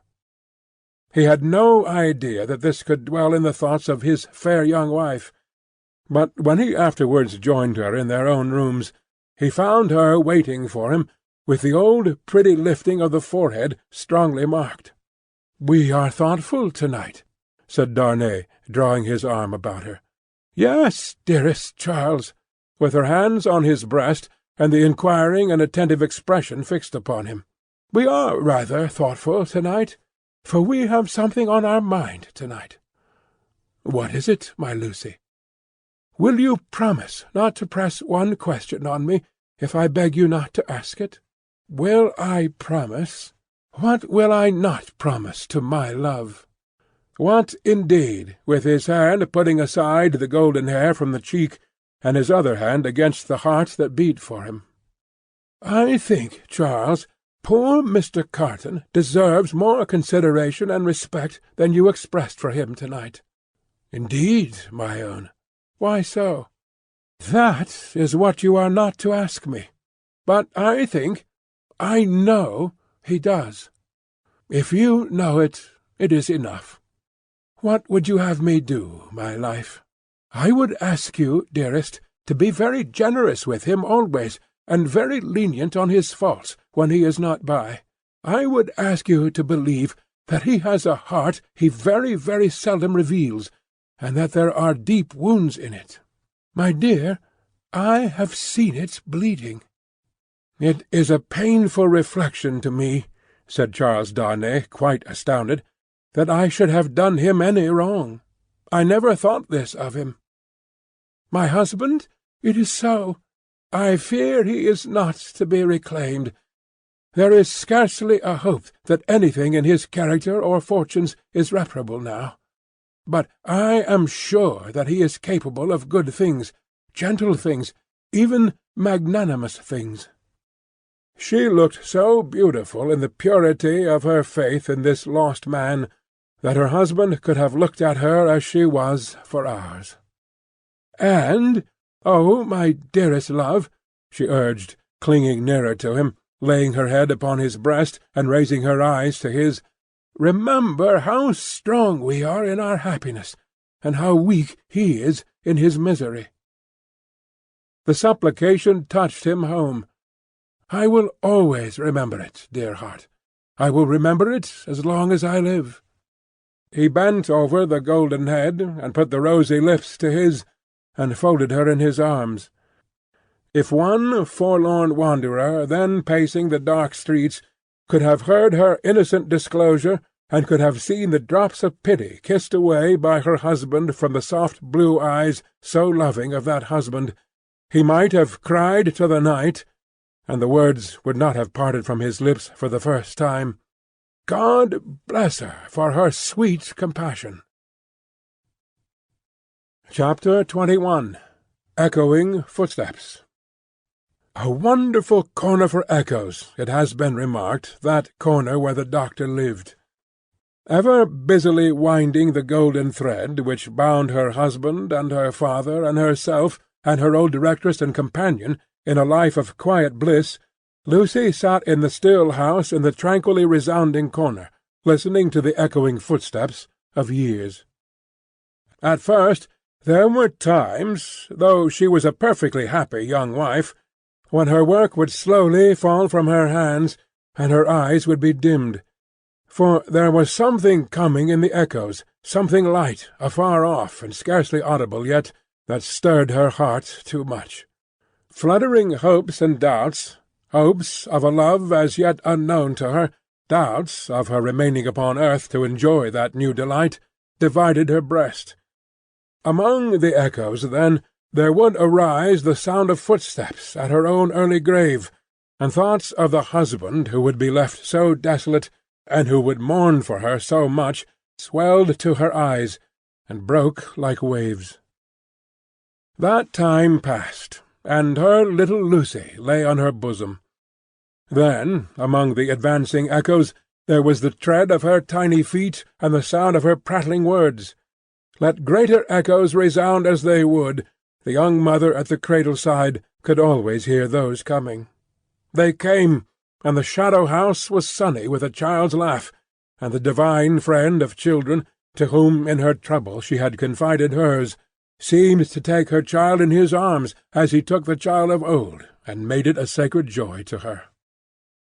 Ever busily winding the golden thread that bound them all together, weaving the service of her happy influence through the tissue of all their lives, and making it predominate nowhere, Lucy heard in the echoes of years none but friendly and soothing sounds. Her husband's step was strong and prosperous among them, her father's firm and equal. Lo, Miss Pross, in harness of string, awakening the echoes as an unruly charger, whip-corrected, snorting and pawing the earth, under the plane tree in the garden. Even when there were sounds of sorrow among the rest, they were not harsh nor cruel. Even when golden hair, like her own, lay in a halo on a pillow round the worn face of a little boy, and he said, with a radiant smile, "Dear papa and mamma, I am very sorry to leave you both, and to leave my pretty sister, but I am cold, and I must go." Those were not tears all of agony that wetted his young mother's cheeks, as the spirit departed from her embrace that had been entrusted to it. "Suffer them, and forbid them not. They see my father's face. O Father, blessed words!" Thus the rustling of an angel's wings got blended with the other echoes, and they were not wholly of earth, but had in them that breath of heaven. Sighs of the winds that blew over a little garden tomb were tingled with them also, and both were audible to Lucy, in a hushed murmur, like the breathing of a summer sea asleep upon a sandy shore, as the little Lucy, comically studious at the task of the morning, or dressing a doll at her mother's footstool, chattered in the tongues of the two cities that were blended in her life. The echoes rarely answered to the actual tread of Sidney Carton. Some half-dozen times a year at most he claimed his privilege of coming in uninvited, and would sit among them through the evening, as he had once done often. He never came there heated with wine, and one other thing regarding him was whispered in the echoes, which has been whispered by all true echoes for ages and ages. No man ever really loved a woman, lost her, and knew her with a blameless though unchanged mind, when she was a wife and a mother, but her children had a strange sympathy with him, an instinctive delicacy of pity for him. What fine hidden sensibilities are touched in such a case, no echoes tell. But it is so, and it was so here. Carton was the first stranger to whom little Lucy held out her chubby arms, and he kept his place with her as she grew. The little boy had spoken of him almost at the last. "Poor Carton! Kiss him for me." Mr. Stryver shouldered his way through the law like some great engine forcing itself through turbid water, and dragged his useful friend in his wake, like a boat towed astern. As the boat so favoured is usually in a rough plight, and mostly under water, so Sidney had a swamped life of it. But easy and strong custom, unhappily so much easier and stronger in him than any stimulating sense of desert or disgrace, made it the life he was to lead, and he no more thought of emerging from his state of lion's jackal than any real jackal may be supposed to think of rising to be a lion. Stryver was rich, had married a florid widow with property and 3 boys, who had nothing particularly shining about them but the straight hair of their dumpling heads. These 3 young gentlemen, Mr. Stryver, exuding patronage of the most offensive quality from every pore, had walked before him like 3 sheep to the quiet corner in Soho, and had offered as pupils to Lucy's husband. Delicately saying, "Hallo! Here are 3 lumps of bread and cheese towards your matrimonial picnic, Darnay." The polite rejection of the 3 lumps of bread and cheese had quite bloated Mr. Stryver with indignation, which he afterwards turned to account in the training of the young gentlemen by directing them to beware of the price of beggars, like that tutor fellow. He was also in the habit of declaiming to Mrs. Stryver, over his full-bodied wine, on the arts Mrs. Darnay had once put in practice to catch him, and on the diamond-cut diamond arts in himself, madam, which had rendered him not to be caught. Some of his King's Bench familiars, who were occasionally parties to the full-bodied wine and the lie, excused him for the latter by saying that he had told it so often that he believed it himself, which is surely such an incorrigible aggravation of an originally bad offence as to justify any such offender's being carried off to some suitably retired spot and there hanged out of the way. These were among the echoes to which Lucy, sometimes pensive, sometimes amusing and laughing, listened in the echoing corner, until her little daughter was 6 years old.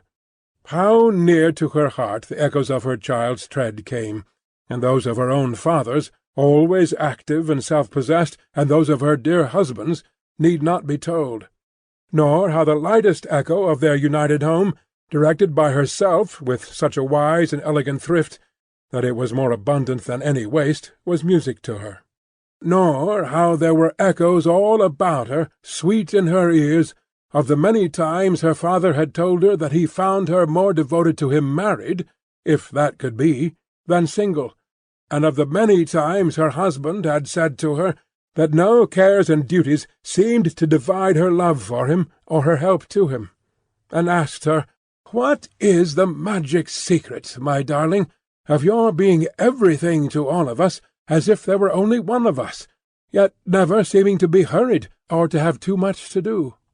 But there were other echoes from a distance that rumbled menacingly in the corner all through this space of time. And it was now, about little Lucy's 6th birthday, that they began to have an awful sound, as of a great storm in France, with a dreadful sea rising. On a night in mid-July, 1789, Mr. Lorry came in late from Tellson's, and sat himself down by Lucy and her husband, in the dark window. It was a hot, wild night, and they were all three reminded of the old Sunday night when they had looked at the lightning from the same place. "I began to think," said Mr. Lorry, pushing his brown wig back, "that I should have to pass the night at Tellson's. We have been so full of business all day that we have not known what to do first, or which way to turn. There is such an uneasiness in Paris that we have actually a run of confidence upon us. Our customers over there seem not to be able to confide their property to us fast enough. There is positively a mania among some of them for sending it to England." "That has a bad look," said Darnay. "A bad look, you say, my dear Darnay? Yes, but we don't know what reason there is in it. People are so unreasonable. Some of us at Tellson's are getting old, and we really can't be troubled out of the ordinary course without due occasion." "Still," said Darnay, "you know how gloomy and threatening the sky is." "I know that, to be sure," assented Mr. Lorry, trying to persuade himself that his sweet temper was soured, and that he grumbled. "But I am determined to be peevish after my long day's botheration. Where is Manette?" "Here he is," said the doctor, entering the dark room at the moment. "I am quite glad you are at home, for these hurries and forebodings by which I have been surrounded all day long have made me nervous without reason. You are not going out, I hope?" "No, I am going to play backgammon with you, if you like," said the doctor. "I don't think I do like, if I may speak my mind. I am not fit to be pitted against you to-night. Is the tea-board still there, Lucy? I can't see." "Of course, it has been kept for you." "Thank ye, my dear. The precious child is safe in bed?" "And sleeping soundly." "That's right. All safe and well. I don't know why anything should be otherwise than safe and well here, thank God. But I have been so put out all day, and I am not as young as I was. My tea, my dear? Thank you. Now come and take your place in the circle, and let us sit quiet and hear the echoes about which you have your theory." "Not a theory. It was a fancy." "A fancy, then, my wise pet," said Mr. Lorry, patting her hand. "They are very numerous and very loud, though, are they not? Only hear them. Headlong, mad, and dangerous footsteps to force their way into anybody's life, footsteps not easily made clean again if once stained red, the footsteps raging in St. Antoine afar off, as the little circle sat in the dark London window. St. Antoine had been that morning a vast dusky mass of scarecrows heaving to and fro, with frequent gleams of light above the billowy heads, where steel blades and bayonets showed in the sun. A tremendous roar arose from the throat of St. Antoine, and a forest of naked arms struggled in the air like shrivelled branches of trees in a winter wind, all the fingers convulsively clutching at every weapon or semblance of a weapon that was thrown up from the depths below, no matter how far off. Who gave them out, whence they last came, where they began, through what agency they crookedly quivered and jerked, scores at a time over the heads of the crowd, like a kind of lightning, no eye in the throng could have told. But muskets were being distributed, so were cartridges, powder, and ball, bars of iron and wood, knives, axes, pikes, every weapon that distracted ingenuity could discover or devise. People who could lay hold of nothing else set themselves with bleeding hands to force stones and bricks out of their places in walls. Every pulse and heart in Saint Antoine was on high-fever strain and at high-fever heat. Every living creature there held life as of no account, and was demented with a passionate readiness to sacrifice it. As a whirlpool of boiling waters has a centre point, so all this raging circled around Defarge's wine-shop, and every human drop in the cauldron had a tendency to be sucked towards the vortex, where Defarge himself, already begrimed with gunpowder and sweat, issued orders, issued arms, thrust this man back, dragged this man forward, disarmed one to arm another, laboured and strove in the thickest of the uproar. "Keep near to me, Jacques 3," cried Defarge, "and do you, Jacques 1 and 2, separate, and put yourselves at the head of as many of these patriots as you can. Where is my wife?" "Ah, well, here you see me," said Madame, composed as ever, but not knitting to-day. Madame's resolute right hand was occupied with an axe, in place of the usual softer implements, and in her girdle were a pistol and a cruel knife. "Where do you go, my wife?" "I go," said Madame, "with you at present. You shall see me at the head of women by and by."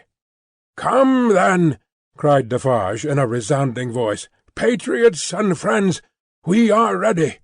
The Bastille!" With a roar that sounded as if all the breath in France had been shaped into the detested word, the living sea rose, wave on wave, depth on depth, and overflowed the city to that point.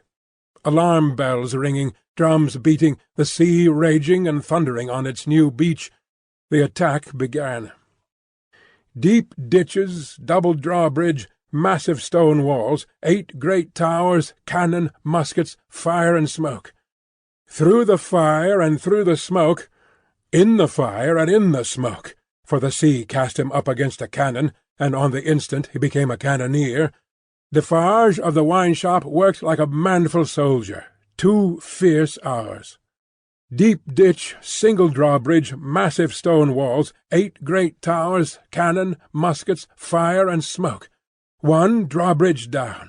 "Work, comrades all, work! Work, Jacques 1, Jacques 2, Jacques 1,000, Jacques 2,000, Jacques 25,000, in the name of all the angels or the devils, which you prefer, work." Thus Defarge of the wine-shop, still at his gun, which had long grown hot. "To me, women!" cried Madame his wife. "What? We can kill as well as the men when the place is taken." And to her, with a shrill thirsty cry, trooping women variously armed, but all armed alike in hunger and revenge. Cannon, muskets, fire and smoke, but still the deep ditch, the single drawbridge, the massive stone walls, and the 8 great towers. Slight displacements of the raging sea made by the falling wounded. Flashing weapons, blazing torches, smoking waggon-loads of wet straw, hard work at neighbouring barricades in all directions, shrieks, volleys, execrations, bravery without stint, boom, smash, and rattle, and the furious sounding of the living sea. But still the deep ditch and the single drawbridge, and the massive stone walls, and the 8 great towers. And still Defarge of the wine-shop at his gun, grown doubly hot by the service of 4 fierce hours. A white flag from within the fortress, and a parley, this dimly perceptible through the raging storm, nothing audible in it. Suddenly the sea rose immeasurably wider and higher, and swept Defarge of the wine-shop over the lowered drawbridge, past the massive stone outer walls, in among the 8 great towers, surrendered. So restless was the force of the ocean bearing him on, that even to draw his breath or turn his head was as impracticable as if he had been struggling in the surf at the South Sea, until he was landed in the outer courtyard of the Bastille. There, against an angle of a wall, he made a struggle to look about him. Jacques III was nearly at his side. Madame Defarge, still heading some of her women, was visible in the inner distance, and her knife was in her hand.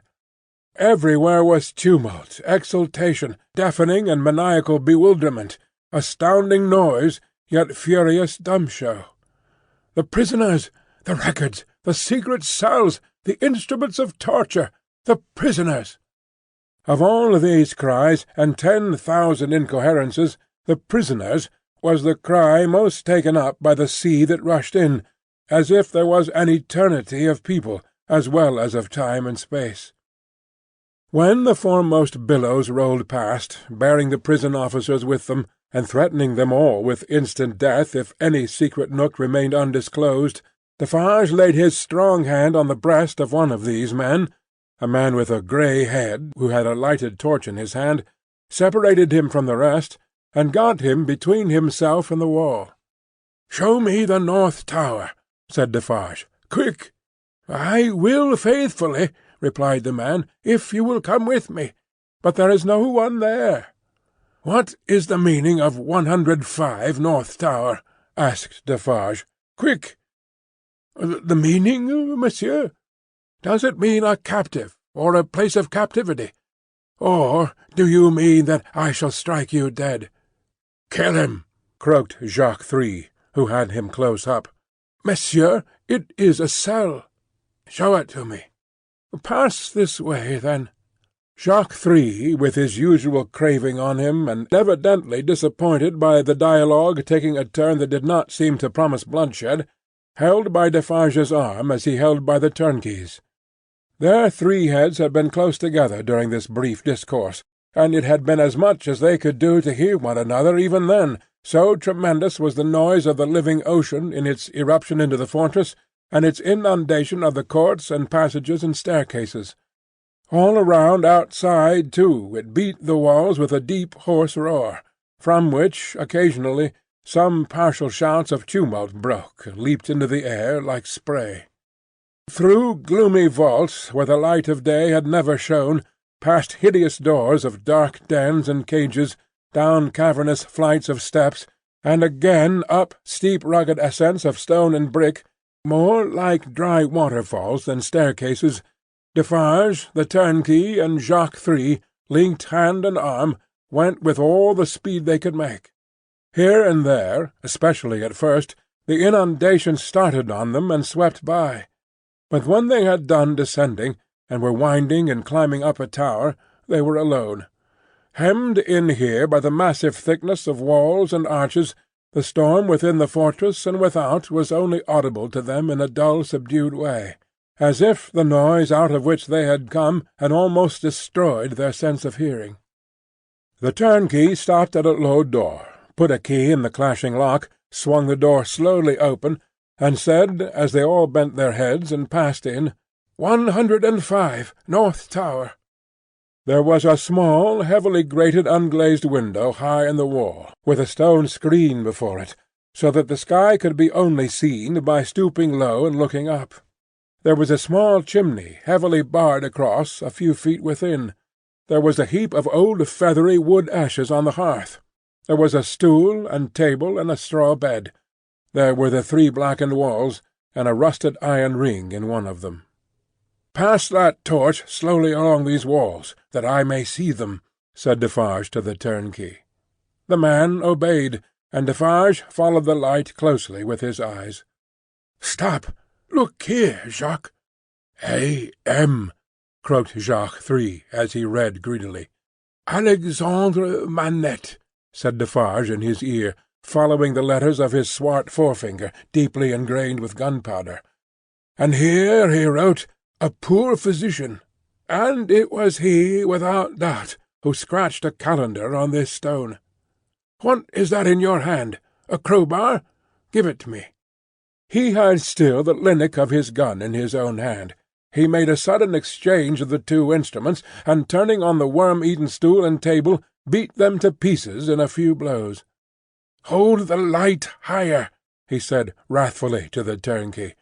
"Look among those fragments with care, Jacques. And see, here is my knife," throwing it to him. "Rip open that bed and search the straw. Hold that light higher, you." With a menacing look at the turnkey, he crawled upon the hearth, and, peering up the chimney, struck and prized at its sides with the crowbar, and worked at the iron grating across it. In a few minutes some mortar and dust came dropping down, which he averted his face to avoid, and in it, and in the old wood-ashes, and in a crevice in the chimney into which his weapon had slipped or wrought itself, he groped with a cautious touch.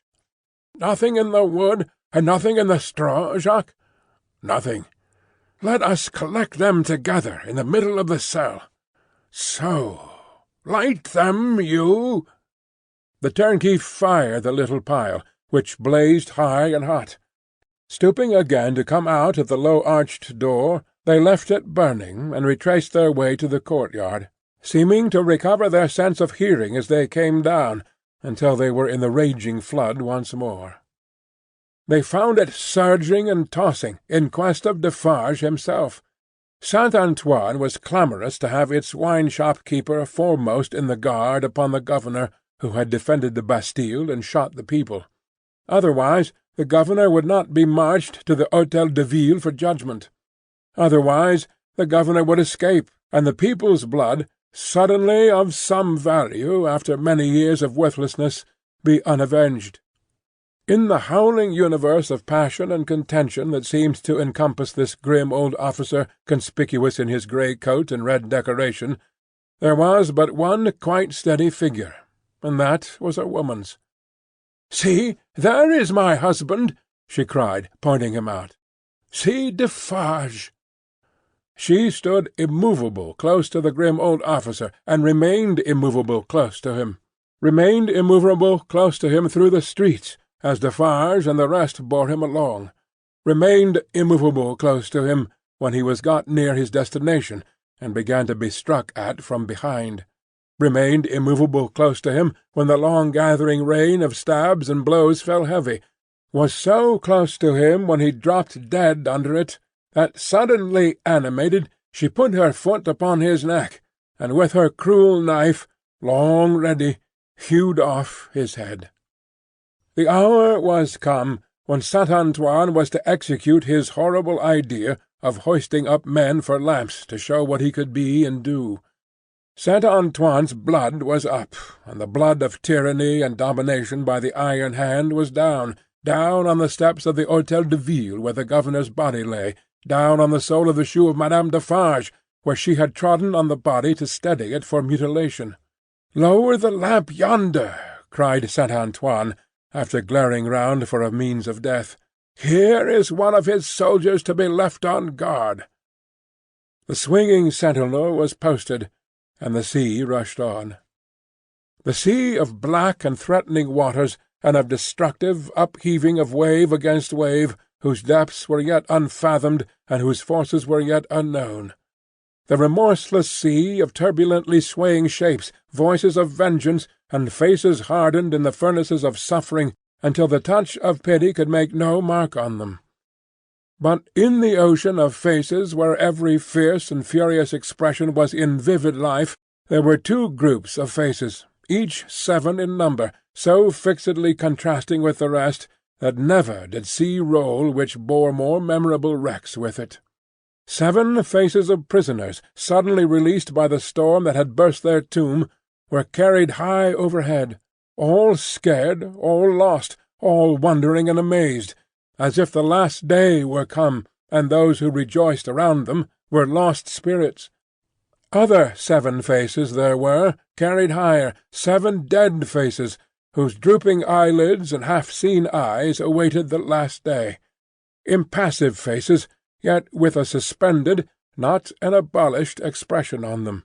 Faces rather in a fearful pause, as having yet to raise the dropped lids of the eyes, and bear witness with the bloodless lips, "Thou didst it."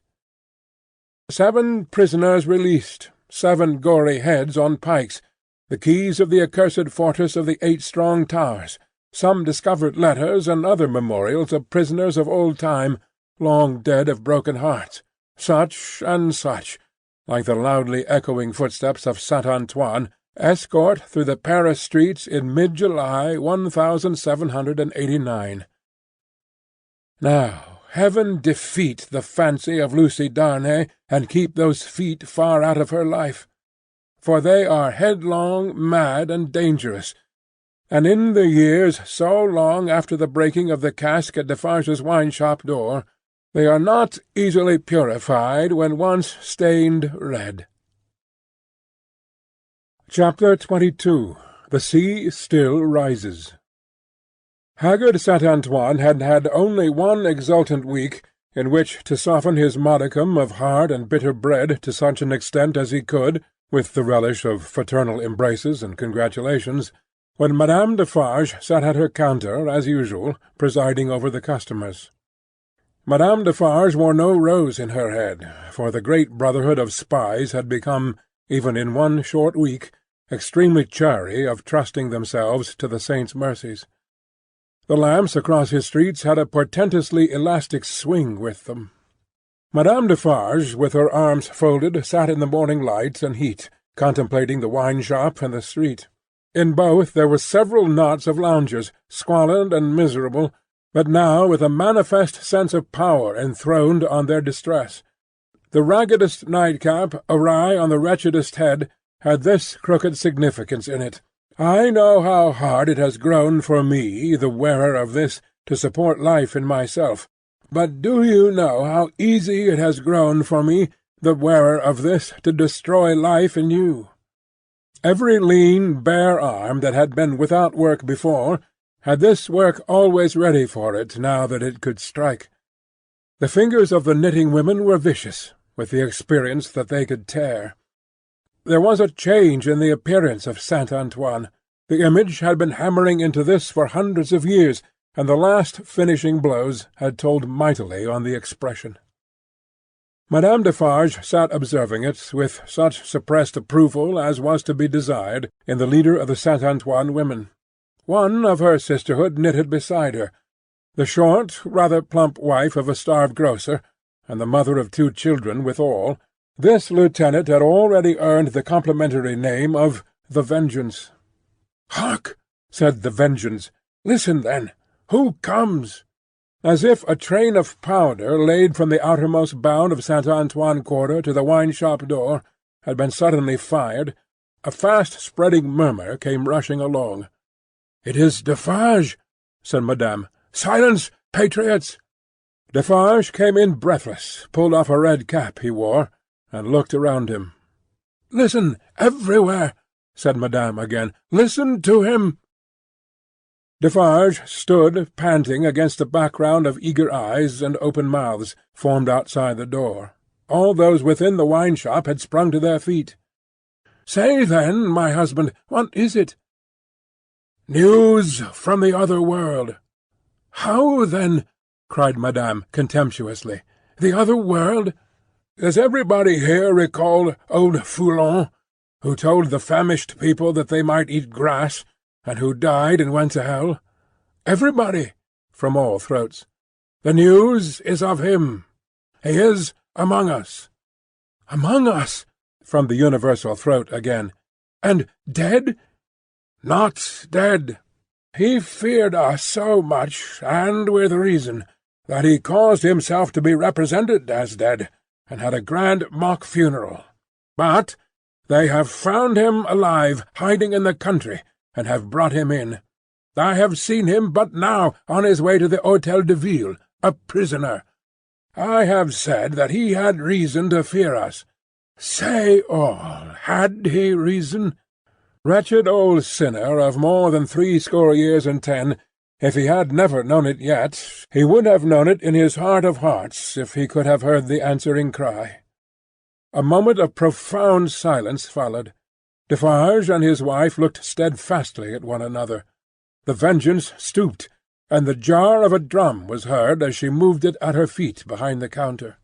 "Patriots!" said Defarge in a determined voice. "Are we ready?"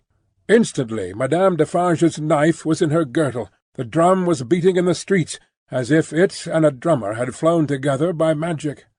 And the Vengeance, uttering terrific shrieks, and flinging her arms about her head like all the 40 Furies at once, was tearing from house to house, rousing the women.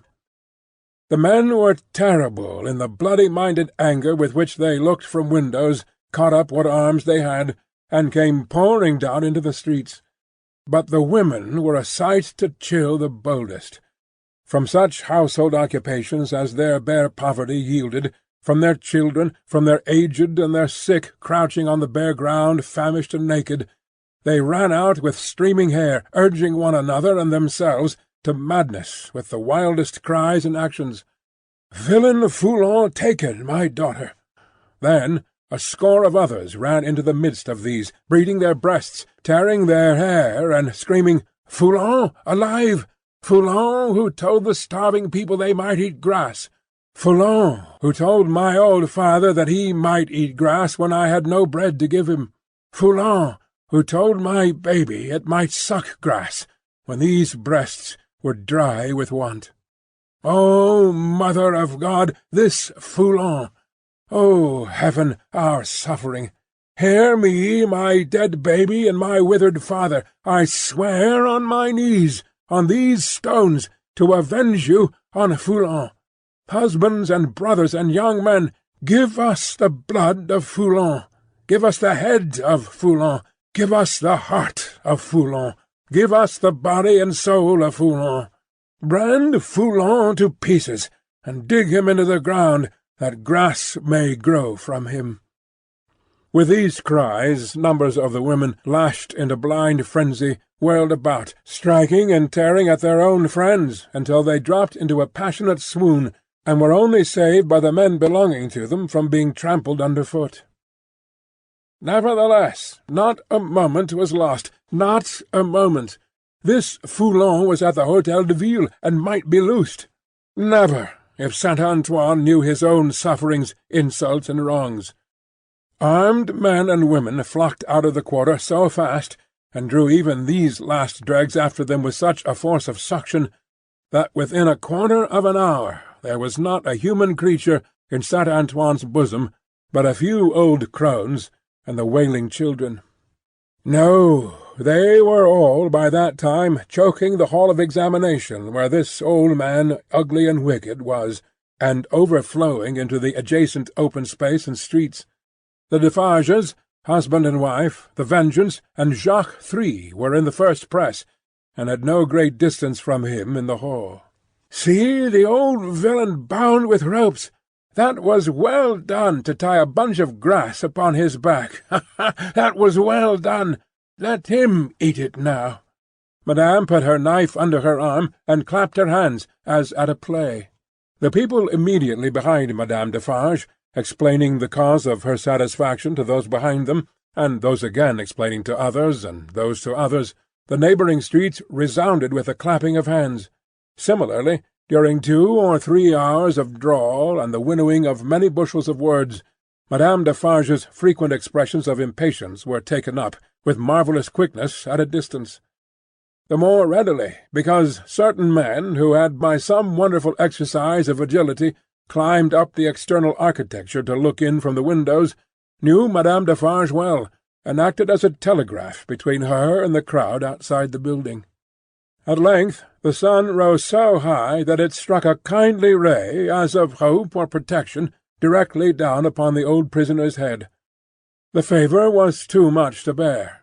In an instant the barrier of dust and chaff that had stood surprisingly long went to the winds, and Saint Antoine had got him. It was known directly to the furthest confines of the crowd. Defarge had but sprung over a railing and a table, and folded the miserable wretch in a deadly embrace. Madame Defarge had but followed, and turned her hand in one of the ropes with which he was tied. The Vengeance and Jacques III were not yet up with them, and the men at the windows had not yet swooped into the hall, like birds of prey from their high perches, when the cry seemed to go up all over the city, "Bring him out! Bring him to the lamp!" down and up and head foremost on the steps of the building. Now on his knees, now on his feet, now on his back, dragged and struck at and stifled by the bunches of grass and straw that were thrust into his face by hundreds of hands. Torn, bruised, panting, bleeding, yet always entreating and beseeching for mercy. Now full of vehement agony of action, with a small clear space about him, as the people drew one another back that they might see. Now a log of dead wood drawn through a forest of legs. He was hauled to the nearest street corner where one of the fatal lamps swung, and there Madame Defarge let him go, as a cat might have done to a mouse, and silently and composedly looked at him while they made ready, and while he besought her. The women passionately screeching at him all the time, and the men sternly calling out to have him killed with grass in his mouth. Once he went aloft, and the rope broke, and they caught him shrieking. Twice he went aloft, and the rope broke, and they caught him shrieking. Then the rope was merciful, and held him, and his head was soon upon a pike, with grass enough in the mouth for all Saint-Antoine to dance at the sight of. Nor was this the end of the day's bad work, for Saint-Antoine so shouted and danced his angry blood up, that it boiled again on hearing, when the day closed in, that the son-in-law of the dispatched, another of the public's enemies and insulters, was coming into Paris under a guard 500 strong, in cavalry alone. Saint-Antoine wrote his crimes on flaring sheets of paper, seized him, would have torn him out of the breast of an army to bear Foulon company, set his head and heart on pikes, and carried the 3 spoils of the day in wolf procession through the streets. Not before dark night did the men and women come back to the children, wailing and breadless. Then the miserable bakers' shops were beset by long files of them, patiently waiting to buy bad bread, and while they waited with stomachs faint and empty, they beguiled the time by embracing one another on the triumphs of the day, and achieving them again in gossip.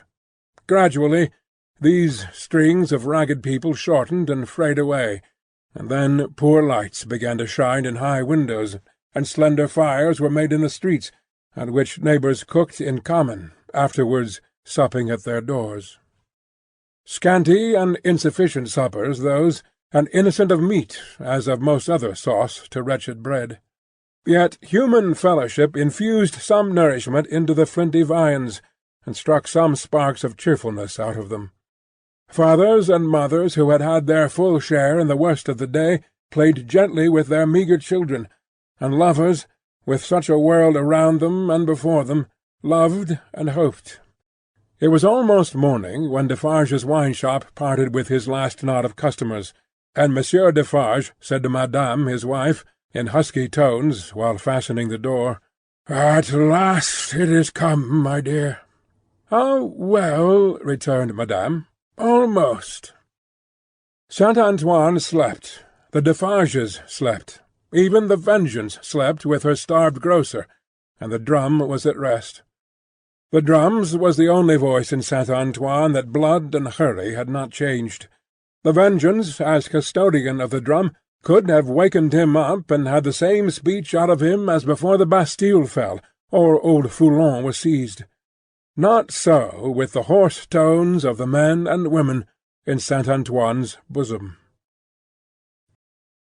Chapter 23. Fire Rises. There was a change on the village where the fountain fell, and where the mender of roads went forth daily to hammer out of the stones on the highway such morsels of bread as might serve for patches to hold his poor ignorant soul and his poor reduced body together. The prison on the crag was not so dominant as of yore. There were soldiers to guard it, but not many. There were officers to guard the soldiers, but not one of them knew what his men would do, beyond this, that it would probably not be what he was ordered. Far and wide lay a ruined country, yielding nothing but desolation. Every green leaf, every blade of grass and blade of grain, was as shrivelled and poor as the miserable people. Everything was bowed down, dejected, oppressed, and broken. Habitations, fences, domesticated animals, men, women, children, and the soil that bore them, all worn out. Monseigneur, often a most worthy individual gentleman, was a national blessing, gave a chivalrous tone to things, was a polite example of luxurious and shining life, and a great deal more to equal purpose. Nevertheless, Monseigneur as a class had, somehow or other, brought things to this.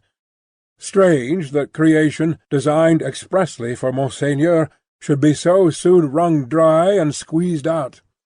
There must be something short-sighted in the eternal arrangements, surely.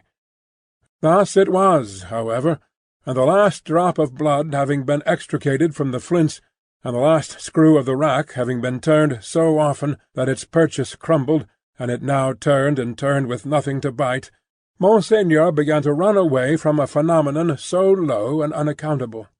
But this was not the change on the village, and on many a village like it. For scores of years gone by, Monseigneur had squeezed it and wrung it, and had seldom graced it with his presence, except for the pleasures of the chase, now found in hunting the people, now found in hunting the beasts, for whose preservation Monseigneur made edifying spaces of barbarous and barren wilderness. No, the change consisted in the appearance of strange faces of low caste, rather than in the disappearance of the high caste, chiselled and otherwise beautified and beautifying features of Monseigneur. For in these times, as the mender of roads worked, solitary in the dust, not often troubling himself to reflect that dust he was and to dust he must return, being for the most part too much occupied in thinking how little he had for supper, and how much more he would eat if he had it, in these times, as he raised his eyes from his lonely labour and viewed the prospect, he would see some rough figure approaching on foot, the like of which was once a rarity in those parts, but was now a frequent presence. As it advanced, the mender of roads would discern, without surprise, that it was a shaggy-haired man of almost barbarian aspect, tall, in wooden shoes that were clumsy even to the eyes of the mender of roads, grim, rough, steeped in the mud and dust of many highways, dank with the marshy moisture of many low grounds, sprinkled with the thorns and leaves and moss of many byways through woods. Such a man came upon him, like a ghost, at noon in the July weather, as he sat on his heap of stones under the bank, taking such shelter as he could get from a shower of hail. The man looked at him, looked at the village in the hollow, at the mill, and at the prison on the crag. When he had identified these objects in what benighted mind he had, he said, in a dialect that was just intelligible, "How goes it, Jacques?" "Ah, well, Jacques." "Touch, then." They joined hands, and the man sat down on the heap of stones. "No dinner?" "Nothing but supper now," said the mender of roads, with a hungry face. "It is the fashion," growled the man. "I meet no dinner anywhere." He took out a blackened pipe, filled it, lighted it with flint and steel, pulled at it until it was in a bright glow, then suddenly held it from him, and dropped something into it from between his finger and thumb that blazed and went out in a puff of smoke. "Touch, then." It was the turn of the mender of roads to say it this time, after observing these operations. They again joined hands. "To-night?" said the mender of roads. "To-night," said the man, putting the pipe in his mouth. "Where?" "Here." He and the mender of roads sat on the heap of stones looking silently at one another, with the hail driving in between them like a pygmy charge of bayonets, until the sky began to clear over the village. "Show me," said the traveller then, moving to the brow of the hill. "See," returned the mender of roads with extended finger. "You go down here, and straight through the street, and past the fountain—" "To the devil with all that," interrupted the other, rolling his eye over the landscape. "I go through no streets and past no fountains." "Well, about 2 leagues beyond the summit of that hill above the village." "Good. When do you cease to work?" "At sunset." "Will you wake me before departing? I have walked 2 nights without resting. Let me finish my pipe, and I shall sleep like a child. Will you wake me?" "Surely." The wayfarer smoked his pipe out, put it in his breast, slipped off his great wooden shoes, and lay down on his back on the heap of stones. He was fast asleep directly. As the road-mender plied his dusty labour, and the hail clouds rolling away revealed bright bars and streaks of sky, which were responded to by silver gleams upon the landscape, the little man, who wore a red cap now in place of his blue one, seemed fascinated by the figure on the heap of stones. His eyes were so often turned towards it that he used his tools mechanically, and one would have said to very poor account. The bronze face, the shaggy black hair and beard, the coarse woollen red cap, the rough medley dress of homespun stuff and hairy skins of beasts, the powerful frame attenuated by spare living, and the sullen and desperate compression of the lips in sleep, inspired the mender of roads with awe. The traveller had travelled far, and his feet were footsore, and his ankles chafed and bleeding. His great shoes, stuffed with leaves and grass, had been heavy to drag over the many long leagues, and his clothes were chafed into holes, as he himself was into sores. Stooping down beside him, the road-mender tried to get a peep at secret weapons in his breast, or where not. But in vain, for he slept with his arms crossed upon him, and sat as resolutely as his lips. Fortified towns with their stockades, guard-houses, gates, trenches, and drawbridges seemed to the mender of roads to be so much air as against this figure. And when he lifted his eyes from it to the horizon and looked around, he saw in his small fancy similar figures, stopped by no obstacle, tending to centres all over France. The man slept on, indifferent to showers of hail and intervals of brightness, to sunshine on his face and shadow, to the paltering lumps of dull ice on his body, and the diamonds into which the sun changed them, until the sun was low in the west and the sky was glowing. Then the mender of roads, having got his tools together and all things ready to go down into the village, roused him. "Good," said the sleeper, rising on his elbow. 2 leagues beyond the summit of the hill? About. Good." The mender of roads went home, with the dust going on before him, according to the set of the wind, and was soon at the fountain, squeezing himself in among the lean kine brought there to drink, and appearing even to whisper to them in his whispering to all the village. When the village had taken its poor supper, it did not creep to bed, as it usually did, but came out of doors again, and remained there.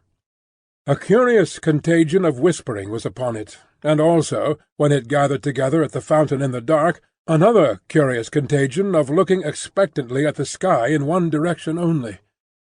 Monsieur Gabelle, chief functionary of the place, became uneasy, went out on his house-top alone, and looked in that direction too, glanced down from behind his chimneys at the darkening faces by the fountain below, and sent word to the sacristan, who kept the keys of the church, that there might be need to ring the tocsin by and by. The night deepened. The trees environing the old château, keeping its solitary state apart, moved in a rising wind as though they threatened the pile of building massive and dark in the gloom.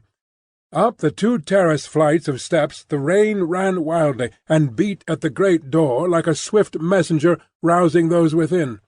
Uneasy rushes of wind went through the hall among the old spears and knives, and passed lamenting up the stairs, and shook the curtains of the bed where the last Marquis had slept.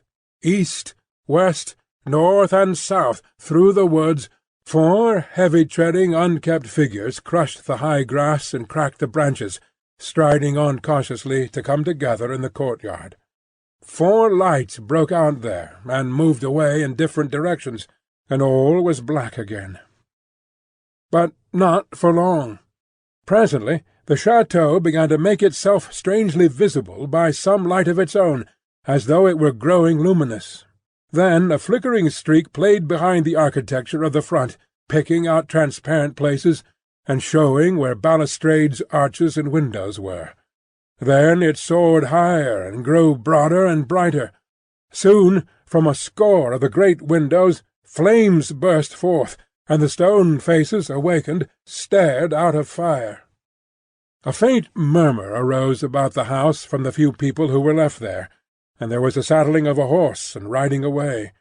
There was spurring and splashing through the darkness, and bridle was drawn in the space by the village fountain, and the horse, in a foam, stood at Monsieur Gabelle's door. "Help, Gabelle! Help, every one!" The tocsin rang impatiently, but other help, if that were any, there was none. The mender of roads and 250 particular friends stood with folded arms at the fountain, looking at the pillar of fire in the sky. "It must be 40 feet high," said they grimly, and never moved. The rider from the chateau and the horse in a foam clattered away through the village, and galloped up the stony steep to the prison on the crag. At the gate a group of officers was looking at the fire, removed from them a group of soldiers. "Help, gentlemen, officers! The chateau is on fire. Valuable objects may be saved from the flames by timely aid. Help! Help!" The officers looked towards the soldiers, who looked at the fire, gave no orders, and answered, with shrugs and biting of lips, "It must burn." As the rider rattled down the hill again and through the streets, the village was illuminating. The mender of roads and the 250 particular friends, inspired as one man and woman by the idea of lighting up, had darted into their houses, and were putting candles in every dull little pane of glass. The general scarcity of everything occasioned candles to be borrowed in a rather peremptory manner of Monsieur Gabelle, and in a moment of reluctance and hesitation on that functionary's part, the mender of roads, once so submissive to authority, had remarked that carriages were good to make bonfires with, and that post-horses would roast. The chateau was left to itself to flame and burn. In the roaring and raging of the conflagration, a red-hot wind, driving straight from the infernal regions, seemed to be blowing the edifice away. With the rising and the falling of the blaze, the stone faces showed as if they were in torment. When the great masses of stone and timber fell, the face with the 2 dints in the nose became obscured. Anon struggled out of the smoke again, as if it were the face of the cruel Marquis, burning at the stake and contending with the fire. The chateau burned. The nearest trees, laid hold of by the fire, scorched and shrivelled. Trees at a distance, fired by the 4 fierce figures, begirt the blazing edifice with a new forest of smoke. Molten lead and iron boiled in the marble basin of the fountain. The water ran dry. The extinguisher tops of the towers vanished like ice before the heat, and trickled down into the 4 rugged walls of flame. Great rents and splits branched out in the solid walls like crystallization. Stupefied birds wheeled about and dropped into the furnace. 4 fierce figures trudged away, east, west, north, and south, along the night-enshrouded roads, guided by the beacon they had lighted, towards their next destination. The illuminated village had seized hold of the tocsin, and, abolishing the lawful ringer, rang for joy. Not only that, but the village, light-headed with famine and fire and bell-ringing, and bethinking itself that Monsieur Gabelle had to do with the collection of rent and taxes, though it was but a small instalment of taxes and no rent at all that Gabelle had got in those latter days, became impatient for an interview with him, and surrounding his house, summoned him to come forth for personal conference. Whereupon Monsieur Gabelle did heavily bar his door, and retired to hold counsel with himself. The result of that conference was that Gabelle again withdrew himself to his housetop behind his stack of chimneys. This time resolved, if his door were broken in, he was a small southern man of retaliative temperament, to pitch himself head foremost over the prospect, and crush a man or 2 below. Probably Monsieur Gabelle passed a long night up there, with the distant chateau for fire and candle, and the beating at his door, combined with the joy-ringing, for music, not to mention his having an ill-omened lamp slung across the road before his posting-house gate, which the village showed a lively inclination to displace in his favour. A trying suspense, to be passing a whole summer night on the brink of the black ocean, ready to take that plunge into it upon which Monsieur Gabelle had resolved. But the friendly dawn appearing at last, and the rush-candles of the village guttering out, the people happily dispersed, and Monsieur Gabelle came down, bringing his life with him for that while. Within 100 miles, and in the light of other fires, there were other functionaries less fortunate, that night and other nights, whom the rising sun found hanging across once peaceful streets where they had been born and bred. Also, there were other villagers and townspeople less fortunate than the mender of roads and his fellows, upon whom the functionaries and soldiery turned their success, and whom they strung up in their turn. But the fierce figures were steadily wending east, west, north, and south, be that as it would, and whosoever hung, fire burned. The altitude of the gallows that would turn to water and quench it, no functionary, by any stretch of mathematics, was able to calculate successfully. Chapter 24. Drawn to the Loadstone Rock. In such risings of fire and risings of sea, the firm earth shaken by the rushes of an angry ocean, which had now no ebb, but was always on the flow, higher and higher, to the terror and wonder of the beholders on the shore, 3 years of tempest were consumed. 3 more birthdays of little Lucy had been woven by the golden thread into the peaceful tissue of the life of her home. Many a night and many a day had its inmates listened to the echoes in the corner, with hearts that failed them when they heard the thronging feet. For the footsteps had become to their minds as the footsteps of a people, tumultuous under a red flag and with their country declared in danger, changed into wild beasts by terrible enchantment long persisted in. Monseigneur, as a class, had dissociated himself from the phenomenon of his not being appreciated, of his being so little wanted in France as to incur considerable danger of receiving his dismissal from it and this life together. Like the fabled rustic who raised the devil with infinite pains, and was so terrified at the sight of him that he could ask the enemy no question, but immediately fled, so Monseigneur, after boldly reading the Lord's Prayer backwards for a great number of years, and performing many other potent spells for compelling the evil one, no sooner beheld him in his terrors than he took to his noble heels. The shining bull's-eye of the court was gone, or it would have been the mark for a hurricane of national bullets. It had never been a good eye to see with, had long had the mote in it of Lucifer's pride, Sardanapalis's luxury, and a mole's blindness, but it had dropped out and was gone. The court, from that exclusive inner circle to its outermost rotten ring of intrigue, corruption, and dissimulation, was all gone together. Royalty was gone, had been besieged in its palace and suspended, when the last tidings came over. The August of the year 1792 was come, and Monseigneur was by this time scattered far and wide.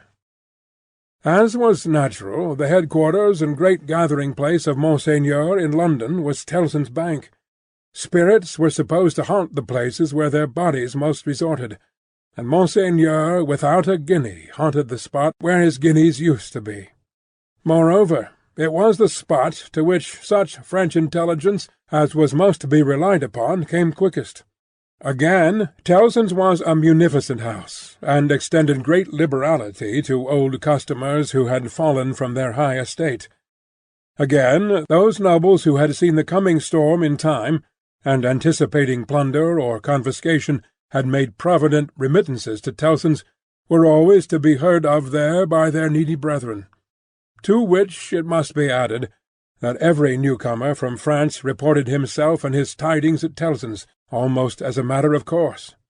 For such variety of reasons, Tellson's was at that time, as to the French intelligence, a kind of high exchange, and this was so well known to the public, and the inquiries made there were in consequence so numerous, that Tellson's sometimes wrote the latest news out in a line or so, and posted it in the bank windows, for all who ran through Temple Bar to read. On a steamy, misty afternoon, Mr. Lorry sat at his desk, and Charles Darnay stood leaning on it, talking with him in a low voice. The penitential den, once set apart for interviews with the House, was now the news exchange, and was filled to overflowing. It was within half an hour or so of the time of closing. "But although you are the youngest man that ever lived," said Charles Darnay, rather hesitating, "I must still suggest to you—" "I understand that I am too old," said Mr. Lorry. "Unsettled weather, a long journey, uncertain means of travelling, a disorganized country, a city that may not even be safe for you." "My dear Charles," said Mr. Lorry, with cheerful confidence, "you touch some of the reasons for my going, not for my staying away. It is safe enough for me. Nobody will care to interfere with an old fellow of hard upon fourscore, when there are so many people there much better worth interfering with. As to its being a disorganized city, if it were not a disorganized city, there would be no occasion to send somebody from our house here to our house there, who knows the city and the business of old, and is in Tellson's confidence. As to the uncertain travelling, the long journey, and the winter weather, if I were not prepared to submit myself to a few inconveniences for the sake of Tellson's, after all these years, who ought to be?" "I wish I were going myself," said Charles Darnay, somewhat restlessly, and like one thinking aloud. "Indeed, you are a pretty fellow to object and advise," exclaimed Mr. Lorry. "You wish you were going yourself? And you a Frenchman born? You are a wise counsellor." "My dear Mr. Lorry, it is because I am a Frenchman born that the thought, which I do not mean to utter here, however, has passed through my mind often. One cannot help thinking, having had some sympathy for the miserable people, and having abandoned something to them," he spoke here in his formal, thoughtful manner, "that one might be listened to, and might have the power to persuade to some restraint. Only last night, after you had left us, when I was talking to Lucy—" "When you were talking to Lucy," Mr. Lorry repeated. "Yes, I wonder you are not ashamed to mention the name of Lucy, wishing you were going to France at this time of day." "However, I am not going," said Charles Darnay with a smile. "It is more to the purpose that you say you are." "And I am, in plain reality. The truth is, my dear Charles," Mr. Lorry glanced at the distant house and lowered his voice, "you can have no conception of the difficulty with which our business is transacted, and of the peril in which our books and papers over yonder are involved. The Lord above knows what the compromising consequences would be to numbers of people if some of our documents were seized or destroyed, and they might be at any time, you know, for who can say that Paris is not set afire to-day or sacked to-morrow? Now, a judicious selection from these with the least possible delay, and the burying of them, or otherwise getting them out of harm's way, is within the power, without loss of precise time, of scarcely any one but myself, if any one. And shall I hang back, when Tellson knows this and says this, Tellson's, whose bread I have eaten these 60 years, because I am a little stiff about the joints? Why, I am a boy, sir, to half a dozen old codgers here. How I admire the gallantry of your youthful spirit, Mr. Lorry. Tut, nonsense, sir. And, my dear Charles, said Mr. Lorry, glancing at the house again, you are to remember that getting things out of Paris at this present time, no matter what things, is next to an impossibility. Papers and precious matters were this very day brought to us here. I speak in strict confidence. It is not business-like to whisper it, even to you. By the strangest bearers you can imagine. Every one of them had his head hanging on by a single hair as he passed the barriers. At another time our parcels would come and go as easily as in business-like old England. But now everything is stopped. And do you really go to-night? I really go to-night, for the case has become too pressing to admit of delay. And do you take no one with you? All sorts of people have been proposed to me, but I will have nothing to say to any of them. I intend to take Jerry. Jerry has been my bodyguard on Sunday nights for a long time past, and I am used to him. Nobody will suspect Jerry of being anything but an English bulldog, or of having any design in his head but to fly at anybody who touches his master. I must say again that I heartily admire your gallantry and youthfulness. I must say again, nonsense, nonsense. When I have executed this little commission, I shall, perhaps, accept Tellson's proposal to retire and live at my ease.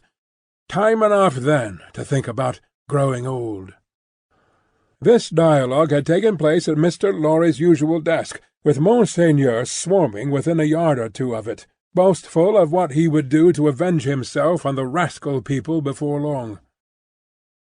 It was too much the way of Monseigneur under his reverses as a refugee, and it was much too much the way of native British orthodoxy, to talk of this terrible revolution as if it were the only harvest ever known under the skies that had not been sown, as if nothing had ever been done, or omitted to be done, that had led to it, as if observers of the wretched millions in France, and of the misused and perverted resources that should have made them prosperous, had not seen it inevitably coming years before, and had not, in plain words, recorded what they saw. Such vapouring, combined with the extravagant plots of Monseigneur for the restoration of a state of things that had utterly exhausted itself, and worn out heaven and earth as well as itself, was hard to be endured without some remonstrance by any sane man who knew the truth. And it was such vapouring all about his ears, like a troublesome confusion of blood in his own head, added to a latent uneasiness in his mind, which had already made Charles Darnay restless, and which still kept him so. Among the talkers was Stryver of the King's Bench Bar, far on his way to state promotion, and therefore loud on the theme, broaching to Monseigneur his devices for blowing the people up, and exterminating them from the face of the earth, and doing without them, and for accomplishing many similar objects akin in their nature to the abolition of eagles, by sprinkling salt on the tails of the race. Him Darnay heard with a particular feeling of objection, and Darnay stood divided between going away, that he might hear no more, and remaining to interpose his word, when the thing that was to be went on to shape itself out. The House approached Mr. Lorry, and laying a soiled and unopened letter before him, asked if he had yet discovered any traces of the person to whom it was addressed. The House laid the letter down so close to Darnay that he saw the direction, the more quickly because it was his own right name.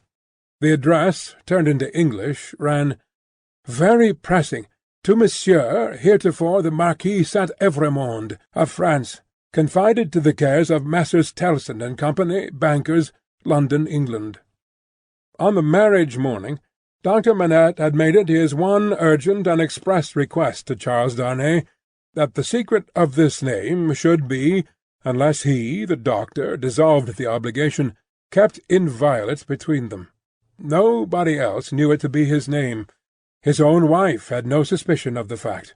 Mr. Lorry could have none. "No," said Mr. Lorry, in reply to the House. "I have referred it, I think, to everybody now here, and no one can tell me where this gentleman is to be found." The hands of the clock verging upon the hour of closing the bank, there was a general set of the current of talkers past Mr. Lorry's desk. He held the letter out inquiringly, and Monseigneur looked at it in the person of this plotting and indignant refugee, and Monseigneur looked at it in the person of that plotting and indignant refugee, and this, that, and the other. All had something disparaging to say, in French or in English, concerning the Marquis who was not to be found. "Nephew, I believe, but in any case degenerate successor of the punished Marquis who was murdered," said one. "Happy to say I never knew him." "A craven who abandoned his post," said another. This Monseigneur had been got out of Paris, legs uppermost and half suffocated, in a load of hay, "some years ago." "Infected with the new doctrines," said a third, eyeing the direction through his glass in passing. "Set himself in opposition to the last Marquis, abandoned the estates when he inherited them, and left them to the ruffian herd. They will recompense him now, I hope, as he deserves." "He?" cried the blatant Stryver. "Did he, though? Is that the sort of fellow? Let us look at his infamous name. Damn the fellow!"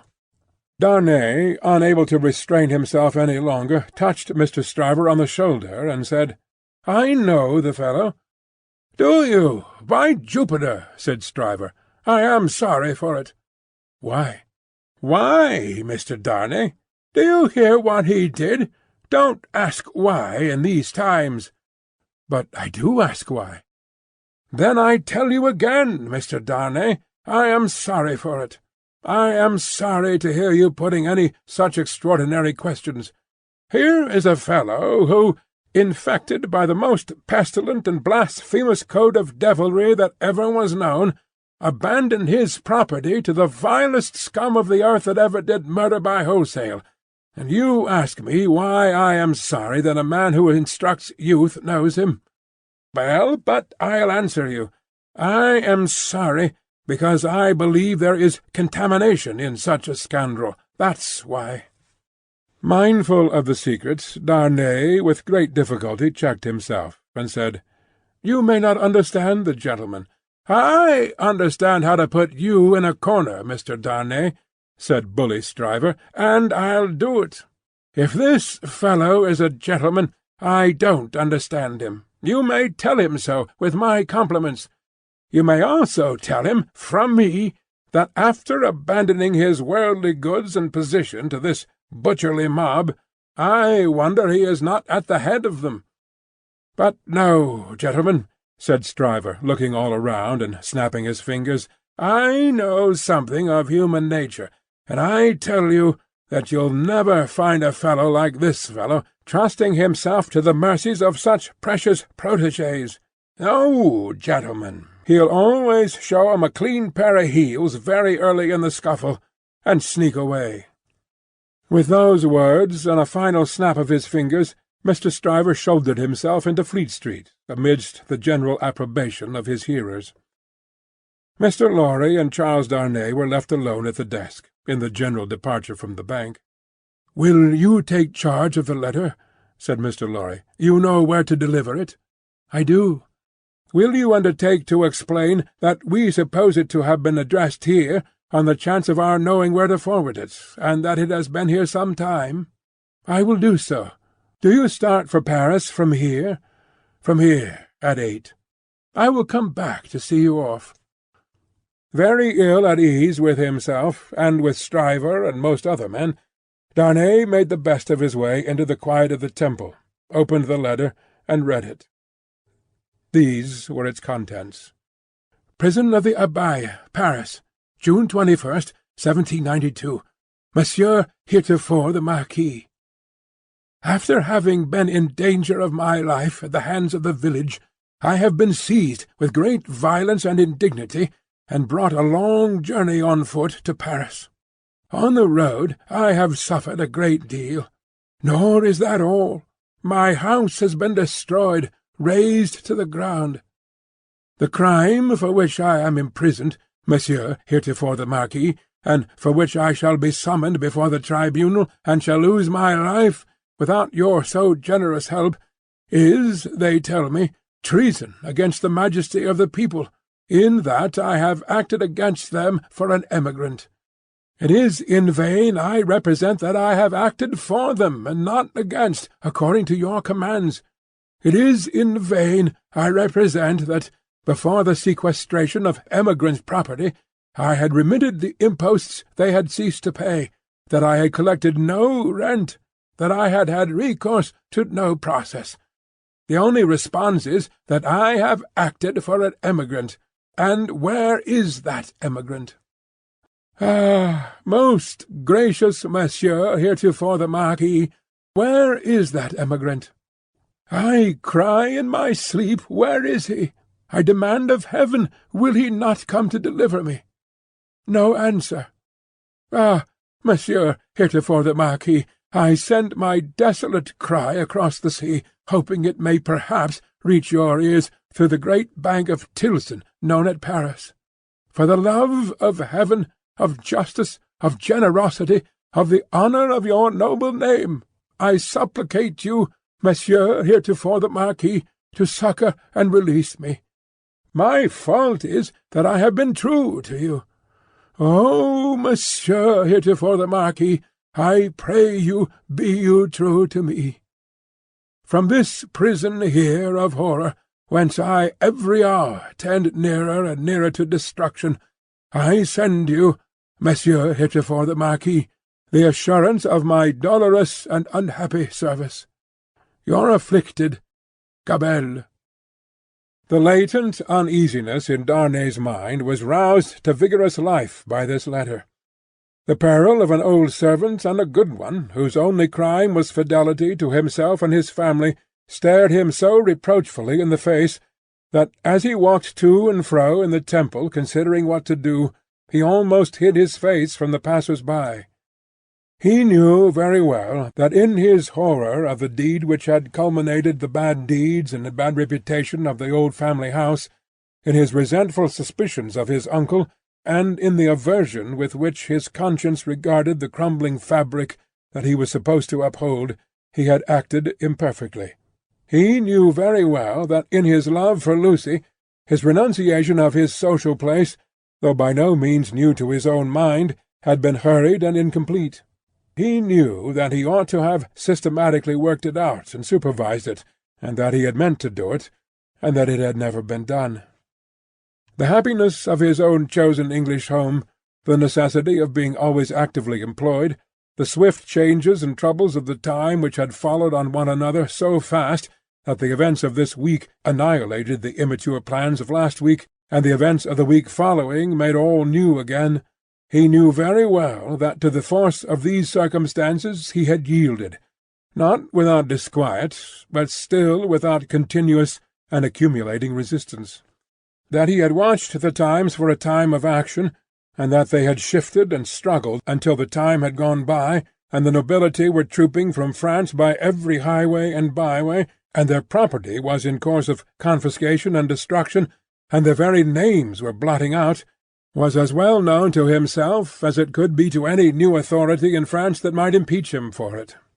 But he had oppressed no man, he had imprisoned no man. He was so far from having harshly exacted payment of his dues that he had relinquished them of his own will, thrown himself on a world with no favour in it, won his own private place there, and earned his own bread. Monsieur Gabelle had held the impoverished and involved estate on written instructions to spare the people, to give them what little there was to give, such fuel as the heavy creditors would let them have in the winter, and such produce as could be saved from the same grip in the summer. And no doubt he had put the fact in plea and proof, for his own safety, so that it could not but appear now. This favoured the desperate resolution Charles Darnay had begun to make, that he would go to Paris. Yes, like the mariner in the old story, the winds and streams had driven him within the influence of the Loadstone rock, and it was drawing him to itself, and he must go.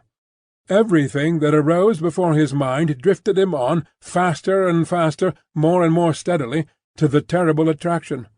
His latent uneasiness had been that bad aims were being worked out in his own unhappy land by bad instruments, and that he, who could not fail to know that he was better than they, was not there, trying to do something to stay bloodshed and assert the claims of mercy and humanity.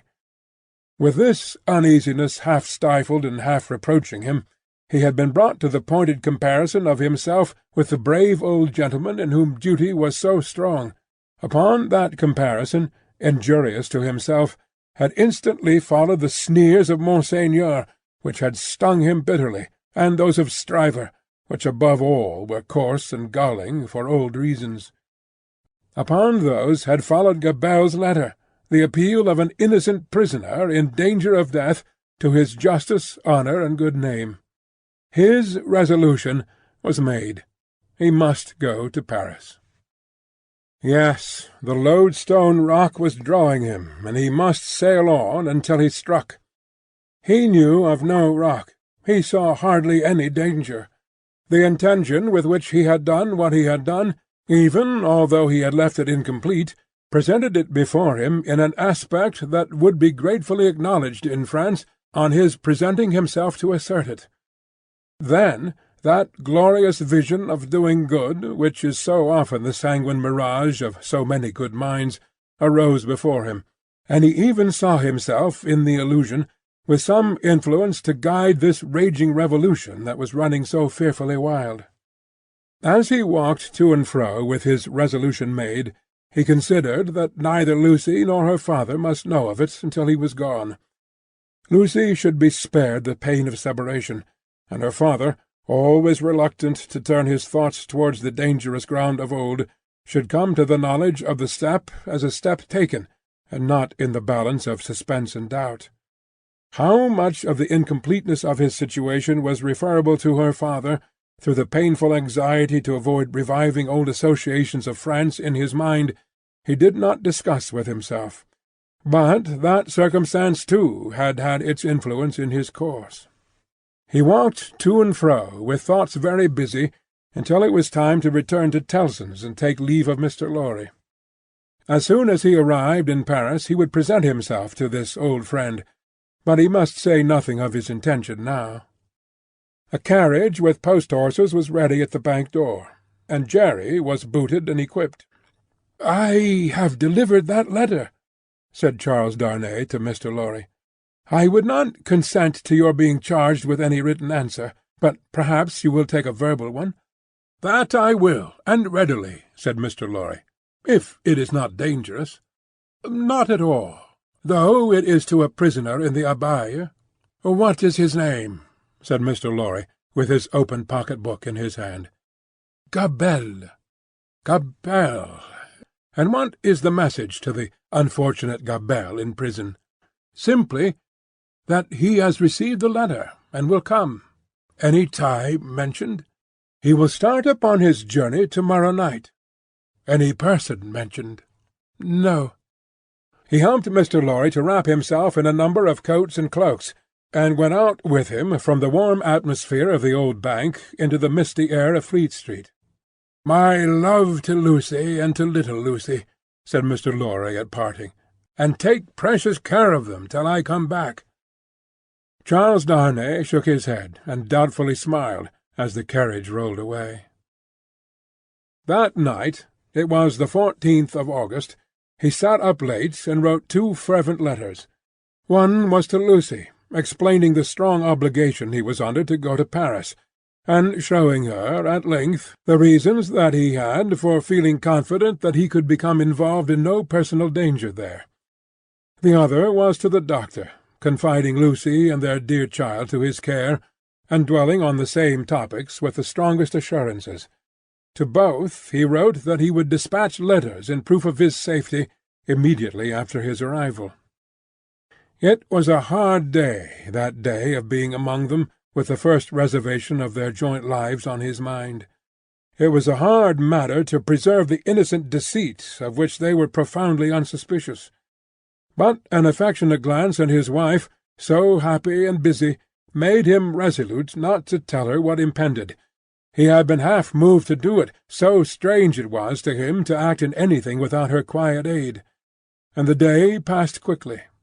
Early in the evening he embraced her, and her scarcely less dear namesake, pretending that he would return by and by. An imaginary engagement took him out, and he had secreted a valise of clothes ready. And so he emerged into the heavy mist of the heavy streets, with a heavier heart. The unseen force was drawing him fast to itself now, and all the tides and winds were setting straight and strong towards it. He left his 2 letters with a trusty porter, to be delivered half an hour before midnight, and no sooner, took horse for Dover, and began his journey.